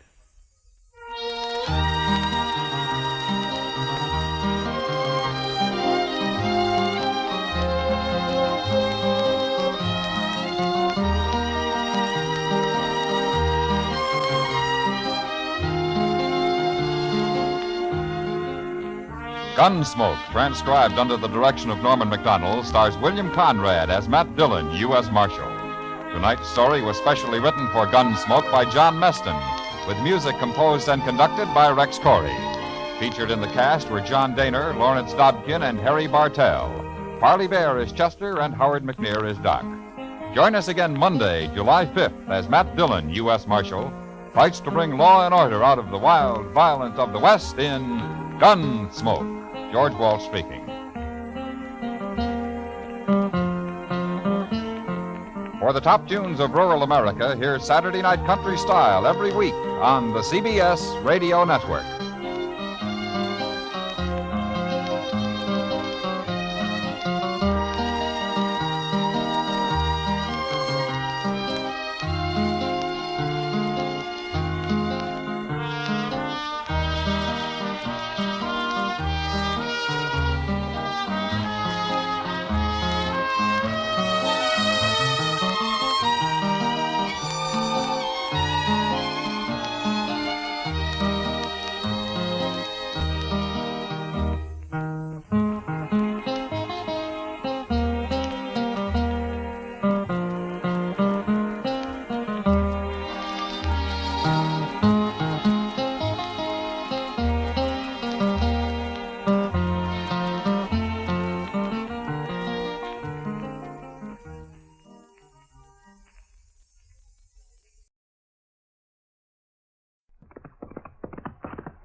Gunsmoke, brought to you by Chesterfield, America's most popular two-way cigarette.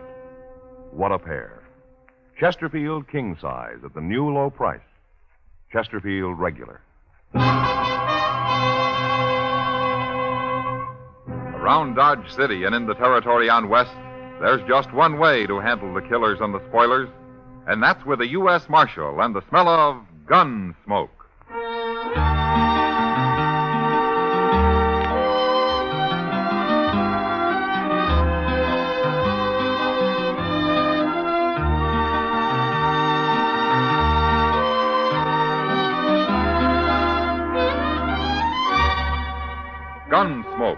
starring William Conrad, the transcribed story of the violence that moved west with young America, and the story of a man who moved with it. I'm that man, Matt Dillon, United States Marshal.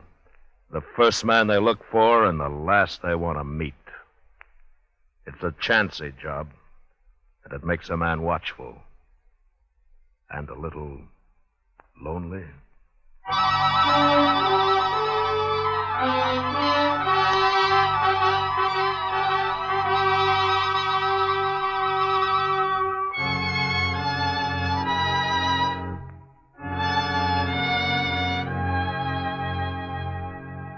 It was a long ride from Dodge up to Ponca Creek in the Dakota Territory, and I killed a good horse getting there. But I caught Lee Trumbo. He was asleep in a clump of willow, and I took him without a fight. We rode his horse double into Sioux Falls, but we came the rest of the way back to Dodge in style, by stagecoach. At least I thought we were traveling in style. Lee didn't seem to care much for it. In fact, he wouldn't even talk until the stage pulled into Dodge and drove up Front Street toward the plaza. You're making a bad mistake, Marshal. Is that so? I didn't kill anybody. There are 2 witnesses say you did, Lee. They're lying. Then why did you run? My brother Dolph, he said you was after me. That's why I run. You'll get a trial. You can talk about it then. I ain't gonna stand trial, Marshal. Dolph will get me out of jail before that. Is that so? I never figured Dolph is a man to do much of anything. You've been against us Trumbos ever since we come to Dodge, ain't you, Marshal? Yeah, I have. Neither one of you is any good. See what I mean? There's your brother Dolph now, waiting to welcome you back. Well, how'd he know I was coming? I wired Chester from Sioux Falls a week ago. That bandy-legged deputy of yours? Here's the mail. Chester's not my deputy. Well, he sure acts like it. Yeah, he does, doesn't he? No. Here we are.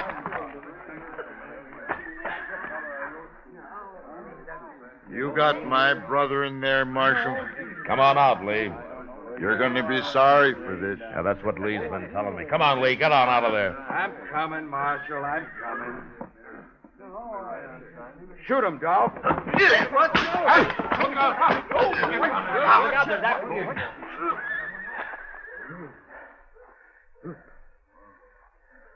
Don't look at me, Marshal. I didn't even draw. No. No, you didn't, did you, Dolph? You didn't have to kick him like that. You hurt him. He'll get his wind back. I got him covered, Mr. Dillon. Hello, Chester. Don't you try nothing like that again, Lee. It's all right, Chester. The fight's out of him. You want me to take Dolph's gun? Now, that's funny. I keep forgetting. You do wear a gun, don't you, Dolph? There's nothing wrong with wearing a gun, Marshal. There is the way you wear one. What do you mean? Well, you might run into somebody who doesn't know you're afraid to use it, and he might shoot you before he found that out. You calling me a coward, Marshal? Now, Chester. Yes, sir? I'm going over to the office. When Lee here stops groaning, herd him over and lock him up, will you? Okay, sir. And if Dolph gives you any trouble, shoot him. Now, Marshal. Get going, Dolph. Go on, move. You'll be sorry for this. I'll make you sorry for it. Oh, say, there's a fellow waiting for you over at the office, Mr. Dillon. He's a stranger to me, but he wanted to see you. All right, Chester. Oh, by the way, welcome back. Thanks. It's been most a month you've been gone. We sure did miss you here. Now, there were times when I missed being here, Chester. Don't let Lee get away from you now, huh? I'd hate to make that ride all over again. No, sir, I won't. Oh, I sure won't. Oh, stop breathing like that, Lee, and get on your feet. You ain't hurt. Come on. Get up here. Let me alone. Well. Hello, Matt. Hack Brine, how are you? Good to see you, Matt. You're surprised to see me alive, huh, Matt? Why, Hack, it's been at least 10 years, hasn't it? Man ain't born that could kill me. Leastways, I ain't run into him yet. Well, maybe you're just lucky. Luckier than you, anyways. A lot luckier sometimes, the way I recall it. Now, you're thinking about Santa Fe. Yeah. You wasn't very lucky that day, Matt. Hey, remember how it was? You backed into a corner with nothing but a beer bottle in your hand, and 3 of John Chisholm's drunk cowboys about to empty their guns into you. Yeah. And you walked in and killed every one of them. Yeah. It was real surprised, wasn't it, Matt? John Chisholm's been after you ever since, hasn't he, Hack? Oh, them was just the first of Chisholm's men I've killed, Matt. Been riding with Billy the Kid till about half a year ago. Oh? Why'd you quit? Never could make out if Billy was working for or against Chisholm. Besides, it didn't pay enough. Oh, but you're the one, Matt. When I got to Dodge last night, heard you was U.S. Marshal here, I just didn't believe it. Well, being a marshal isn't that hard a job. Oh, you can handle it all right, I know that. What I mean is kind of sudden. Find a man you used to know being a U.S. Marshal. Well, I got to earn my keep somehow. Oh, sure. Well, what are you doing in Dodge, anyway? I don't know, Matt. I don't know yet. I've been over to Wagon Bed Springs, stretching my legs, sleeping in a bed, doing a little gambling and the like. Yeah. Some fella here sent for me. I ain't seen him yet, but if it's a job he's got, I sure need the money. Well, good luck with it, Hack. We'll get together later and have a drink. All right, straight ahead, Lee. Right through that door there. The fellas is out What's back. this? Just a prisoner. What'd he do? I didn't do nothing. Shut up and keep walking, Lee. What you locking him up for, man? Murder. That's bad. That's real bad. Murder's always bad. I don't mean that. I mean locking a man up. I couldn't stand that, Matt. I never been in jail. I never ain't gonna be. Well, then you better stay sober around here, Hack. And you're taking it back about that drink. Oh, no. You'll be safe as long as you're with me. Oh. I don't know, Matt. I've been around you when it wasn't so safe. I'll see you later. Yeah, sure, Hack. Oh. Hey, well, come on in, mister. I'm leaving. So long, Matt. So long, Hack. Marshal Dillon? Hello, Ole. How are you? Marshal, I got something I got to tell you. It's my duty the way I see it. Oh, what's the trouble? Hello, Ole. What you doing here? Well, I come to tell the Marshal something, Chester, but I sure don't like informing on people. You understand me, Marshal? Well, what's it about, Ole? Dolph Trumbo, that's what. You got his brother Lee in jail here. We sure have. I just locked him up myself. Well, Dolph's coming to get him out. He's over at the Alfraganza right now talking it up. Talking what up? Well, there's some men at the bar there, Marshal. And Dolph's buying them drinks and telling them his brother's plumb innocent, and they got to raid the jail here and get him out. You mean he's forming a mob? That's what he's doing, and I don't like it. There's going to be trouble, sure. Ole, thanks very much for telling me this, but don't worry about the trouble. I'll put a stop to that right now. Come on, Chester. Yes, sir.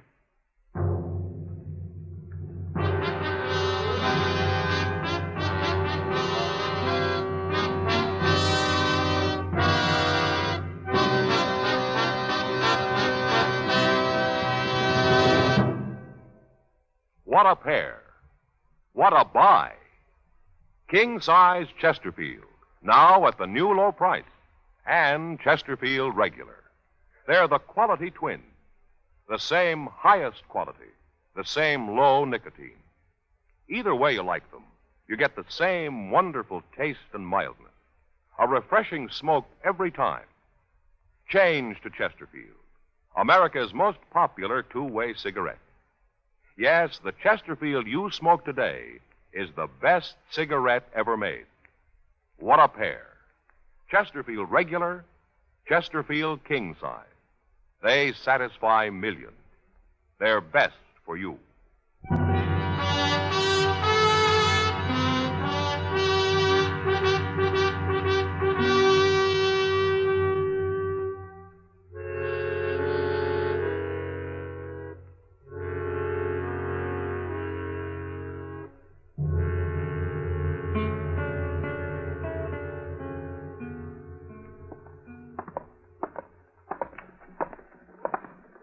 Wouldn't you know Dolph Trumbo do something stupid like this, Mr. Dillon? Trying to form a mob to take his brother out of the jailhouse. Well, it works sometimes, Chester. Not in Dodge, it don't. Oh, not so far, anyway. Here's the Alfraganza. Now, don't get in the way. Huh? No, sir.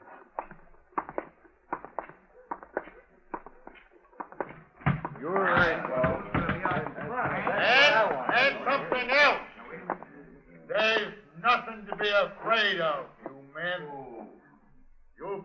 by one of the best gunmen in the whole country. I promise you that. And we'll have justice in Dodge. Once and for all. Justice. That.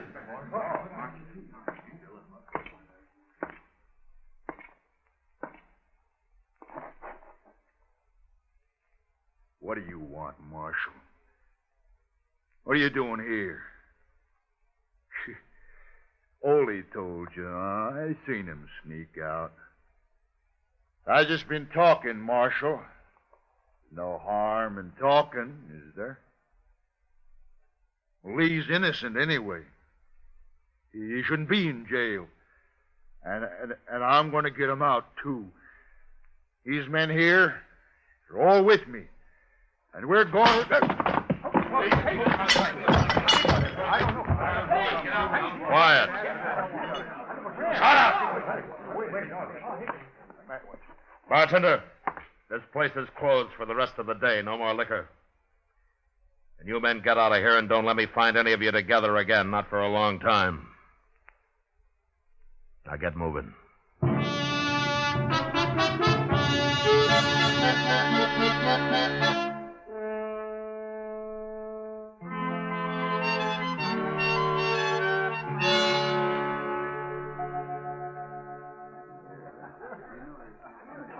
Oh, here, Chester. I'll pay for the beer. You leaving, Mr. Dillon? Oh, Kitty just came downstairs. I haven't seen her yet. I think I'll go over and say hello. Yes, sir. Like for me to go across the street and see if they're keeping the Alfraganza closed? No, it's all right. I told them they could open up again tonight. Oh, well, thanks for the beer, Mr. Dillon. Sure, Chester, sure. Welcome to Dodge, stranger. How are you, Kitty? Fine. I'd be even better if you'd brought 2 beers over instead of 1. Uh, But you can sit down anyway. well, you can take this one, Kitty. It's kind of warm. I don't want it. Matt, do you suppose the day will ever come when having good manners will be a requirement for the marshal's office? Well, if it ever does, Kitty, I don't guess they'll need marshals anymore. Yeah, maybe you're right at that. Well, how have you been, huh? Everything okay? Well, I was making out pretty good, Matt, till I broke my toe. Broke your toe? Yep. How'd you do that? In the line of duty, right here in this saloon. I got tromped on dancing with a Texas cowboy who should have been spending his trail money on red silk handkerchiefs and soda water instead of me. He couldn't have been over 16. Darn fool kid. There's not much you can do for a broken toe, is there? No. At least it doesn't hurt when I'm sitting down. I hear you broke up Dolph Trumbo's party at the Alfraganza this afternoon. Oh? Huh? You hear just about everything, don't you, Kitty? Men. They talk more than women. This place is full of men, day and night. You think if I closed my eyes and prayed real hard, they'd all go away? Well, if they did, what would you do for a living? That'll keep me awake. Say, there's your friend Dolph now. Just came in. Huh? There's a stranger with him, Matt. Well, I'll be. What's the matter? Who is he? He's a gunman, Kitty. That's so? Yeah. I guess he's about the handiest man with a gun that ever hit Dodge. So Dolph's gone and hired him a gunman. Who is he, anyway? What's his name? He's a friend of mine, Kitty. A friend of yours? Yeah, a good friend. He saved my life once. But now I guess he's going to try to get it back. His name's Prine. Hack Prine.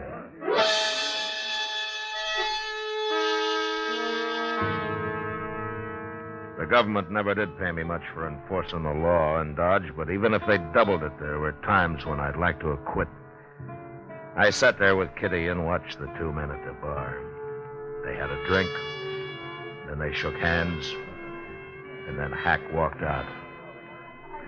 I got up, and I followed him.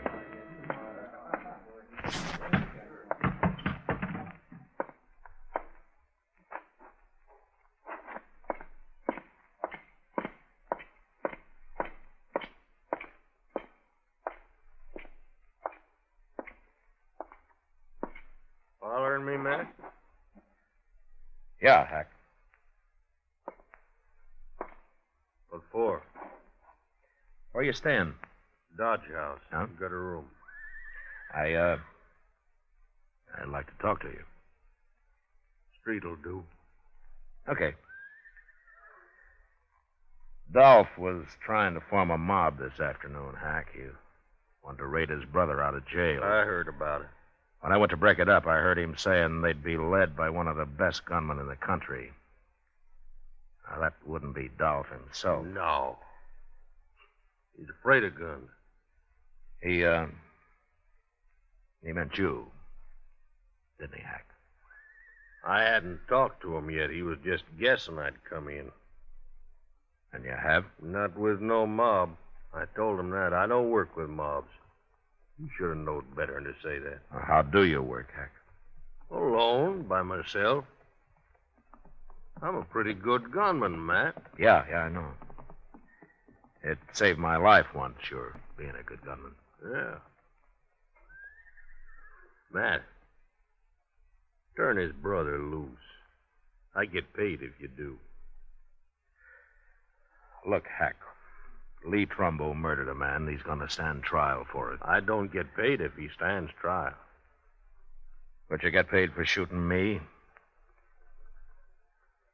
That's what Dolph said.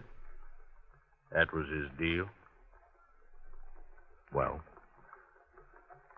Oh, they tell me you're better with a gun you used to be, Matt. Hack, I don't want to fight you. Afraid, Matt? How'd you get to be marshal, anyways?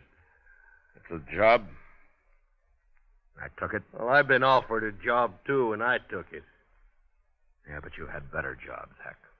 Well, it's been bothering me some, Matt. I took an awful chance saving your life once. Now I got to take another to kill you. That don't make much sense, does it? Look, Hack, why don't you forget it, huh? Go on back to Wagon Bed Springs. I'll lend you some money to see you through. No, it ain't that easy, Matt. I back out on this, the word will get around. Nobody'll hire me for nothing no more. My reputation won't be worth crowbait. Did Billy the Kid pay you to kill men? Of course not.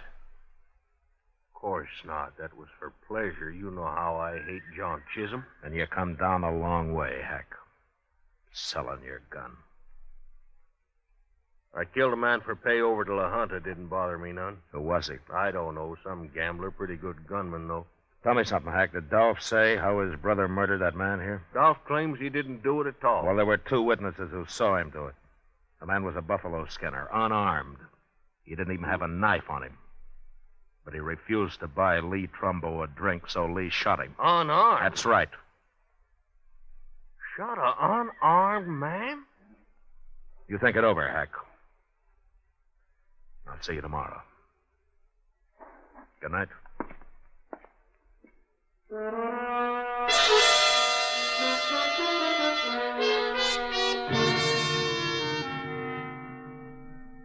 A man like Hack Prine had his own peculiar sense of honor.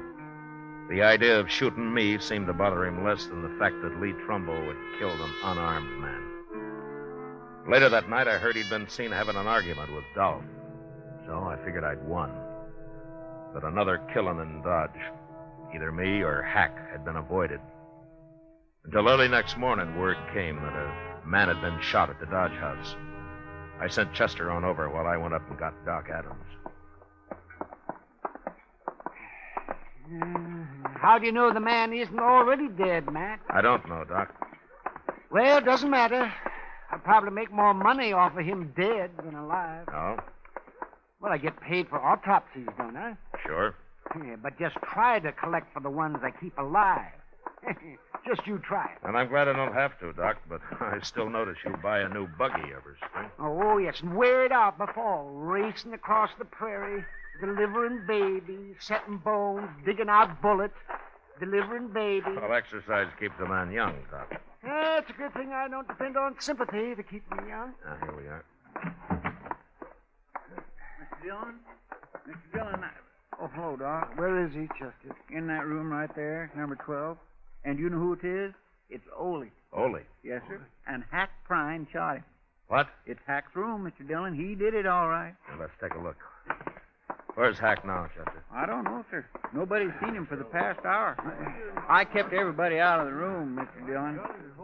All right, now stand aside here, boys. Let the marshal and Doc through. Come on now, fella, let them through. Let me through here.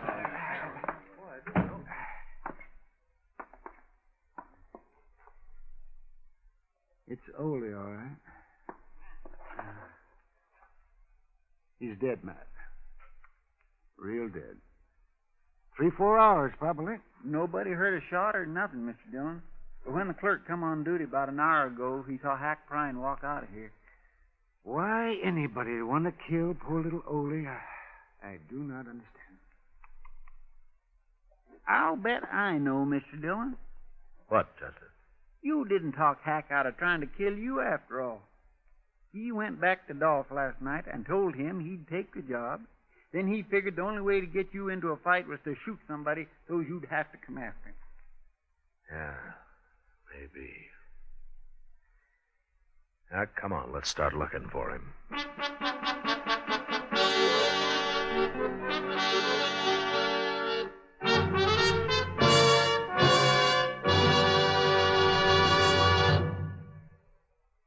We will return for the last act of Gunsmoke in just a moment. What a pair. Les Paul and Mary Ford, America's most popular recording duo. You ought to know. You buy millions of their records.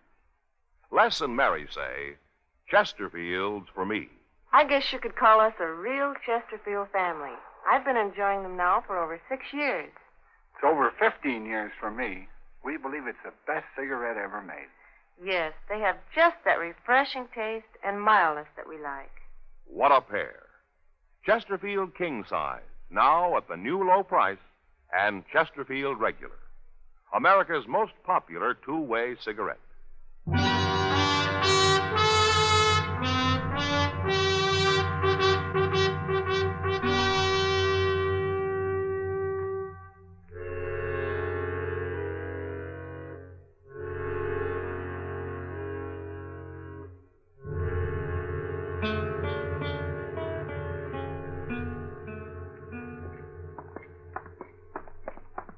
I guess Alfraganza's the only place we haven't looked in, Mr. Dillon. He's got to be there, unless maybe he's going to try to bushwhack you. Hack may be a paid killer, Chester, but he'll always face his man head on. Yes, sir. That come right from the Alfraganza. Yeah. Mr. Dillon, there's Hack. He's coming out. Yeah. All right, get off the street, Chester. Yes, sir.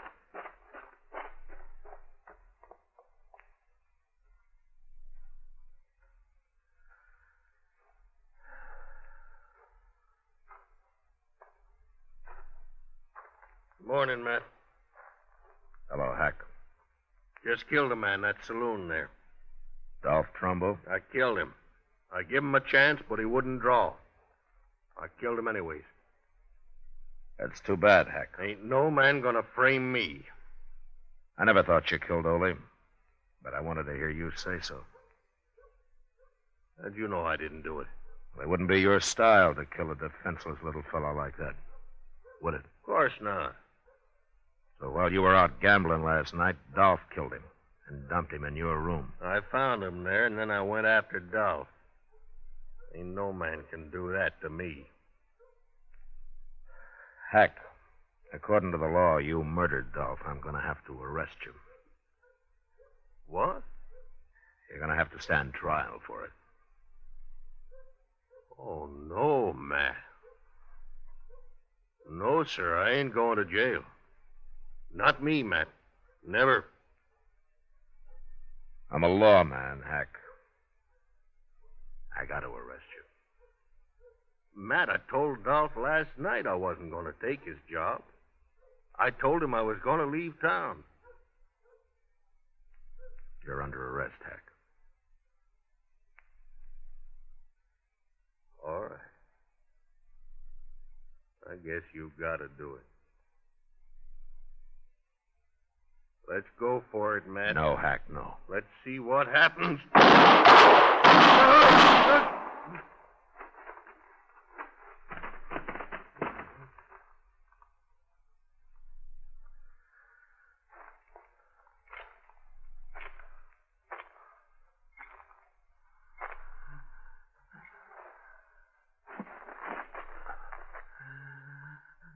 Hack.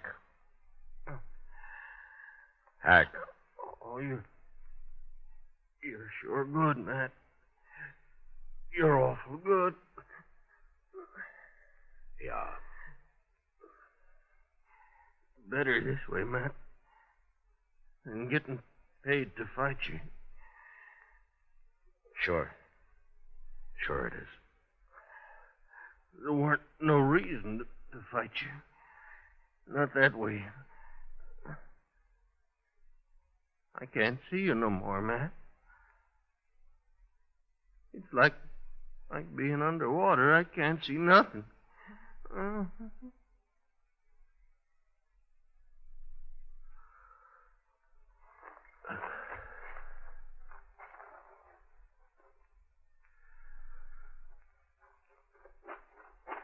Dillon, that was awful good shooting. I never seen nothing as fast as that in my whole life. My, I'll bet he didn't know what hit him. The way he spun around there when you... Mr. Dillon? Mr. Dillon, what's the matter? Mr. Dillon? My...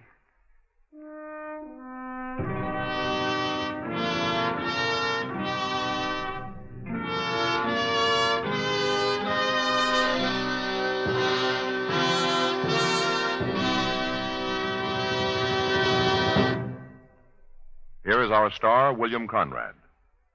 Right now, I'd like to step out of my character as Marshal Matt Dillon to join George Fenneman as a Chesterfield salesman. You know, about the greatest compliment I've ever heard about any product is what smokers say about Chesterfield. They satisfy. So whether you smoke a regular or king-size cigarette, Chesterfield is best. We hope you'll try them, and soon.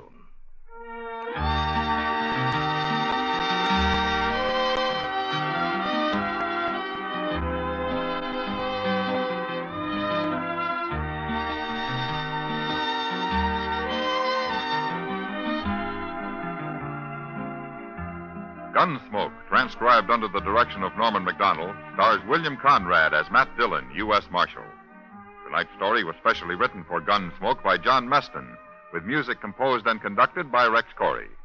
Featured in the cast were Lawrence Dobkin, Vic Perrin, John Daner, and Harry Bartell. Harley Bear is Chester, Howard McNear is Doc, and Georgia Ellis is Kitty. Join us again next week as Matt Dillon, U.S. Marshal, fights to bring law and order out of the wild violence of the West in Gunsmoke.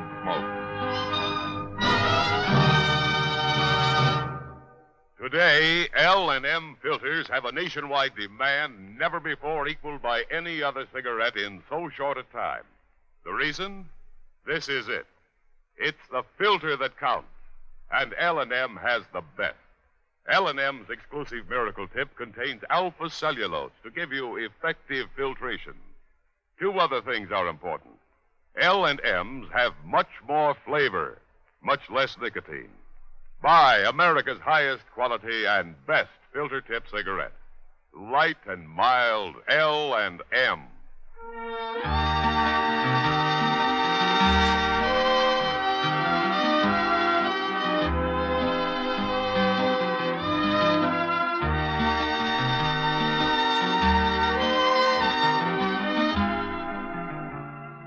Sure to listen to Dragnet, the story of your police force in action, tomorrow night, Tuesday, on another network.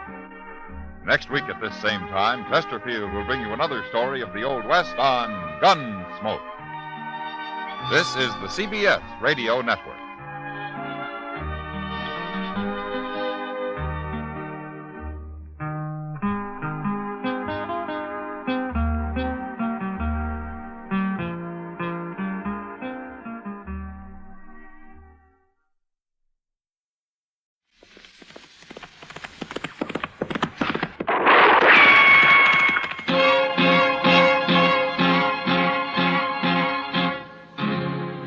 Gunsmoke, brought to you by Chesterfield, America's most popular two-way cigarette. What a pair. Chesterfield king size at the new low price. Chesterfield regular. Around Dodge City and in the territory on West, there's just one way to handle the killers and the spoilers, and that's with a U.S. Marshal and the smell of Gunsmoke.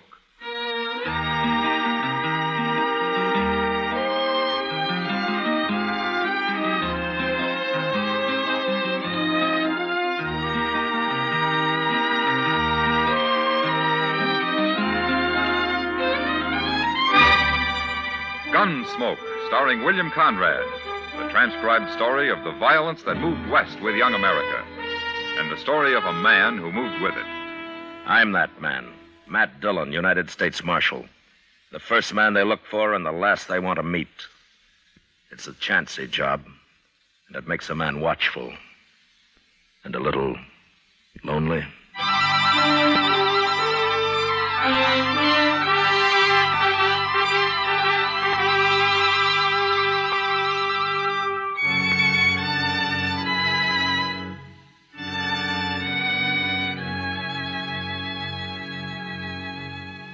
It was a hard 2-day ride back from Fort Wallace, or I'd gone on government business. And I was pretty saddle-weary when I reached Dodge late the second night. So I went straight to bed without seeing anybody. I'd been gone a couple of weeks, but I'd wired Chester a few days before when to expect me back. And he wasn't surprised when I walked into the office next morning. I figured you'd rode in last night sometime, Mr. Dillon, but I didn't want to bother you. Oh, bother me? Why? Was there trouble last night, Chester? Well, no, sir, but everybody was sort of expecting you. Oh. Where was you yesterday, anyway? I mean, where'd you ride from? Pawnee Creek. I camped at Rocky Bend up there. Oh, Rocky Bend's a good camp. I remember it. Oh, I meant to tell you, Mr. Dillon, they hung up a new sign at the Texas Trail across the street there. Come on over here at the window and you can see it. Well, I'll look later, Chester. I'd like to go through my mail now. Yes, sir. Well, now who's that? What? About 4 men just pulled up in a wagon right out in front there.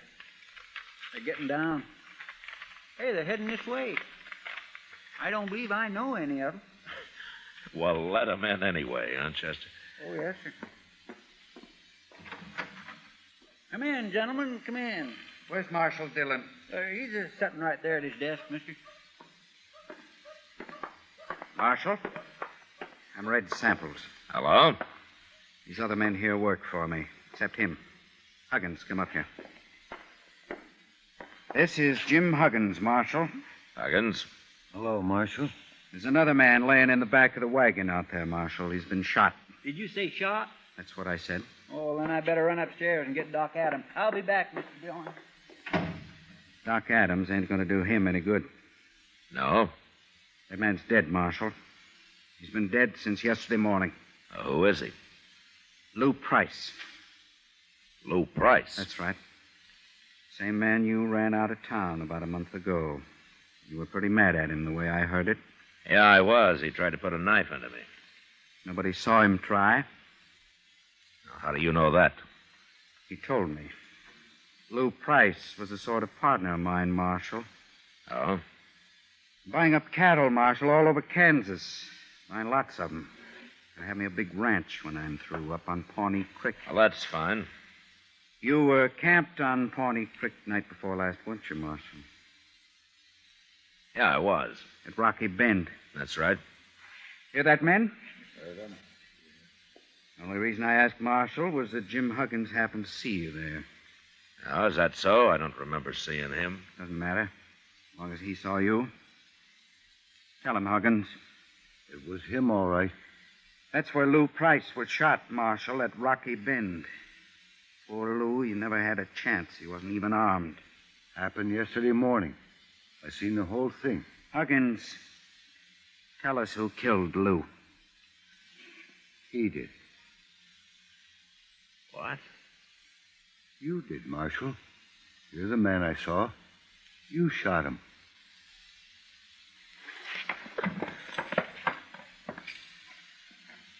All right, what's your game, Samples? I've got no game. My partner was murdered. You had a grudge against him.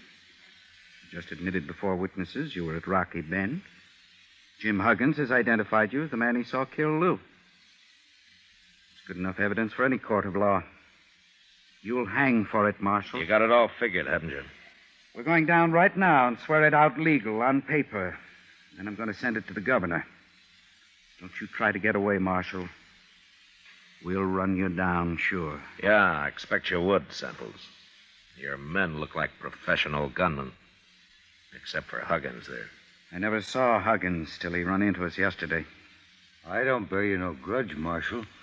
I'm only trying to do what's right. Sure. Sure you are.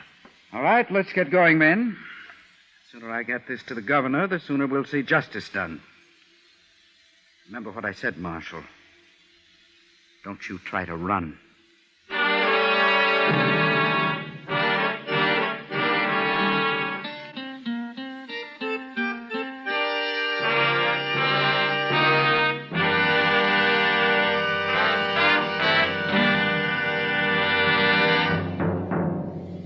What a pair. What a buy. They're talking about king-size Chesterfield at the new low price. And Chesterfield Regular. They're the quality twins. Either way you like them, you get the same highest quality, the same low nicotine, the same wonderful taste and mildness, a refreshing smoke every time. Yes, the Chesterfield you smoke today is the best cigarette ever made. And it's America's most popular two-way cigarette. So buy a carton today. King-size Chesterfield at the new low price. Or Chesterfield Regular. What a pair they are. They satisfy millions. They're best for you.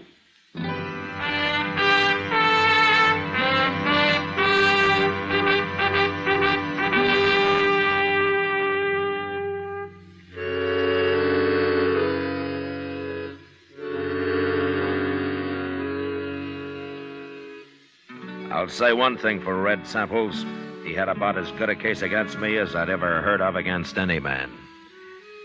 And there was nothing I could do about it but wait and see what happened next.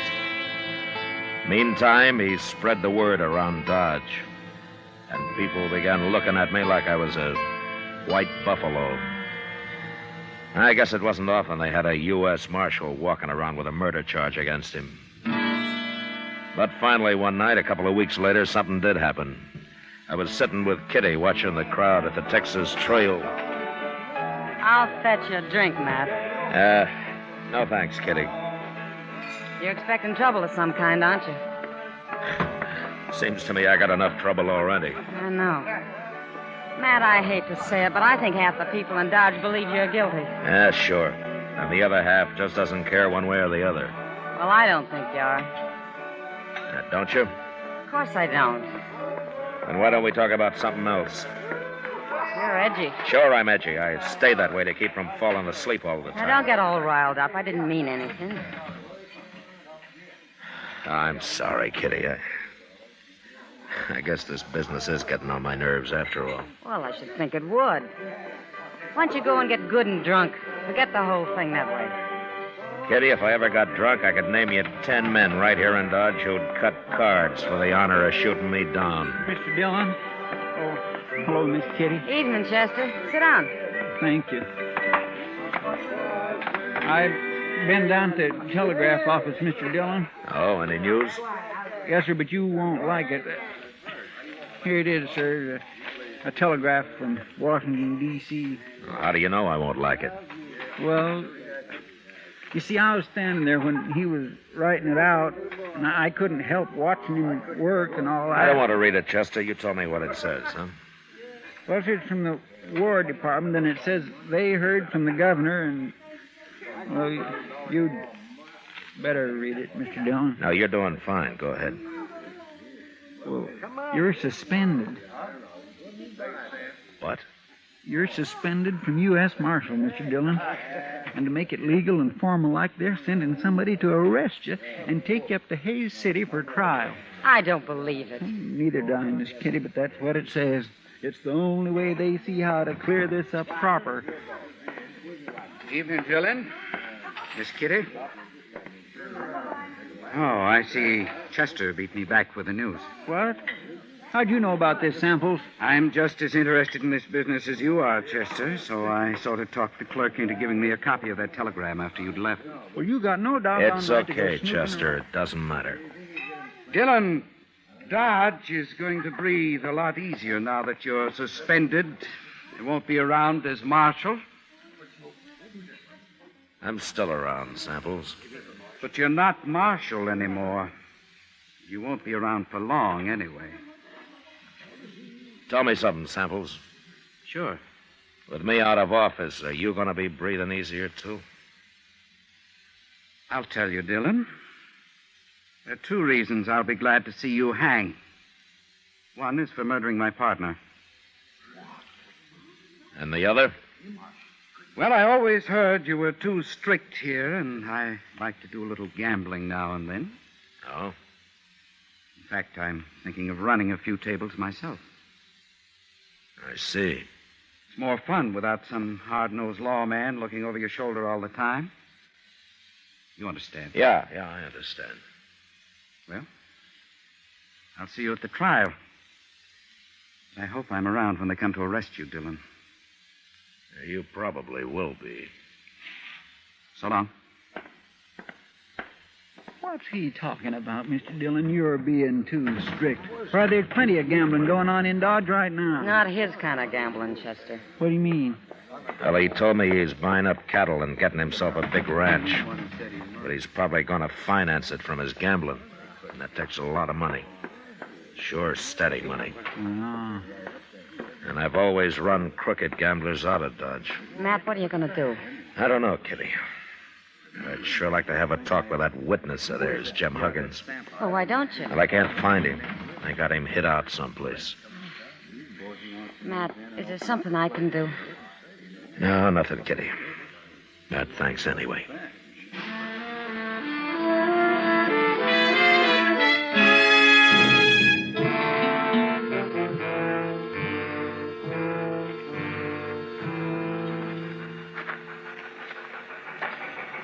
Oh, there she comes, Mr. Dillon, right on time. There are not many people at the depot this morning, are there? No, sir, but anyway, I'm glad I talked you into walking down here with me. There is just nothing pleasures me more than watching a train come in. Well, at least it doesn't cost anything.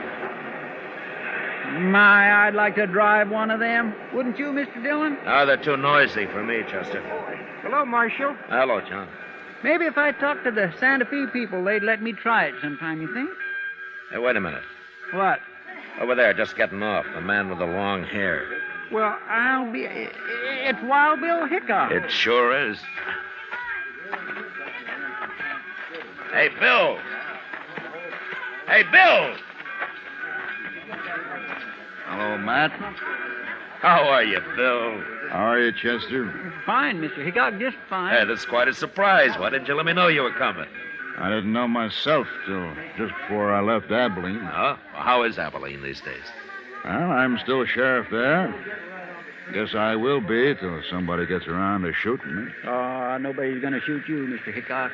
They keep trying, Chester. They keep missing, too, don't they, Bill? Well, so far. Maybe that's just because nobody's tried to shoot me in the back yet. Yeah, you've always worried about that, haven't you? I'll tell you something, Matt. What? I don't think I'd mind so much if I was to be shot by a man like you. By me? You might take it in mind to try it. I never could tell which way he was going to jump next. Like right now. Wait a minute. Yeah? You came here to arrest me, didn't you? That's what I come for. Yeah, sure. I might have known they wouldn't send a tin horn. Guess they figured you might not take easy, Matt. I tried to tell them they could lose a good lawman this way. We're a pretty fair match, you and me. Yeah? Yeah, we are. Well? It's your play, Bill. Oh, I guess that can wait a while. Okay. I'm still on salary, man. So? Let's go have ourselves a drink. Good. You too, Chester? Thank you. I'd be right proud to, Mr. Hickok. I figure if I get a couple of drinks in you, Matt, I might worm your side of this business out of you. Why, Bill? Don't you believe their side?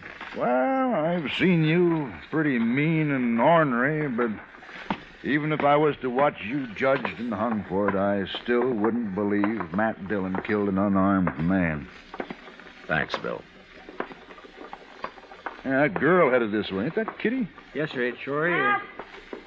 Matt, I've been looking everywhere for you. Well, it's Bill Hickok. Hello, Kitty. How are you? Oh, I'm fine. What are you doing in Dodge?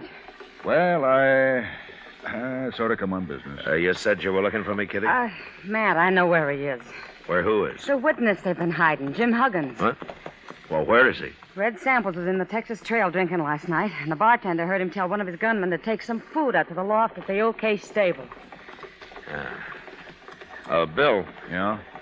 While you're buying me a drink, I think I'd kind of like to buy Kitty one.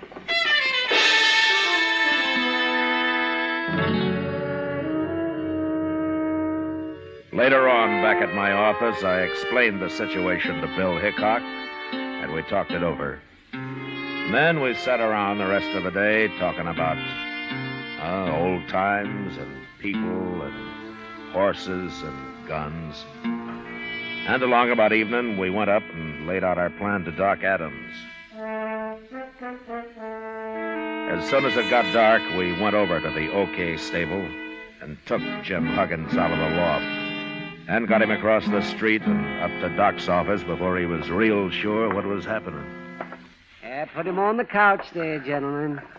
We want him to be comfortable. What are you doing with me? Move, Huggins. Do what Doc says. That's it. Just over here. Yeah, that's fine, Huggins. Now then, you just relax. When's Chester going to get here? He'll be along, Bill. Bill, huh? Who are you? I never seen you before. Mister, you're going to see me double before the night's out. What? Hey, never mind, Huggins. You'll find out. Now then, now you tell me. Have you ever had any heart trouble? Heart trouble? Yes. You ever have dizzy spells, faint, and have to lie down suddenly, or anything like that? Well, a horse kicked me in the head once. Made me awful dizzy. I'm asking about your heart, not your brains.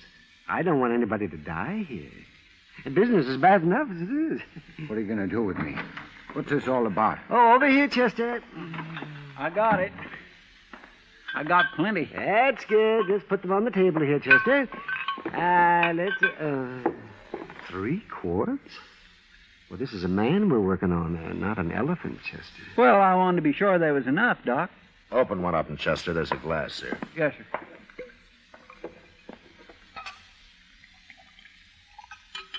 Here you are, Mr. Dillon. Yeah. What is that? What are you doing? It's nothing but good whiskey, Huggins. And for once in your life, you're going to drink all of it you want. Maybe a little more. Here.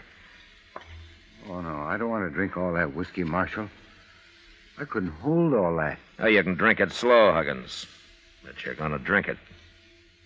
Now, go on. Go on. Get started.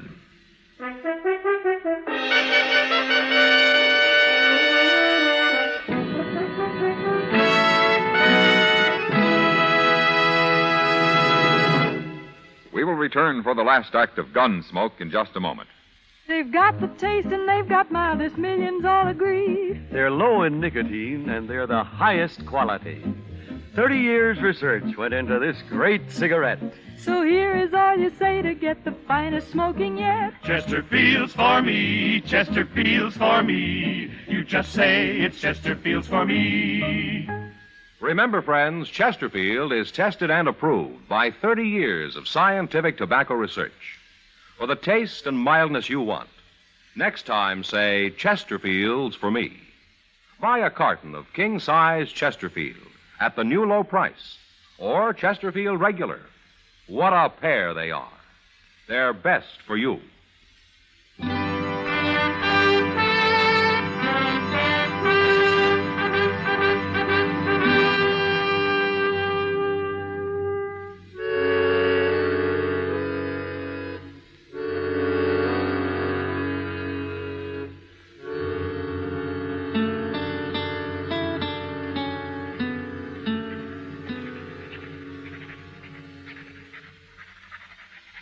You sure you got it all, Bill? Just about, Matt.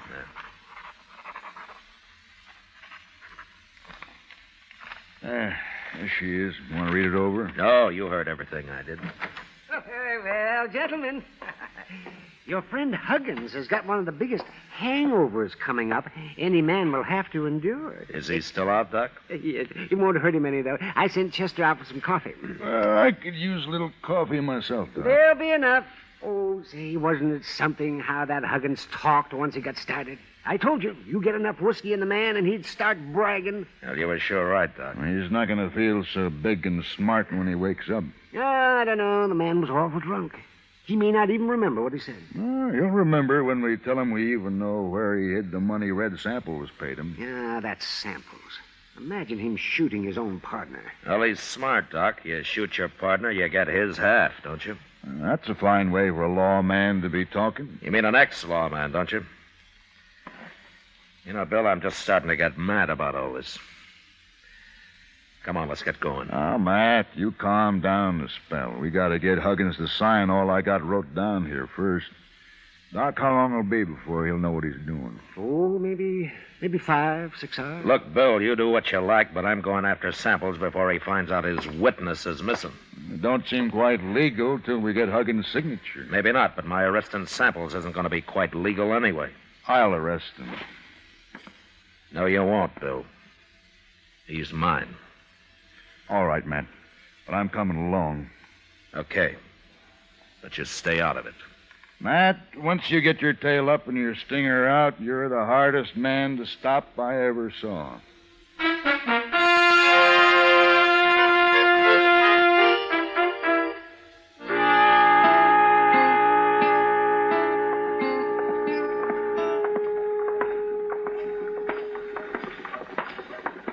Matt, I've been thinking. Supposing we hadn't got Huggins to talk, what had you done then? You mean would I have fought you when you tried to arrest me? It's been on my mind, son. I wouldn't have fought you. Because we're a good match for each other? I'll fight any man alive if I think I'm in the right. Of course. I don't know you ever been afraid of anything. I've been afraid lots of times, Bill. And so have you. Well, maybe. I guess I've worked on the side of the law too long to go against it just because I'm the one that's caught. Well, here's the Olifraganza. They'll be in here.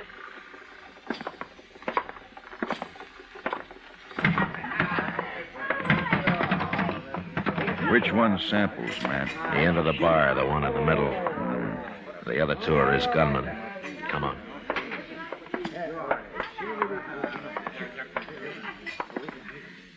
Samples? Samples, I'm taking you to jail. You gone crazy, Dillon? You're the one that's going to jail. It's no use, Samples. Jim Huggins has confessed the whole deal. What? You killed Lou Price, and you paid Huggins to testify that I did it. You paid him $500 and promised him another $500 after the trial. He's lying. Who's going to believe that? I believe it. And don't look at your hired help. They're not going to get you out of this. You can't throw anybody in jail, Dillon. You ain't a marshal anymore. No, that's not stopping me. It ain't legal. Wait a minute, gentlemen. It's true Matt Dillon ain't a marshal right now, but I'm making this arrest, and I'm deputizing him to help me. Who are you? Sheriff, up at Abilene. Samples, I want them 2 hound dogs of yours to move a little to one side where I can keep an eye on them easier. Forgetting it's 3 against 2. That's fair enough odds for us. Start shooting. No, Bill. There's no need for killing. I want these men alive. You ain't taking me alive, Dillon. You, nor Hickok, nor anybody else. I ain't gonna hang. Drop your gun belt, Samples. Why? We just might be lucky enough to kill you. Take Dillon first, men, and then go for Hickok. Wait, Samples. Now!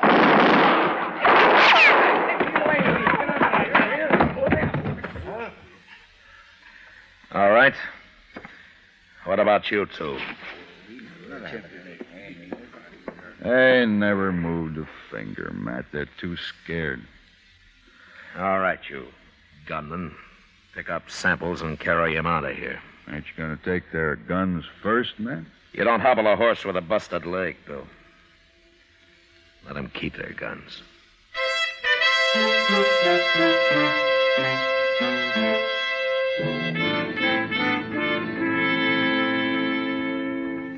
Later, Hickok and I decided to run Jim Huggins and Sample's 2 gunmen out of town.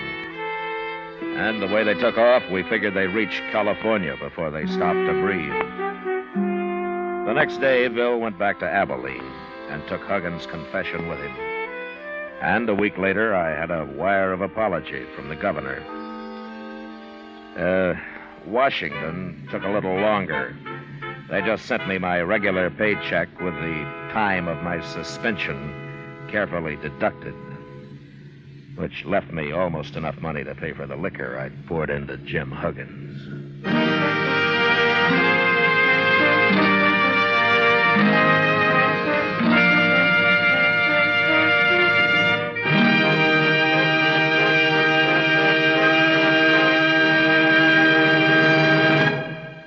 Here is our star, William Conrad. I'd just like to repeat what George Fenneman told you earlier. The Chesterfield you smoke today is the best cigarette ever made. I hope you'll try them. Regular or king size, I'm sure you'll find Chesterfield is best for you.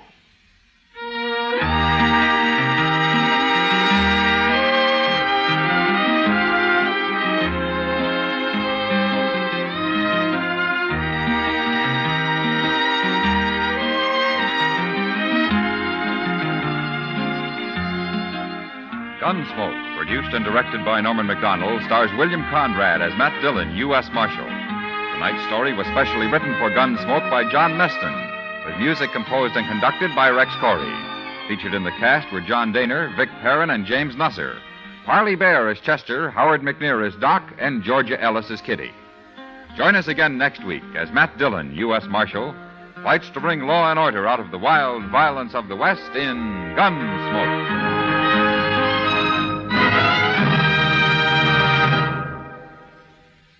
Filter tip smokers, this is it. L&M Filters. At last, a filter tip cigarette with much more flavor, much less nicotine. L&M's Miracle Tip contains alpha cellulose for effective filtration. It's the filter that counts, and L&M has the best. Yes, this is it. As Patricia Morrison puts it, L&M filters are just what the doctor ordered. Buy L&M Filters. The light and mild smoke.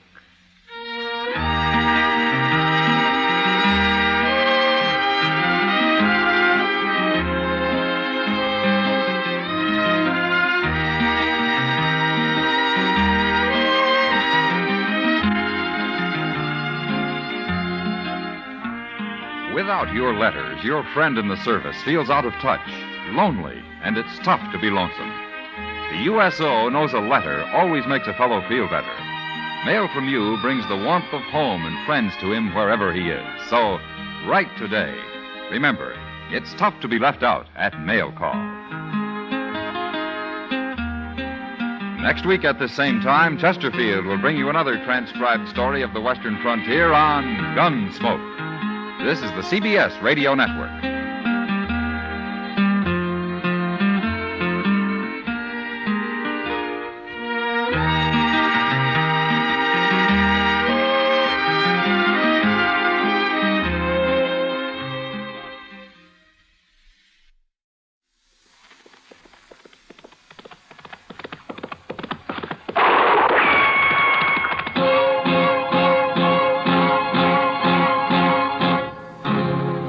Gunsmoke, brought to you by Chesterfield, America's most popular two-way cigarette. What a pair. Chesterfield king size at the new low price. Chesterfield regular. Around Dodge City and in the territory on West, there's just one way to handle the killers and the spoilers, and that's with a U.S. Marshal and the smell of gun smoke.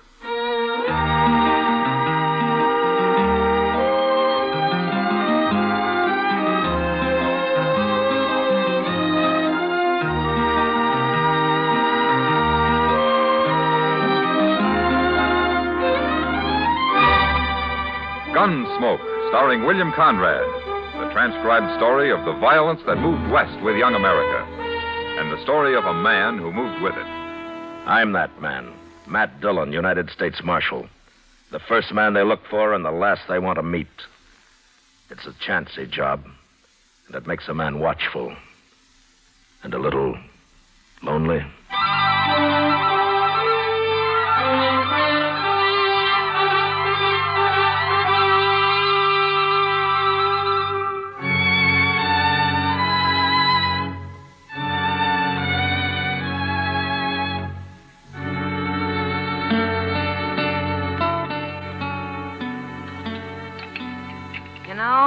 I'd sure like to meet whoever's running the kitchen in this place. Oh, why, Kitty? A cook that can make antelope stew taste like prairie dog ought to be something to see. Well, at least it's hot. No, it isn't. Well, mine is. You forgetting you dumped half that bowl of chili peppers in yours? Well, I've eaten here before, Kitty. Oh, hello, Marshal. Hello, John. You know what I'd do if I owned this place, Matt? Tear it down? No. Look, it's got tables and chairs and knives and forks and spoons. And out back, they got a kitchen all set up with a stove and everything. So? Well, it's all here. I'd open a restaurant. You're spoiled, Kitty. Dodge isn't St. Louis, you know. St. Louis? I was there 6 months, 4 years ago. Hello, Matt. Kitty. How are you, Doc? Oh, I'm fine. Well, sit down, Doc. Sit down. Oh, thank you. Oh, well, what are you eating? Stew? That's what they call it, Doc. Ah. Well, I'll try a little anyway. Then I'm going to bed. At noon? I was up all night, Kitty, out at the Brandt place. Mrs. Brandt have her baby? Uh-huh, a boy. That's 5 I've delivered out there. You know, it seems to me it's about time they gave you one. Doc. Oh, no, gave me one. I've got enough trouble all by myself. But seriously, I'll tell you something, Matt.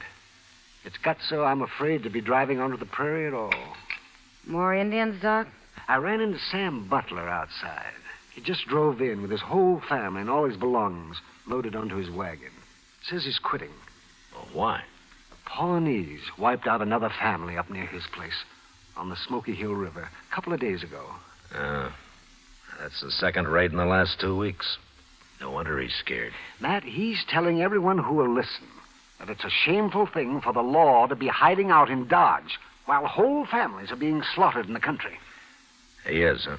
Yes. I thought you'd like to know.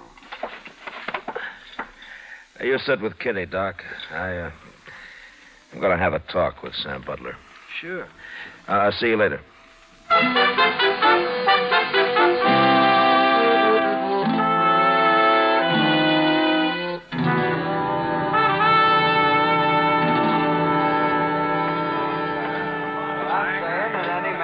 Stays out there and exposes his family to them murdering savages is plumb crazy.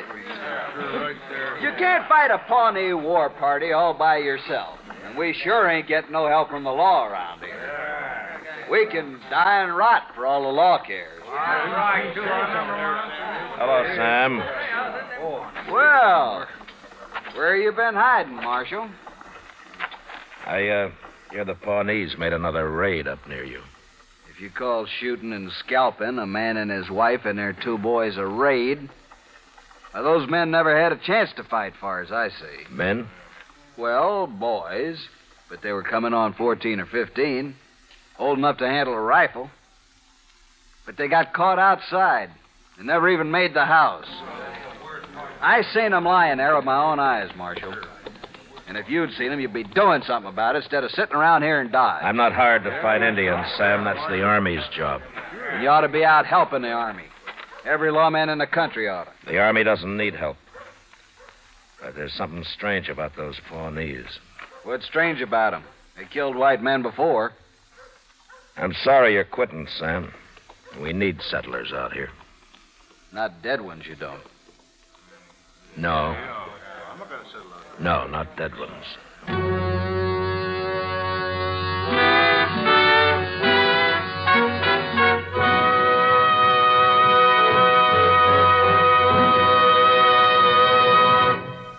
What a pair. What a buy. They're talking about king-size Chesterfield at the new low price. And Chesterfield Regular. They're the quality twins. Either way you like them, you get the same highest quality, the same low nicotine, the same wonderful taste and mildness, a refreshing smoke every time. Yes, the Chesterfield you smoke today is the best cigarette ever made. And it's America's most popular two-way cigarette. So buy a carton today. King-size Chesterfield at the new low price. Or Chesterfield Regular.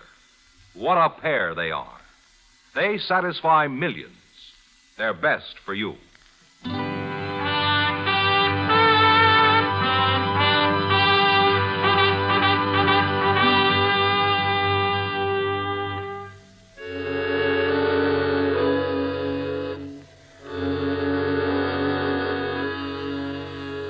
Chester and I left Dodge that afternoon, and toward evening the next day, we ran across a troop of cavalry camped on the Smoky Hill River. It was commanded by an officer who was new to this part of the country, a Captain Starr. He was anxious to make a success of his first expedition, but so far he hadn't even seen an Indian. I decided to stay with him for a while, and I'm glad I did. The next afternoon, while we were on the march, his scouts reported another settler's cabin burned. The family killed. At my request, Captain Starr filed his troop out in patrols while he and Chester and I rode forward to the scene of the slaughter.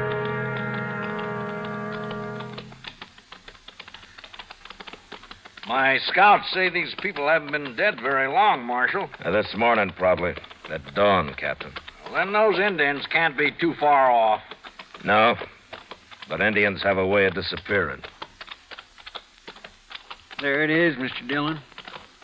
Burned right into the ground. It's just like that last cabin. Their bodies scattered around out front. Well, let's get up there. Come on, then. Oh.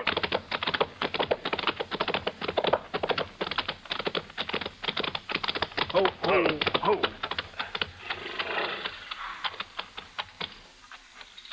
The whole family. Man and his wife and their boy. Look over there. Against the water barrel. Oh, my. It's a little girl. It's a little girl.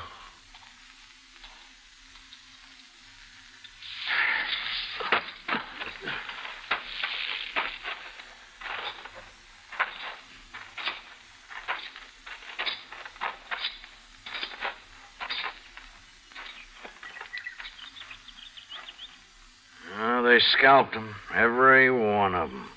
Even that little girl. They even scalped her. At least they didn't torture them. Did they torture the other families, Captain? No, they didn't, Marshal. They shot them just like this and scalped them. Where are you going, Marshal? What is it?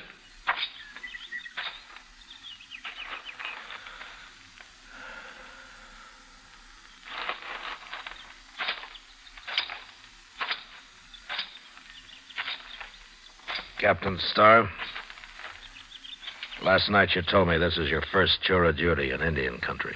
That's right, Marshal. Well, take a good look around here, Captain. Well, I have. All right. All three of these settler families were killed in the open, outside their cabins. Does that mean anything to you? Those Pawnees are pretty tricky. I guess they really surprised them. Yeah, they sure did. There are not many arrows around. If these people had had a chance to put up a fight, there'd be a lot of arrows. They were shot, Marshal, with rifles. Pawnees don't usually waste ammunition, Captain. There's a reason for it here, though.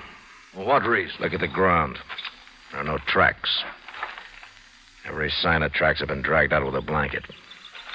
Say, you're right. I hadn't noticed that. Well, there's another thing you haven't noticed, or maybe you didn't know about. Oh, what's that? That boy there. How old would you say he was? Oh, about the same age as the boys at the last place. Maybe 12, 13. Oh, Captain, that's old enough to be a brave in a couple of years if he was a Pawnee. What do you mean, if he was a Pawnee? They usually keep a boy that age. They don't kill him. They take him and try to make a brave out of him. Oh, well, I didn't know that. I know what he's driving at, Captain.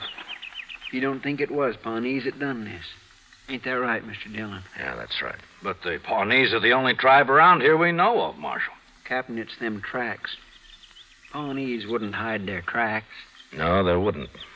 What? A man wearing moccasins doesn't care about his tracks, Captain. He's got nothing to hide. I'm afraid I don't understand. It wasn't Pawnees that did this. It wasn't Indians at all. It was white men.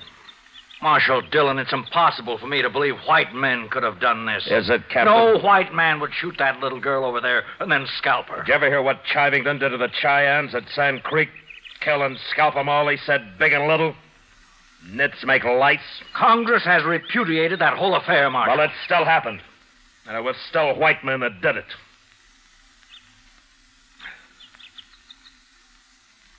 Oh. I suppose you're right. Yeah, I'm right. But why did they do it? Horses. You see that corral out there? This man must have had 6 or 7 head of horses. Yes, the other settlers did, too. They stole the horses and probably whatever they could find in the cabins, and right now they're sitting around camp somewhere drinking coffee and laughing at all of us Indian hunters. Well, I'll find them.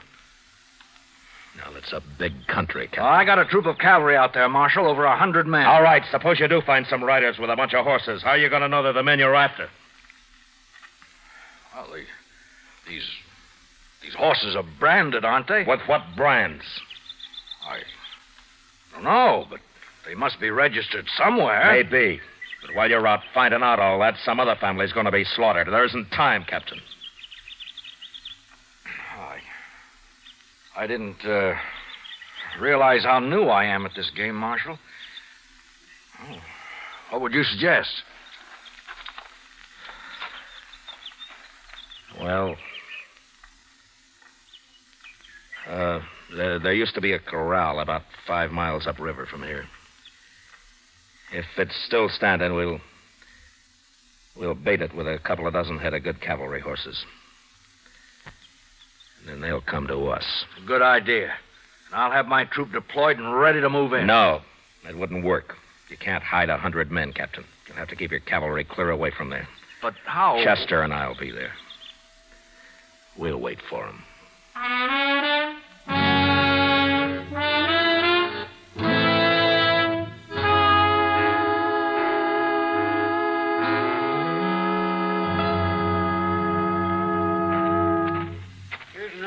Green branches, Mr. Dillon. I'll throw them on the fire, Chester. Let's have some more smoke, huh? Yes, sir.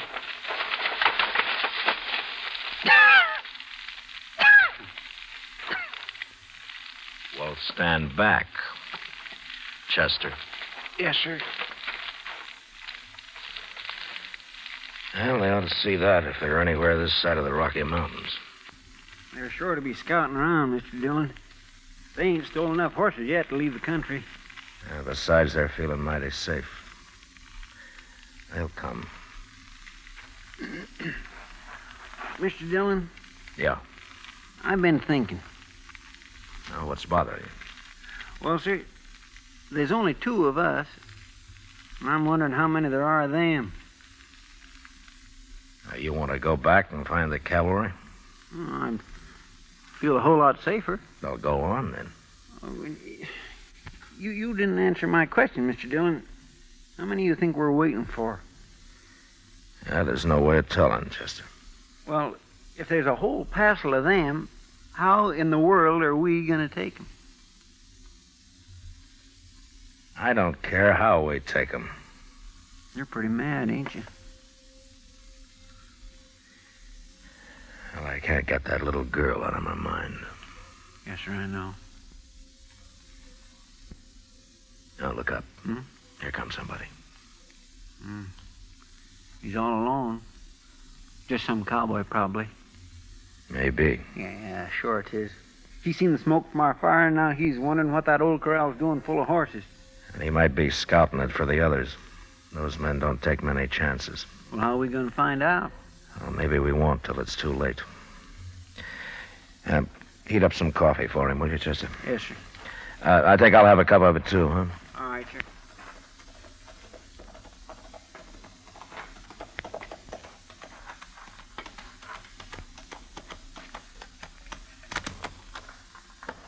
Morning. Oh, get on, stranger. We'll have some hot coffee up in a minute. Well, let's tie my horse here. Whew.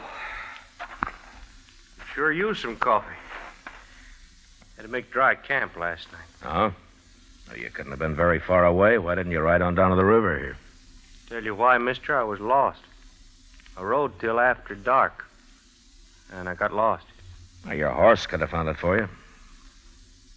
Maybe my horse ain't smart as yours. No offense. Sit down. Chester's bringing the coffee now. I've been sitting all morning. Here you are, mister. Oh. We ain't got no sugar. You men are traveling pretty light, ain't you? What do you mean? Here's your coffee. Oh, thanks, Chester. I mean all them horses. Mighty big remote and no wagon. Not much grub I can see. We're driving those horses to Cheyenne. There's only 2 of us. We couldn't handle a wagon and the herd both. Only 2 of you, huh? Yeah, that's right. Well, mister, look, I'm drifting. Maybe you could use another hand. It may be. Where you from? Dakota Territory. Name of Lee Stapp. I sure would like to see Cheyenne. I ain't never been there. Well, why don't you ride up there alone? It'd be chasing a herd of horses all the way. Well, I'm broke, mister. Wouldn't have much of a party in Cheyenne broke, would I? No, I don't guess you would. I'm a good hand. I work cheap. How about it? You're a good hand, huh? Of course I am. Did you take a look at those horses we got? Yeah, I sure did. I ain't never seen none better. Well, they're good horses, and we take good care of them. Well, okay. What's that got to do with hiring me? Mister, I wouldn't hire you to herd sheep. What? You said you made dry camp last night. How come you tie your horse up without watering him while you stand here slopping up coffee? Well, it's my horse, ain't it? Sure. How's the coffee? Coffee? Is it any good? Well, yeah, sure it is. Well, then have some more of it. Hey, what's that?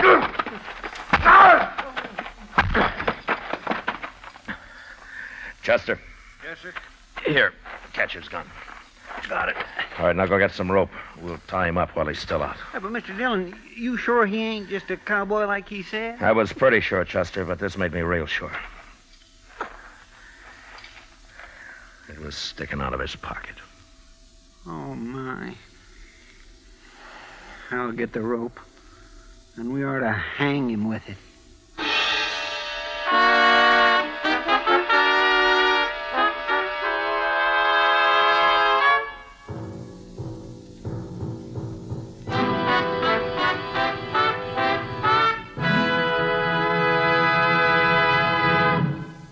We will return for the last act of Gunsmoke in just a moment.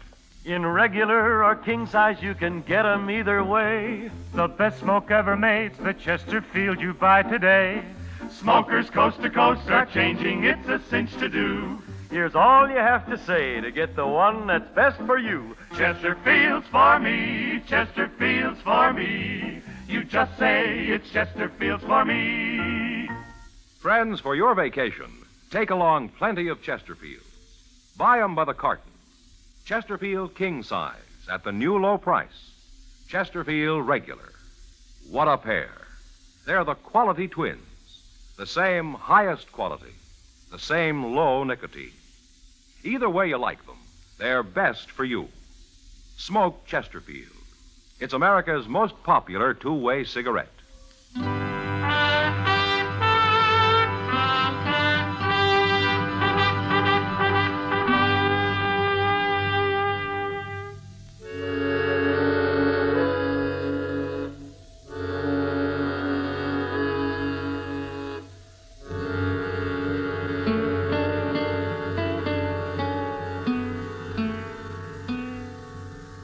See anything yet, Chester?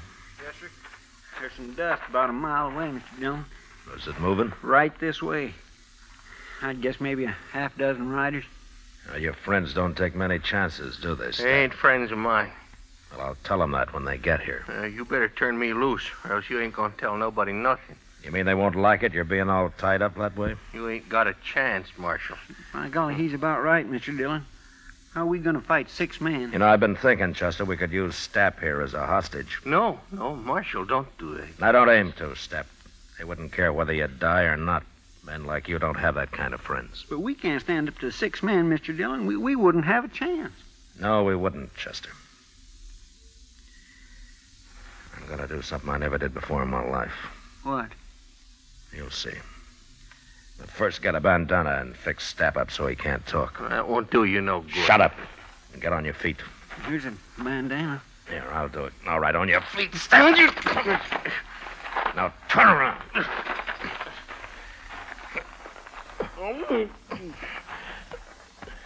Get our rifles, Chester. Yes, sir. There. That'll keep you quiet, Stapp.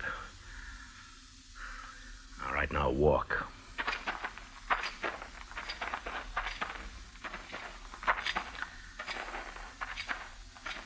Here's yours, Mr. Dillon. Oh, thanks. You get on behind that log over there, Chester. Yes, sir. I'll keep Stapp here with me.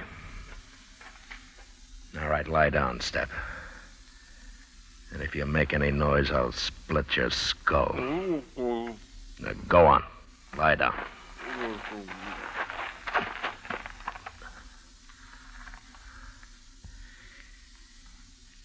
You okay, Chester?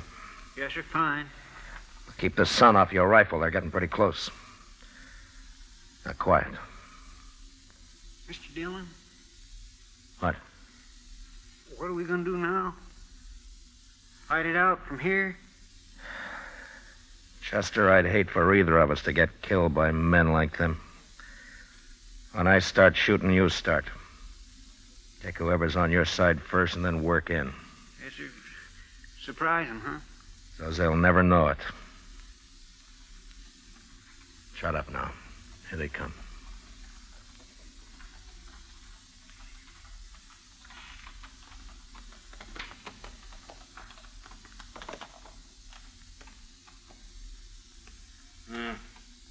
They must be over the river. We'll get down and wait here for them. Maybe Stapp's done killed them already. We didn't hear no shooting, did we? I don't like this, Jake. Stapp should have been back a long time ago. Stapp knows what he's doing. Them sure fine horses, ain't they? Now, Chester!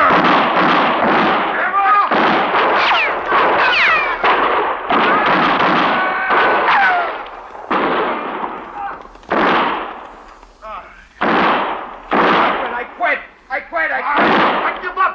Don't shoot no more. All right, throw away your guns. Now turn around and get your hands up in the air. Chester, come over here. We killed 4 of them, Mr. Dillon. 4 of them. Prod Stapp up and bring him up to the fire. I'll handle these 2.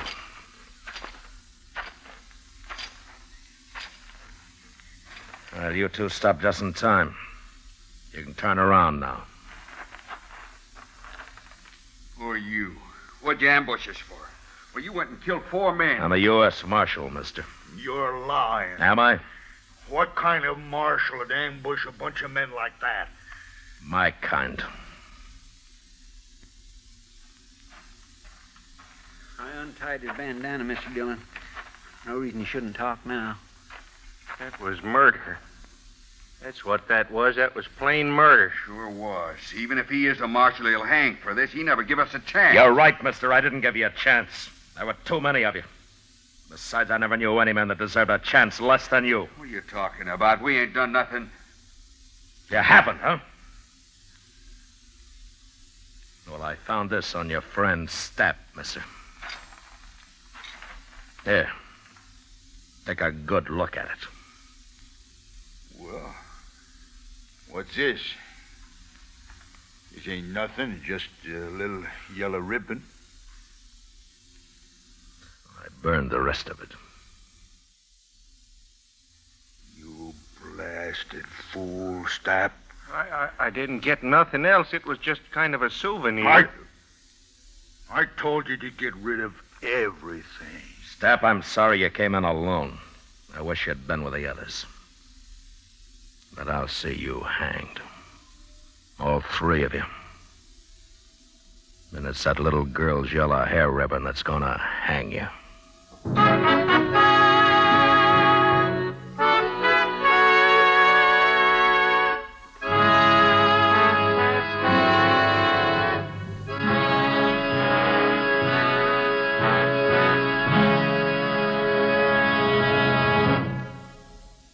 L&M goes king size. Yes, L&M goes king size. Now, L&M is king size as well as regular. Both have the same low price. Both have the miracle tip for the effective filtration you need. Yes, it's the filter that counts. And L&M has the best. You get much more flavor, much less nicotine, a light and mild smoke. Yes, this is it. L&M filters, just what the doctor ordered.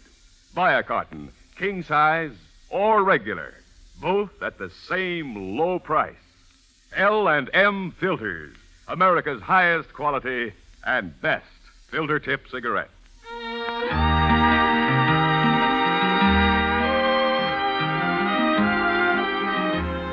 Gunsmoke, produced and directed by Norman McDonald, stars William Conrad as Matt Dillon, U.S. Marshal.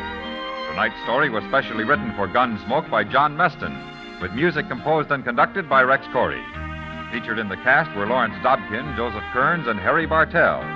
Harley Bear is Chester, Howard McNear is Doc, and Georgia Ellis is Kitty. Join us again next week as Matt Dillon, U.S. Marshal, fights to bring law and order out of the wild violence of the West in Gunsmoke.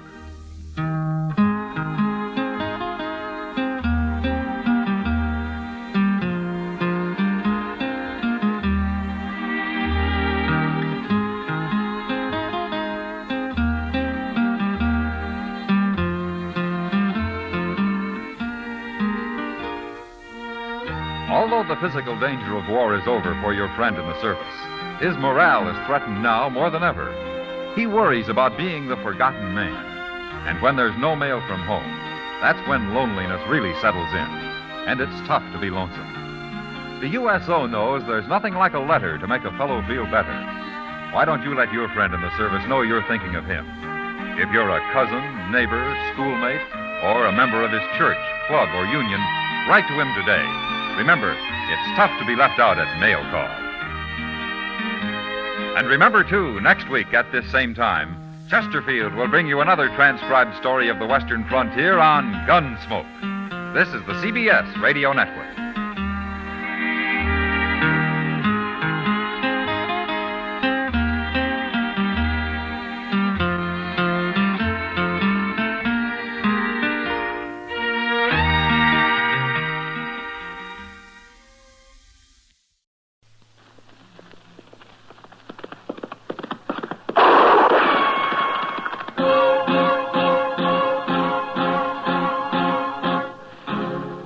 Gunsmoke, brought to you by Chesterfield, America's most popular two-way cigarette.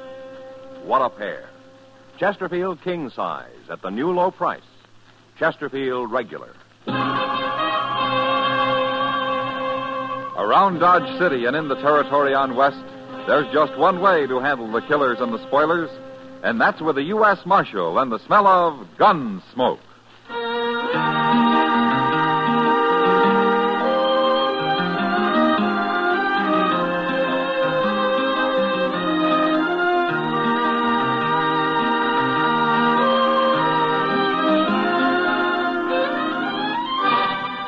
Gunsmoke, starring William Conrad, the transcribed story of the violence that moved west with young America, and the story of a man who moved with it. I'm that man, Matt Dillon, United States Marshal. The first man they look for and the last they want to meet. It's a chancy job, and it makes a man watchful and a little lonely.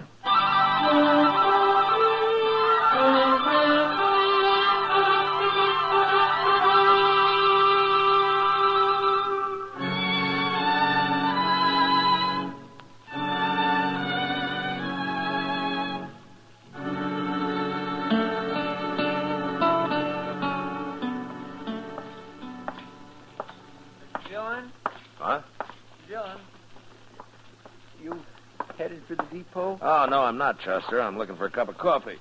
Thought I'd go into Delmonico's here. You want to join me? Well, sure, I'd like to, but maybe I better go on down to the depot. Oh? What for? The mail. I never got there at noon. That's why I thought you was going now. Well, I don't care about the mail, Chester. Yeah, but come to think of it, you did start out at noon, didn't you? What happened? I got robbed. Got robbed? Yes, sir. Over at the Alfraganza. Oh, you've been gambling all afternoon, huh? Not all afternoon, Mr. Dillon. I watched the game for about an hour before I set in. Well, you should have gone on watching it. Oh, yes, sir, you're right. Absolutely right. Cost me my last $10. But I thought sure I'd win this time. Oh, why? Because it was my last $10 for the month. I had to. Well, that's about as good a reason for winning as any, I guess. Yes, sir. You know, there's just too much month for my pay, Mr. Dillon. Anyway, I might have won if I hadn't got cheated. Oh, it's a crooked game? The fellow dealing was crooked. I know he was. But I sure didn't want to start no argument with him. No, sir, not him. Well, why? Who was he? I don't know. Some stranger calls himself Sam Kircher. What? Sam Kircher. You know him? Oh, but I've heard of him. Who is he? He's a gunman, Chester. Oh, I recognize that. That's why I didn't make no fuss about his crooked dealing. Well, you were smart. Kircher's the kind of man who enjoys killing. He's got a big reputation for it out in Arizona. Well, what's he doing here, I wonder? I don't know, Chester. But let's go find out.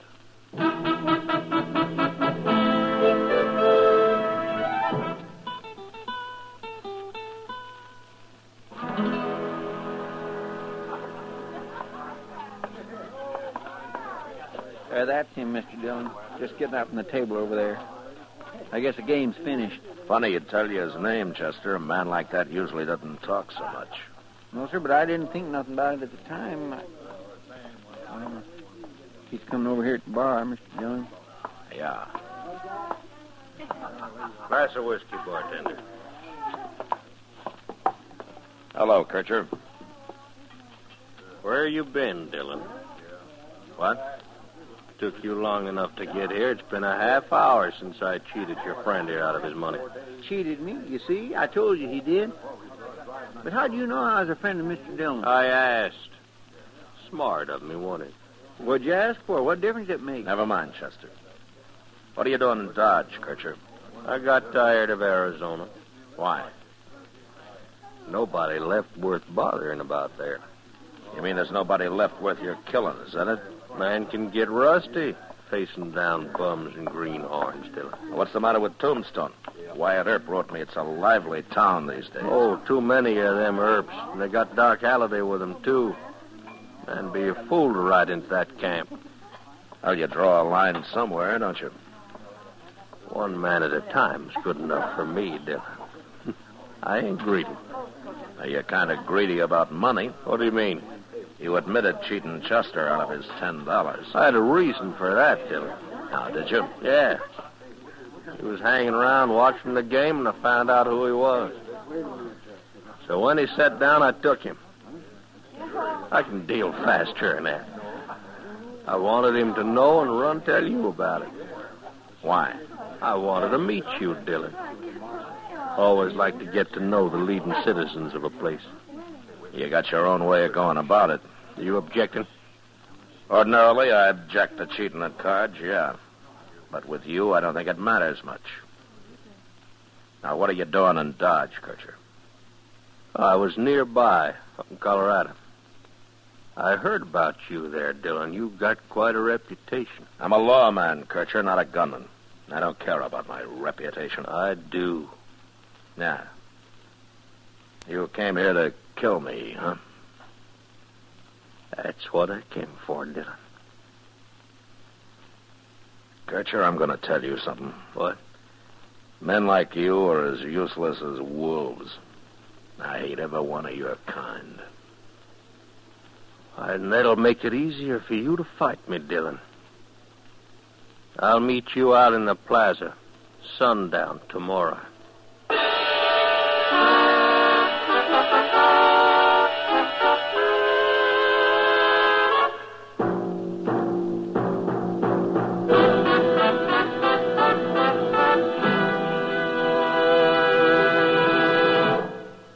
What a pair. What a buy. We're talking about king-size Chesterfield at the new low price. And Chesterfield Regular. They're the quality twins.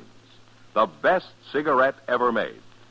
Either way you like them, you get the same highest quality, same low nicotine, the same wonderful taste and mildness. A refreshing smoke every time. So change to Chesterfield, America's most popular two-way cigarette. Buy a carton today. You get highest quality with king-size Chesterfield at the new low price. You get highest quality with Chesterfield Regular. What a pair they are. They satisfy millions. They're best for you.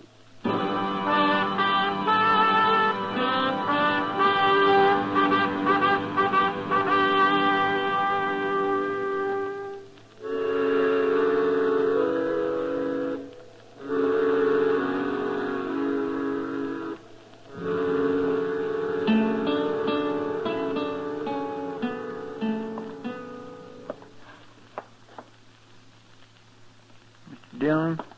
Huh? I've been thinking about sundown all day long. I feel terrible about this. Oh, why? It isn't your trouble. Yes, sir, I know, but if I hadn't sat in that game yesterday, things might be different. Sam Kirchard have found me soon enough. That's what he said he came here for. I heard him. But I still feel guilty. What's the matter, Chester? You afraid he'll kill me? Is he really good? Well, he's beat a lot of men. You're going to fight him, ain't you? Yeah, that's the worst part of this job, Chester, having men like Sam Kirchard come around looking for another notch on his gun. There's nothing I can do about it. Well, you don't have to fight him, Mr. Dillon. No, I don't. I could avoid it. How? Run away? Oh.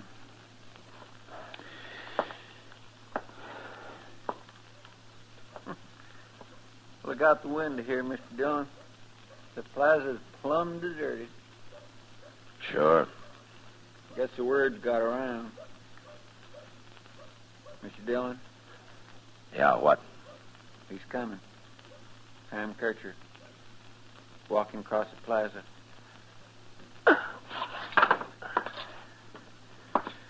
Well, it must be sundown. Yes, sir, it is.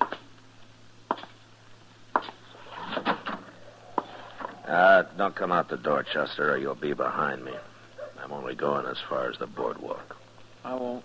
I'll stay right here. But if anything happens, then I'm coming out, by golly. Don't be a fool.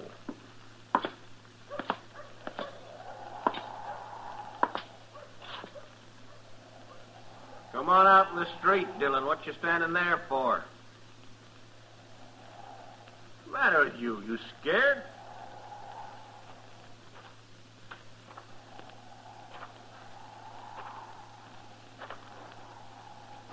Why don't you come down here, Dillon?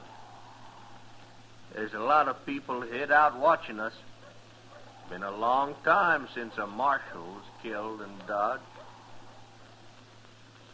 I don't want to hear your talk, Kirchard. Let's get this over with.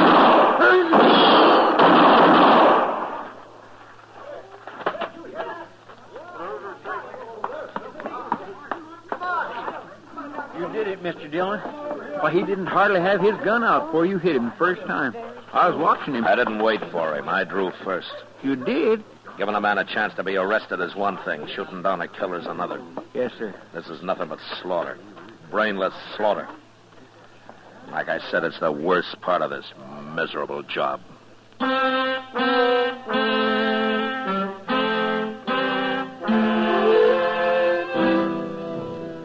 I guess it helped, ridding the country of a man like Sam Kirchard. Shooting him down, killing him. But the trouble was that it made you feel like a part of his own senselessness when you did it. And everybody congratulating you afterwards and looking up to you. That didn't help any. That's one thing that got men like Kirchard started off wrong in the first place.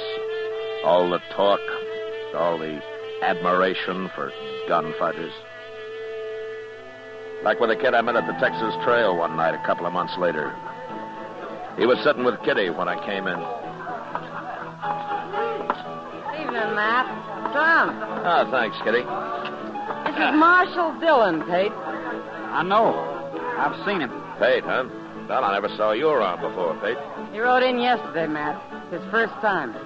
Good thing, too. He's only 16. Yeah, that's young, especially for a town like Dodge. Where you from, Pate? On west of here. Cowboy? I was. That's what I've been arguing with him about, Matt. He says he's through being a cowboy. Oh, is that so? Why? I got other things to do. Like what? I'm going to buy me a gun, Marshal. A gun? Sure. And I'm going to learn to use it, too. A man's no good without a gun. Oh? Pate, you start carrying a gun and you get handy with it and you'll grow up to be a U.S. Marshal or something. Ah, Kitty. I mean it. I never saw a man start using a gun yet that he didn't have to go on using it the rest of his life. However long that is. Tell me something, Pate. What, gave you this idea? What's wrong with it? Everybody carries a gun. Of course, everybody can't use them real good, but I'll learn. I'll get good. Good as you are, Marshal. Oh? Sure. Maybe even better. Who knows? That's what I mean. It all leads to nothing but getting killed. Who cares how good you are with a gun? There's always somebody better. She's right, Pate. Why don't you forget about this and go find yourself a job out in the country somewhere and go to work, huh? I'm going to have to, Marshal. I'm plumb broke right now. Oh, good. That's fine. You know anybody around here? Nope. Well, look, I'll tell you. Emmett Bowers is due in town tomorrow. He runs a big outfit, and he can always use an extra hand. You meet me in the lobby of the Dodge House tomorrow morning, and, well, we'll have a talk with him. Okay. I better be going now. I gotta find me a place to sleep. Oh, Pate. Here's $1. You can pay me back later. No, I couldn't take it. No, thanks. Good night. Good night, Kitty. So long, Pate. Good night. He's got a lot of pride, that kid. Yeah. But it's mostly the wrong kind. Maybe. Well, he'll probably forget about this gunfighting business once he's back out in the country where he belongs. Well, I hope so. There are enough gunmen around already. Oh, Pate's all right. Don't worry about him. No, I won't, Kitty. Unless he comes back someday.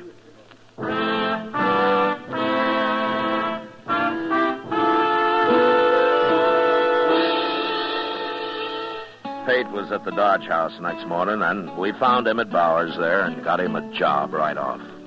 They rode out of town together that evening, and I watched him go, hoping that a lot of hard work would give Pate something to think about besides becoming a gunfighter. Anyway, I'd done what I could, and I forgot about it. Till a couple of months later, when I happened to go into Jonah's General Store.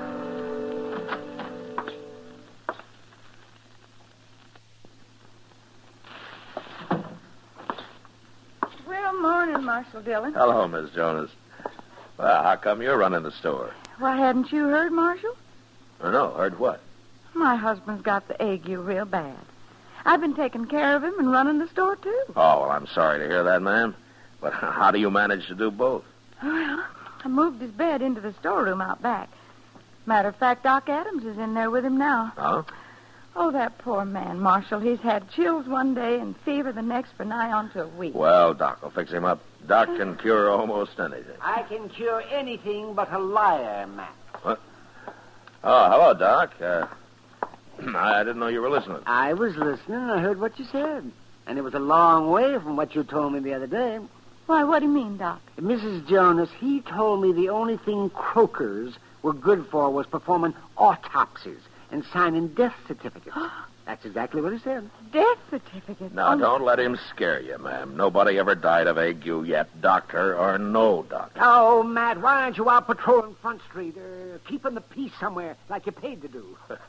Man can't work all the time, Doc. Oh, we can. Yes, well, I'll just remember that the next time you come hounding me out of bed in the middle of the night to patch up some bad man that you've just torn apart. When you're through here, I'll buy you a glass of beer, Doc. It's awful hot today. Yeah, I don't mind the heat. Yeah, well, I'll take you up on it, though. Just say, Mrs. Jonas, if your husband complains about his ears roaring, it's the quinine I gave him. So just you don't worry about it. Oh, all right. Marshal.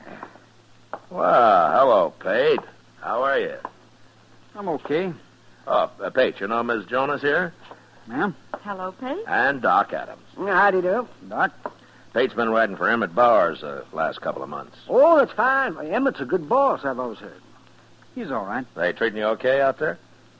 It's like any other job punching cows, Marshal. Short grub and long hours. Yeah, sure. Oh, what you doing in town? Did you come in with Emmett? No. I come in alone. Oh? You, didn't quit, did you? I quit. I drew my time last night. Yeah, I was afraid so. Ma'am? Mm-hmm. I want me a 6-gun and a holster and a belt. And all the ammunition the rest of my money will buy. Well, now, son, ain't you a little young to be carrying a gun? I'm 16. And if I'm old enough to do a man's work, I guess I'm old enough to live like a man. Live like a man? You mean die like one, don't you, young fella? I ain't afraid to die. I don't know. I've dug bullets out of all kinds of men, young and old. And no matter how they talk, every one of them's been afraid. I get good enough, I'll do the killing. If I'm given a decent chance. Pate, tell me something. How'd you get started on all this in the first place? I don't mind telling you, Marshal. Now.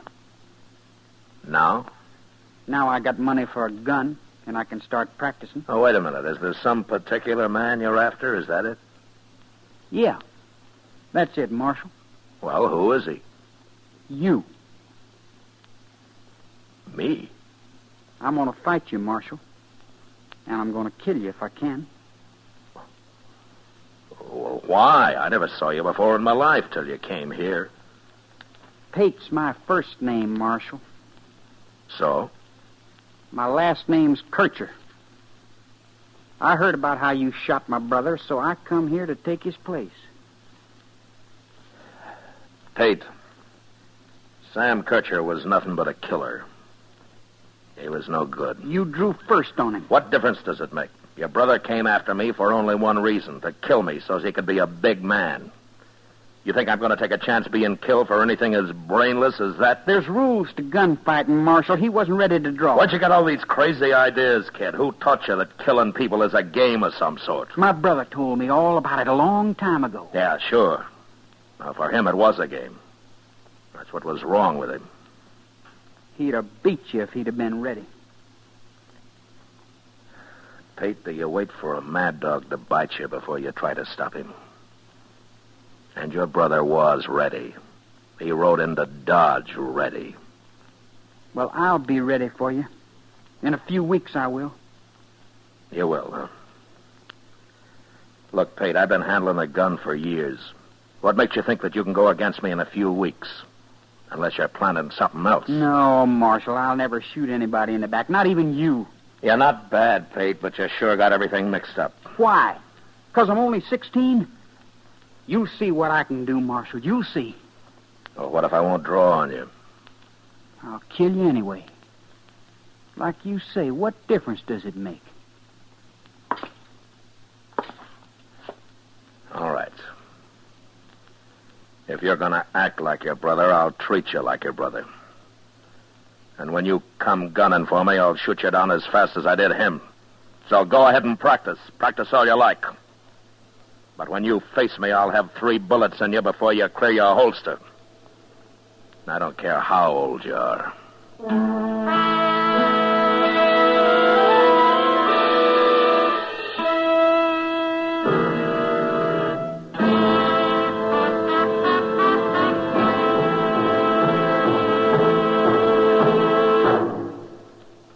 Your best cigarette buy today is Chesterfield.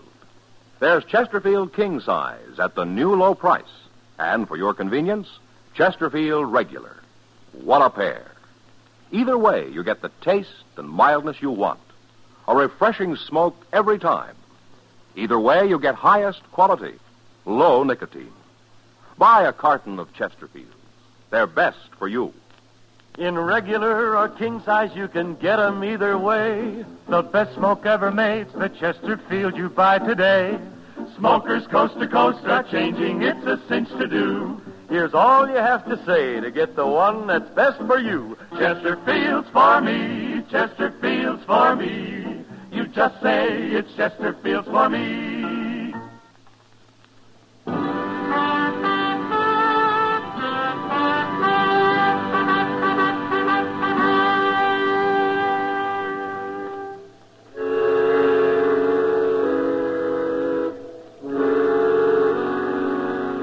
If I thought getting mad would scare some sense into Pate Kircher, I was wrong. He went ahead and bought his 6-gun, and every day he spent hours down by the Arkansas practicing with it. In a few years, that kind of concentration might have made him into a fair gunfighter, but as it turned out, he didn't get a few years. He didn't get more than about 10 days, and those 10 days got spent fast. One evening, I was sitting on the porch not far from the Texas Trail, watching the crowd push up and down Front Street.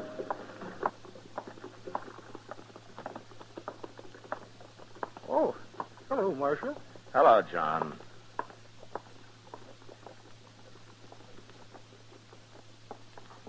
Matt. Oh, hello, Kitty. Matt, Chester's in the trail there, and he asked me to come find you. Well, why? What's the trouble? You know Jack Reining? Yeah, I know him. Well, he's at the bar in there, and he's making fun of young Pate. Chester isn't sure how much Pate's going to take from him. Oh, Ryan's more than just a bully, Kitty. He's dangerous. Well, Chester tried to make him stop, but it didn't do any good, Matt. I hope Pate isn't fool enough to try to take him. Ryan will kill him, sure, if he does. I tried to tell him he shouldn't be wearing a gun, but you know Pate. He won't listen to anybody. You better wait out here. I aim to. Leave the kid alone, Riding. He ain't bothering you none. Get out of the way, Chester. Everybody else, get out of the way, too. I'm giving you one more chance, Pate. You throw that gun away or you start using it. Go ahead and draw, Ryan. I ain't afraid of you. Okay. I will. No, don't do it, Riding. No. Ah!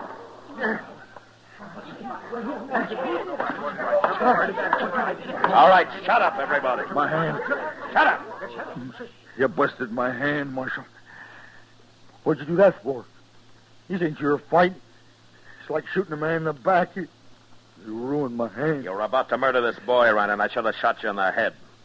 Now go on over to Doc's if your hand bothers you. It bothers me. It's smashed. Good. I wonder how many lives that's going to save. Now go on, get out of here. I'm going. You ruined me, that's what you've done. We'll see about this. Well, he'd have killed him, sure, Mr. Dillon.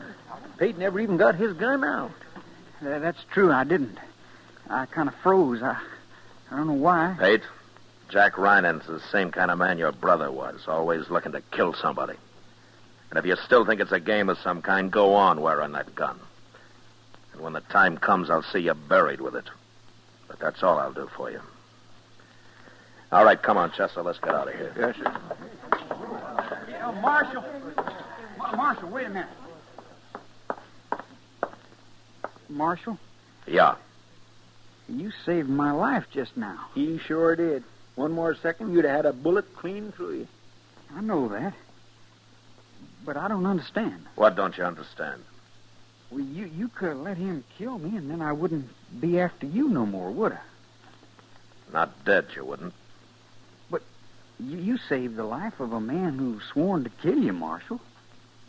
Yeah, that's right. Well, why'd you do it? Because you didn't have a chance with him, Pate. Not a chance. I'm kind of confused, Marshal. You are? I sure am. Well, it's about time. Now, maybe you'll figure it out now, Pate, if you give yourself half a chance. Marshal, I always could think better when I'm riding a horse. I'm going back to my job. Good. I'm glad to hear that, Pete. Would you do me a favor? Sure. Well, punching cows will keep me so busy I won't have time to practice much. Would you hold on to my gun for me? What? Here. Yeah, sure I will, Pete. Sure I will. I'll keep it for you. For a long time, I hope.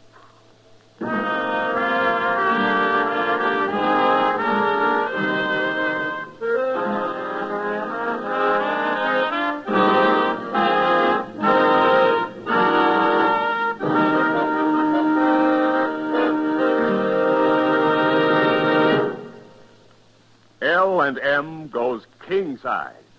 Yes, L&M goes king size. Now, L&M is king size as well as regular. Both have the same low price. Both have the miracle tip for the effective filtration you need. Yes, it's the filter that counts, and L&M has the best. You get much more flavor, much less nicotine, a light and mild smoke. Yes, this is it. L&M filters, just what the doctor ordered. Buy a carton, king size or regular, both at the same low price. L&M filters, America's highest quality and best filter tip cigarette.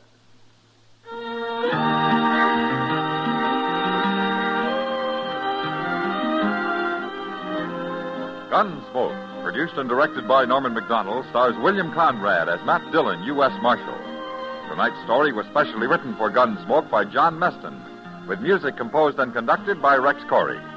Featured in the cast were Sam Edwards, Lawrence Dobkin, Vivi Janis, and John Daner. Harley Bear is Chester, Howard McNear is Doc, and Georgia Ellis is Kitty. Join us again next week as Matt Dillon, U.S. Marshal, fights to bring law and order out of the wild violence of the West in Gunsmoke.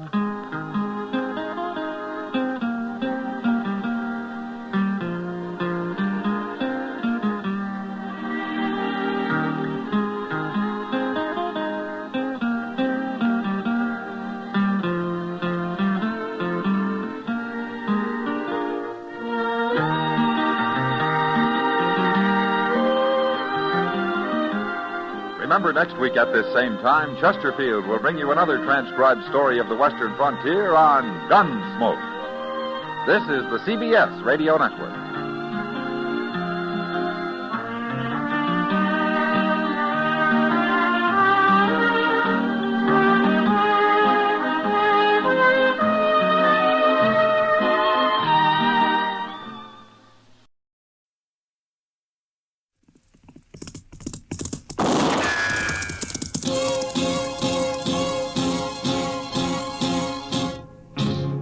Gunsmoke, brought to you by Chesterfield, America's most popular two-way cigarette. What a pair. Chesterfield king size at the new low price. Chesterfield regular. Around Dodge City and in the territory on West, there's just one way to handle the killers and the spoilers, and that's with a U.S. Marshal and the smell of Gunsmoke.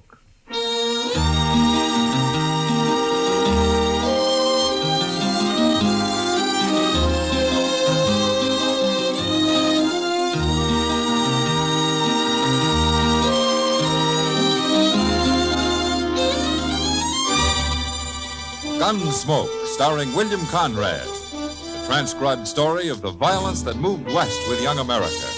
And the story of a man who moved with it. I'm that man, Matt Dillon, United States Marshal. The first man they look for and the last they want to meet. It's a chancy job, and it makes a man watchful and a little lonely.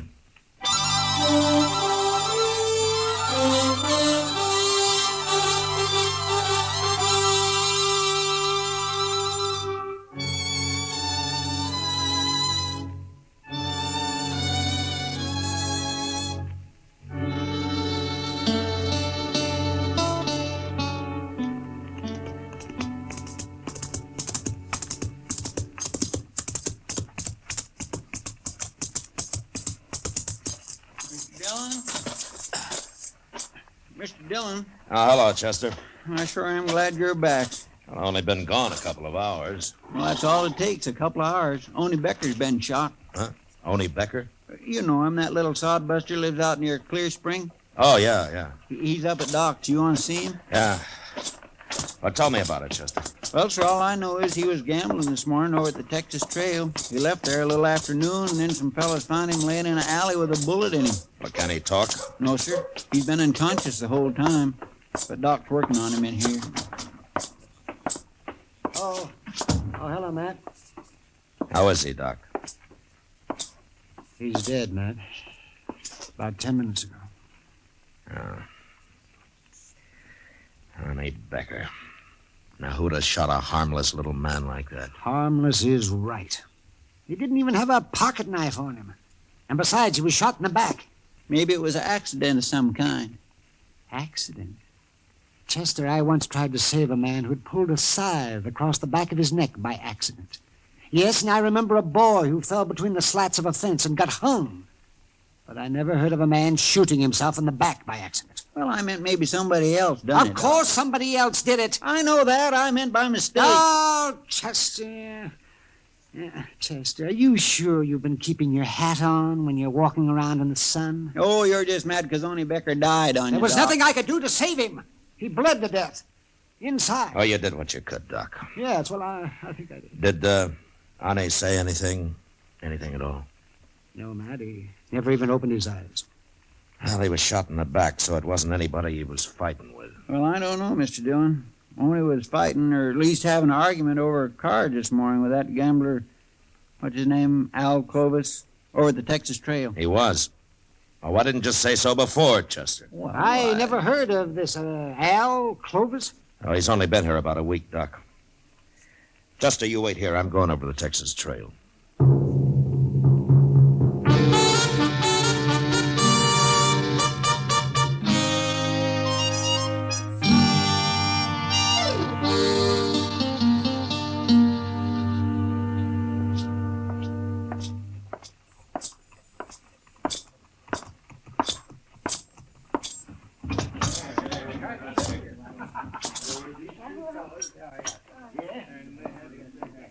Oh, is that you? Oh, hello, Marshal. Hello, John. Looking for somebody, Matt? Oh, hiya, Kitty. Is Al Clovis here? I was wondering when you'd get around to him. What do you mean? I heard about Oni Becker, and Al Clovis threatened him this noon just before Oni went out and got shot. Almost seemed like Al was trying to start a fight with him, Matt. Where was Clovis when it happened, Kitty? He wasn't in here. Kitty, you know Al Clovis better than I do. Would you say he's the kind of a man who would murder Oni Becker because of an argument over cards, shoot him in the back? I don't know him that well, Matt. Well, maybe he had another reason to kill him. If he did it. Shooting little Oni Becker's like shooting a pet deer. Makes about as much sense. Yeah. But usually when a man gets murdered, there's a reason of some kind for it. You mean it'd take more than plain anger to follow a man down an alley and shoot him in the back? Well, ordinarily it would. Al Clovis must have wanted Oni dead for some special reason, Matt. Maybe Oni had something on him. Yeah, maybe. He was in here a while ago, but he left. Well, I'll find him. He might be at the depot, Matt. At the depot? He said something about going to St. Louis. Now everything's been taken care of here. I didn't know what he meant at the time, but he said it loud, and I know the train leaves at 4:30. 4:30? That's about that now, isn't it? Well, maybe he said it just to throw you off his trail. Yeah, well, I'll find out. I'll see you later, Kitty. Better hurry, Matt.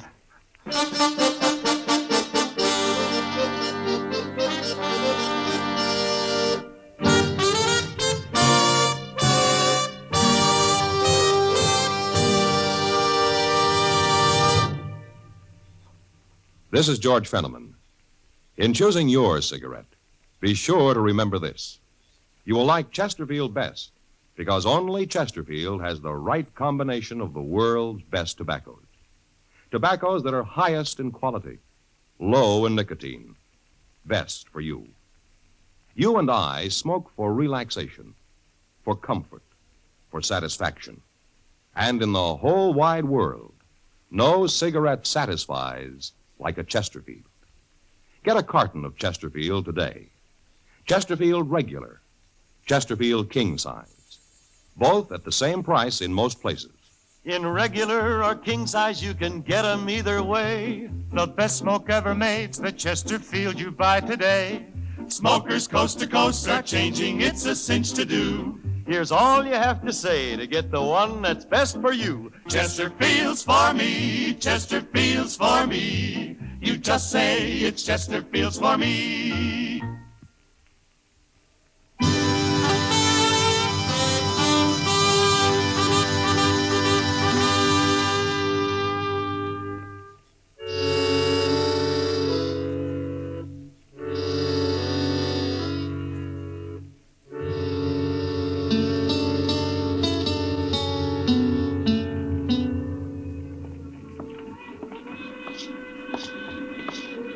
One more car to go, Mr. Dillon. Pal Clovis ain't in there. He ain't on this train. Well, he might have fooled us after all, Chester. Yes, sir. He could be riding west while we're heading east. We'll never find him if he is. Well, let's take a look into this car before we walk in, huh? Yes, sir. Well, I sure don't see him. Not in there, I don't. Yeah. Yeah, unless that's him down there lying back with his hat pulled over his face. It could be. Well, it better be. Now, come on. Okay, sir.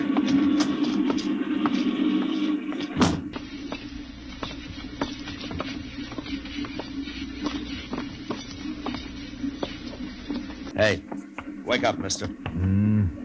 Come on, wake up. Quit bothering me. What do you want? Marshal Dillon. Huh. What are you doing here? Keep your hands on your knees, Clovis. Tight. Well, what's this all about, Marshal? You carrying a gun? Why should I carry a gun? Stand up, Clovis. Come on, stand up. Okay. What for? All right, search him, Chester. Yes, sir. No, keep to one side of him, out of my way. Don't you try nothing, Clovis. Well, why should I? I told you I wasn't armed. No, ain't nothing on him. All right. Okay, you can sit down, Clovis. I don't understand this, Marshal. What are you looking for? I'm looking for the man who murdered Oni Becker this afternoon. You mean you followed me and got on this train because you thought I killed Oni? It's about 100 miles to Great Bend, Clovis. We'll get off there and take tomorrow's train back to Dodge. Oh, you're making a big mistake, Marshal. While you were riding up and down on this railroad, whoever did kill Oni Becker's leaving the country for good. You'll never catch him now. What you're trying to say is that you don't admit killing him yourself, isn't it? I'm not a murderer, Marshal. No, we'll see. Oh, I know what you're thinking. You heard Oni and I had a little argument this morning. Didn't you? Sure. That doesn't prove anything. I argue with lots of men. You threatened to kill him. Ah, that was just to scare him. He was being kind of stubborn about it all. You know what those farmers are like. And I suppose it takes a stubborn man to grow potatoes. Well, if you're so innocent, why did you announce everything had been taken care of and that you were going to St. Louis? Did I say that, Marshal? You know, Clovis, I can always kick you in the head and take you back to Dodge in a sack. Now, why did you run? I'm not running. There's no reason why I should. That's the truth, Marshal. Where were you when Oni Becker was killed? I was wondering when you'd ask me that. I suppose you got an alibi. You know Mr. Botkin, don't you, Marshal? I ought to. Botkin's run the Dodge Bank ever since it was an old whiskey barrel. Well, I was with him in his office at the bank, Marshal. I suppose you'll take his word for it. Yeah, sure I will. Well, we were discussing the money I placed in the bank when I arrived in Dodge a week ago. $5,000, Marshal. Mr. Botkin is going to transfer it to St. Louis for me. Chester. Yes, sir? Go up and tell the engineer to stop the train at Jane's Crossing. Stop the train? There's a ranch about a mile from there where we can borrow some horses. Well, I thought you said we were spending the night at Great Bend, Marshal. I changed my mind, Clovis. Your story doesn't make much sense, and I want to get back to Dodge and find out why.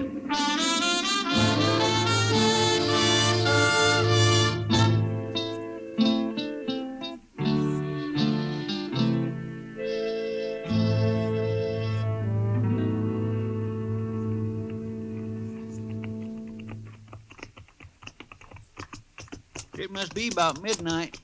Sure is, and I'm tired. Haven't been on a horse in years. Oh, well, why didn't you say so, Clovis? We'd have borrowed a wagon for you. Never mind, Chester.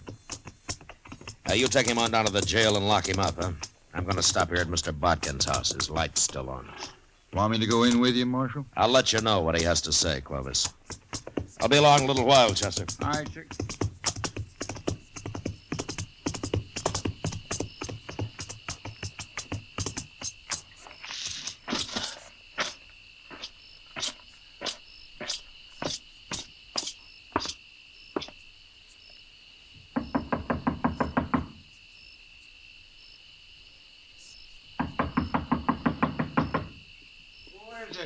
Matt Dillon, Mr. Botkin. Oh. Well, Marshal, come in. Come in. I wouldn't have bothered you this late, Mr. Botkin, but I saw your light was on, and I figured you were still up. Up? Of course I'm up. How could I sleep tonight? Why? What's wrong? Where have you been, Marshal? The whole town of Dodge has been looking for you. Fine time for you to be up riding off somewhere, I must say. Well, tell me what happened. What happened? Don't you know even yet? What are you doing here at my house? Well, if you'll calm down, I'll tell you. You tell me, I'd better tell you, Marshal. While you're out gallivanting around on the prairie somewheres, my bank was held up. What? About 5 o'clock, just as we were closing. 3 men that got away with over $25,000. Every cent of cash I had in that vault, Marshal. Well, didn't anybody try to follow him? No, they tied me and them cashiers up so tight they were miles out of town before we could get loose. There's a few men saw him leave, but they were afraid to do anything about it. And, of course, the United States Marshal, he wasn't even in town. Did you get a look at him? No. No, they were masked. Nobody I found can even identify their horses. They're just gone, Marshal, with $25,000. Look, Mr. Botkin, I came here to ask you a question. It might have something to do with your bank being robbed. Oh?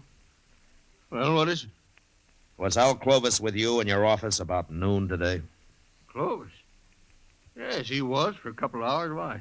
He had some money on deposit? Yeah, that $5,000 cash. Of course, that's gone, too. That's part of the money they took. I'm afraid Clovis is broke now, along with me and a lot of other people.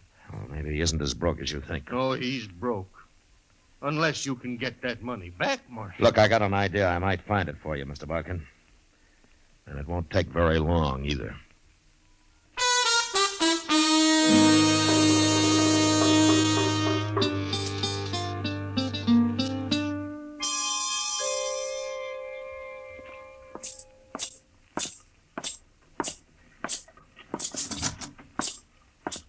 Well, I got Clovis all locked up, Mr. Dillon. He won't be taking no more trains for a while. Good. What'd you find out from Mr. Botkin? And I'll tell you and Clovis at the same time, Chester. Well, he's right in the first cell.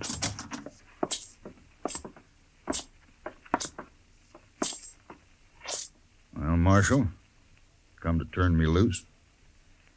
Mr. Botkin says your alibi's good, Clovis. If you'd have believed me in the first place, you'd have saved us all a lot of trouble. Yeah. Well, let me out. I don't want to spend the night here. You better get used to it, Clovis. You're going to be spending a lot of nights in here. What? At least a month or two of them. No. They can't keep me here, Marshal. It's illegal. Is it? Of course it is. Well, maybe you know more about the law than I do, Clovis, but I run this jail, and you're going to stay here a long time. And what's more, I'm going to tell the whole town where you are. Come on, Chester. Marshal, I demand to be released at once. Now come back here. It'll cost you your job if you keep me here. Shut the door, Chester. Marshal, you can't do this. Marshal! You really gonna keep him locked up, Mr. Dillon? I am. But he ain't done nothing. I mean, if Mr. Botkin said he is with him... Well, Clovis didn't kill only Becker, if that's what you mean. Well, then why don't you turn him loose? Chester, the bank was robbed of $25,000 today. It was? Yeah, just after we got on the train. Looks to me like only Becker was murdered just to get me to follow Al Clovis out of town. Well... We'll find out in a few minutes. I don't think Clovis can stand the idea of sitting in jail while his partners ride off with all that money. You mean he was supposed to get out of here and meet them as soon as his alibi was made good, huh? That's the only way it makes sense to me. Marshal? Marshal Dillon? Well, it didn't take as long as I thought. Come on.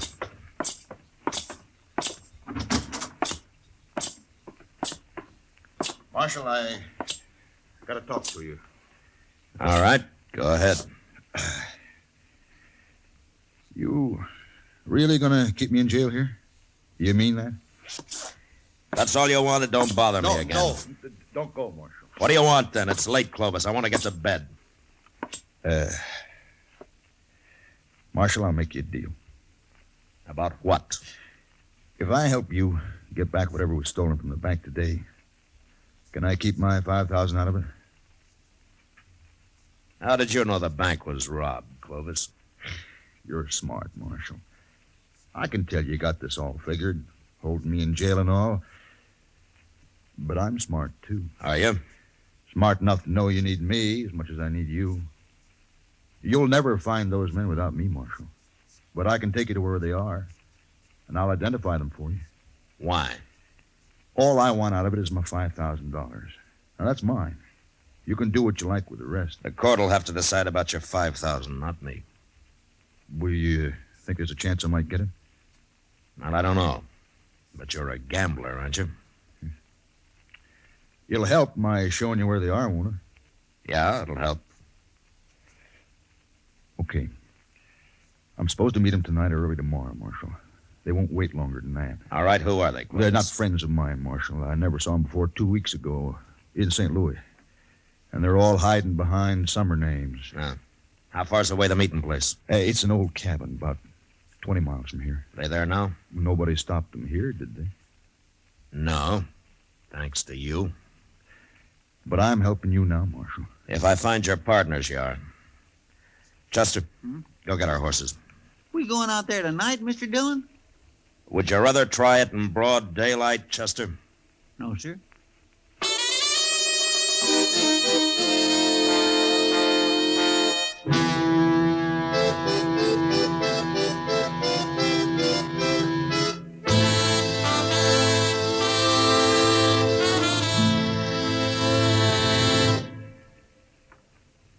One-way cigarettes, one size, that is, are almost obsolete because they just don't give smokers what they want. Either way, you'll like Chesterfield best. It's America's most popular two-way cigarette because only Chesterfield gives you the right combination of the world's best tobaccos. Tobaccos that are highest in quality, low in nicotine, best for you. You and I smoke for relaxation, for comfort, for satisfaction. And in the whole wide world, no cigarette satisfies like a Chesterfield. You smoke with the greatest possible pleasure when your cigarette is Chesterfield. Yes, these 6 words, highest in quality, low in nicotine, mean Chesterfield is best for you. Get a carton of Chesterfield. Chesterfield Regular, Chesterfield King Size. Both at the same price in most places.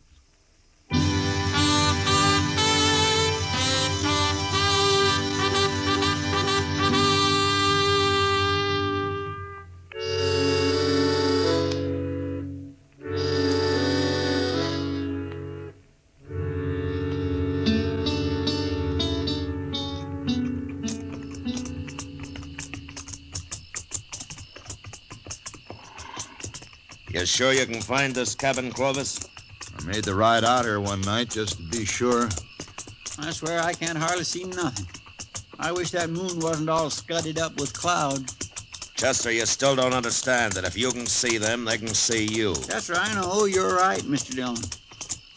It sure looks like rain, though. We're almost there. Good. Marshal. Yeah. How are you going to take them? 3 men. What's the matter, Clovis? You getting scared? You know what they'll do to me if you don't take them, Marshal. Like I said, you're a gambler, aren't you? Hey, look, why don't you give me a gun? I'll help you. We'll manage. You can trust me, Marshal. I'm on your side now. Clovis, I wouldn't trust a man like you if you were in church, praying. Wait. Somewhere over there. Ooh.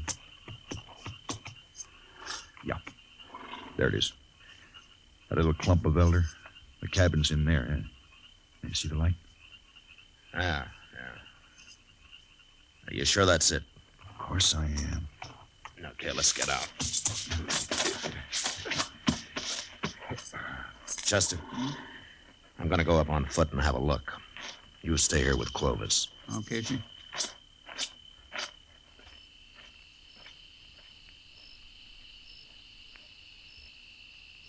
What if they hear him and come out and shoot him?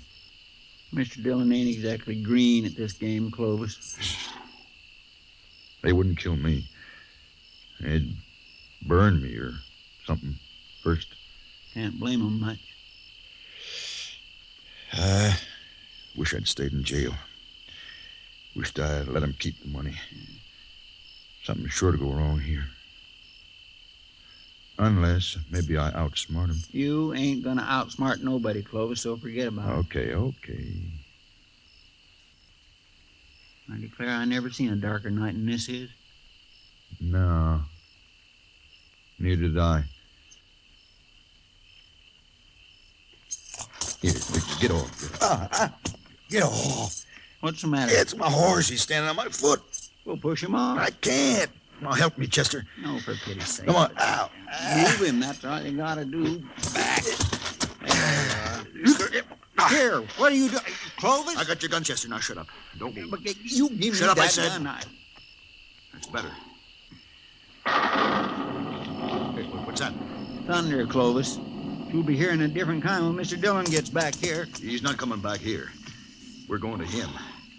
And if he shoots anybody, it'll be you, because you're going to be right in front of me. Like this. All right. Start walking, Chester. Go on.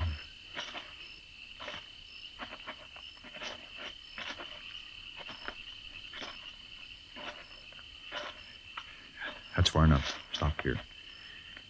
We'll pick up the marshal now and go on to the cabin. I'll call him and tell him how you're fixed. Go on, call him. Mr. Dillon? Mr. Dillon? He ain't nowhere around Yes, here. he is. Tell him. Go on. Clovis got my gun, Mr. Dillon. Tell him if he doesn't walk over here with his hands up, I'll shoot you. He's going to take us both to the cabin, Mr. Dillon. He says he'll shoot me. You heard him, Marshal. And I'll kill him sure if you try anything. He ain't close enough. I tell you, he's probably clear up there at the cabin. Okay, start walking, Chester. Just straight ahead. Once I get you inside the cabin, he'll have to give up. Unless he wants you dead.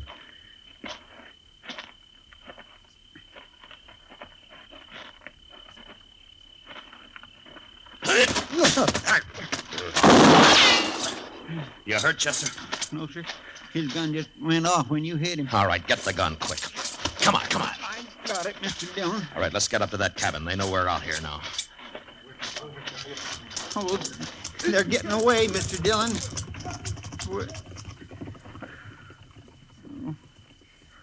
They're gone. Yeah. Oh, my goodness. I just don't know what to say. Then don't say anything. Let's try to find our horses. We'll get Clovis later. We'll never find them horses in the dark this way. Rain. Well, that's it. There won't be a track left now. Well, there go 3 killers and $25,000. Mr. Dillon, I just feel awful about this. How'd he get your gun away from you anyway? Well, see, he said his horse was standing on his foot, so So you walked up and let him pull your gun right out of the holster, huh? Yes, sir, that's about the way it happened. Dillon, you should have let him take me into that cabin. They'd have killed me, but you could have caught them. They wouldn't have got away like they did. I know. I was close enough to hear what Clovis said. Well, then why'd you save me? Everything would have been okay. Oh, yeah. Everything would have been okay. Almost everything, Chester. Well, let's just don't stand here in the rain talking about it. Come on.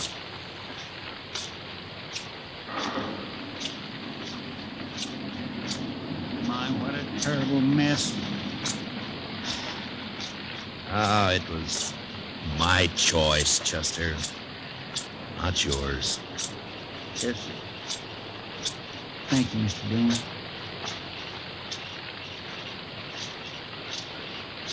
Mr. Dillon, would you like a horehound drop?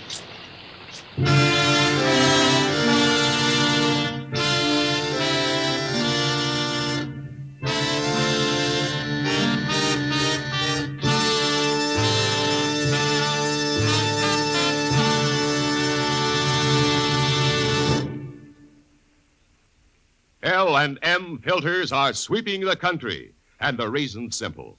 No filter compares with L&M's exclusive Miracle Tip for quality or for effectiveness. And notice how easy it draws.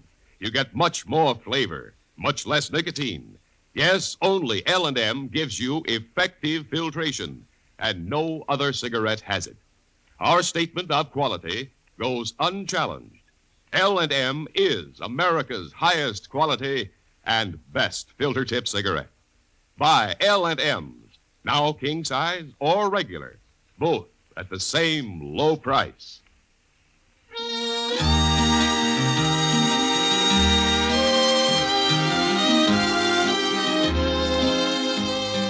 Gunsmoke, produced and directed by Norman Macdonald, stars William Conrad as Matt Dillon, U.S. Marshal. Tonight's story was specially written for Gunsmoke by John Meston, with music composed and conducted by Rex Corey.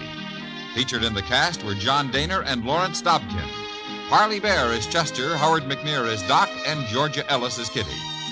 Join us again next week as Matt Dillon, U.S. Marshal, fights to bring law and order out of the wild violence of the West in Gunsmoke.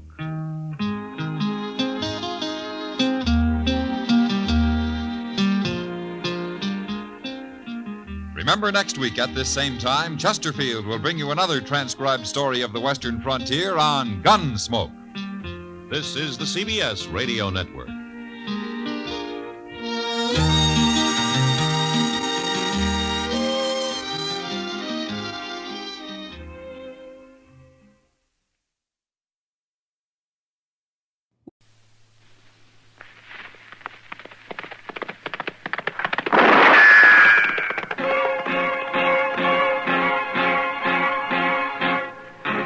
Gunsmoke, brought to you by L&M Filters with the Miracle Tip. King size, regular, both at the same low price. Around Dodge City and in the territory on West, there's just one way to handle the killers and the spoilers, and that's with a U.S. Marshal and the smell of Gunsmoke.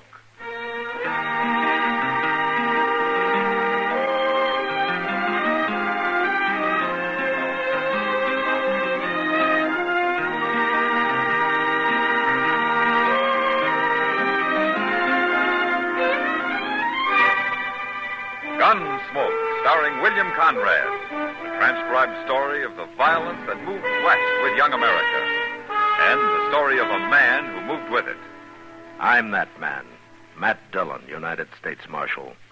The first man they look for and the last they want to meet. It's a chancy job, and it makes a man watchful and a little lonely.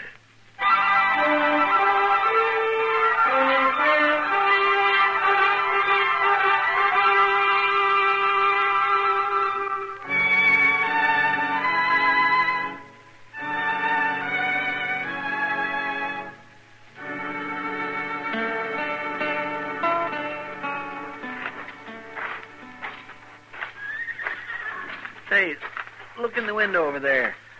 In the restaurant, Mr. Dillon. What? Doc's got himself a girl. What? Well, I'll be... I never saw her before, Chester. He's waving at us. He wants us to come in. Oh, all right. Look, you come in and say hello and then go on out of the telegraph office, huh? Might be important. Okay, sir. That girl must be a real good friend, Mr. Dillon, if Doc's buying her dinner. Yeah, if he is. He better be. Hey, she ain't half ugly. I wouldn't put it exactly that way to her. Oh, well, hello there, Matt. Chester. Hello, Doc. Well, Abby. Abby, this is Marshal Dillon. And Chester Proudfoot. Abby Twilling. How do you do, gentlemen? Miss Twilling. How do you do? Sit down. Well, thank you, Doc. Well, I'll be back directly, Doc. I got to go across to the depot. There's a telegraph waiting for Mr. Dillon. I'll be here, Chester. Okay, sir. I'll hurry. Doc's been telling me about you, Marshal. Oh? Oh, now, don't look at me like that now, man.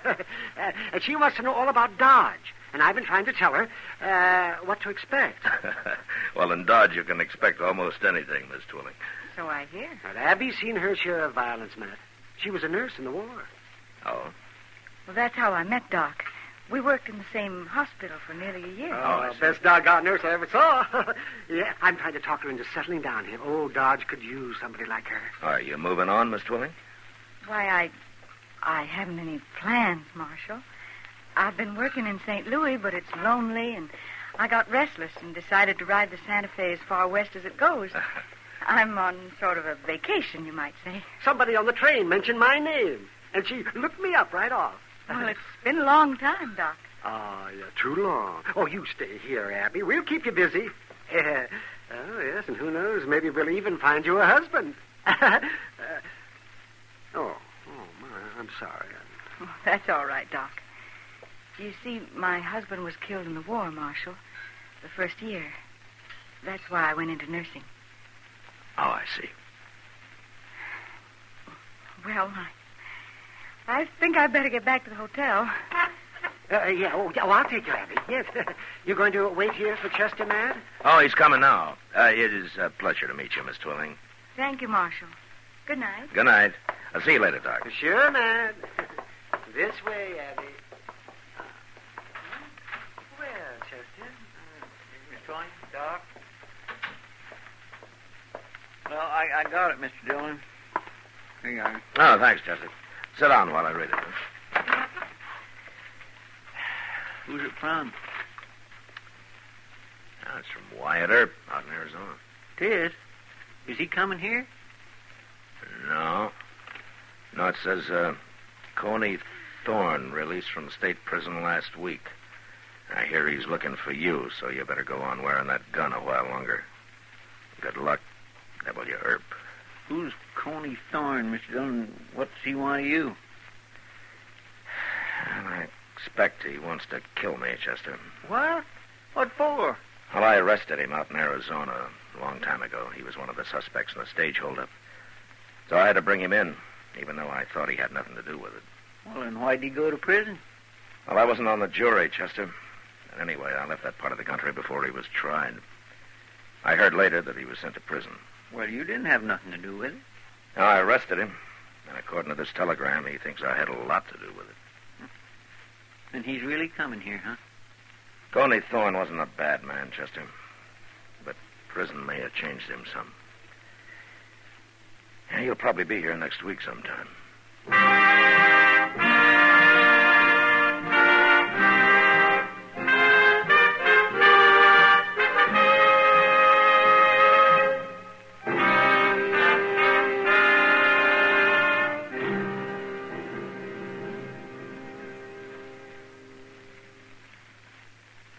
L&M filters are sweeping the country. L&M, the filter-tipped cigarette everyone's talking about. Everyone's changing to. Here's what John Robert Powers told us. I never realized a filter cigarette could taste this good, and at the same time filter so much more effectively. I'm convinced this is it. And Patricia Morrison says, I changed to L&M filters, and I'm so glad I did. Because here's a filter cigarette that really tastes the way a cigarette should. David Wayne wrote, L&M's have the best filter of them all. Miracle Tip is right. There's nothing like it. Yes, L&M filters are truly sweeping the country, breaking more sales records every day. The reason? It's the filter that counts, and no filter compares with L&M's Miracle Tip. Notice how easy it draws. You get much more flavor, much less nicotine. Yes. This is it. L&M filters. This is it. Something new. Now 2 sizes. L&M filters. New king size and regular too. This is it. L&M filters. L&M filters with the Miracle Tip. So join the trend to L&M. King size, regular. Both at the same low price.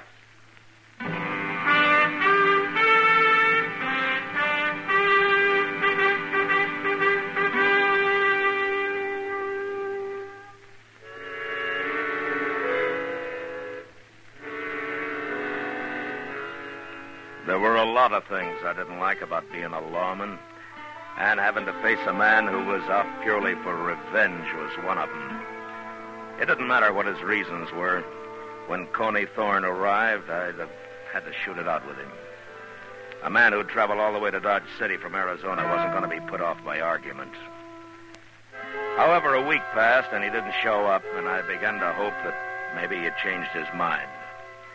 Until one day when I was sitting with Kitty watching the crowd from the porch of the Dodge house. Well, it must be supper time. Here comes the noon stage. The way he's driving those horses, he shouldn't be late. He's never been on time yet unless there was an Indian scare going on. Not many passengers. 3. No, another one getting out. Yeah. All strangers. No, not all of them, Kitty. Not to me. What? That last man that got out. I've been waiting for him. Coney Thorne? I might as well get this over with right now. Look, Kitty, you better go inside, huh? Yeah, I sure will. Good luck, Matt. Yeah.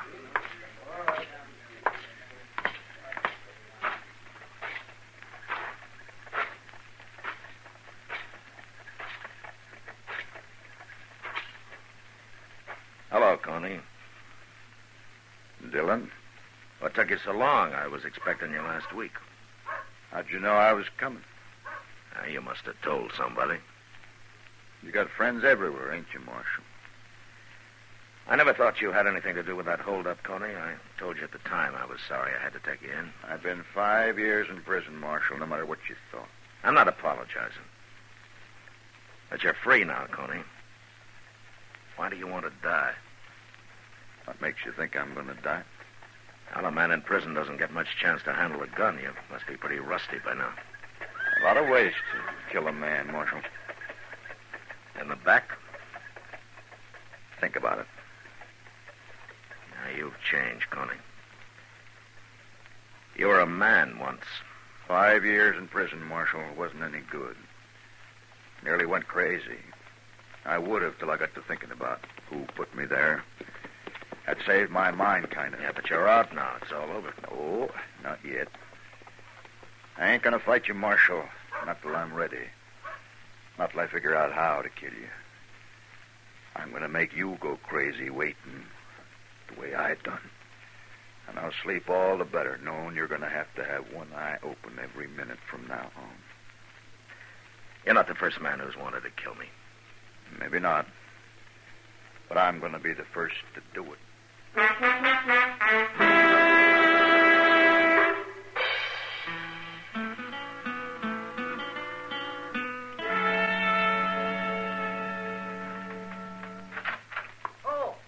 Good morning, man. Ah, hello, Doc. Well, how come you're up so early? Well, I got a call last night, Matt, about 3 o'clock. A fellow over at the Dodge house was keeping everybody awake. Huh? Well, it sounds more like they should have called me. No, he wasn't drunk, Matt. He was delirious. It was brain fever, most people call it. Oh? Well, I couldn't leave him there alone, so I got Abby Twilling to take a room next to his. The first chance you got, you put her to work, huh? Well, a man that sick has to have care, Matt.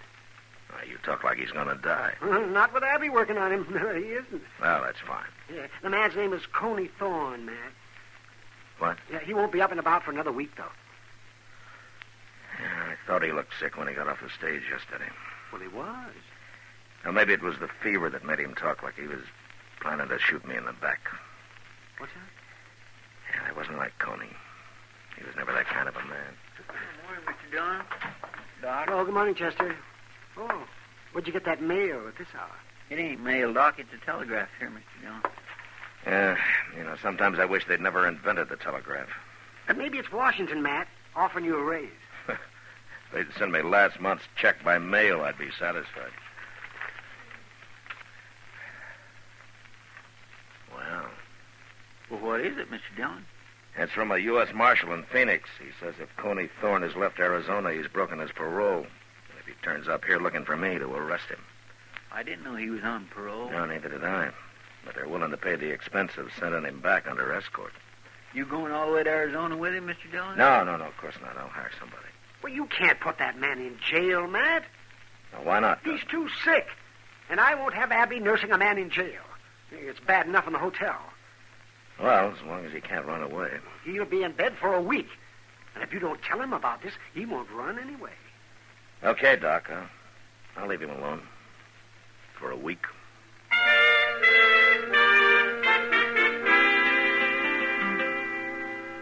I kept track of Coney's progress through Doc. And the rest of Dodge did, too. Everybody in town knew he'd come there to shoot me, and it seemed like they were all waiting for him to get well and try it. And there were a number of men who would have been right happy if he'd done it. I waited for over a week, and he was still in bed. So finally, I went over to the hotel to have a talk with him.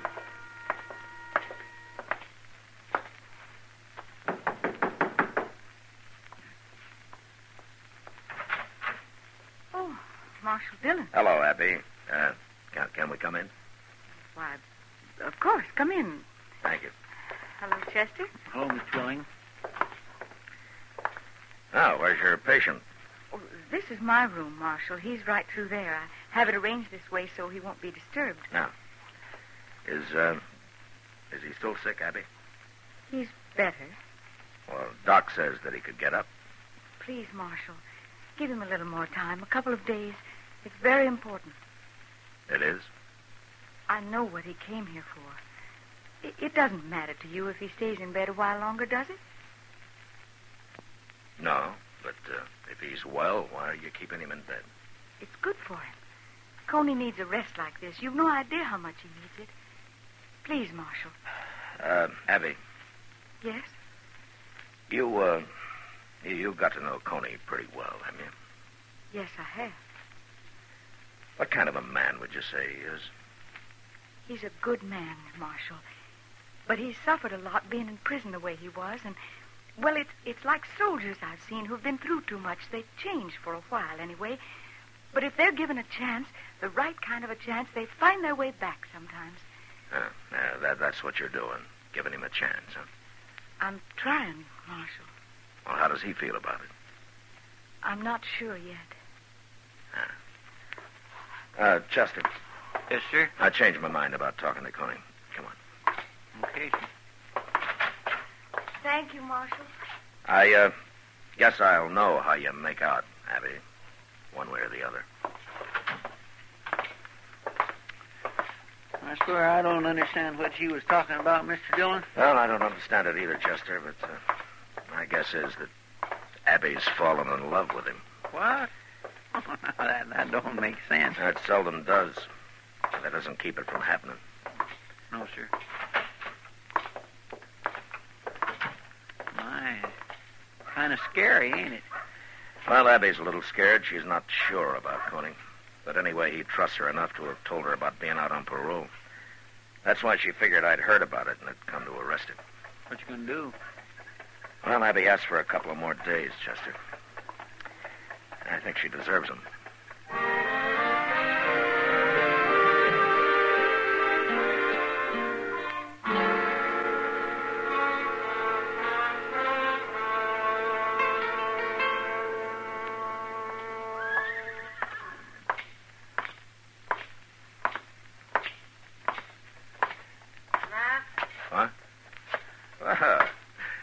Evening, Kitty. I just coming in to say hello. Oh, the air's better out here, Matt. I never saw that saloon so crowded as it is tonight. Oh, a couple of new herds arrived today. Yeah, I know. I've danced with every cowboy that came with him. I had to get out of there while I could still walk. Well, as long as they're dancing, they're not fighting. Oh? You ever dance with one of them, Matt? Is it that bad? Oh. Dillon? Oh, Miss Kitty. Evening, Chester. Mr. Dillon, right across the street there. I just seen Coney Thorne. What? Well, where was he headed? He was knocking on the front door of the stage office, and nobody didn't answer, so he went around back. Oh. I'll see you later, Kitty. Sure. Looks like Coney's trying to run off, Mr. Dillon. There's no stage till tomorrow morning, Chester. Besides, he doesn't know I'm going to arrest him. Well, at least he didn't come gunning for you as soon as he got out of bed. Well, maybe he wants to be sure of a seat on the stage first. He said he went around to the back of the office. Yes, sir, right up the alley here. Yeah. Look, you better stay back a little, huh? Being in bed so long might have made Coney a little nervous. Well, yes, sir.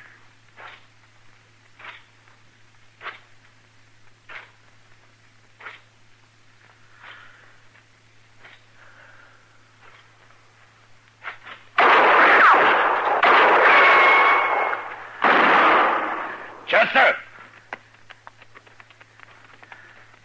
You all right, Mr. Dillon? No, he didn't hit me. But I didn't hit him either. He had a horse waiting out there. Come on, if we hurry, we can still follow him.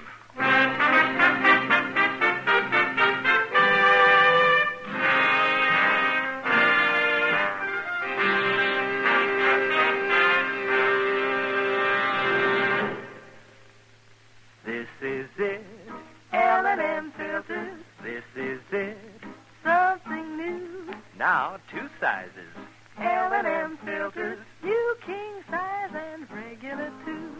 This is it, L&M filters. L&M filters with the miracle tip. L&M filters are sweeping the country, breaking more sales records every day. The reason? It's the filter that counts. And no filter compares with L&M's Miracle Tip for quality or effectiveness. And notice how easy it draws. You get much more flavor, much less nicotine. Effective filtration. Our statement of quality goes unchallenged. L&M is America's highest quality and best filter tip cigarette. Buy L&M King Size. Buy L&M Regular. Buy L&M's by the carton. King Size, regular, both at the same low price. L&M, light and mild.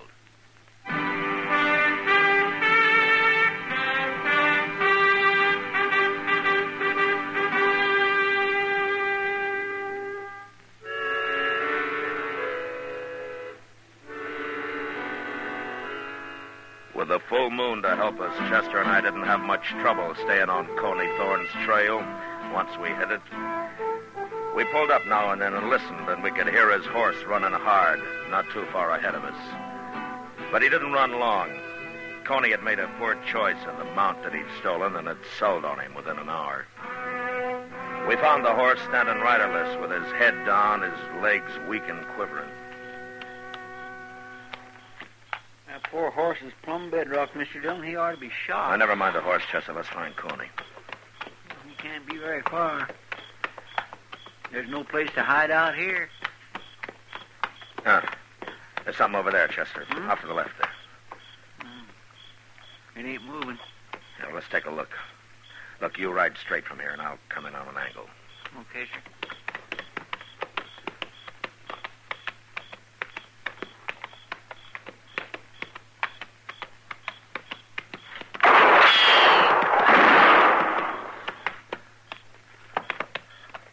All right, ride in, Chester, but be careful.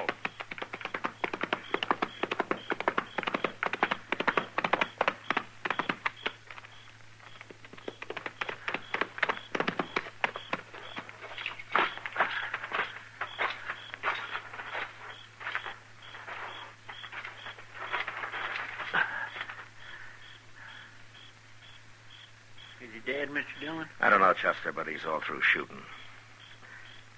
Yeah, Chester. Yes, sir. Bend down here, take a look. Well, that ain't Coney Thorne. No. You ever seen this man before? No, sir, I don't know who it is.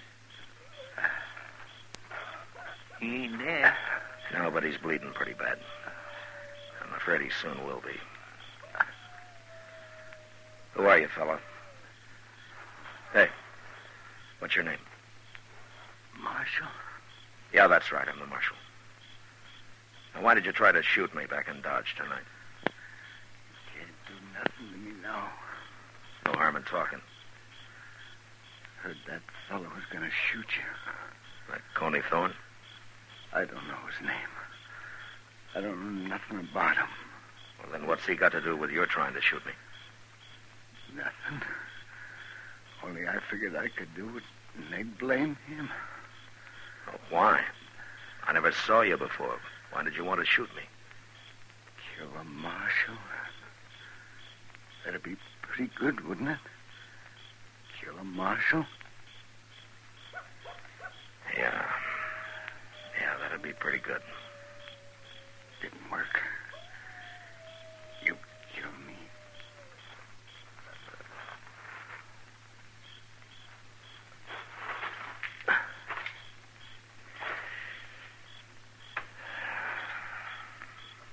He's dead, ain't he? Yeah, he's dead. A darn fool. What good would shooting you have done him? Well, it made him feel better for some reason, Chester. But why? I don't know. That's the idea of shooting a marshal and getting away with it, I guess. He didn't have any more sensible a reason. No, sir. Well, let's get him buried. It'll be daylight before we get back to Dodge, as it is. I still got to find Coney.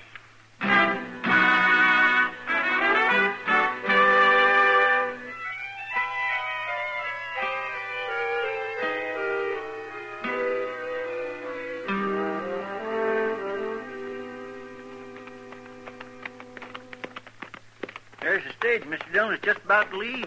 We got back just in time. Now, why would Coney be taking the stage? He hasn't finished his business here yet.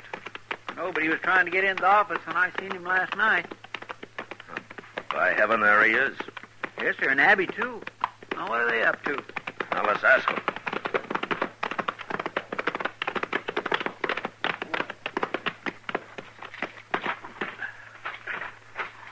Let him stand, Chester. Yes, sir. Now, don't you do a thing, Coney. It'll be all right, I tell you. Why do you have to come back now? Good morning. Good morning, Marshal. You, going someplace, Coney? Well, I heard about last night, Marshal. But it wasn't me shot at you. You know it wasn't. I found the man that did it. I ain't gonna kill you. That's all over, Marshal. It is? It was like being crazy, Marshal, for a long time. And I got the fever, and Abby was there talking to me all the time, taking care of me. Now, somehow, I ain't mad at nobody. Well, I'm glad to hear that, Coney. Being in prison so long when I was innocent, it was bad, Marshal. Yeah. Look, Coney, you shouldn't have left Arizona. You broke your parole. I'm going to have to send you back. He's going back, Marshal. Right now. With me. What? We're going to be married. And then he's going to turn himself in. Is that true, Coney? I'll get another year, but Abby says it's the only way. You're going to get married, huh? We'll make out, Marshal. But please don't arrest him here. Let him go alone with me. It isn't much. You can give him that. Chester. Yes, sir? Go over to the telegraph office and write something out and send it to the marshal in Phoenix, huh? Well, what'll I say? Tell him thanks for the warning. And tell him if Coney Thorne did leave Arizona and came here to shoot me, I'd arrest him quick. But knowing Coney, I think he's learned his lesson. He's got more sense. Yes, sir. Now get going. All of you.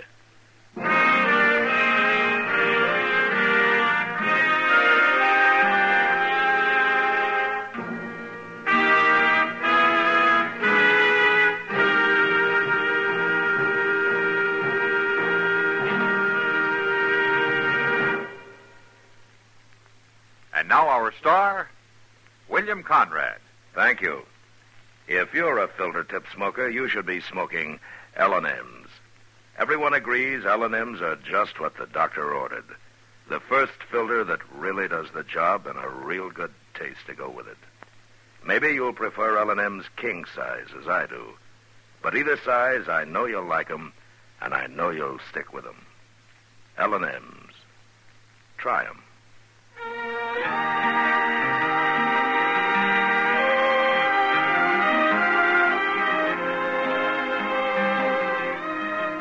Gunsmoke, transcribed under the direction of Norman MacDonald, stars William Conrad as Matt Dillon, U.S. Marshal.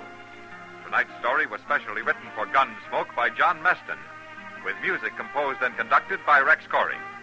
Featured in the cast were John Daner, Vivi Janis, and James Nusser. Harley Bear is Chester, Howard McNear is Doc, and Georgia Ellis is Kitty. Join us again next week as Matt Dillon, U.S. Marshal, fights to bring law and order out of the wild violence of the West in Gunsmoke.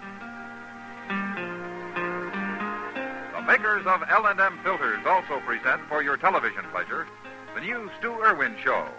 It's a happy half hour with June and Stu Irwin, which begins October 20th in most cities.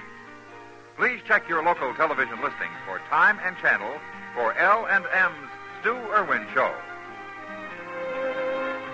Hear Gunsmoke every Saturday, this same time, this same station.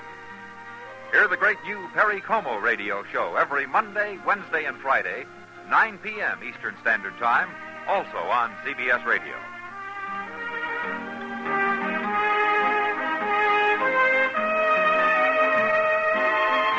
This is the CBS Radio Network.